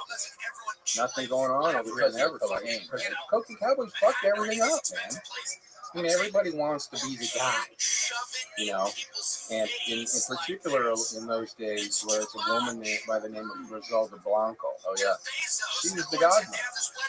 If anybody knows the story, I pretty much know it, without the Hollywood bullshit that goes into it and you see it on television. She and her husband actually got Pablo and his partner, Carlos Lady, brought them out of the gangs in Medellin. We're still reading on the streets in Medellin. Showed them how to gather the coca base and create the cooking hydrochloride. They were setting him up to use him as a conduit from Colombia to the United States. Because Zelda had it where she was using models, using women, and putting in bras and this kind of shit. Well, that was her first gig. She was started out in New York, got busted with disappeared. 2 years later, she shows back up in Miami with all the real fucking name. Hello, nobody picks up on it. These are the people protecting us. They don't even know that this woman's back, and she's using her real name in Miami. She winds up being the murderous, torturing, brutal son of a bitch that was that you know the story. Yeah. That's why I've seen Billy Corbin's documentaries. That's how Escobar became the murdering, infamous son of a bitch that he was. He learned it from her. Because that's just how these people work. Right. She was the kind of woman where if you got her shit and you paid her back and she didn't like you, she'd kill you. If you didn't pay her back, she'd kill you. If she took her shit and whatever, she'd kill people like she's ordering pizza. So that's where the focus is over there on Cocaine Cowboys. And what we were doing on our end of it was taking an idiot's money, their bar money, just for instance, give me 300 grand. I'll take it to Colombia and I'll buy you 30,000 pounds of Colombian red bud, $10 a pound, So by the time I get this shit back here to the United States, it's upwards around $500 a pound. Buying for 10 in Colombia and selling in Miami for 500. So this is another fallacy that I try to disprove. When people think about violence in South America. I worked with Noriega several times. Never met him. Got a handwritten note from the guy one time, but never met him. Just people like this, people in Colombia and Jamaica, again. No, I'm not scared.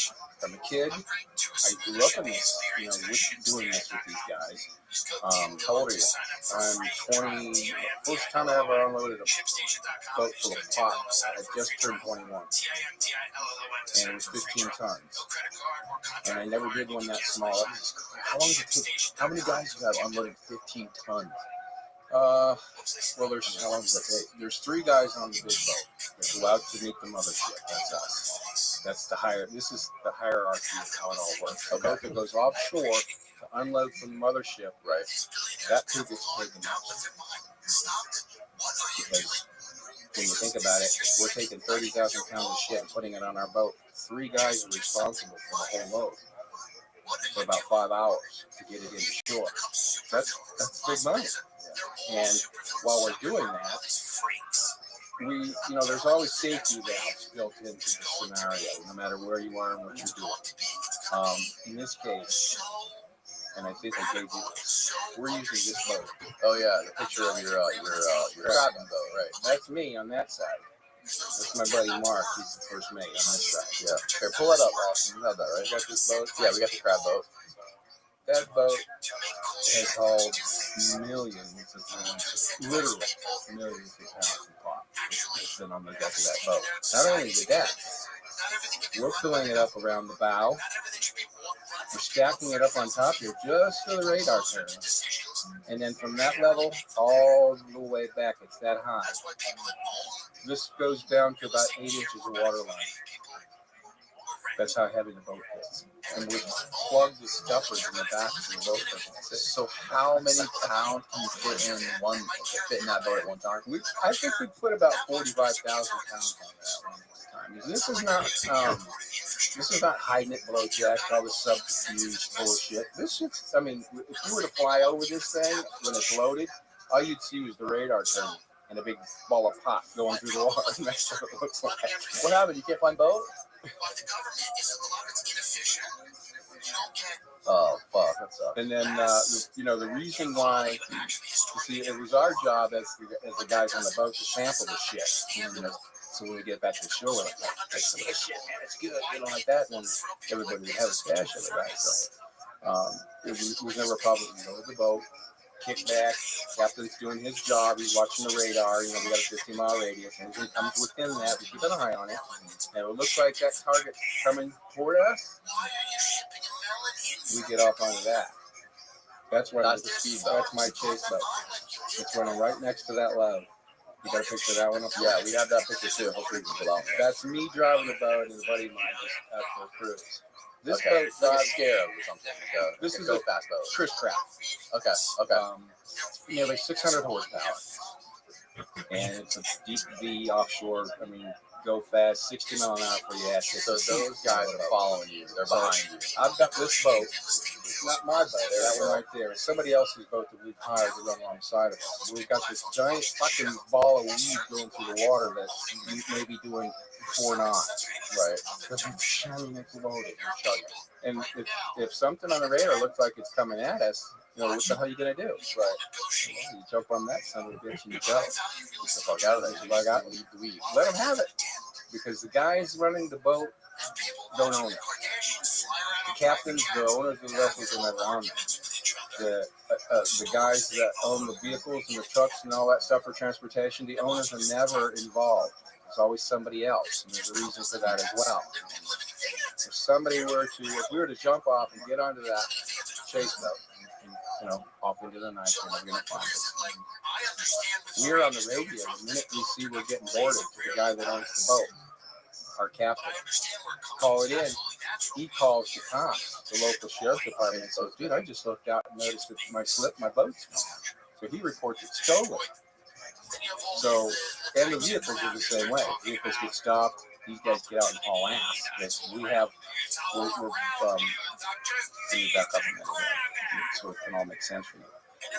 We unload the freighter. We bring that 30,000 pounds in.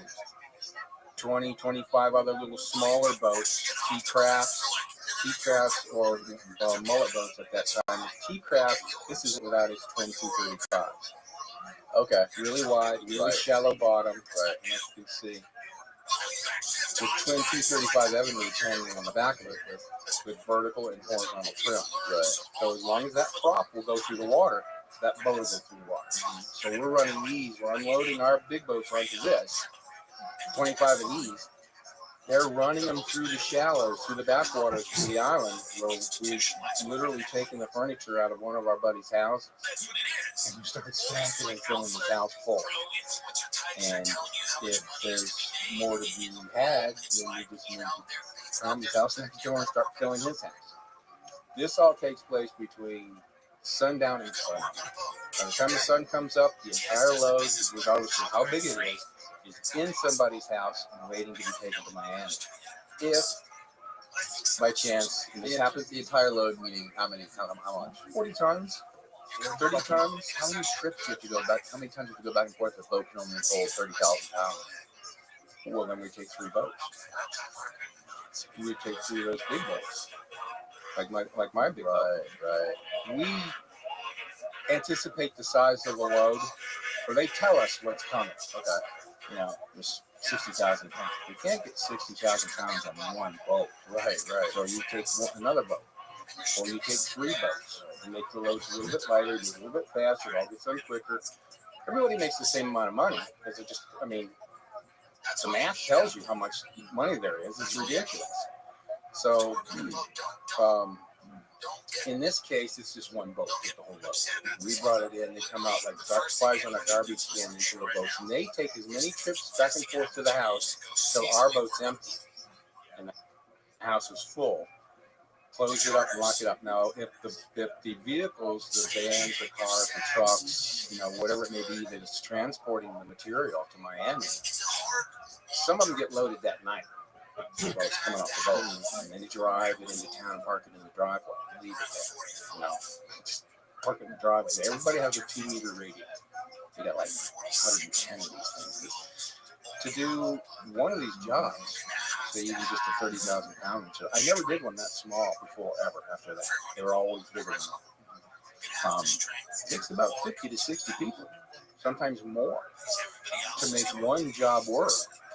That's why when the article comes out in Life magazine, we'll get to that, and it talks about a town of mostly women and children because the entire male population is fucking prison. You know, that's because you can't keep using the same guys night after night after night, dude. You're gonna bust their asses because I stone crab during the day, and I'm pulling 350 stone crab traps, which that's a job that'll fucking break. Oh, dude, it'll make a man out of you. Oh yeah, because these traps. I know a lot of guys live right down the street here at stone crab all day, every day during stone crab season. We had 7,000 traps. We pulled 700 a day. I pull 350. The guy on the other side of the boat. We had twin pullers, back and forth. Yeah. While he's pulling his, I'm dropping mine. While I'm clearing my trap, he's picking one up. I empty mine. I drop one in his place. And he's picking up, dropping off, picking up, dropping off, all day long like this. And that's bust-ass fucking work. These things are like anywhere from 50 to 60 pounds a piece. These traps are. And if they're not catching them, the captain says, pick them up, boys. You pick every fucking one of them up and stack them. Move them somewhere else. Drop them out, just like you do on Deadliest Catch. You've seen this. Yep. And the way it's done is not that much different than the way they do it. Of course, their operation is far worse than what we've got. Oh, yeah. Those guys. I'm not even going to make that comparison. They're fucking out of mind. Yeah. Stone crabs in the Gulf is nowhere near king crabs in Alaska. Well, we can pull 350 a day. It may take them a week to pull 300 traps. So it's a whole different ballgame. But the way it's done is very similar in the way they have that big round thing spinning up. Yep. Put the rope through it. Yep. It's and then it goes into a coil. Yep. Now they're running 800-900 feet of rope, and that spin is called a shiv. And the way it works is it's like 2 pie pans stuck together like that. And you put the rope in between and it cinches the thing, starts to pull it. Or grab it and start pulling that rope. But halfway through it, it's a little thing sticking out down here called a knife.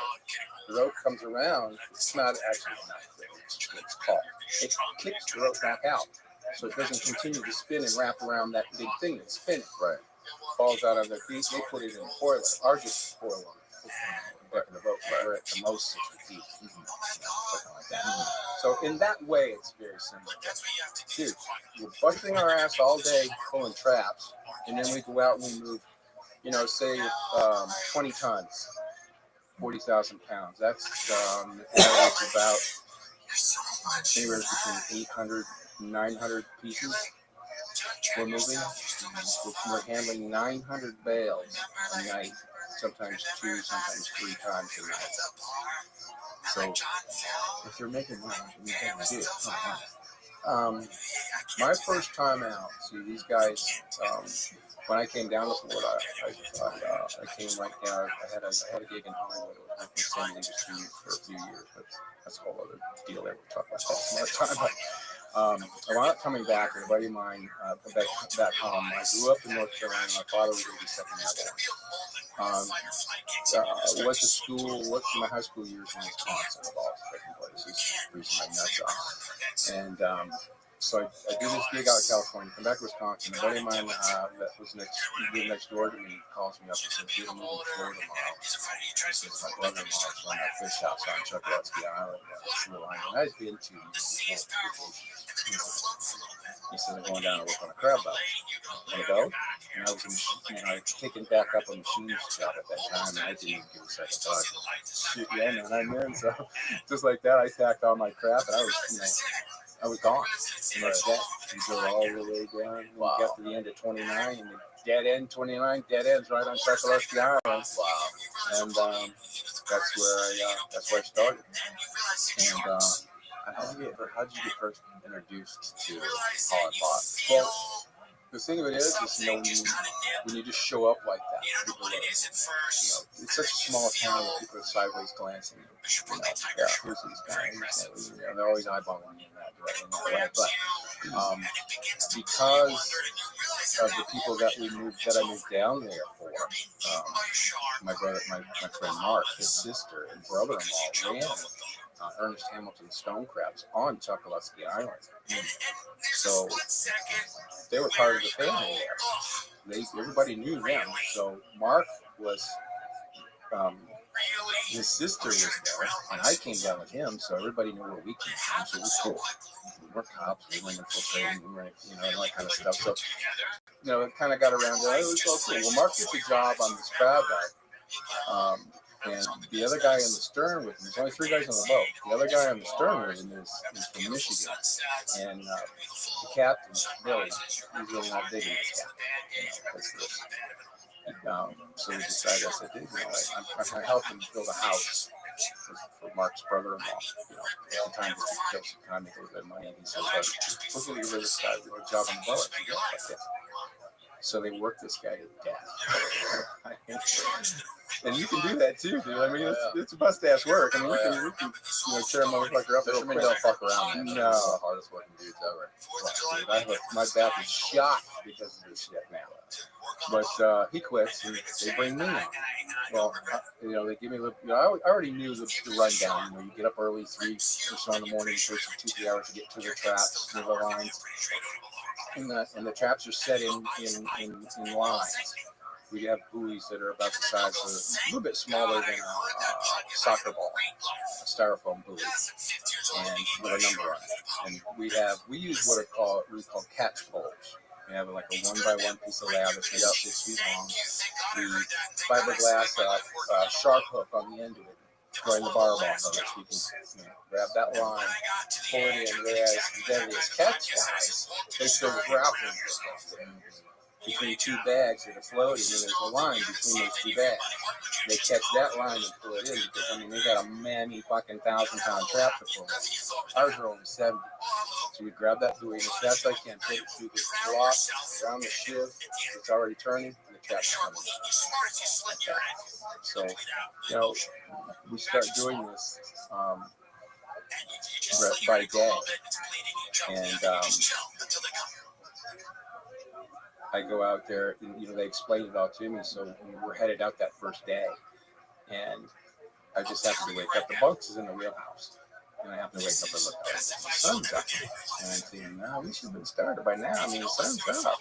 Cat, I look over, and the cat really needs to get a big deer on his face. He's looking over at me, he says, Timmy, we're not going to go for traps today. We're going to go offshore on the pop boats in Colombia tonight. Cool. There's been kind of Shanghai into it, man, because about knowing me, they knew I'd be cool about it. So it was kind of a tongue-in-cheek sort of thing. All right, cool, let's go, man. So that was at 15 tons that night. So we did that, and the very next day we get on the boat, we get ready to go, we're going to go pull traps again. And we go, yeah. I wake up, no pulling's going on. He says, okay, tonight it's 20 tons. Tonight it's 22 tons. I said, okay. 2 nights in a row, nearly 80,000 pounds of, 80 tons of fucking weed. But I got paid rookie pay at that time. It was only $5,000 per load. That was per night, like a rookie pay. But now that captain understood, he's got a crew that's ready to bust the ass and willing to work. Now my pay changes. It goes according to the size of the load you're hauling. So if the load's 50,000 pounds, you know, or 75,000 pounds. I'm getting paid $75,000 a night. And there were times when we were working, you know, 2-3 times a week, a night a week, sometimes 4 nights a week. And we're not the only boat. There's other boats out. You go to this one. You go to this one. I mean, they were stacked out there like a fucking parking lot. Ridiculous. In one instance, we go out to unload this boat. It's supposed to be 60,000 pounds of shit on this thing. It was a freighter. You know, it was like 460-foot freighter or some shit like that. So there were 3 boats, you know, assigned to do the, you know, offload to meet the mothership. So we go offshore, we get together, we're diving, we're swimming, we're fucking off all day long, we're having a great old time, getting stoned and shit. And at about 4 in the afternoon or something like this, just out of nowhere, this little Cessna single engine comes roaring across over the top of the boat. You can't hear a fucking airplane coming when it's down on the water. You don't hear it until it's right on top of you, you know. So here comes this plane, and it comes up, and it just misses our low-end antenna. And that's how close this fucking guy was. It turns out to be Daryl. He's the guy that's doing the job. This is his job. He's one of the 5 brothers that are working us off. Okay. So he buzzes us like that. He goes up like this. He turns. He comes back. And he throws a milk carton out of the fucking plane. So he's on over there and open it up, and there's a note. And he says, "One of you guys got to flip a coin. I don't give a shit. One of you guys got to go unload this boat over here." Because there was shit being unloaded all over the place. So we were going to go with the original load, so it was up to the other 2. So they flipped and whatever. So he goes, that boat takes off to go unload that boat. We're waiting to unload our 60,000. So the way it works is the horizon on the water when you're out there, if you're familiar with this at all, but in Florida, your horizon is typically 8 miles before you curve the earth, puts it out of your sight. Depending on how big the vessel is above the water line, that can stretch to 8, 9.5 miles, sometimes at the most. So you're out of sight. You're over the curve of the earth, out of sight at 8 miles. At 8 miles. Okay. So we sit off the horizon. So, you know, about 8, 9 o'clock, something like that, about 2-3 hours before sunset. Call signs. All these boats have different call signs that are given to us prior to us going out on the job. So this one's Felipe, Zoro. Felipe, Zoro. He says it twice. Captain says it twice. And he says it back. Felipe, Zoro. Come on. So they know it's us coming. So nobody else comes to that boat. They're not going to be shocked and surprised. So here we go. We pull up to this fucking. The deck's 16 feet at least above my head. And, you know, we pull up there and there's nowhere to tie off. So Billy, the captain, the 2 captains have to keep the boat up against the side of the ship. Because there was probably, there must have been 80 guys on the boat, man. And they were going down one hatch, single file, going down one hatch, coming out another hatch on the other side, carrying a bale on their shoulder. One right after the other, throwing them off the edge, down to our boat down below. Landing on the deck, 16 feet down. Bam! These fuckers are smashing the deck. And, you know, we're trying our damnedest to not get hit, right? Moving them out of the way, and all of a sudden we hear the I mean, this 70 pounds of compressed fucking weed, dude. And the deck starts crunch, the fiberglass, crunch. And then we're thinking, oh my God, there goes our deck. But because we couldn't keep up with 80 whatever guys throwing the shit, they're not throwing on us, they're throwing it on the other boat too. You know, they're loading us both at the same time. Right. Well, the bales start to stack up and they start hitting one another, so that solved the crunching of the deck problem. Now all we had to do was, you know, we're dragging them and putting them anywhere we could put them before, you know, fill the hole up, put the deck lids on, fill the deck, you know, around the wheelhouse, on the bow, on top of the boat, wherever we could stick this shit. So we figured, you know, Captain Billy, he's in the wheelhouse and we're all kind of doing a rough count. We figured 400 pieces, roughly thereabouts, would be half the load. They would have the other half. So we're getting to where we're thinking we got about 400, and I'm looking up the captain. He's leaning against me in the morning, and what's all fucking shit's going on, right? And I look up and I go, "How many more?" And he says to me in his half-assed English, he goes, 50 more. I'm like, okay, so we're counting from 50 to 60. So, Jesus Christ, how many fucking more? And he goes, 50 more. I think that's the only number the guy knew because he doesn't know English, right? He's just yelling 50 more. Right? So they keep throwing these goddamn things. So now we're at the point where you know what scuppers are on a boat. No, what's a scupper? Scupper holes are where you know when you're working, you're bringing water and rain and shit splashing on the deck. The water runs out. Oh, okay, yeah. Back of the boat. Yep. Those are the scuppers. Well, now we're so loaded, the scuppers are starting to go into water. Oh shit! And that's going to sink the fucking boat because I mean, once you get water on the deck, it's in the engine hats, it's in the fucking bilge, it's all over the fucking place. So we take a knife and we cut open a couple of life vests, pull the wadding out of them, and stuff the scuppers and plug them so the boat won't sink.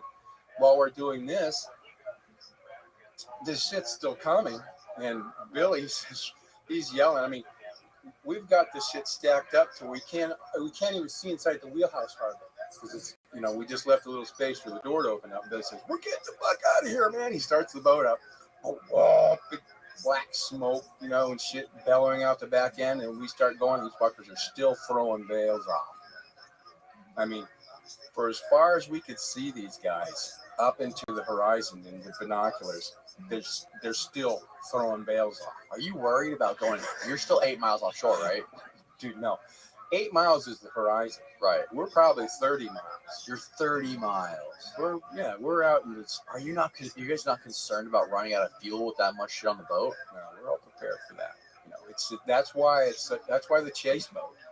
Because when you're coming back loaded like that, dude, you're gonna be 4, 5, 6 hours getting back home. Oh yeah, easy. So we usually used to start a big load like that. We'll start loading before sunset, you know, and then once sunset gets going on, now we have all this time to get into shore and then get it into the house. So we know, you know, the biggest thing is trying to get the mothership to come as close as we can get them to get to the shoreline. Mm-hmm. Now, the closer the better, obviously. And some of these guys, they want to stay in international waters. Mm-hmm. They want to stay out in the. There's a dividing line between the shrimpers out here and the stone crabbers. Shrimpers stay offshore, so many miles offshore, and the stone crabbers have so many miles inshore for their traps to lay because the shrimp boat will take your whole fucking line. Right? I mean, they can screw up a trap line and nothing flat. So we had our boundaries, you know, we respected that. So the boats would come in to where the shrimp boats are and hide amongst them. So they're just a blip on the radar like 70 other shrimp boats out there. So we got to run out there to them and unload the shit, you know, like that. So we're, you know, and then we have this long truck back in. That's why the chase boat, that's why the radar and all this kind of stuff, you know. So it's, you know, it's, you know, the way I wrote the story, it's a bit jovial, you know, but in reality, there's a lot of seriousness to it. You know, when we were kids working for the adults, we were the humpers, we were the machine, we were doing the work, and the adults are going, here, go here, go there. And they're not handling this shit. They are. So you bring it in. We're met by the little boats. Little boats take it, put it in the houses, and like I said, what doesn't go to the houses goes to, you know, park in front of somebody's driveway. 2-meter radios that have 5 different digits to use as a combination. Virtually unscannable at that time. And we have communication is key. Everybody has to be in communication with everybody else. We've got like 120 of these radios just hanging around. So we got one. So the next day, when it's time to start sending this shit to Miami, in broad daylight. As soon as the sun comes up the next day, that's when the shit goes to Miami. And vans and shit across Alligator Alley. Cars, trucks, dump trucks. We'd have a guy bring in and dump a load of gravel in somebody's driveway, fill it full of fucking weed, send it out of town. That's a 120-mile trip across Florida. So these drivers don't own the boat, don't own the cars, they don't own the vans and shit like that. So there are also at that time, at that stage of the game, another safety valve designed into the workings is we have anywhere between 6 and 8 or 10 spotters driving that route back and forth to Miami in staggered form. Back and forth. Like all day? All day. As long as we're moving the shit to Miami, then what happens is we take it to a designated spot in somewhere in, West Miami, like Coral Gables or Kendall or someplace like that. Typically a plaza in Kendall. And just a little strip mall or some kind like that. Our guys will drive in, park, get out, go window shop, and I have one of our guys with the Cubans on the other end who own the shit, pointing, that's our car, that's our truck. And they put a guy in it, they go unload it and bring it back. This is a dead drop. This is when the term dead drop first was coined back in those days. So that had the major effect that had was that the guys that were taking the weed from us in Miami didn't know where the shit was coming from in Everglades. And our guys in Everglades didn't know where the shit was going in Miami because that guy took it and unloaded it. So if either one of them got popped, nobody could tell them where the shit came from. Plus, if the guy's driving, say, from Everglades to Miami and he gets pulled over, we got pickup trucks and cars. They all have reach hitches, trailer hitches. Some of them have the low slung, like big tall trucks need the low slung like this. When we get those, pull them out, turn them over. So they go out and up. The little ball on top of it up here. Right. And if you get stopped, pulled over, whatever like this, the first thing you do is get on the radio and say, hey, I'm busted. Mm-hmm. You wait for whoever stopped you to get between your vehicle and theirs, throw your fucking thing in reverse and mash that shit out of that car. You've got a ton of fucking weed or 2 tons of weed in this van, truck, whatever it is, and you smash this fucker with that thing that's going right through his radiator. He ain't going nowhere. But you're not going to outrun his radio. You can get in that thing and haul ass and get out of sight of him, and one of those 10 spotters will pick you up because they're already there. You get in the car and go home, and the call's already been made to the guy that owns the vehicle. So he says, dude, I just looked out my driveway. My shit, my car's gone. My truck's gone. Somebody stole my shit. Well, that immediately relieves him, the vehicle, the boat, whoever, relieves them of any responsibility of what that thing's been through because it was stolen from them. And they get it back. Wow. What a very thorough operation you guys had going. Yeah, I mean, this is 30 years of shit going on here. These guys had it figured out. Now, going back to the cocaine cowboy story, it seems like, just from the conversations that I've had throughout history, by and large, most of the pot haulers converted to coke haulers because there's more money in coke, right? And more profit. Easier to move, bulk-wise. Why did you convert? None of us wanted to have anything to do with that, simply because of first of all, the people involved in it. For one thing, were just maniacs. There's no trust, there's no nothing, there's no family to it, there's nothing oriented in that way whatsoever. Plus, the amount of time you get for being caught with cocaine was significant. Was it? Oh, yeah. It was way more significant than getting caught with a boatload of fucking weed. Plus, mostly it was the gang, the environment, the type of people that were working with that. I had an opportunity several times to move coke. It was so easy to do. But I didn't do it for those 2 reasons. And I did it for a third. I didn't for a third reason. And the most important one, in my opinion, is the way this works is if you bring a load of pot in and it gets to market, okay, here's your money. You don't get paid those millions of dollars right away. That shit has to start selling. You get paid out of the shit that's sold out of that load. So it may be a week and a week and a half before I start seeing money. So that being said, our guarantee for the payment is if I do this arbitrarily, 30,000 pounds of shit for you, okay? And you owe me $5 million for having done the job. That's what typically it costs to do that. Okay. You paid $300,000 for this load. You're making $9,700,000 profit on something that only took me 8 days to get to you. So I'll give you all your fucking shit except for $5 million of it that you owe me. That goes to Fort Myers. You lose your shit in Miami for whatever fucking reason, I'm getting paid. I'm going to sell that shit because I got a buyer right now ready to take it. My crew didn't risk our lives to move this shit into the country and not get paid. So now when it comes to the cocaine, dude, I'm not keeping $10 million worth of your cocaine with a payment. Fuck that shit, dude. Just do it all, have it all, and then risk getting paid or not getting paid. So it really wasn't worth it, man. I mean, we were set up and geared up for pot hauling, you know, because simply because in the area in which we lived, you know, there are times when we start to bring a load in, and there's unusual traffic on the island, and that's when it's immediately determined that okay, the load has to wait, and we'll put it out in the woods. Now, in the early days, the guys would build what they call $1 million pad.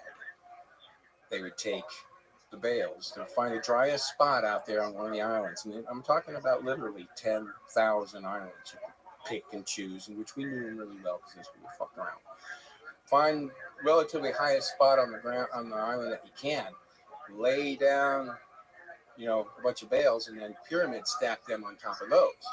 If the tide comes up, and it happens to ruin the ones that it's sitting on, there's $1 million.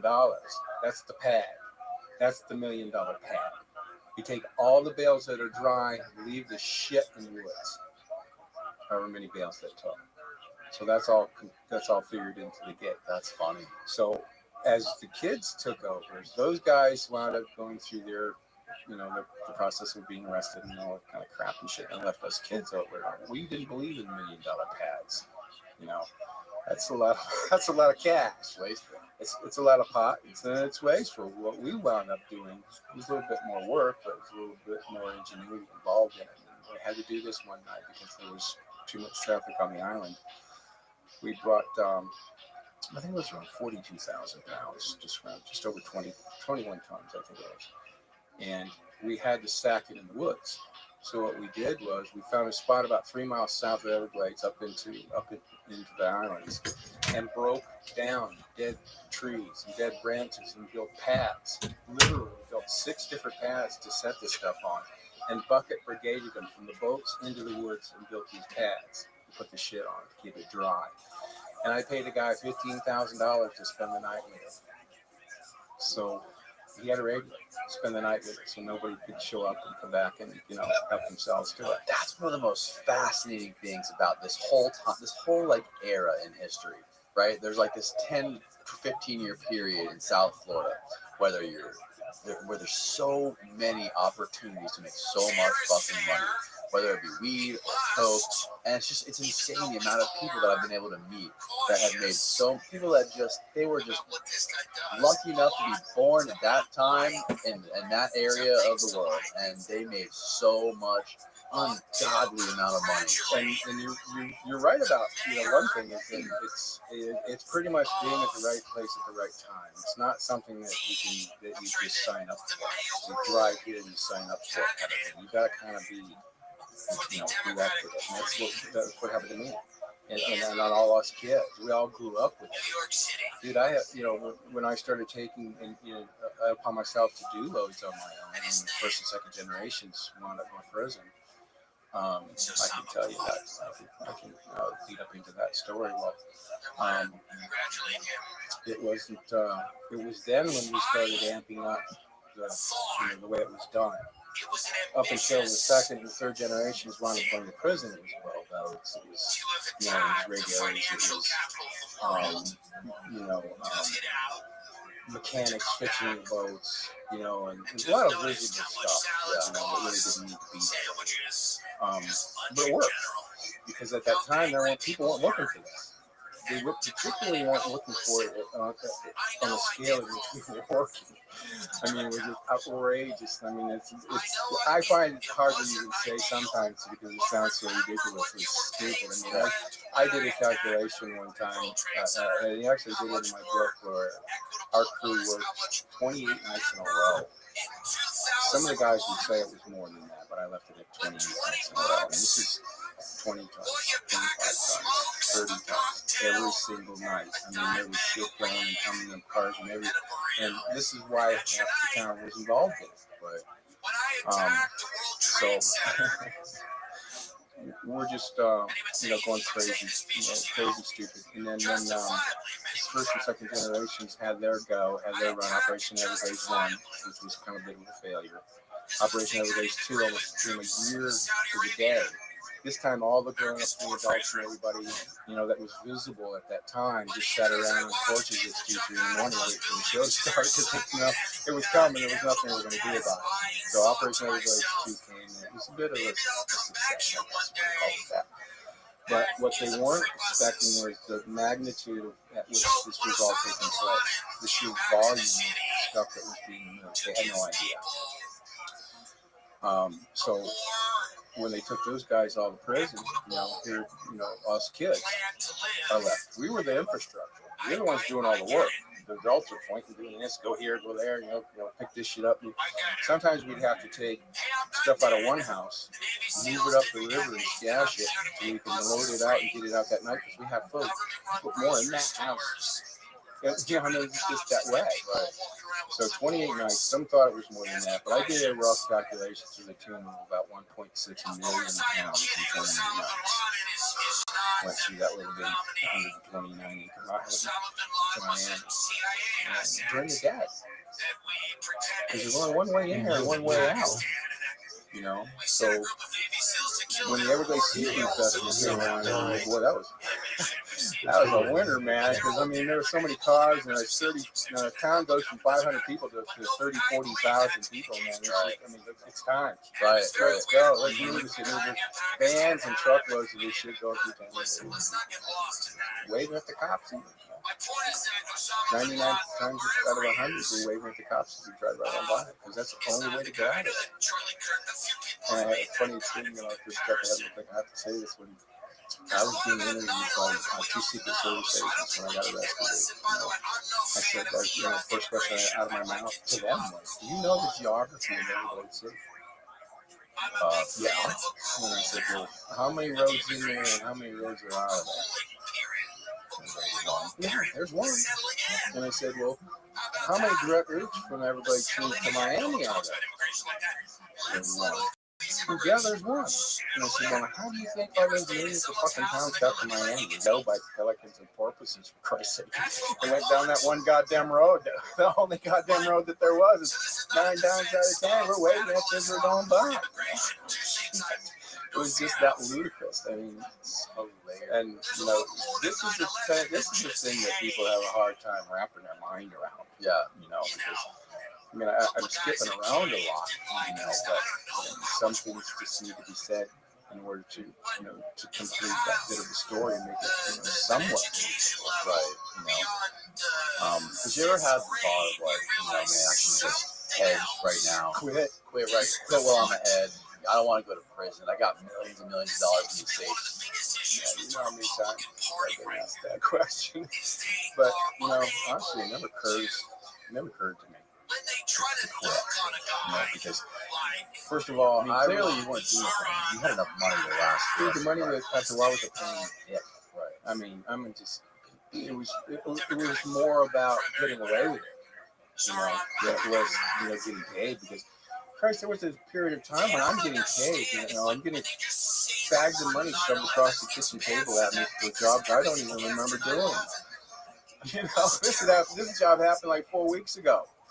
Here's another one. This one was that one. This one was that one. Then I got a stack of bags of money that I don't remember doing. So what was the motivation? What was the best part about it for you? Just the thrill of it. Just not getting caught. The camaraderie of it, we're all kids, man. Right. And we're running the fucking show. Yeah, you're in your early 20s. You're not even fully your brain's not fully developed. Just babies. Right. I'm sitting here 63 years old and I'm thinking, 20 years old. And I'm thinking, when I think about some of the shit that I did, my ass was, you could cut a cigar with that fucker, man. This is just how we grew up. This is all we knew as kids. We only knew multi-ton fucking loads. I dumped more shit out of my fishing boots than any 3 guys can smoke probably in their lifetime. That's just how stupid it was. And I say that because, let me give you a little bit of history from the beginning. in the beginning when we first started hauling bales off these boats, they were just, coming apart. They weren't even packed. They weren't compressed. The compressed bales hadn't come along yet. This is in the late 70s, early 80s. These bags, dude, they were like taking the shit in heavy mill plastic, stuffing it with their foot, and then duct tape that shit, stick it in a burlap bag, and stitch that shut, throw it in the pile. They were irregular. They were elongated, they were small, they were big, they were 30 pounds. 110 pounds, one of these fucking things was. It was like a big torpedo. There was no rhyme, no reason to it. It was just pack it and get the shit out of here. Right. Well, when we take this shit off the mothership, we're responsible for that fucking load. That's our deal. That's why we get paid the big bucks. I've been paid as much as $125,000 a night just to bring a load in. And I'm only working 7 hours, But the thing of it is once that shit comes ashore and it gets off our boat, we've got a clean fucking boat. And we're taking hours with knives and screwdrivers and little cracks and shit because this shit, Colombian weed in those days was seedy. The shit's coming pouring out of this shit. And we're unloading boats where we have to sometimes get down inside the boat and help the crew because these freighters the whole way up here. You got to build a pyramid of bales to stand on to get this shit up. And it's falling apart. It looks like, you look like a goddamn McDonald's Happy Meal with your fucking seeds on your face and shit. It's just comical.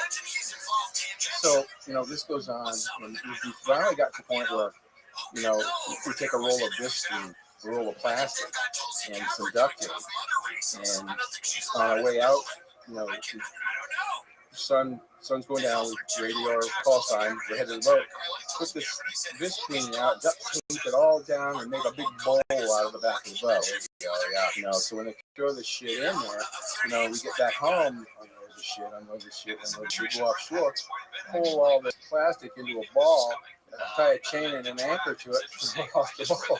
So smart, man. Like painters when they put a drop cloth down. Because if anything becomes suspicious during the week, they're out there running around looking at boats and boarding boats, they find any seed on your boat, you stop.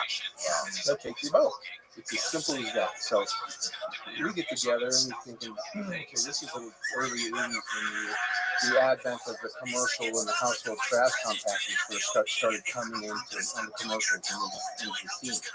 So a couple of the third and first and second generations get this light bulb goes on and they say, well, why don't we take about a dozen of these fucking things and get these generators down there and show them how to do this, That's how a bale of pot looks like a bale of pot now. Because of our guys went down to Colombia and said, we can't be responsible for your bullshit. You either get your shit. It's not their problem. It's your problem. It's us. Right. Because it's our asses. It's on our boat. They're not going to prison for this fucking shit. That's how the advent of the square grouper came. And when you look at a bale of pot today, it looks that way because our older generation made them look that way.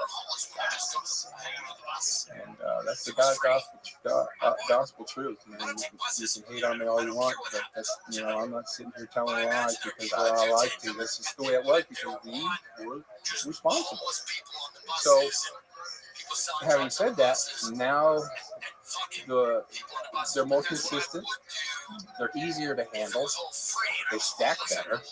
So now what happens? Loads get bigger.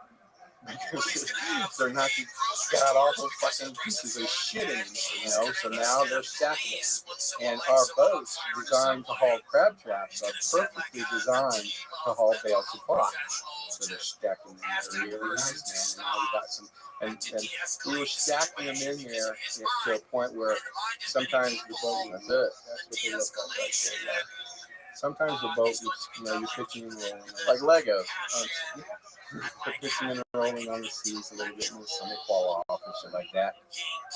That's square grouper. That's how we get the name square grouper. Nobody really knows today who first came up with it, but I know it came out of Everglades City because where the fuck else would it come out of? Right. And I don't go on telling you stories like we're the only ones that ever did it.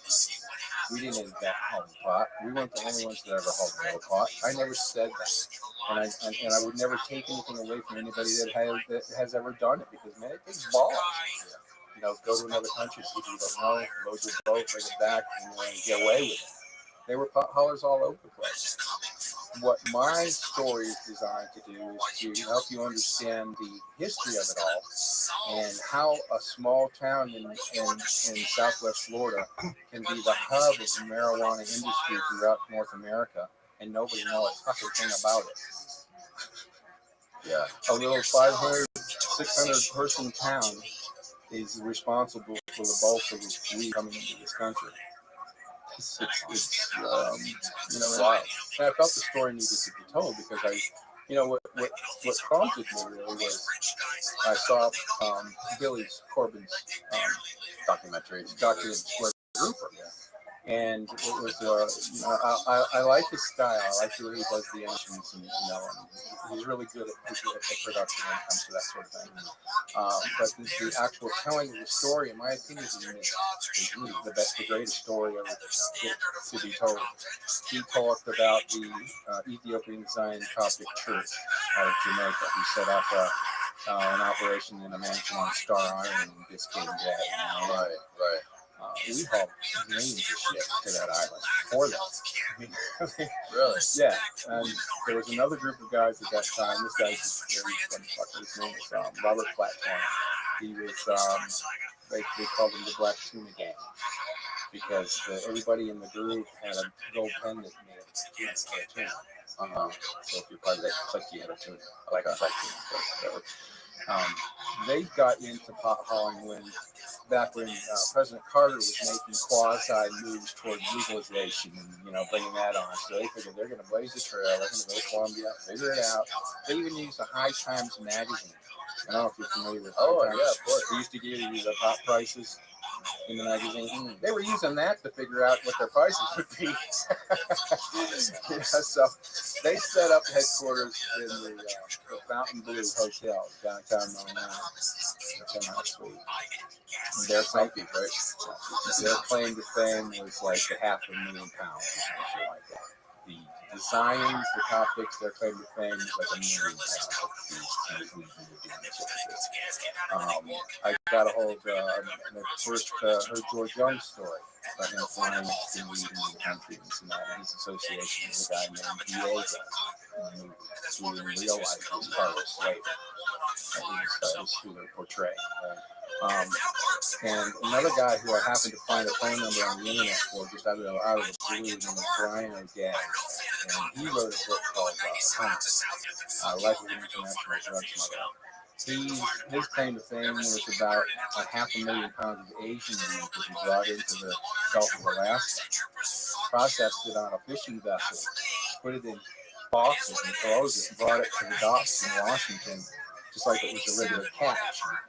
And he would have a box of actual frozen fish sitting around with one of those guys that went in there bump one like spill across the deck and do fish everywhere. So that's fish. Right. It's not weed going into that stuff. So I've taken these guys' claim to fame, the Zions, the Tuna Gang, George Young, and Brian O'Day, and I put all their shit in a pile, and I said, that's not even years work for us, man. You want to hear a story? Well, back the fuck up. Here comes the story. So that's when I started writing this. And what I did at that time was I went back to Everglades and, writing a memoir and writing about the history of, this genre, if you will. I needed to make sure that the stuff that I was writing just didn't come from what I thought took place, or I knew the guys. Hey, this guy did this. And I went back and talked to the older generations. I sat down with Fred, the youngest brother, and I wrote about what he told me, about how things went for them, and how they were arrested, and how they were shunned in prison, and when they walked through the prison yard, they would open up like this, and they would let through because they were whispering about everybody. It was just a fucking joke, right? But people gave them the ultimate respect because of just the sheer volume of shit they managed to move. you know. And so I wrote a little bit about the story in the book, you know, and that little bit about them being sentenced in front of the magistrate, these ridiculous sentences, you know, which brings me back around to the mandatory minimums. You know, and they weren't having the dramatic effect that they expected it to have, you know, the busting and all this kind of stuff. So they said, okay, mandatory minimums across the board.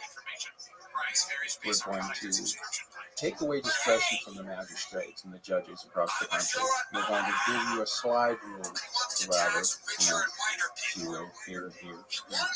And whatever time it dictates that you get, that's what you're stuck with. There's no more discretion amongst the judges. They can't help you, you know, necessarily the amount that you're busted with equals a certain amount of years. What that means.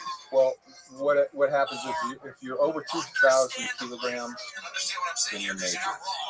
My indictments there were 4. They were a mandatory 10 years to life on each count.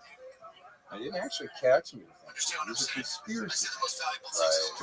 Conspiracy to possess, to import more than 2,000 kilograms, conspiracy to sell, and some other. How did they get your name? How did they know who you were? That was interesting because the way it worked is, you know, when I was a kid doing this work, along with all the other kids, you know, we never knew who the boss was. We never knew who was. We didn't give a shit. You know, who was paying. As long as that paper bag got slid across the kitchen table, we were all happy, man. We didn't even care. So when I started taking, you know, doing jobs on my own, which only happened because everybody went to prison, and then 2 guys that I happened to know in Miami, just out of, you know, serendipitously, how it happened was I drove those Winnebago full of that 55 tons of shit because they didn't have enough drivers. I made 75 grand the first night hauling it inshore, and they paid me 35 grand to drive this fucking Winnebago brand new to Miami. They had about 11,000 pounds of bales in it, and it couldn't go to the dead drop closet because we got within 40 feet of this fucking thing. You could smell it. It had to go right to the house. So what Daryl needed was somebody who could trust to do this. So I go over there just to see what's going on, and I get shackled into this thing, and he says, "Man, we would like you to drive to Miami if you wouldn't mind." I said, "No, it's fine. It's a $35,000 job, you know." I said, "Well, I just made 75 grand that night. I didn't give a fuck about the money." But because of who it was that was asking me, I felt obligated to use the boss. This is what the fuck. So we put airbags in the springs of this thing. You inflate the airbags, lifts this Winnebago off the ground, so its ass is not sparking the highway when it's going down the road, right? So I'm driving this down fucking 41 all the way to Miami, Strom Avenue, and I hang a right, and I go off, and I'm driving down back into this orange field, and there's this flipping castle. It looks like a castle. It doesn't belong there. And I pull up the side door, the guys jump out, they start unloading shit, taking it into the basement. And the guys were teasing me before I took this ride. They were telling me about, you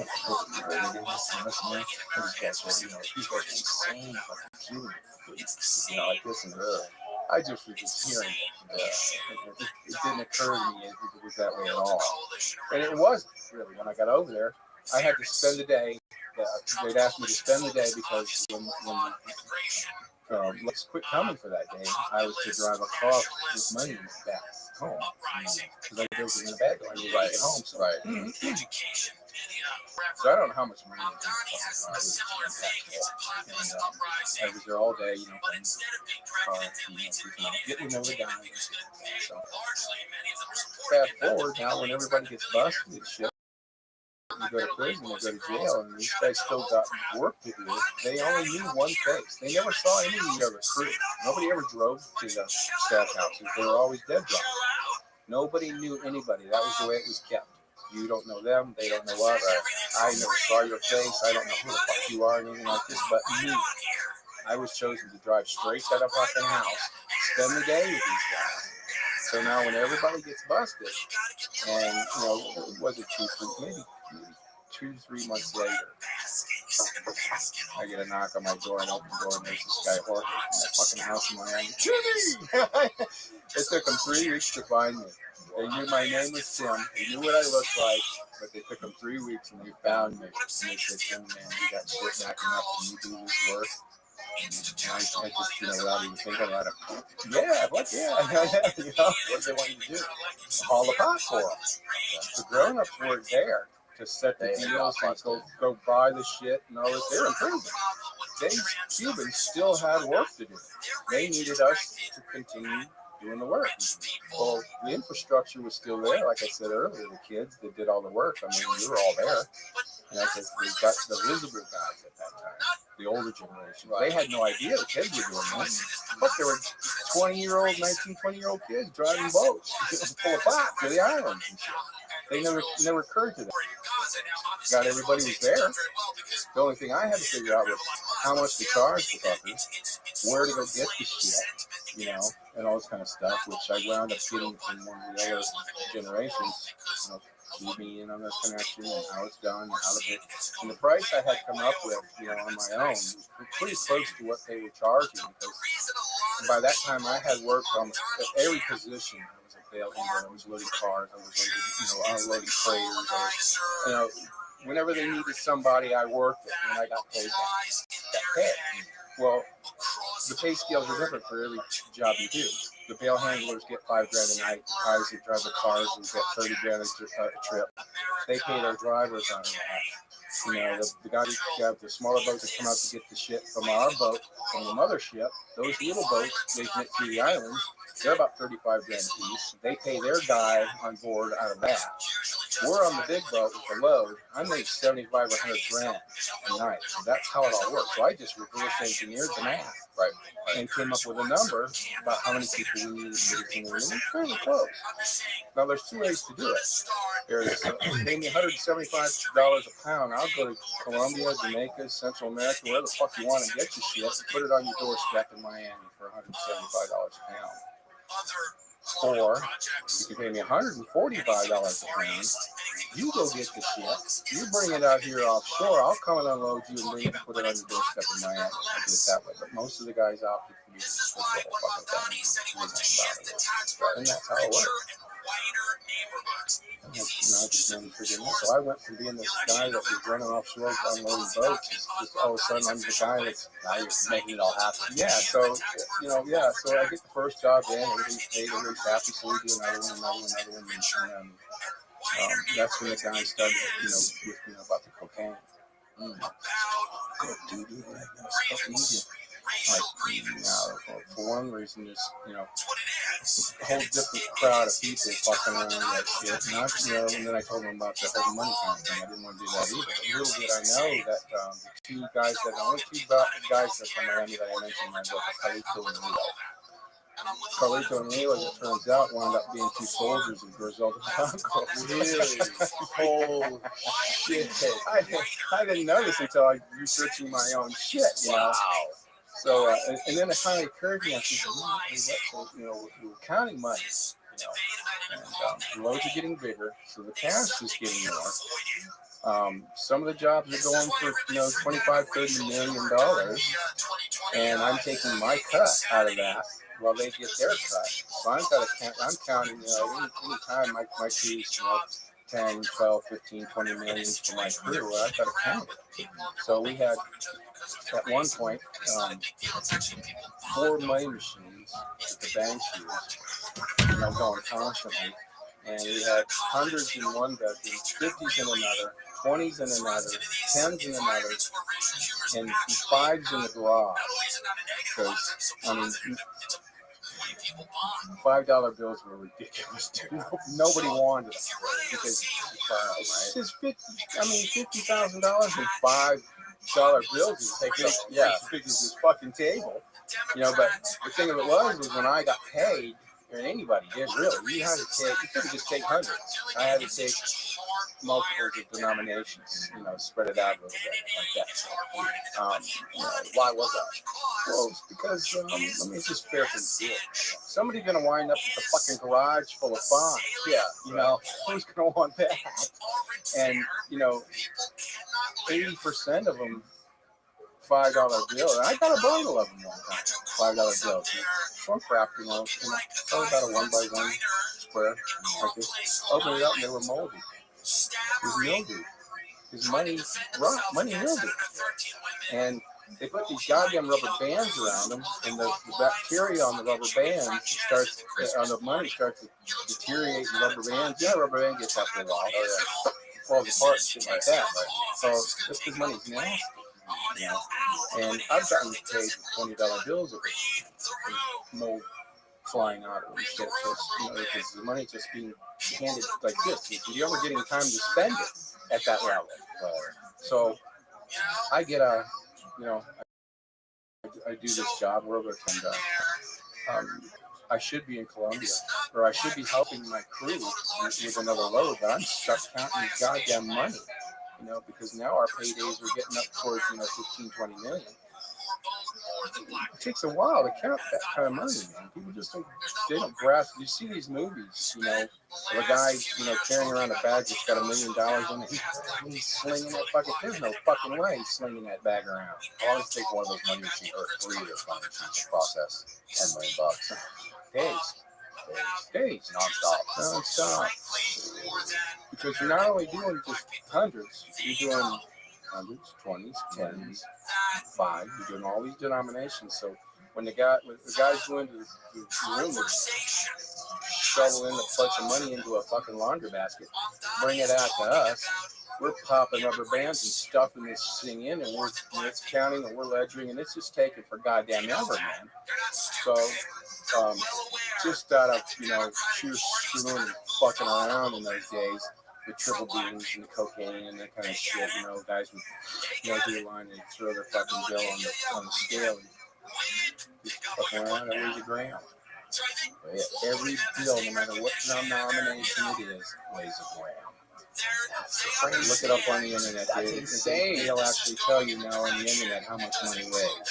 So if every bill, no matter what denomination, weighs a gram, there's 28 of them in an ounce. There's 16 of them in a pound. Dude, it's just math from that point on. Right.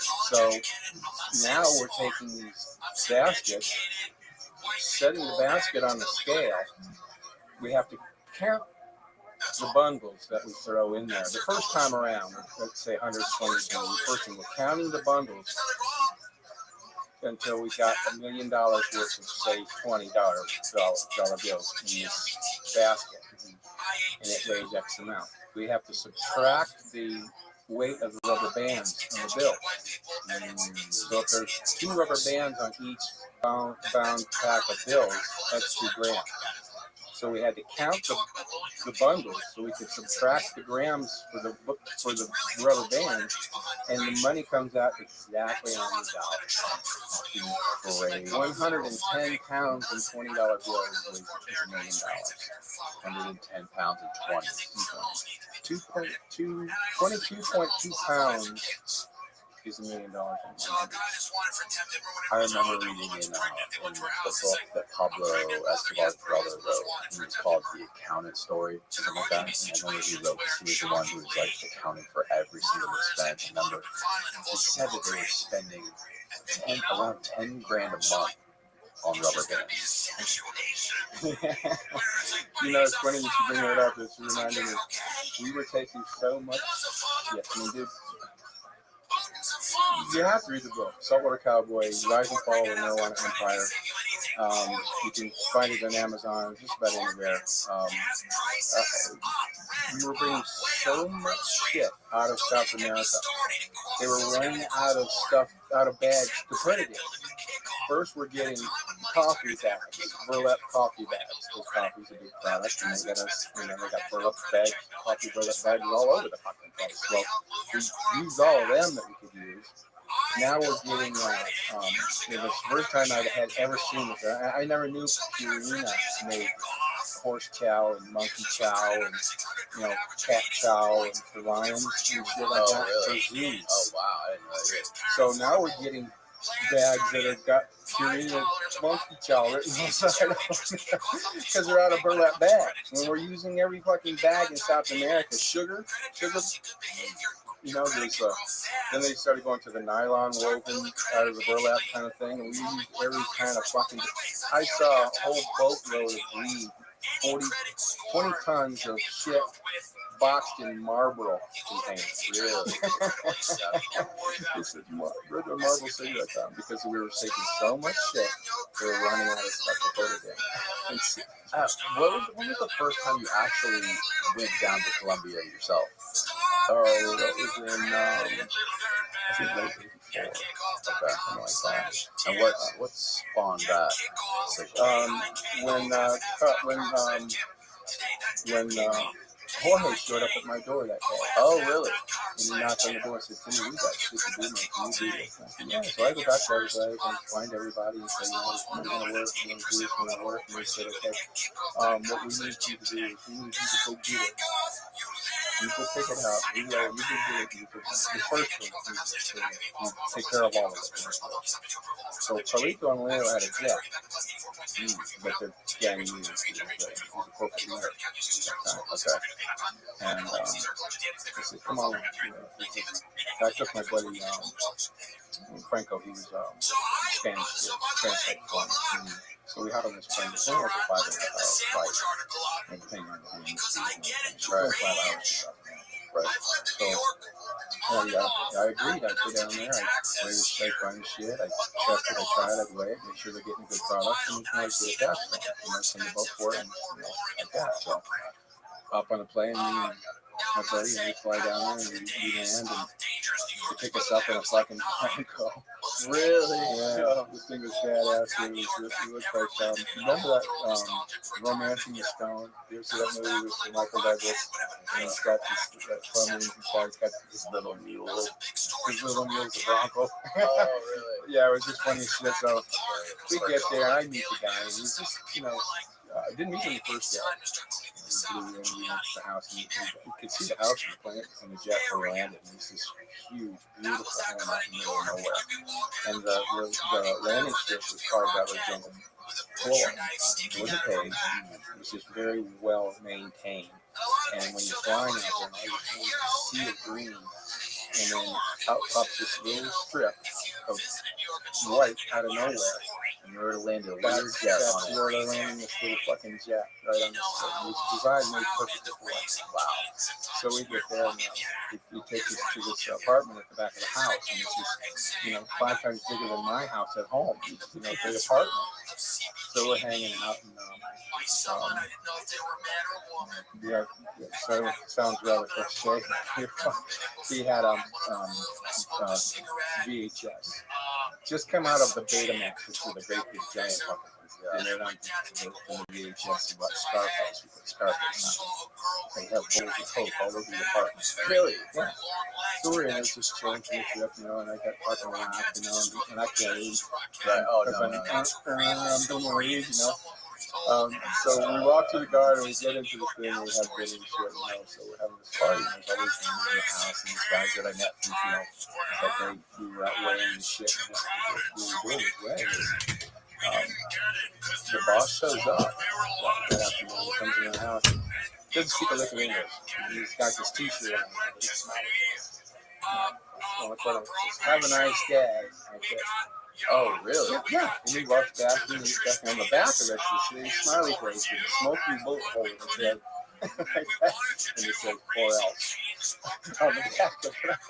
He's got camo type fucking army fatigues on with a gun belt on and a whole pistol and combat boots on. He's got these fucking smiley face. I get this picture's in my mind of this smiley face, and then he walks back and he's got a smoking bullet hole.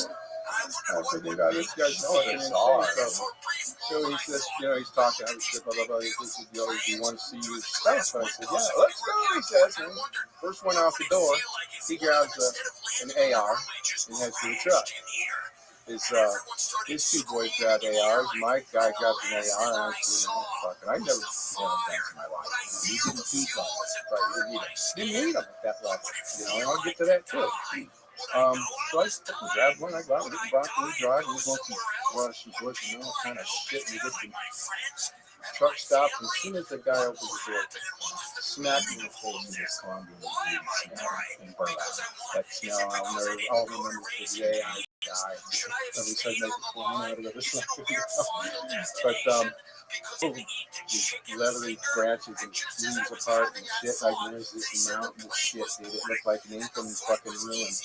He's got these bales stacked as high as your ceiling here, which is about 8-9 feet, and they're probably 20 feet wide in rows of maybe 40 feet long, going off into the jungle like this. Of bales, already packaged, already ready to go. And he hands me a bamboo pole about 7 foot long with a piece of pipe on there, and it's cut, slashed like that, like a hypodermic. And he's sticking these bales like this and he's pulling it out. We're using his pipe. We're testing it. I'm smoking and shit. I said, well, how many of them fuckers you got up there? And these guys up here is kicking them off. He's kicking off every one of those you got. And I got a spray can in my hand and I'm putting my mark on the bales. Right. They're weighing them as I'm going through and picking them. And when I picked out, 20 tons of whatever shit I need, and I got my mark on them and they're all weighed up, we go to the house to have this party. So that's when we have the coach and we go and we meet the people in dinner, and after dinner party and all that kind of shit. So there's all these people around the house and I'm sitting in the chair. He's sitting in front of me. Welcome. How are you? This guy walks in. I haven't seen this guy before. What's good, Sergeant Avery? This is what I call him. I'll never say his name. Living the dream, dog. Every day's a holiday, every meal's a feast. How'd you find out about me? And he gets this real ashen look on his face. And right away, I'm okay, very well. Are you 18? He sets his drink down. He gets up and he's like fast-paced walking out of the room. Just watching podcasts. I'm fast-paced following his ass out of the room. He goes down the hallway into the I stream my kitchen. life 24 hours a day, 7 days a week, 365 days a year for world peace. I've been live on YouTube 24/7 for 3.5 years. I'm on his ass. I mean, I'm following this fucking guy. What made you want to follow him? Dude, if the guy that's what are your hobbies? Place is running out of the house, my ass is going too. So he dives into the bushes. All those floodlights are pointing toward the house. So we get into the jungle behind the lights and you can't see. I ran about 20 feet past that fucker and dove like a sprinter off the starting blocks into the bushes, and I laid there. And I'm waiting for all hell to break loose, man. And I'm sitting there sweating, fucking mosquitoes the size of dragonflies, and all of a sudden I hear this voice out the back door of the house, Spanish like this. Then I hear this fucking guy laughing. And now I'm thinking, what the fuck is going on, man? I'm drenched with sweat. I have shit all over me. I see him now. He's in the floodlights. He's walking up to the house, and I'm brushing myself off. By the time I get back to my chair, he's already in his chair with a drink, and he's wiping the sweat off his lip. I sit down, and he looks over at me, and he says to the guy standing next to me, and that guy walks over to me, and he goes, "Where in the hell did you think you were going?" To me. Yeah. And that's when I told him what I told you. I said, when the big dog gets up and runs out of the fucking house, this is what I told him. Runs out of the fucking house, my ass is going too. And he started laughing. Cracking up fucking laughing, right? Turns out he gets this message that his wife's coming up the mountain. Oh, shit. It's got guys all the way up and down. She left town knowing we were coming. She was going to stay with the in-laws while we did business and take the kids and just be out of the way. Right. Well, he's having this fucking party. There's whores everywhere. And there's all kinds of people in this mansion, right? And here he is. So he figures when he runs out of there, he ain't there. He's not responsible for what's going on in the fucking house, right? Right. Turns out it wasn't even his wife. Oh, my God. That's what the joke was. That was what was so hilarious. So that was my first trip to Colombia. Was this fucking guy? Welcome. He just turned out to be he's an okay guy. Is it better? It's just typical Colombian mission here. He's back, You refer to this guy as the boss. And is this the same guy you dealt with? Yeah, I don't talk in that one. Yeah. Did he ever get popped or? No. He actually, we of course. Throughout the years, we all lost contact with one another. Right. This shit went down. I didn't want to run into anybody. Right. Even some of the guys where I grew up with, but you had to actually, because when you're an ex-con, you can't hang around with ex-cons. You violating some fucking shit. But yeah, we didn't remain friends, but we were good friends while that was all going on. He actually, if you remember, of course you know the story below, right? The movie. Well, there's a scene in the movie where George and Diego, Carlos later, take their money to Panama and put it in the Panama Bank, and George makes the comment about, "Wow, I give you $30 million, and you give me this little book back, and they take off." So later on, when he wants to get out, Diego starts working on Norman's Cay in the Bahamas, on that island. Right. That island is actually called Norman's Cay, and it actually does exist. Okay. And it was used exactly for that because Carlos later used it for that. Who Diego was supposed to be in the movie. Right. So, story goes on. George decides to get the fuck out of the business and all this kind of shit. He goes back down to Panama to get his money, and the guy says, "We should have called." He said, the president of the bank says, "You probably should have called because your money has been appropriated by the government of Panama." 2 years prior to that, 3 years prior to that or so, my guy in Colombia told me when I did a job for Noriega, I told you this. I didn't know who it was for. The guy wanted 60,000 pounds, and I'm like, I'm the fucker. As long as Carlito and Leo breathe, I don't need anybody. Right. I don't need to know anybody but you guys. I give you pay me, and this kind of shit. Right, exactly. So they wanted 60,000 pounds, and at that time, I could do 60,000 pounds, but I had to go to the boat twice because I couldn't get it all in once. I didn't have enough boats to go, at that time to get it all in one shot. So I was going to do this very serendipitously with the same boat. So we get 60 pounds. I said, give me show me the boat. What's it look like? Give me a schematic. Let me show you how you're going to load this fucking thing. Because we're going to sit out there all night long. You can't just have the shit laying everywhere. Right. Especially if I approach it and leave it. I mean, now you're wide open. So I find that in the drawings of this vessel, in front of the vessel is called a forecastle. And in front of the forecastle is a maintenance hatch that you get to, maintenance bilge. Just big enough to put 30,000 pounds of shit in, But there's a maintenance hatch, the maintenance closet you go through to get to the hatch to get down to the bilge room, to check whatever needs to be checked. And those are all watertight doors because they're going to the bilge of the boat. Right. And I said, don't press your bales any bigger than you can get through that hatch. Put 30,000 pounds of it, put half of it down there, shut that hatch. And if you've ever been aboard a vessel or any kind of seagoing giant ship, where they have watertight doors or where they don't have watertight doors, they have a threshold that you have to step over. Right. Step through into the room. Yep. The threshold's usually 14, 16 inches tall. Well, when you close the hatch to the bilge down below, it only stuck 4 inches above the floor. I said, you have to load down there, shut that hatch, and the maintenance hatch wasn't any bigger than twice the size of your table here, the room itself. Right. I said, put 5 inches of concrete in there on that floor and cover that fucking thing up. And they'll never know it's there. Put your brooms and your buckets and your shit and your rags and throw them all back in there. So when I come the first night, get the first 30,000 pounds in the main is in the main midship hold. I'll get that the first night. You put that on deck, I come and get it.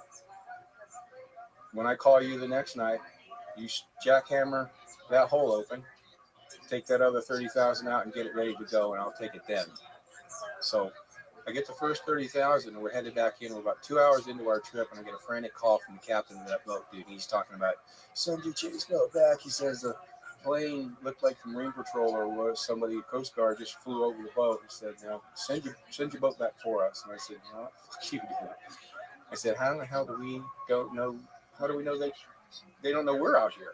Right. That's my getaway. I paid for that fucker, not you. Right. This is the game we play, dude. That's pretty much what I said to him. I said, hey, this is the game you play. Right. And whether or not something would happen, whether it did or it didn't, it's just the way it is. Right. Well, as it turns out, the next day we're loading the sending shit to Miami, getting ready, keyed up for the next night. Turns out that they went out and boarded the vessel. He has the foresight to call back to Panama and saying we're being boarded. Panamanian registered vessel. So they reported hijacked at sea. out of Panama. Okay. The when they boarded the vessel, there was residue from the first 30,000 pounds of shit that was in there, Right. from the main ship hold.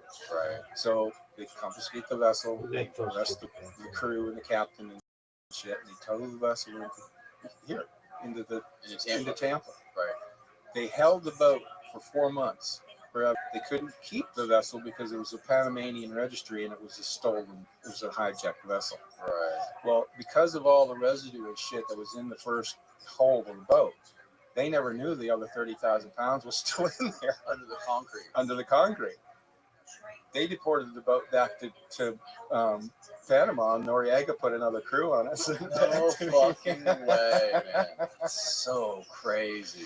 Oh, man, it was just like, and at that time, it didn't seem like anything to me. It just seemed like, wow, what a stroke of luck that was. And that's when George shows back up with this handwritten note from Noriega in Spanish. And all it said was, I said, holy shit, my friend, how in the fuck did you do that? That's all it said.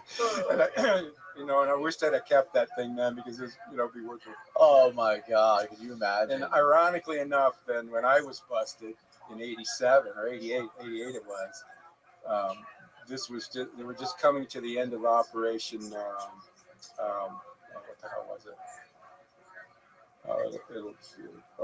It'll come to me. But when they got Noriega, they captured Noriega, and they brought him to the United States. They put him in Miami MCC, Metropolitan Correctional. That's where I was. Oh, really? They put him in the same fucking place I was. But we never knew one another. But they put him in the SEG, where you're segregated. Segregation. Okay. And it's a whole different yard that you can get into and stuff like that. We could see each other through fences. You knew what he looked like? Oh yeah. Who didn't know what Noriega looked like? And that's a marked face and shit. Just a short fucking guy. Right. He's a piece of shit. Really nobody I ever wanted to deal with. Right. But I didn't have to deal with him directly. Right. I'll take his goddamn money for sure. But that was kind of ironic. We wound up in the same place together at that time. But he wound up he finished his time here in America about 5 years ago, and he was extradited to France, where he'll probably die in prison in France. Oh, he's in prison right now in France. Oh yeah. But that's my little run-in with that too. Wow. Crazy shit. How does it make you feel nowadays seeing shit that's going on, especially in our country and in Florida with where they're regulating the pot business? And I think there was some company, I just read the other day that some company, this happened in March or something, but a company called Truly bought another company for $2.5 billion. Harvest, a company called Harvest, was purchased for $2 billion for Florida dispensaries. Fucking crazy shit. I'm kind of thinking I should get some fucking credit back or some shit, But I didn't do too bad, You read the book really tells the whole tale from A to Z. And when they changed the federal sentencing guidelines to those absurd mandatory minimums, that meant none of us were getting out of prison. Right. Well, you only meant what did you actually get charged with? You mean time wise? Yeah, initially. 160 years mandatory to life. 160. And $16 million in fines. Because there's a $1 million fine. Yeah, look at that. $2.1 billion blockbuster deal with Arizona's biggest marijuana company. Yeah, they bought, I think it was Truly, Florida. So Truly, the largest marijuana company in Florida, bought Harvest, the largest marijuana company in Arizona, for $2.1 billion. Probably pay it off in the first year. Yeah. At the prices that they're selling the shit for, dude. I got a medical card, but I'll be goddamned if I'm going to go spend, $60 on it. Oh, it's so price. It's insane. It's really insane, and it's worse for the patients, because I know what it costs to grow this shit. Mm-hmm. So does anybody else that grows it. They know what it costs. Very little, upfront costs. Yeah, because you're doing hydroponics, you're doing lighting, you're doing all this new type shit. Yeah. That's going on. It's inexpensive to start up, and you very rarely within the first 5 years or so see any red. You know, it's just that way. But at the prices that they're selling the shit at, you think it would be, I mean, It's insane. This is stupid. But well, at least they're not putting people in jail, though. You know, at least they're not fucking locking people up for 10 years for selling a dime bag. Right. You know, and that's another thing too. When we're speaking about the mandatory minimums, when they arrested us in our crew, I was one of the first 38 to go. I don't know if you have that picture or not of that front page, but yeah, we have it. What wound up happening is after that first, you know, they said I had 150 tons, over 150 tons. After the first 2-3 weeks, what they realized was that almost nearly 400,000 pounds was only about a week's work. That's when they knew what kind of a can of fish they opened up. Then when they started effecting these arrests, the first 38 went, and then so on and so on. And it happened by way of, you asked this earlier, by way of a guy that was part of the crew, had been part of the crew born and raised there. Right. Was doing some crazy cocaine shit in Colombia and got himself busted and put in prison. Well, the U.S. government found out that he was in prison down there and who he was, where he lived and all this kind of crap, and he was associated with us. They went down there and offered him a deal, said, look, we'll get you out of here if you do this for us. We need, this is what we need. Well, they got him out, brought him back, put him right back into our group. We never knew he was gone. We never knew he was in Colombia, never knew he was, had any problems or anything like that. He just all of a sudden, he was gone. Now he's there. Hired him as a chase boat driver. Oh, no. For a job that I put together with 57,000 pounds. Because I was splitting the load between two places, Pine Island and Everglades City. And he was the chase boat driver on the Pine Island side of it. So they knew about it right from the get-go. Now, what happens is the bus goes down. Nobody gets caught. They get out. It was in the paper, actually, back then. They called it the Pine Island Dump. This is when the weed everywhere, man. And everybody took off like flies, gone. This guy who they caught, I'm not going to say any names. Yeah. The guy that they caught, starts telling some of the younger crew, these guys, dude, it's over. They got you, man. They know your name. They know who you are. Blah blah blah. They changed everything around now. It's a mandatory 40 years, brother. You're gone at least 40 years, no doubt about it. And there's no parole. None. You do 85% of your time. And when you tell a 19, 20-year-old kid that, he's gonna tell him his fucking grandma. Oh yeah. So it started out with just a couple of them, a couple of the younger guys that they knew they could roll, and then that's when the shit started happening. People started becoming visible because names were being said.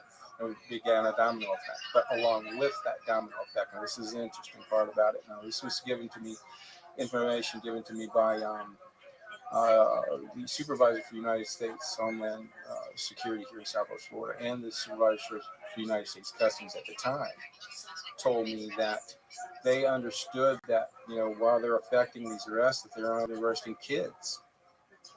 All the adults have already been arrested. There's nothing but kids left. So giving a mandatory life sentence and all these ridiculous $1 million fines to a bunch of kids just didn't really kind of sit good with them. Didn't sit with them. So what they did was, by design rather than by accident, they incorporated within these plea agreements to the people that they're catching, these kids that they're catching, they say, look, you tell us everything you know, everybody you know, everything that you've done. We'll give you immunity from prosecution from everything that you've done, except for one count. We'll hold one count back so we can, we got to give you something. And at that point, depending on your cooperation, how substantial or whatever it may be, would determine whether you get going home, you get parole, you get 2 years, you get no year, what are you going to get? Now they can sentence you if you cooperate. Guidelines state they can now sentence you below the mandatory minimums. That's the only way you're dodging a life sentence is if you cooperate. So what happened was, by the language of that cooperation plea agreement, was by giving them immunity. Jimmy can tell on you. Freddie can tell on you. Your name's already been spoken. You got immunity. You can't be hurt. They get immunity. They get immunity. Everybody's telling and running, saying names, but they all have immunity, so they can't hurt one another. And it was an amazing thing about how they did it. And it didn't matter that at the time that a lot of the guys are saying a lot of the same names. All that told the government was they're getting all the right people. But putting kids away for life for hauling pot when just the year before their fathers and uncles and grandpas and aunt and cousins and shit are doing 8, 10, 12 months and getting out and going home, and you're going to get a life sentence for it, didn't really set easy for that. But what it did manage to do was the government was able to find its conscience. Well, yeah, I mean, it was unprecedented. Yeah, In the fact that if it hadn't been us kids, if it had been a bunch of guys toting guns and shooting, that was another thing too. But none of us carried guns. Right. Fuck, man, we could run around with cutoffs and bare feet. Right. That was the clothing you wore. That was the island garb, man. You worked on the boat. You go crab fishing. You got on a pair of slickers and a pair of boots, fishing boots, and under that you got a pair of cutoffs on. So what they weren't willing to do at that time, they pronounced these significant sentences, these guidelines, was put away kids for the rest of their lives. So what they did was they offered them this agreement, and within the agreement was that clause, was that escape valve, which allowed everybody to say, look, they said you want that. But if you cooperate with them, tell them me, tell them mine. Give them Fred, give them Paul's name. Tell on them. Cooperate with them. You can't hurt them. They already got immunity. See? Don't work out great. When it comes to a guy like me, they want to know who I'm seeing in Miami all the time, who I'm flying, where am I flying out of the country to 2-3 times a month. And we got pictures of the plane. You get on and you get off. They had everything. And I said, well, you know what, guys, this is something that you're going to have to figure out on your own. Because when I start that shit, I'm opening up a can of worms that you can't put the lid back on. Even though throughout all the years that this was done, our fathers and uncles and grandpas and people like that, and us kids, not a single shot was ever fired. Not a gun was ever seen. I never saw a fucking gun. And there's a really very simple reason for that. It's because of the sheer volume of money that's being made, right? And the amount of money being put forth to make that. It was very insignificant to make, but what made the cocaine aspect of it in Miami? Why was there so much debt? It was like an untold amount of debt in Miami. Because it was very easy to bring into the country. Because, if you bring 10,000 pounds of cocaine in the country, you can do it relatively easy. 10,000 pounds of fucking weed sold at the room. But, that and the fact that there's more money involved in it. Black money. Because you can take that pure cocaine and you can chop it down and make 1 kilo in the pork. But by the time that kilo gets to the United States, it's worth, at that time, I think kilos were about 30 grand. Now they're somewhere around 65 grand. But you could turn that $30,000 into, almost $1 million if you're a dealer. So that's the reason for the big deal with cocaine. And then the crack came in. So now you're making more money off the cocaine by selling crack rocks, right? And that kind of thing. I just really don't know how the chemistry works or how the math works and all of that, but I just know that it's something that we never agreed with. Really. We all had our share of coke and we do it. We got sick of doing it, but we wanted to get into doing it. And people ask me, well, see the nature of the drug, the nature of the cocaine, the people that you're selling the cocaine to, it's that stigma, it's the whole crowd, it's that people you're selling it to. At that time, it was just considered, for the rich, the wealthy, the fabulous, then Miami became awash in it. And now grams are going, when grams were going for $120, now they're going for $50, or you get an 8 ball for $100, some shit like that. Right. Now everybody's doing it. And everybody's making money, and everybody wants to make money, so everybody wants to be that cocaine cowboy, Everybody wants to be the man. And you start killing them, you're killing your competition. That's what started the war. In 1979 or 1980, somewhere between there, Time magazine wrote an article about Miami, and they called it Paradise Lost. I remember that. It's just across the front of the magazine, Paradise Lost, and that's because Miami is being run by the cartel, literally. And they called on the United States government to come down and help because they couldn't handle it. Right now, you've got cops running around with 38s, and they're being, shot at with automatic weapons. AK-47, military-style weaponry. Right. The first hint of this was the Dadeland massacre. There it is. Yeah, there it is, exactly. Wow, man. The legendary Times cover. Yep. And what brought that on was that fight that turned into a fight with the United States government rather than the state government was that they called it the Dadeland Massacre. These guys, these token cowboys, the Cubans, went in there to ABC liquor store to kill two guys. They killed everybody in the store. Plus, they shot anybody that was walking around the parking lot, too. And that set the pace. That was a whole new ballgame. Now the cops are outgunned. You're going to go up against an AK with a 38? So they had to rethink their whole strategy. They had to bring the United States government in. That's when the whole shit went down. So that's when they said, look, we got this shot under control. Now let's see what's going on over here. That's when they started knocking on our door. Although we weren't violent in any stretch of the imagination. And there's no way that crap that was taking place in Miami could have ever found its way to Everglades City and that being taken over because it's a little village, Christian village. It's been with since the early 1800s. It's family oriented. It's 10,000 islands. You don't know shit, dude, unless you were raised there. I can lose you in 30 seconds, right? And you'll be one island away from town and not know it. And you probably die there. That's just the way it is. So you don't come in and take an area over like that.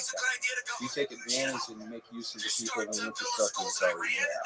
That's why nobody fought. Nobody wanted to use they could. We have the vessels, we have the know-how, we have the ability, we have the wherewithal. So that's how it managed to go for as long as it did. It's incredible, and how you were so close. You were just a hop, a skip, and a jump away from that metropolitan hellhole called Miami. Yeah, and there's so much going on. There's so much killing and so much stuff going on that it gave law enforcement a bad taste in their mouth, regardless of which product you were messing with. They came in Everglades City with shotguns, rifles, the guys are, the captains run around yelling, make sure your rifles are loaded, make sure your shotguns got plenty of ammo. And you're like, what the fuck? Yeah. You raiding a village in Nam or something? Right. Oh, fuck me, man. Most of the guys that the second time around are just older guys. A lot of them didn't even smoke weed. Right. They just did it because they were supplementing an income that the government tried to fuck them out of. So they sat on the front porch, smoked cigarettes, and wait for the show to start. Nothing they could do about it. Incredible, man. That's fascinating. Yeah, so there was, I was talking about this guy, Ron, my buddy from the CIA. He was involved with, we had done a job one day, early night actually. It's pretty ballsy sometimes. We brought this boat right into town, right into Everglades City, loaded with bales, below deck. You can only get so many pounds, you could probably get maybe, depending on the size of the boat, maybe 15,000 pounds of bales stuffed just right under the boat. You bring it right into town and park it, and go away from it till dark and come back. But somehow somebody walked past there, tourists or somebody looking at the boats and shit, and they smell the fucking feed and call the cops and bust the boat. Here comes the DEA, the sheriff's department, everybody in there. And my buddy Ron, and he's showing me those pictures of my money and the MBI guys like this. He's got a picture of himself and his other buddy Ron in the bilge of our boat. The boat was called Risky Business, the crab boat. And they got pictures of them down below, against the bales. No big deal. They got them lined up against the road. They got them lined up on the dock. The bales are stacking up. You got pictures of them like this and that. So, long story short, the boat gets confiscated, obviously, and they throw it out of there. Well, these boats, when they're taken, like this, they go up to government auction. anybody can get on these boats. So what do our guys do?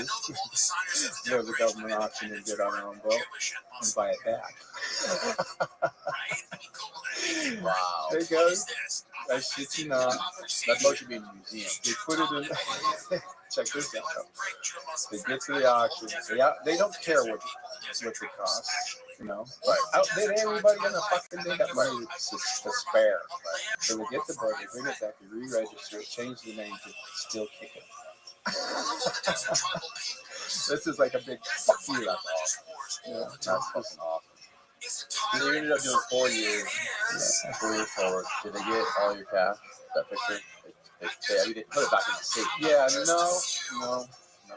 That wound up going to the government took all your money. Well, the lawyer took a lot of it. Yeah. He cashed it. The attorney I hired here in town, it was too high profile in the case. Right. So he was kind of freaking out a little bit. That's funny. Usually attorneys like the high profile. Yeah, well, this wasn't your typical fucking dime bag salesman going on, you know. But he says my father-in-law is a pretty high-priced criminal attorney out of Baltimore. So I'm gonna give him a call. It cost me $750. Oh, just to start off with. But he did wonders. He was worth every dime. Wow. What it wound up being was I'm sitting here in my attorney's office, and when I sit down, he slides what's called discovery. This is all the evidence that the prosecuting attorney has against you. They can't have anything back. They have to give you all of it. No surprises. And that fucking thing is this deep paper. Wow. Everybody that said my name, that knew me, who I was. Wow. Because a lot of people don't know. I mean, there's hundreds of people. I mean, 5 crews. There was the Everglades City crew, there was the Goodland crew, Marco Island crew, Naples crew, and Pine Island crew. We're talking anywhere from 7 to 100 guys on each crew. There's no way that maybe just a handful of them know who the boss is. Like I told you earlier, right. But ultimately, it comes to light that I'm done. Actually, I was set up. I didn't realize this until after I got busted. I was sitting in a bar, in a club down in Naples, owned by the ex-sheriff's son. And I was having a conversation with the guy about unloading his shrimp boat. You know, talking money deals and walked away from that. Nothing really came of it. It usually happens. I get busted that day. That day I get busted. We get hauled into Fort Myers in the federal building, and I'm talking there. And this guy looks over at me and goes, "This is white here." And he says, "Hey, Jimmy, remember me?" Do this, that, and this. Oh man, you that fucker had a drink in the bar that day, aren't you? Said that's me. I was set up by that guy who owned the bar doing a deal. But they never busted me for that. Right. So it was nothing. But ultimately, when they did figure out, who I was, that's when they wanted to make these in South America. And I said, just shoot me.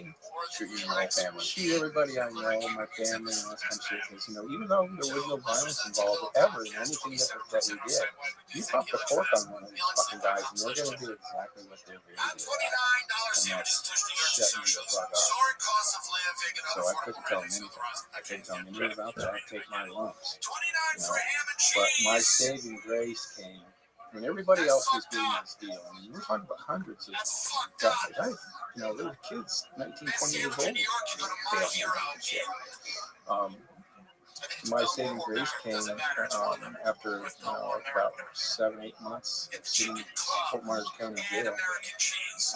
2 United States Treasury officers came. Two identical brown pistols. Pulled up a little bag, slapped them against the window. They had me chained up inside the room. Burger King thing. I said, right out loud, I said, this is about cooperation. So we just open that door up, send me home. sent me back to my cell because it didn't happen. Susan Beltune, who was the United States prosecutor, who was prosecuting me at the time, she was in the next room. She heard me say that.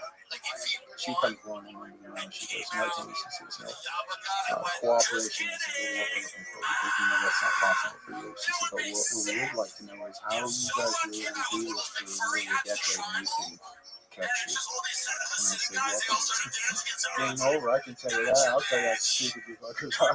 So that's when I started telling them about driving the shit out of town and waving at you probably half the time we're going out of town. And how do you think we got all that stuff to Miami? Man, it was like going on like this. You had no clue, And so I start, then these investigators from the U.S. Attorney's Office want to come and talk to me. So almost every other day I'm being shot and cuffed and taken outside the jail.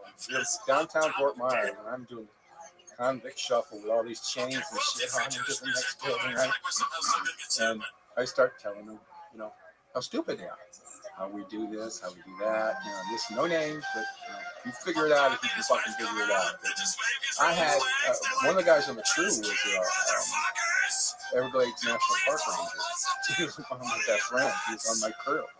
He introduced me to a guy in Miami who was a counter surveillance technology expert. He worked with the government on their surveillance technology. I was getting the same, if not better, technology that the government was getting. I had handheld radar. At that time, they were protecting starlight scope, night vision from the Vietnam War. I had 3 of those.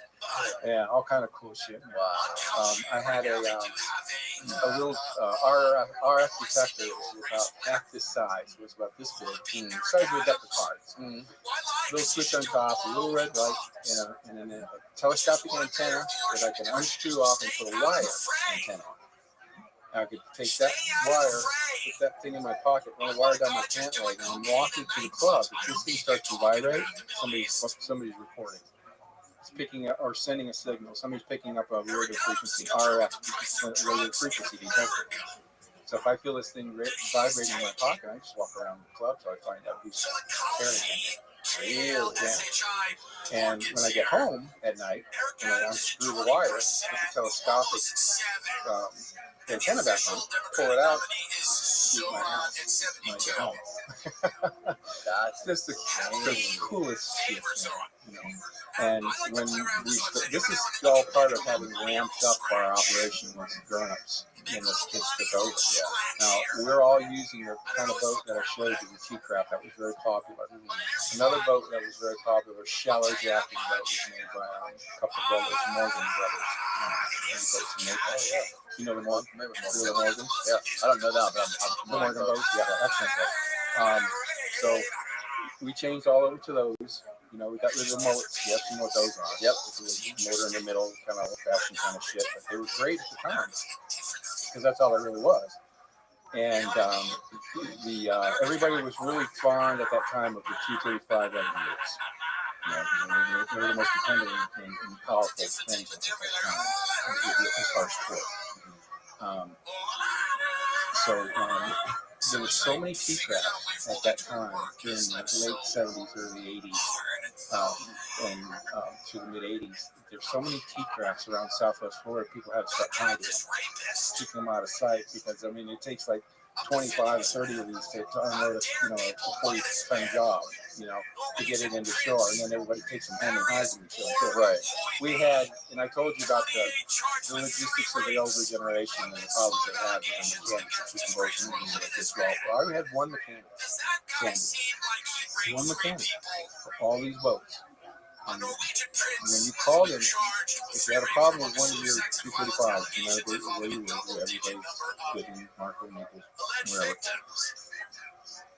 He doesn't come with a truck and a box of wrenches to wrench on your fucking engine. He brings you in the engine.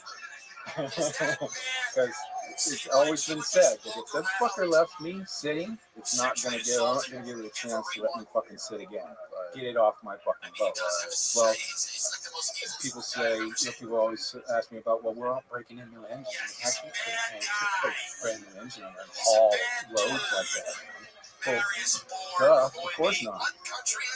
We must have known at that time between all of us, every private charter captain that there was fishing in those days, you know, 6-pack charter captains, we'd give them a 235 Evinrude, just give it to them for use.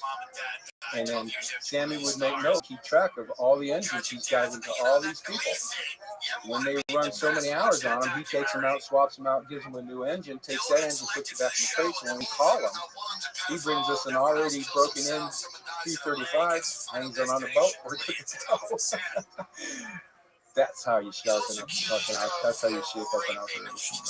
That's incredible. Not only that, it's this one of the guys on the crew was the son of one of the sheriff deputies in Elevate City. There's only three. I mean, the sheriff and two deputies and one guy, like Barney Fife, you know. So when his dad was on duty, you know, it was like the back door was open. He usually works the night shift, you know. Just shit was coming, shit was coming, shit was coming. And there was one night, I don't know if it was him or whoever it was in the car. I'm unloading the Everglades National Park Ranger Station. It's right there in the middle of town. Lights on in the parking lot and all kind of shit like that there. This is in the early days. This is way back then. And I've eliminated all the other people out of the play. I'm eliminating everybody except the mothership. And the two boats that I hired to bring it in, the two crab boats I hired to bring it in. Typically, they bring it in, and then the little boats grab it, take it to their house, you know, stuff like that. Well, I cut everybody out of the picture and brought those two boats right to the docks at the Everglades National Ranger Station and loaded that shit in 2 tractor-trailer trucks that were sitting there in the parking lot. Sheriff's car sitting there, lights on in the parking lot, and guys with phones like this. 2 in the morning, sheriff's sleeping, trucks getting loaded. And I don't tell it. Really, because, you know, it's that much shit out, man. No, and there was it just gets better. There was a guy, 2 Marine Patrol guys in Marathon. And in Marathon, they put up a type of a weather balloon called a Fat Boy. And it mounted below it was a radar device. When they cranked this thing up there on a cable, I don't know, 4, 5, 6, 2,000 feet in the air, good size. It looked like a blimp, a Goodyear blimp, but it was downscale. Well, they could watch through radar this traffic lanes coming through the Yucatan Pass. We call it the Gap. There's the western coast of Cuba and the eastern coast of the Yucatan. And that's where we had to come through to get to Southwest Florida. Well, they had this goddamn radar up there that's launching. And they turn it on every night. And they put a VHS tape and have it running in recording, so they don't have to monitor it. Just in case they file it away. In case anything ever comes under suspect, they can go back and use whatever. So, being with those 2 guys down there in Marathon, we always went in when we were lobster fishing. We'd always stop and spend the night at a hotel, a really nice resort called the Buccaneer. So one of the guys was single. The other guy was married, had kids, and stuff like that. So the other guys following. I had a couple of guys who lived in Marathon once. Well, the one guy that was single really liked having dinner at the Buccaneer. It was cool place, the bar and the grill and the water and stuff. So, he took one of my dumbass bodies down there. This guy was, had about as much education as we can get out of another 2 pencils that's about this big. So I said, look, what you need to do is go in there. I have $100 grand. So you go in there, sit down next to the guy, put your bag down on the floor next to you, and strike up a conversation, and it's real simple, dude. He's either going to grab you, try to grab you, and in that case, you run your fucking ass off and grab the bag, but run your ass off. So he's just going to sit there and listen to you talk. So then he takes the bag and he goes, and the guy's sitting at the bar, and we can see through the window on the car. And we're watching him there, and he's in what the fuck is he asking this guy for a date or what? And he gets up and walks out. He gets in the car and we drive off. Had he tried to grab you, dive in the window, and we're down the road, we're in that T-craft of ours, and we're halfway across Florida Bay before he gets his car started. But it turns out, he just kept running. What we did was ask him to turn that VCR off. Don't turn the radar off. Just turn the VCR off at a certain day, at a certain time, for so many hours. as our boats coming through Yucatan. Because when you're coming through the Yucatan and you change from one shipping lane to another, there's shipping lane that goes to Houston, New Orleans, and Tampa for bigger vessels. Anything strays out of those shipping lanes, they become suspect, and they may get looked at, maybe not get looked at, depends. So we have to turn it off for some amount at that time so we can get out of the shipping lanes and the crab and the shrimp boats are. As simple as that. But if you think about it, in those days, you offer a cop or you offer a marine patrol or any of these guys, park ranger, 10 times their annual salary just to go over there for 2 hours and do a slate. What the fuck do you think they're going to do? Right. They're going to go take a nap. Right. Yeah, in those days it was just that's fucking amazing. Well, dude, we just did like 2.5 hours. Sweet. I appreciate it. We just got started, man. We gotta do a part 2 of this, man. Yeah, when I get my tooth back, the mangroves knocked out the other day. Oh, where can people go buy your book? Check it out on Amazon. They're selling Amazon Saltwater Cowboy, Rise and Fall of the Marijuana Empire. I've seen people reselling my book for as much as $150. Really? Yeah. Can you believe that shit? It's wild. Why? How? I don't know. They're limited supply? Well, Amazon buys them and they're gone. Okay. And I believe what's happening is they're pushing the. I'm also on Kindle and I also have an Audible version. Oh, good. Did you read it or you got to read it? No. I put my hat in the ring. Yeah. During pre-production, but I was too late during pre-production because I was having a contract dispute between, not so much a dispute, but rather a change in my contract where St. Martin's Press, who I contracted as my publisher, had written Amazon and Audible into their contract. So they would have gained any resulting residual from those, and I would have not seen it. So I scratched that shit out of it. And the minute I did that and turned my contract back in, I got a call, my agent gets a call from Audible saying, we'd like to advance you and royalty you separately. So I got a deal with Audible, and I got a deal for the Nook and Kindle, the ebook version of it. But those are my most lucrative deals because there's literally no work to be done other than push a button and download. Or you got to put a book package, you can send it off and some shipping and one download more cleaner and more profitable. I can make up for every 5,000 units sold of my Audible book or my Kindle or Nook books, my percentage of profit increases up to 42% of the cost of the book, which is, that's very lucrative. But what's the book called? Saltwater Cowboy, Rise and Fall of the Marijuana Empire. And my picture on the front. Very cool 80s. I got a picture. Oh, yeah. We have it, don't we? You sent it. Yeah, we got it. Yeah. Put it up on there. There we go. There she is. Saltwater Cowboy. Look at you, Tim. There's a very cool review. 2 reviews on the back of the book. One of them was done by Kirkus. Kirkus is notorious for bashing authors, let alone authors. But they managed to give me a somewhat glowing review of my book, which I was pretty impressed with. The author of the book Glow, who wrote the guy who wrote George Young's story, actually is a St. Martin's Press author as well. So when he found out about the book, he was freaking and wanted to get an advance copy of it to read it. And he left. He said, "Dude, I gotta give this guy a review." He said, "Let me offer a review for the back of the book." And he's find it real quick.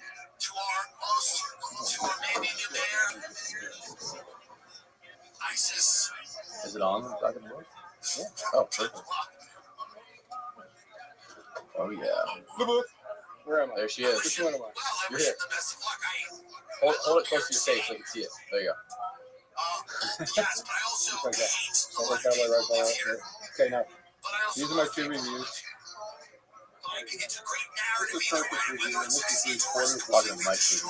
This is Bruce Porter's review here, and it says, a wild and entertaining true story by one of the biggest pot haulers in American history. Speedboat chasers, women, Colombian mansions, to McBride's Taylor excess is a thrill. Go buy that book, everybody. Buy it right now. Get thrilled. I'll link it below too. In the description for everyone to see it.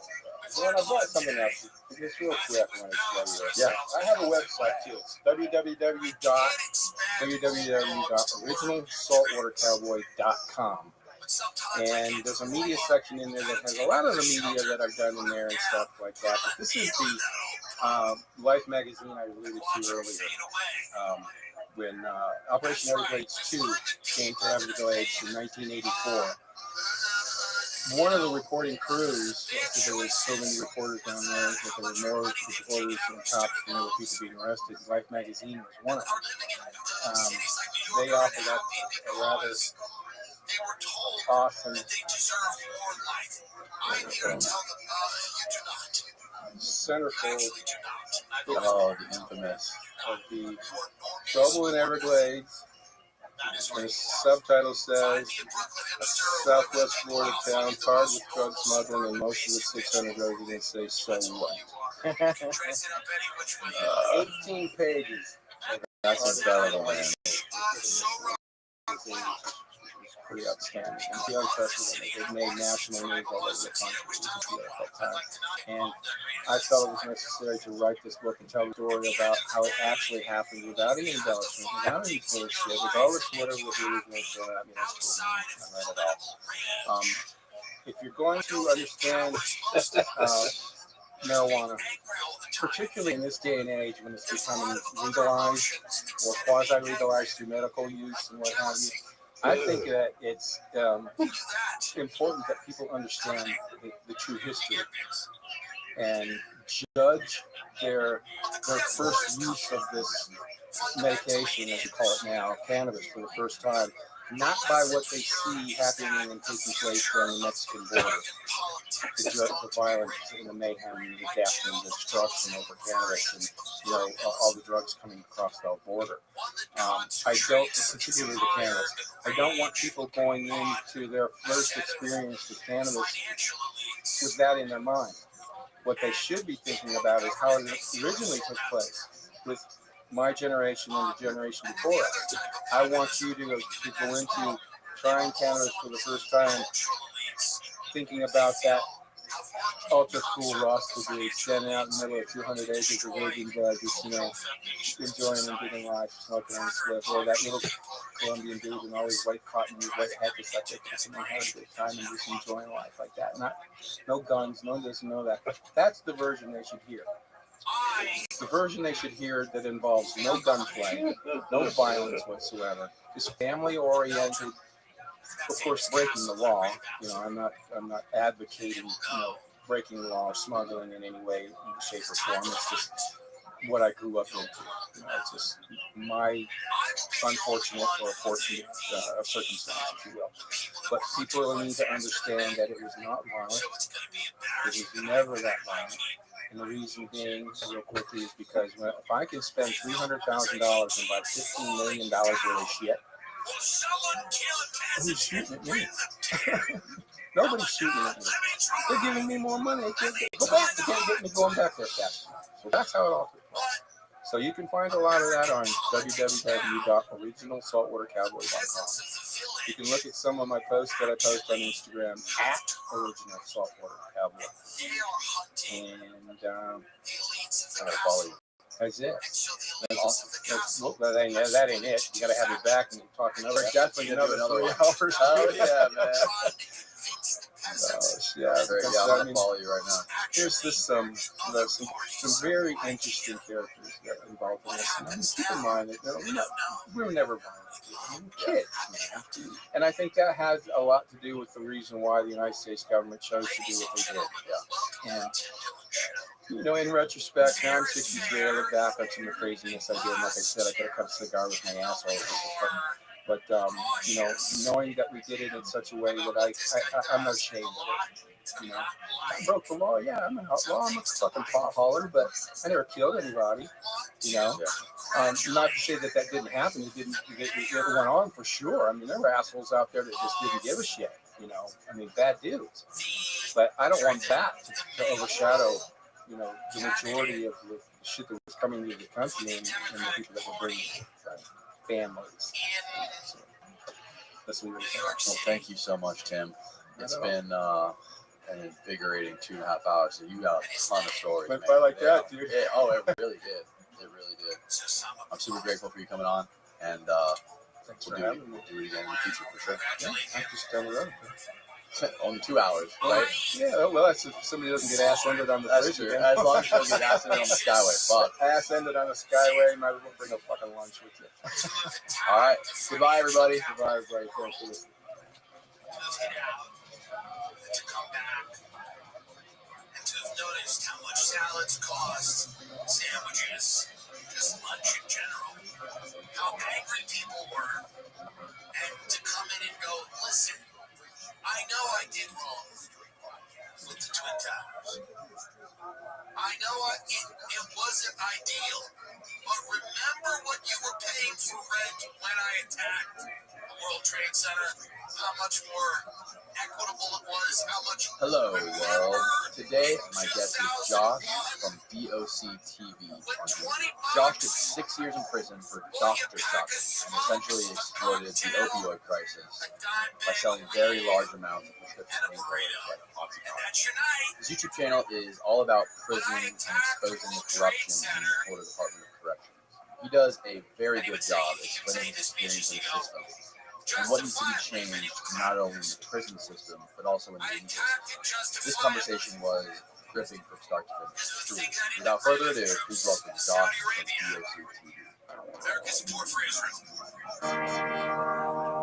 But even as I watch people jump out of those buildings to their sudden... What up, Josh? What's up, man? How you doing, man? You got a really cool YouTube channel.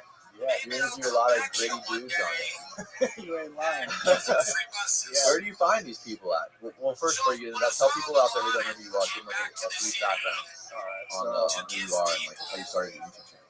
So my name is Josh, DOC TV 813 on YouTube, and how I started it was I kind of fell down the wormhole on YouTube about like 2 years ago, and I saw a lot of people talking about prison, violence, and corruption, and everything that goes on.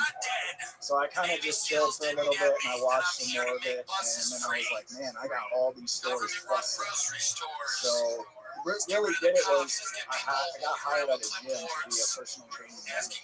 It was a gym just opening, and the owner, when we first started talking, he said, if you sell $10,000 in personal training in the first month of us being open, I'm going to give you this bonus, that bonus, and he was just going over like a pay structure. Well, the time came, and the month came, and I did, and he didn't pay me. Like I don't know what he thought he was doing, but I went to ask him for my paycheck because I didn't get one, and he's like, well, little things came up, and he's like giving me the runaround. I'm like, bro, when are you gonna fucking pay me, right? So he doesn't pay me. I end up suing the dude to get my money. And what he told me to my face, and I asked him the last time, was, no one's gonna believe you because you're a felon and you've been to prison. So I was like, yeah, bro. So it made me like, I mean, I wanted to work for myself. YouTube was you can do well on YouTube if you do it right. So that's what made me want to do it to begin with. Obviously, like helping other people from my mistakes and watching my shit. I'm sure they can do it. So I don't want to go down that road. How long did you go to prison for? A total of 6 years. I went twice, actually. Twice. Yeah, I ran my head into the wall. Man, was it hard to get this? It was hard to get back on your feet. They definitely don't make it easy. I mean, just by having people in here like Matt Cox and other people, we've heard a lot of stories about it. It's an uphill battle to try to get back into good society. The deck is stacked against you. Yeah, man, it's hard. Like, once you have a felony on your record, you can't buy a house in certain places, you can't rent in certain places. And I don't have a trade, I didn't go to school, you know what I mean? I mean, I have a trade with personal training, but as far as anything other than that, I didn't. So that's what I got when I got out of prison, was certified in personal training, started doing that. And then I ran into the guy at the gym. And that wasn't the first time, like, I ran into little shit because of my record. When I got out, I tried to be upfront and honest with people about it when I was being interviewed, and like immediately it's enough. And you get like 100 of them, you know what I mean? Which sucks. So when you first started the channel, what kind of people were you talking to? What was your sort of like direction?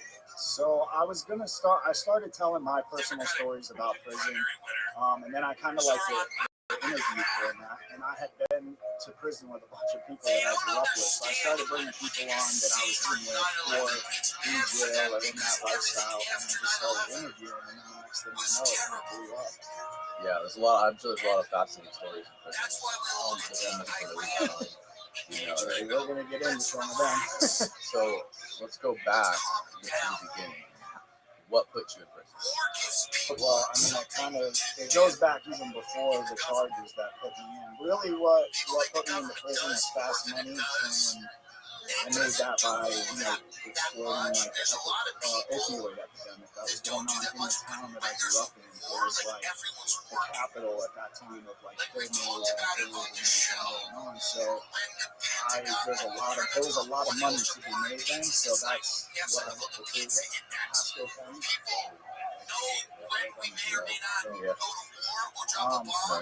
I was selling weed. I was in high school.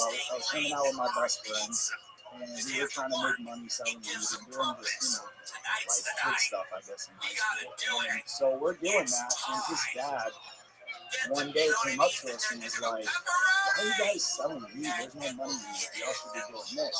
And he told us the whole scam about going to the doctor, telling you have anxiety, lower back pain. There just happened to be a doctor in the county that I grew up in.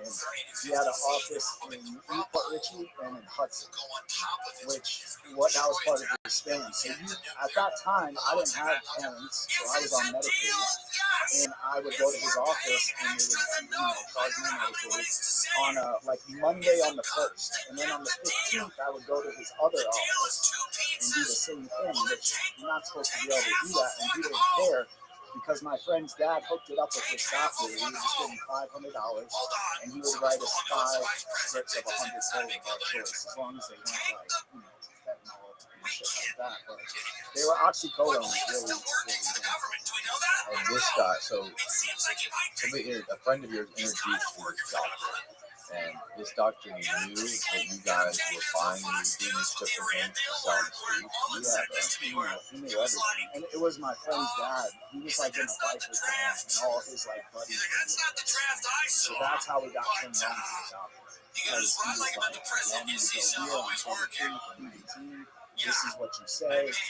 And he didn't even, he acted like it was nothing, bro. It was like just sitting down with somebody, and then the next thing you know, they're like, "Okay." And you're like, Xanax, just naming off what you want. So where that went bad, that kid that his dad introduced us, his name is Joe. And one day he had all this money, and we were like, "Oh, let's go hotel party in Clearwater." So he's like, "Yeah." So we're like getting ready for this party, and we had gotten strips from that doctor, and everyone was asking for like Oxycontin, and that really wasn't a thing yet, but the hardcore like pill users knew about it, because that's what got them in his time. So you get Oxycontin 80s, and we didn't know at the time how it worked with them, like the codeine is time release, so we didn't know anything about that because we were young. So that night, it's me, my friend Joe, and the kid that lived across the street from Joe, Dustin. He was in the car. We go to the hotel party, and they would pop pills every now and again. And I wasn't into that then because they would get so messed up, I'd have to babysit. So I was like, I don't like this shit. So we end up going to the hotel party. They both ate an 80, right? And then like 2 hours had gone by, we're at the party, and Joe's like, "I don't even feel this. This shit's deep, right?" So he pops like a couple more. So he's just a couple more. Yeah, like probably like 8. Yeah. So then the party's coming to an end, and like there was a fight that broke out. So we're like, man, let's just leave it for the cops come. I drive Joe back to his house and drop him and Justin off. I go home, and then like the next morning, I'm not hearing anything. Usually, like he'll text me, he's like, "Bro, come on, come over, let's go." And we go like, "So we even shit." So I didn't hear anything, and then I'm like, "Man, I'm just gonna drive over there and see what's up." Like we had hung out every day, so that wasn't like out of the ordinary. And when I pulled down the street, there was an ambulance, there was a bunch of cop cars. I creep up to the house in the car, I get out, his mom's in the front yard crying. And I'm like, what happened? That night, Joe died. And while I'm standing there and watching this, I see people coming out of across the street. The kid Justin died too. So they both died that night. It was fucking crazy.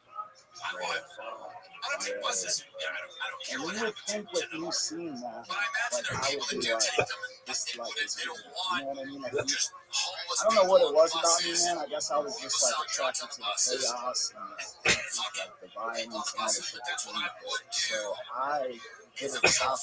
I just kept going and doing what we were doing. And eventually it took it into another level because then the pill mills were really, this was like before the pill mills, you know what I mean? What year was it? Like 2001, but like 10 years of my life was like a blur, honestly. So I'm pretty bad, yeah, I'm pretty bad with like this was before the pill mills really took off, and you were hearing that, you know what I mean?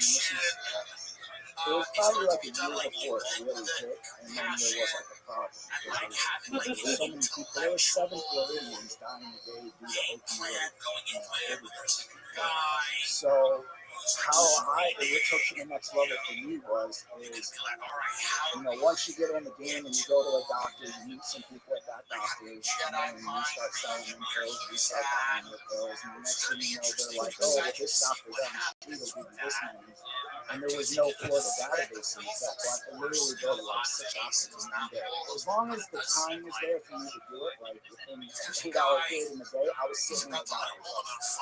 Because I was just like going to multiple doctors. And then when you meet those people and you're in that zone, there's a lot of people that get their pills on the first and do them all. So then they don't have any to get food from like the 10th to 30th. So then that's when they would call me and be like, hey bro, I don't got anything, I'm gonna be sick. Can I get this money for this money back when I get my shit filled? So I give him 100 pills that are, you know, let's just say $10 a piece, $1,000. Then when he goes to the doctor, he gives me 200 back, so it's 1 for 2. The deal, right? And you have that with like one person, and then the next thing you know, you have like 15 people like that. And each one of them knows like 2 or 3 people that will need the same thing. And usually what it ended up happening was the people would go to the doctor, would get their pills, they'd do them, they'd call me for a front, you know, let's just say 150 bags. And then they would get those and do those too. So by the time their doctor appointment came for the next month, now I'm paying for the whole visit, I'm paying the full script, and now they're giving me all their pills, and I would just like, you know, give them some so they wouldn't be sick, basically. So I would give them like nothing. What kind of people are these? Where do you find them? Not people you would normally like chill with, you know what I mean? Are these just like straight up like trailer park hillbillies? Like they're kind of like people you see in like Appalachia? Kinda, man. It's kind of like that, but then it started to be everybody. Yeah. Because in the county I was in, like, it was nothing for you to like go to a gas station and see somebody you went to high school with, and next thing you know, you haven't seen them in 5 years, and they're coming up to you and they're like, yo, what's up? You got this? Like everybody was doing it. You know what I mean? So it was kind of like all walks of life. But yes, it did start with like me, the backwoods person, and then eventually in the county, like it was just like if you didn't do pills, like you were like the outlaws, you know what I mean? Yeah, it was nuts. How long did this last? How much money? So I mean, the most I made in a month was probably like 50,000, but it was more like $5 grand a week guaranteed. And then it was a bunch of other things too. Like I don't know if you know, but when people get hooked on pills or drugs and they don't have money, they can't get any. Next thing you know, they're giving you shit. So I would end up not only with the money, but like tons of useless shit. Yeah, like night vision goggles and whatever, bro. Like a broke toaster. You know what I mean? Yeah, you can make $1 on it. They were crazy. So I'm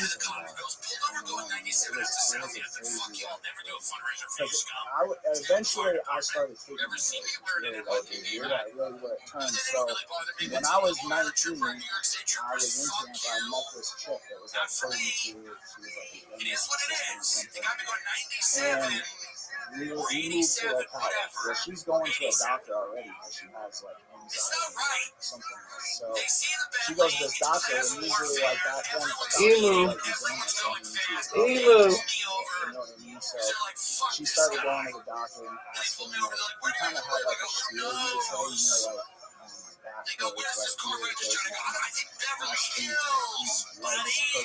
at this juncture, I'm almost tempted to actually contact the Rabbi. Yes, dog. So when we were in Ocala, we kept having to drive back to the availability course. And I was just like, man, this job, like, it's a lot of money, but why are we even living in Ocala? You know what I mean? Like, let's just move to Tampa and we'll be close. So we end up moving down here, and that's really like when it started. And that was because like, I was going to 5 doctors, she was going to 5 doctors, and all the others shit that went on that we were taking and buying people's shit. And after the car accident, I started to take painkillers like to think. You know what I mean? I didn't like them. Right. And I didn't like them, bro. Like when I first started taking them, they made me nauseous, and it just wasn't my thing. But I was in pain at the same time. And back then the doctors were giving me whatever, so they had me on shit that I probably shouldn't have been on. That was more for like a cancer. You know what I mean? Right. So he was just writing me a lot of shit, and the next thing I know, fast forward like 8, 9, 10 months later, like my habit went from doing the prescription to now doing like kind of like what happened with those people that I was selling with. You know what I mean? Like, what the tolerance for, like, it just like went through the roof. So. And I mean, I'm not proud of this, but like, I was literally like taking like 30 to 40 things a day, plus like Xanax and muscle relaxers and what else. So that's really when it started to get bad. And we had moved into a condo in this like, kind of like apartment complex. It was like a condo area. And we had just moved in, so we had no furniture. So, I mean, I'm not super bad yet. I can still sell pills and do everything I need to make money. I was just like getting high for free at that point. It was just so easy. What's so great about mixing the painkillers, like the oxycodone or whatever it is, with the muscle relaxers? I feel like so many people do that. I didn't like it. I like the pain pills and Xanax, but I don't like the muscle relaxers. You didn't like them. No, but it's like a popular thing, right? It was people that are addicted to eat a lot of like whether they're Vicodins or oxys or whatever they are, they usually mix them up a lot. Yeah, I know people that have done that. The reason why I don't like muscle relaxers is I was getting arrested one day and I had like 15 somas in my pocket. And I knew I was getting arrested. Like I could feel, the cops. It was just a matter of time for the handcuffs on. And I had these pills that I'm prescribed, but they're out of the bottle, so I'm kind of freaking out in my head, like there's a possession charge. So I just ate all 15. So by the time I get to the jail and they're like bringing me up to the computer, I was like foaming at the mouth because the muscle relaxer like relaxes your muscles, but your heart's a muscle too. Right. So I was literally like a wraith in my body, looking at you through my eyes, and knew what I wanted to say to you, but I couldn't make my mouth hear. So I was like sitting there, bro, like helpless. Yeah, bro. So that's why I don't like muscle relaxers and painkillers mixed together. I had a few close calls in my younger days. Like one time I had my wisdom teeth pulled out and I got prescribed Vicodin. Giant bottle of Vicodin. I remember one day. I mean, back in those days, I was like drinking and partying all the time. And one night, me and a couple of my buddies, we were drinking a lot of Jack Daniels and partying, doing some other substances, and I ate like the last 4 Vicodins that I had in my prescription. And boy, that fucked me up. I was paying for that for like the next 2 days. That fucked me up. You didn't have a tolerance. No. So you were Yes, I was fucked up. That was one of the last. That was the last time I ever fucked anything like that. And just because I got prescribed it, I would have never had any desire for that stuff unless the doctor prescribed it. Yeah, that's kind of how it was for me, man. It wasn't like I went out one day and was like, man, let me get some heroin. Because that's basically what the pills are. It's just a synthetic form. I didn't like it either when I did it, man. And then, like, I don't know, I guess it's because I have that gene in me or whatever. I have like an addictive personality. And at that point, like, in my life, like, things weren't going great. Like, they were going great because I could pay my own bills, make money, and do all that stuff. But, like, I hated who I was. I hated the life I was living, but I just couldn't see. Are you excited for Schwab Show? Tunnel vision. So much. So when we moved to Tampa, we were going to the doctor. We had just moved into that condo I was telling you about. And when the day, like, after we moved in, I had to go take, like, 5 people to the doctor. Do you like this show? It's okay. And I'm on my way home. I get home, and there's this Yes. kid that's been hanging out. That's what my girlfriend lives, like, in so many places. So I had some people coming over. So I was like, yo, who is this kid? Like, get her out of here. You know what I mean? So I didn't want her to see everything that was going on. Right. So she gets the keys and tells me, well, I'm going to go do laundry at the laundry mat and grab something to eat.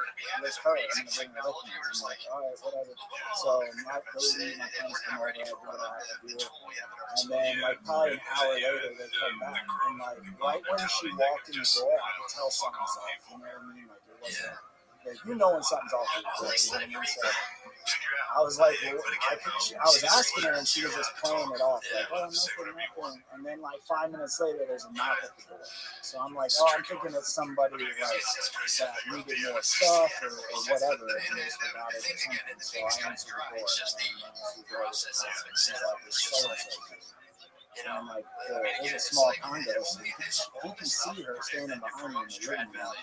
So when they were out at Chili's, they left and they rear-ended someone at a stoplight and then took off.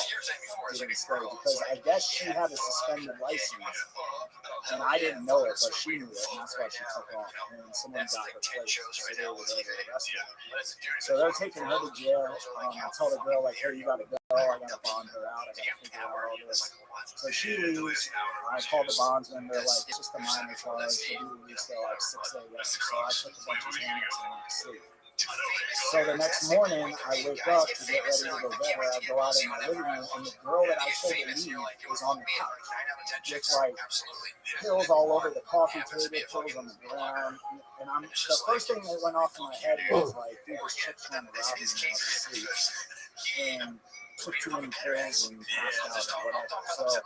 So I go over to wake her up, and right when I touch her to wake up, she starts rolling convulsions and like flopping violently like on my couch. So I'm freaking out there.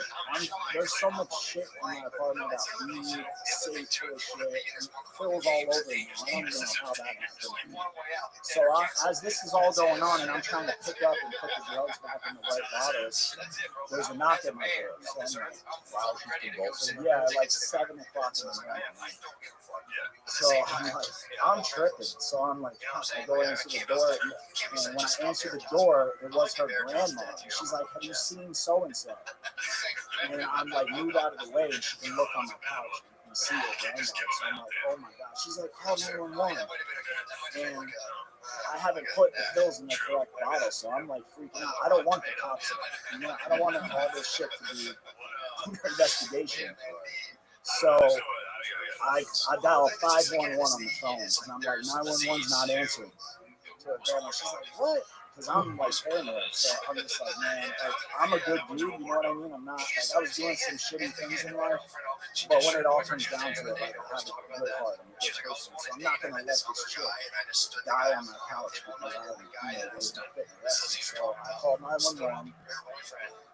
They all, like, I would say 10 or 11 cop cars came into the complex, 2 ambulances. She gets taken out in the ambulance. Now the cops are in my house, they're doing their thing, they're picking out every pill that's not in the right container, and they're putting it in the back. 5 pills, so like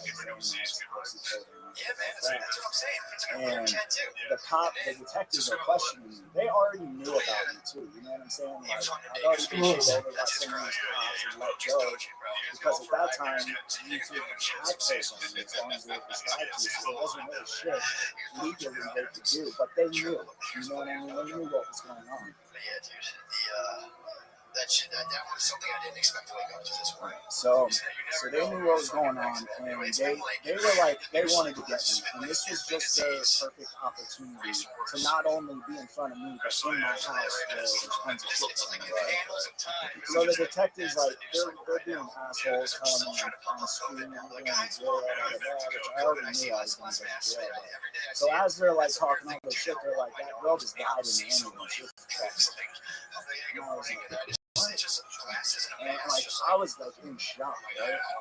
So he arrested me on sales and delivery of alprazolam, trafficking, oxycodone, a delivery charge of some other, I think it was I forget. And so the whole time I'm thinking this girl's dead in the ambulance. I go to jail. When I get to the jail, there's like cameras on me, like the news stations are there. And so I knew like this was like serious, man. I was freaking out. So I go to jail. She's still on life support. She didn't die. The cops are saying that thinking I would like have a mental breakdown. But there wasn't really anything to tell them other than what happened. But they had it in their mind, I think, that they wanted to get me every little thing. And that's what they did at first. They charged me with like 8 different charges. And I'm in jail. She's on life support. I'm talking to an attorney telling me if she dies, I'm going to get capital murder and all this crazy. She ends up pulling out. She ends up living. All this is going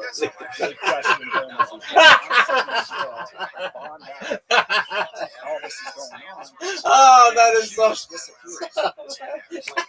She wouldn't show up to that position. She wouldn't say anything. So she had moved.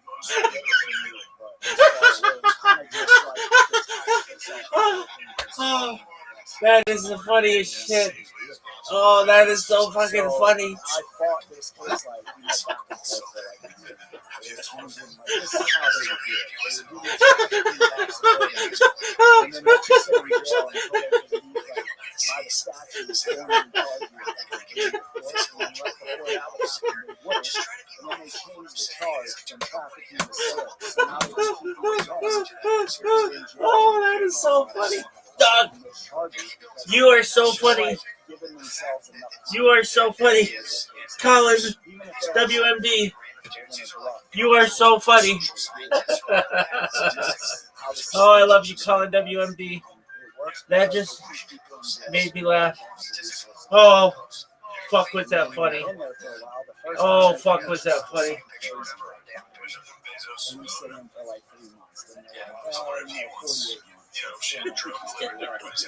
And they just keep doing that. And they, even if they don't have a case, they don't pull you out and say, hey, I'm gonna bark. Oh, that is so funny. Dude, I gotta send this to you. Colin, you are so funny. I've got to figure out a way to send this to you. Oh, it's gonna take me some time. I'm so sick, though. Shout out to Colin, WMD. You are so funny. I gotta figure this out. Oh, it's gonna take forever.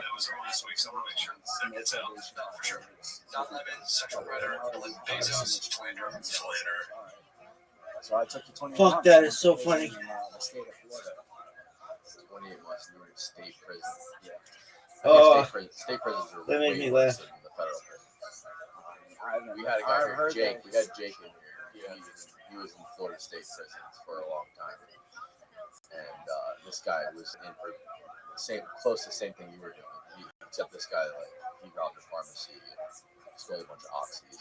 He was in prison for like, I think total close to 7 years in different places. But he said that state prison, especially in Florida, was the worst he'd ever had. Like violence, it's just fucking Lord of the Flies type shit. the hills have eyes type shit. Yeah. The first time I went to prison, man, like I'm not even gonna lie, it wasn't that bad for me because when you get to state prison, you go to a reception center, and that's where the state decides how they're gonna classify you in the prison system, depending on your charges and everything. So what everybody wants when they get to prison is to be a permanent at a transit, like at the reception center, because you can make a lot of money because you got inmates coming in, right? And if you're a permanent, you already have like a line for cigarettes and papers that they all smoke, whatever. So when the transies come in from jail, a lot of them been sitting in jail for like 8, 9, 10 months, sometimes more. The first thing they want to do when they get to prison is get high or smoke cigarettes or do all the shit they couldn't do in jail that now they can do in prison. So when I got there, I luckily became a permanent at the work camp, which is in Orlando. So, and that's like an hour and a half from where I was living. And my girl was still going at that time, was going to like, 5 doctors, shooting money in prison. And then I found out through a guy that worked outside grounds, they call it. It's like where you take care of the outside of the prison, you go to like some other places too. So he was working out there, and his girl lived actually in Pinellas, right? So he was like, bro, you need to do something. And I'm like, what do you mean? He's like, bro, you can make some money in here. He's a fucking lawn guy at the prison. Yeah. So he was in my dorm too. We just happened to like get the same job, and both our girlfriends at that time lived in the same county.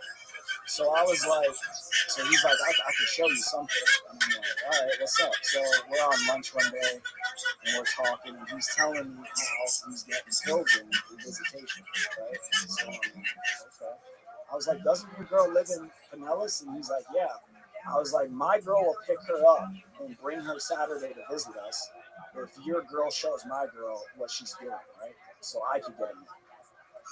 So they, she picks her up, right? I'm in the visitation, right? And when you go in, you get strip searched before you even go in. Like the girls, when they're coming in, they don't really get strip searched. You just have to like shake your bra off. And like, I think they take off their pants or leave their underwear on or something like that. So I change out, I go in, I say what's up to her, we go over, we buy some food, we go out on the picnic table. And when I'm sitting on the picnic table, she just slides over in a cellophane. Blue on the street at that time was like $10. But what is a blue? An oxycodone 30. Oxycodone 30. Yeah, that's what they call it. Is that true? I haven't heard that one. I've heard it called a bunch of times. Okay. I'm sure they did though. Yeah. They're the like littlest blue pill, man. But they pack a punch. Really? Yeah, you would not think it, you know what I mean, until you actually take it. So what are those worth in prison? I was getting $85 for them. But that was low, man. Like, I could have probably gotten more. And they go more up north. So pills down north are cheapest at that time. If I take that same pill to Kentucky and I sell it in Kentucky, it's $1 a milligram. So that, I ended up doing that too. But we can get into that later. But the prison, so she slides me the pills. I do what I got to do, bring them back to the dorm, and I sell a couple. And the next thing I know, like, I got people from other dorms coming to me, like, yo, what's up with them things, and blah, blah, blah, blah. So I met another dude that worked on an outside grounds, like, place, but it was in the city of Orlando, and they had, like, a sweet-ass officer that used to, like, take them around to all their jobs. So he would let them go off and kind of do what they wanted. So I had the girl drive to that spot where this dude was working, and was in my dorm, and drop off a lot more. You know what I mean? He would bring them in, so it was different than me in visitation, where I really, I didn't have anywhere to put him, so it was kind of. Really come into the prison? Well, he would sneak him in. There was a real gate guy that worked at real gate, and you come in on the vans, you gotta get strip searched and shit. But if you know the guy at the gate, they take the trash from the chow hall down to the rear gate for like guys can pick up trash. So he would use the trash, like he was wheeling down old trash, right? Throw the old trash, and then he would grab the shit from the dude at the rear gate, put it in the trash, and bring it back into the prison. That's probably too much detail. I don't give anyone any ideas. So, like the main thing that I don't understand, I can't wrap my head around, like the whole thing people like you're going to these doctors and you're getting all these pills, but they're already so readily available to doctors. If you want them, why can't you just go to another doctor and get a prescription like that? It's amazing to me that there's such an underground market, like an illegal market for these pills, when they're so legally available. Like you mean back then you could just go to a doctor and get them? Yeah, because it feels like there's so many doctors. I mean, Purdue Pharma was the one that was selling these to the doctor's office, right? And they were incentivizing them to push them out as much as possible.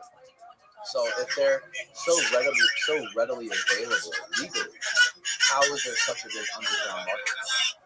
Because not everybody could get them. Like it wasn't that easy. Like you had to have an MRI that was legit. You had to have an MRI. And like there was so many doctors, but it was mostly like people at those doctors that go every month and they're like every month patients. So when you're a new person and you're trying to go in, first of all, none of these doctors accept anything but so you can't use really nothing. Yeah. So a first visit, if they wanted to, they could charge you $800. Like it's whatever they wanted. So that's what would keep people, because they would be on sale and can't save up that much money to go to the doctor.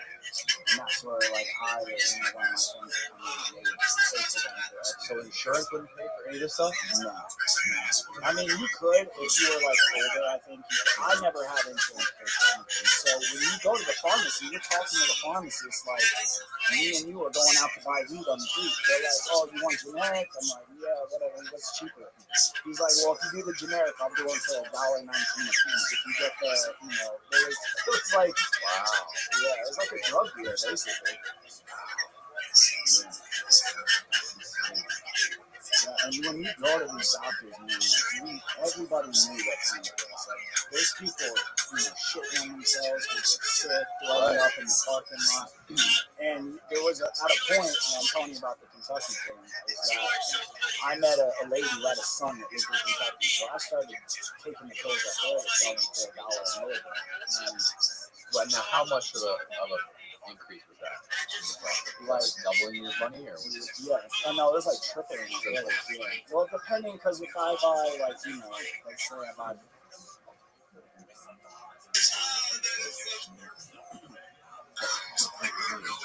So if I say I buy 500 pills off somebody that went to the doctor, and you get a good deal on that. Let's say 10 a piece. That's not a good deal.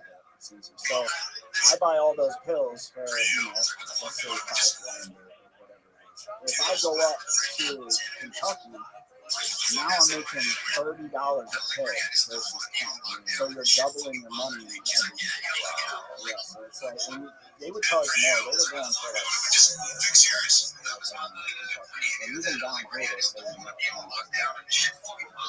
what do you think is the biggest problem with like the last 20 years with the opioid crisis, all the addiction, all the people who died, all the overdoses? I mean, it's really it kind of clouds the whole argument over legalized all drugs. Yeah, you know what I mean? Because with all the people that were dying from oxys and doctors over prescribing all these painkillers, do you think it was because is it true that they weren't warning people that, like, hey, this is really addictive, this is really dangerous, or did these people know this already? They weren't warning. They weren't warning anyone. Like, I never had a doctor say, hey, you can document. They were just like, yeah, it was so, I think like. You knew, right? Because you knew people personally. Yeah, like my 2 friends and then countless other people that have died from it. But I think, man, that money will change anybody. Like you can, and these are people that never were gonna have money in life, and now all of a sudden they're making $20,000 a month. So whoever they know that knows them is gonna see that, and then they're gonna want to turn around and do the same things. And I think that's just what happened. Is so many people got like hooked on the game, got into the game and everything with the pills, and it just like. I don't think anybody saw it coming. You know what I mean? Like how powerful the pills are. It's like crack, man. They have that much power, except maybe even more, because when you don't have crack, like you can get through that. If you don't have pills, like you're dope sick, which is like the flu times, 20 for like, 7 to 10 days, depending on like what your tolerance is.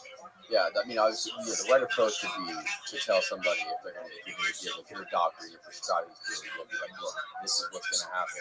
If you take this many, you get high chance you're going to get addicted to it, and if you get addicted to it, this is what's going to happen. You're going to feel like fucking dead for 10 days after.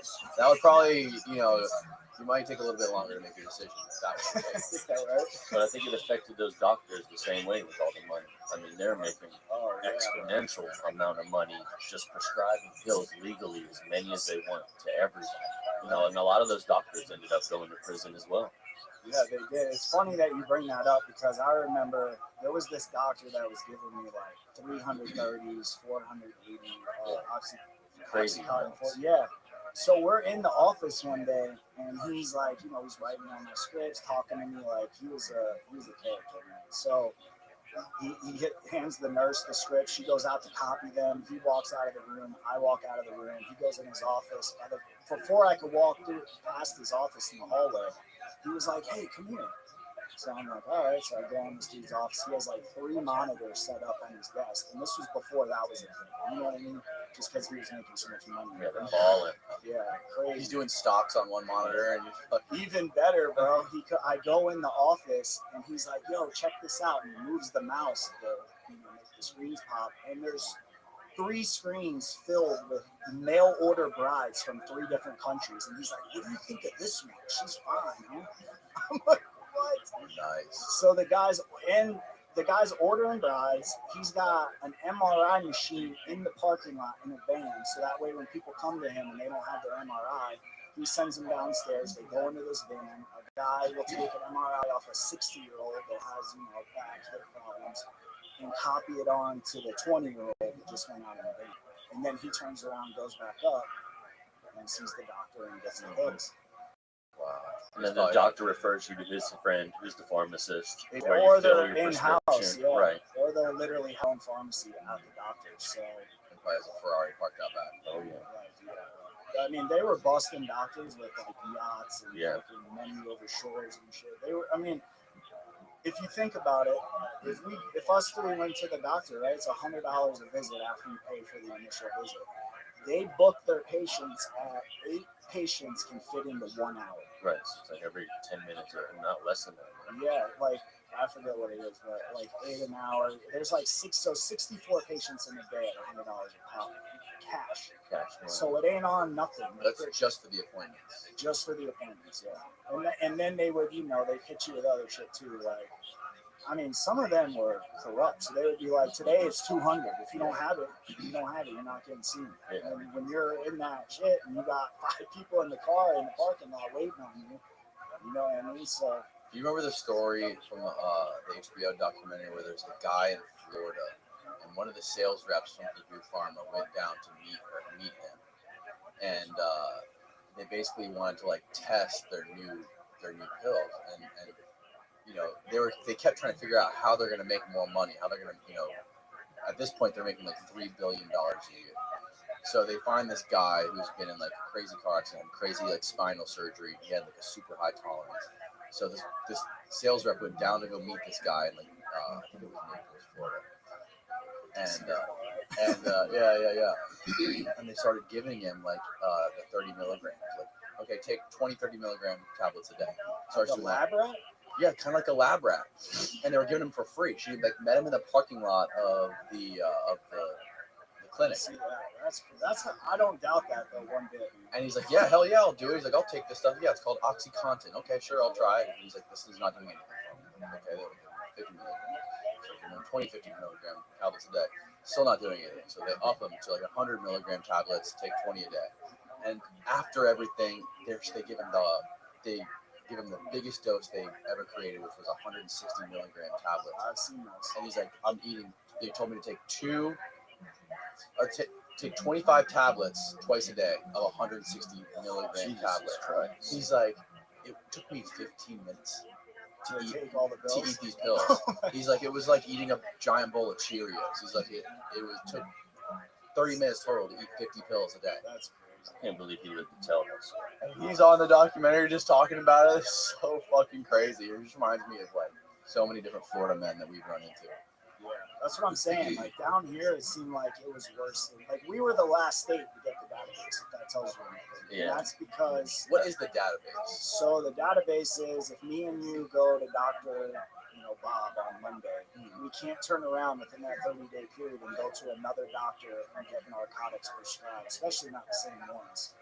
And if you do, when you go to the pharmacy and they put your name into the database, if they see that you've been to two, you're automatically red flagged in the system and you can't fill anything else. And usually they're calling a DEA after that too. Okay. That's where it all came to an end for me, man. When I was in prison, selling the pills, doing the shit in there, and like what prison I landed at was a sweet camp. So there wasn't there was violence and shit, but not to like a crazy level to where you're like, all right, like this is real in the battlefield. So I got out of prison that time. I go back. I'm living with the same chick that I went to be with. And she's been going to multiple doctors, and it was like a month I'd been out, I think, and we end up going to one of her doctors.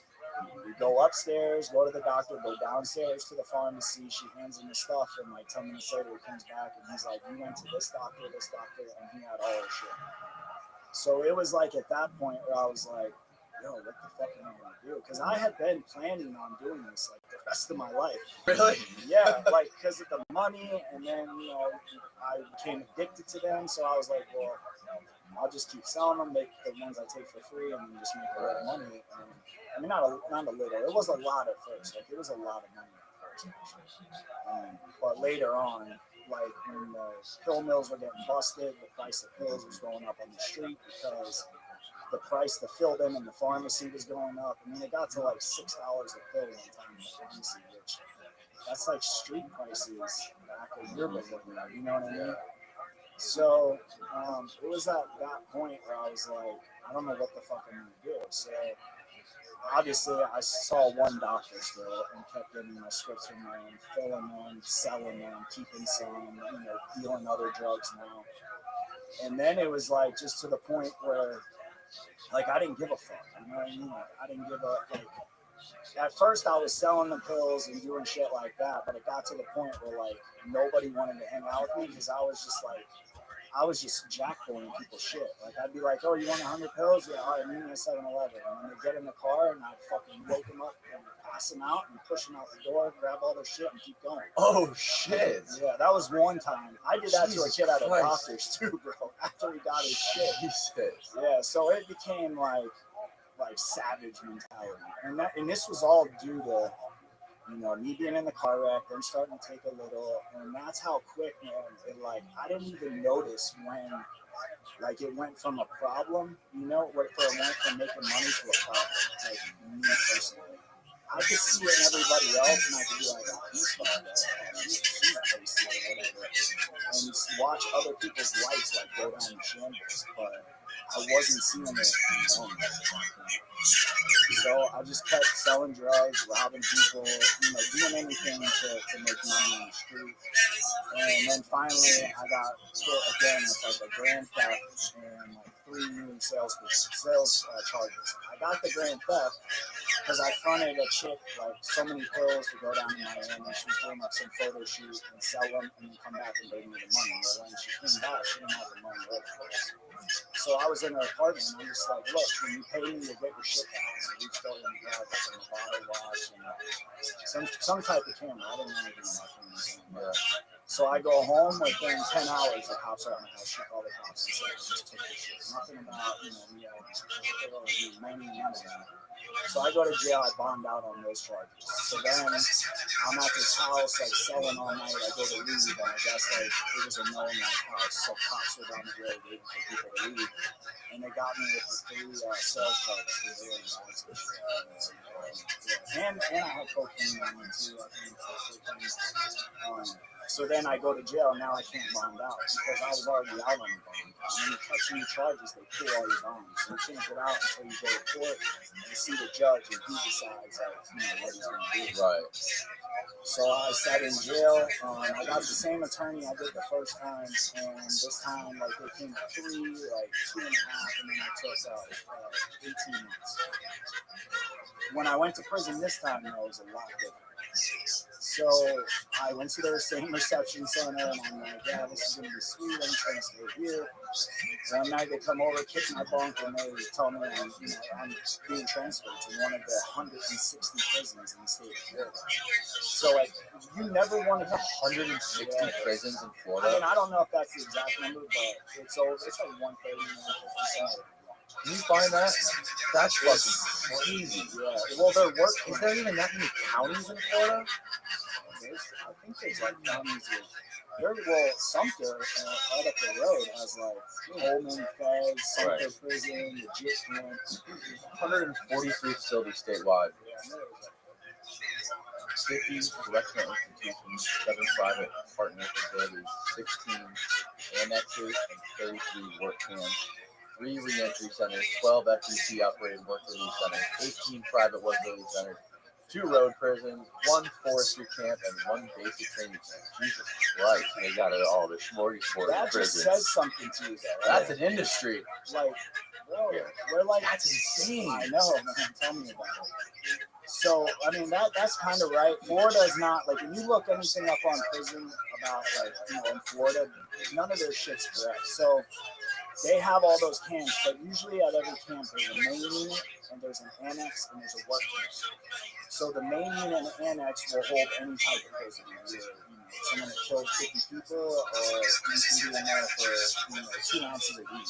Like, there's no like system in Florida to where like, okay, they're murderers, I'm gonna keep away like the drug addicts or the away from them. It's not like that. So like literally, when I was in the reception center, the dude that was my bunkie had a life sentence, and he was like 20 years. So they'll put armed home invasion. He had just got out of prison and then committed armed home invasion. Not too bright. And then in Florida they have PRR. So when you get released from prison, if within 3 years you commit like aggravated battery, burglary, I think of an occupied garage. There's certain charges, right? They can give you a day for day what that charge carries. So if you get out and commit a second-degree felony, that's PRR. Now a second-degree felony usually carries 10 years in prison, 10 to 15 years. So now you're getting that with no game time, nothing, and there's no way around it because it's a law. Damn. So. What is this? Oh, PRR. Yeah, so second degree 15. There's a lot of people in prison, bro, that are doing like 30 years. And it was like, Were most of the people that you met in there for drugs? I would say 90% of the people. 90%. Yeah, are in there because they were doing drugs, selling drugs, or were caught up in some type. Mostly pills. I mean, yeah, pills were big. I think more at that time in like the white trash, the white suburban. That was really where the pills like really started to like destroy that community. Right. And I think over time they in the ghetto started getting, because back then you didn't go to the ghetto to buy pills or the hood or whatever you want to call it. Right.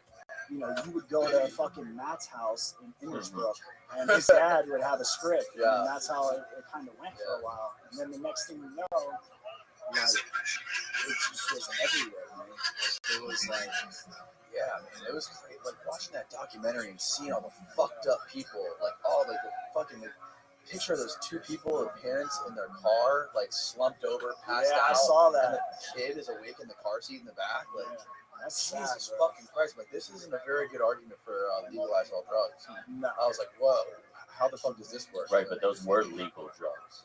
That's what I'm saying. Yeah. They were perfectly legal drugs, and that's what they were doing. Right. You know what I mean? Usually, it's when they make drugs illegal, and there's a whole underground, illegal fucking market for them with cartels and whatever it is. That's usually how the bad shit happens. And this is completely legal. These are doctors that are giving people all these drugs, and this is what's happening.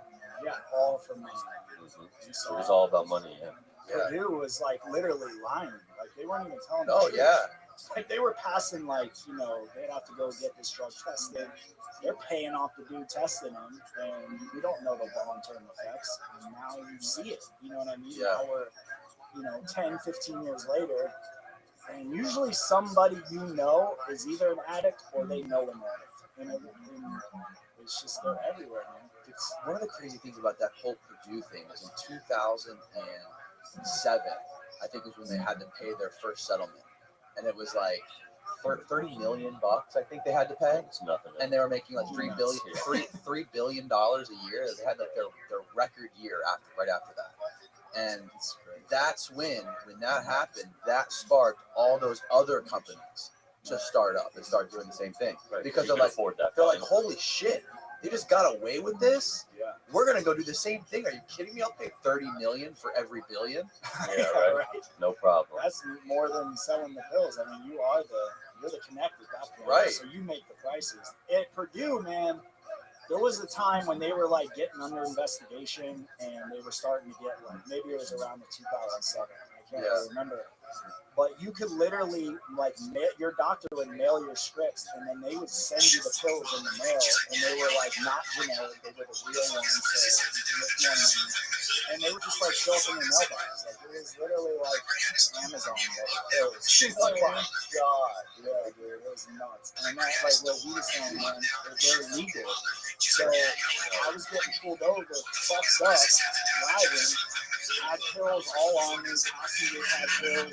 The cops knew what was going on, but they just couldn't do anything. You got a prescription. Right. It's got your name on it. And then they started to like get hit to that. They started to see that. So then you would get pulled over, and they were able to count your pills. So if you got them on Monday, there should be this many in here. And that's kind of what they went to. But with the town I was in there, the sheriff, the whole police department, the mayor of the town that I grew up in is sitting in prison right now because he was selling crack and doing meth and heroin and all this shit. And the cops raided his house, and he fired off a gun. So now he's in prison. That was the mayor of the town I grew up in. So who was he? I did an episode. Ocala? No, Newport Richie. Oh, Newport Richie. Okay. Yeah, he was all on the news and shit. But he was a drug addict. He was selling drugs, and he was doing prostitutes. Jesus Christ. Yeah, it's crazy. This dude was a fucking real Florida mayor. We should look that guy. Exactly. We should look that guy up. That's insane. I forget his name. I'll figure it out. Yeah, I mean, they were getting away with it. I mean, the government let them. They gave them the green light to do it by making them get away with a $30 million settlement. Yeah, well, you got to think, man. Those companies like Purdue and whatever, I forget all the other ones, but they're paying for politicians' campaigns. Right, they're backing campaigns with tens and hundreds of millions of dollars. Yeah, that's why Rick Scott was he's the governor or something? Yeah, the governor, yeah. And he wouldn't pass the database. Yeah. Because he's probably got someone on the phone with him back in the back saying, if you pass this shit, you're done. Because there's billions, bro. There's money. And makes no sense to not have that database in Florida when they got it everywhere else. Why? Why would you? Hey, we don't want that here. Exactly. But why? So, I think the company he was partnered into paid out like the biggest pharmaceutical settlement of all time. Purdue paid out the biggest, right? They just paid billion. What happened to Purdue? I don't even know what maybe he was part of Purdue.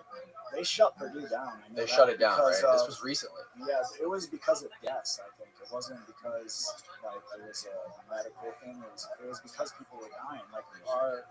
Like I was saying, 8 Floridians. I mean, you can probably look it up, but 8 Floridians a day were dying due to overdose of opiates. And then I wonder what happened to the guys who owned Purdue. The two guys, what was their last name? Their names are on like the most prestigious museums in New York. Yeah, that's what got me, bro. Imagine how many bodies those dudes have. Right. From, selling those pills and killing people. Right? Yeah. And then they have a fucking monument. Oh yeah, they fucking donated money to these museums, and they have their names inscribed in some of the most infamous museums around the country. That just shows you where our country's at. I wonder where those guys are now. I don't know, but they're probably on a fucking island somewhere with a boatload of money. Like, you know, they like they're hanging out with the CEO at Enron. yeah, they probably had so many people like Epstein did that they could just like, you know, oh, you didn't know about this? Like, Right. They probably, They I got don't so know. much dirt on people. Yeah. And again,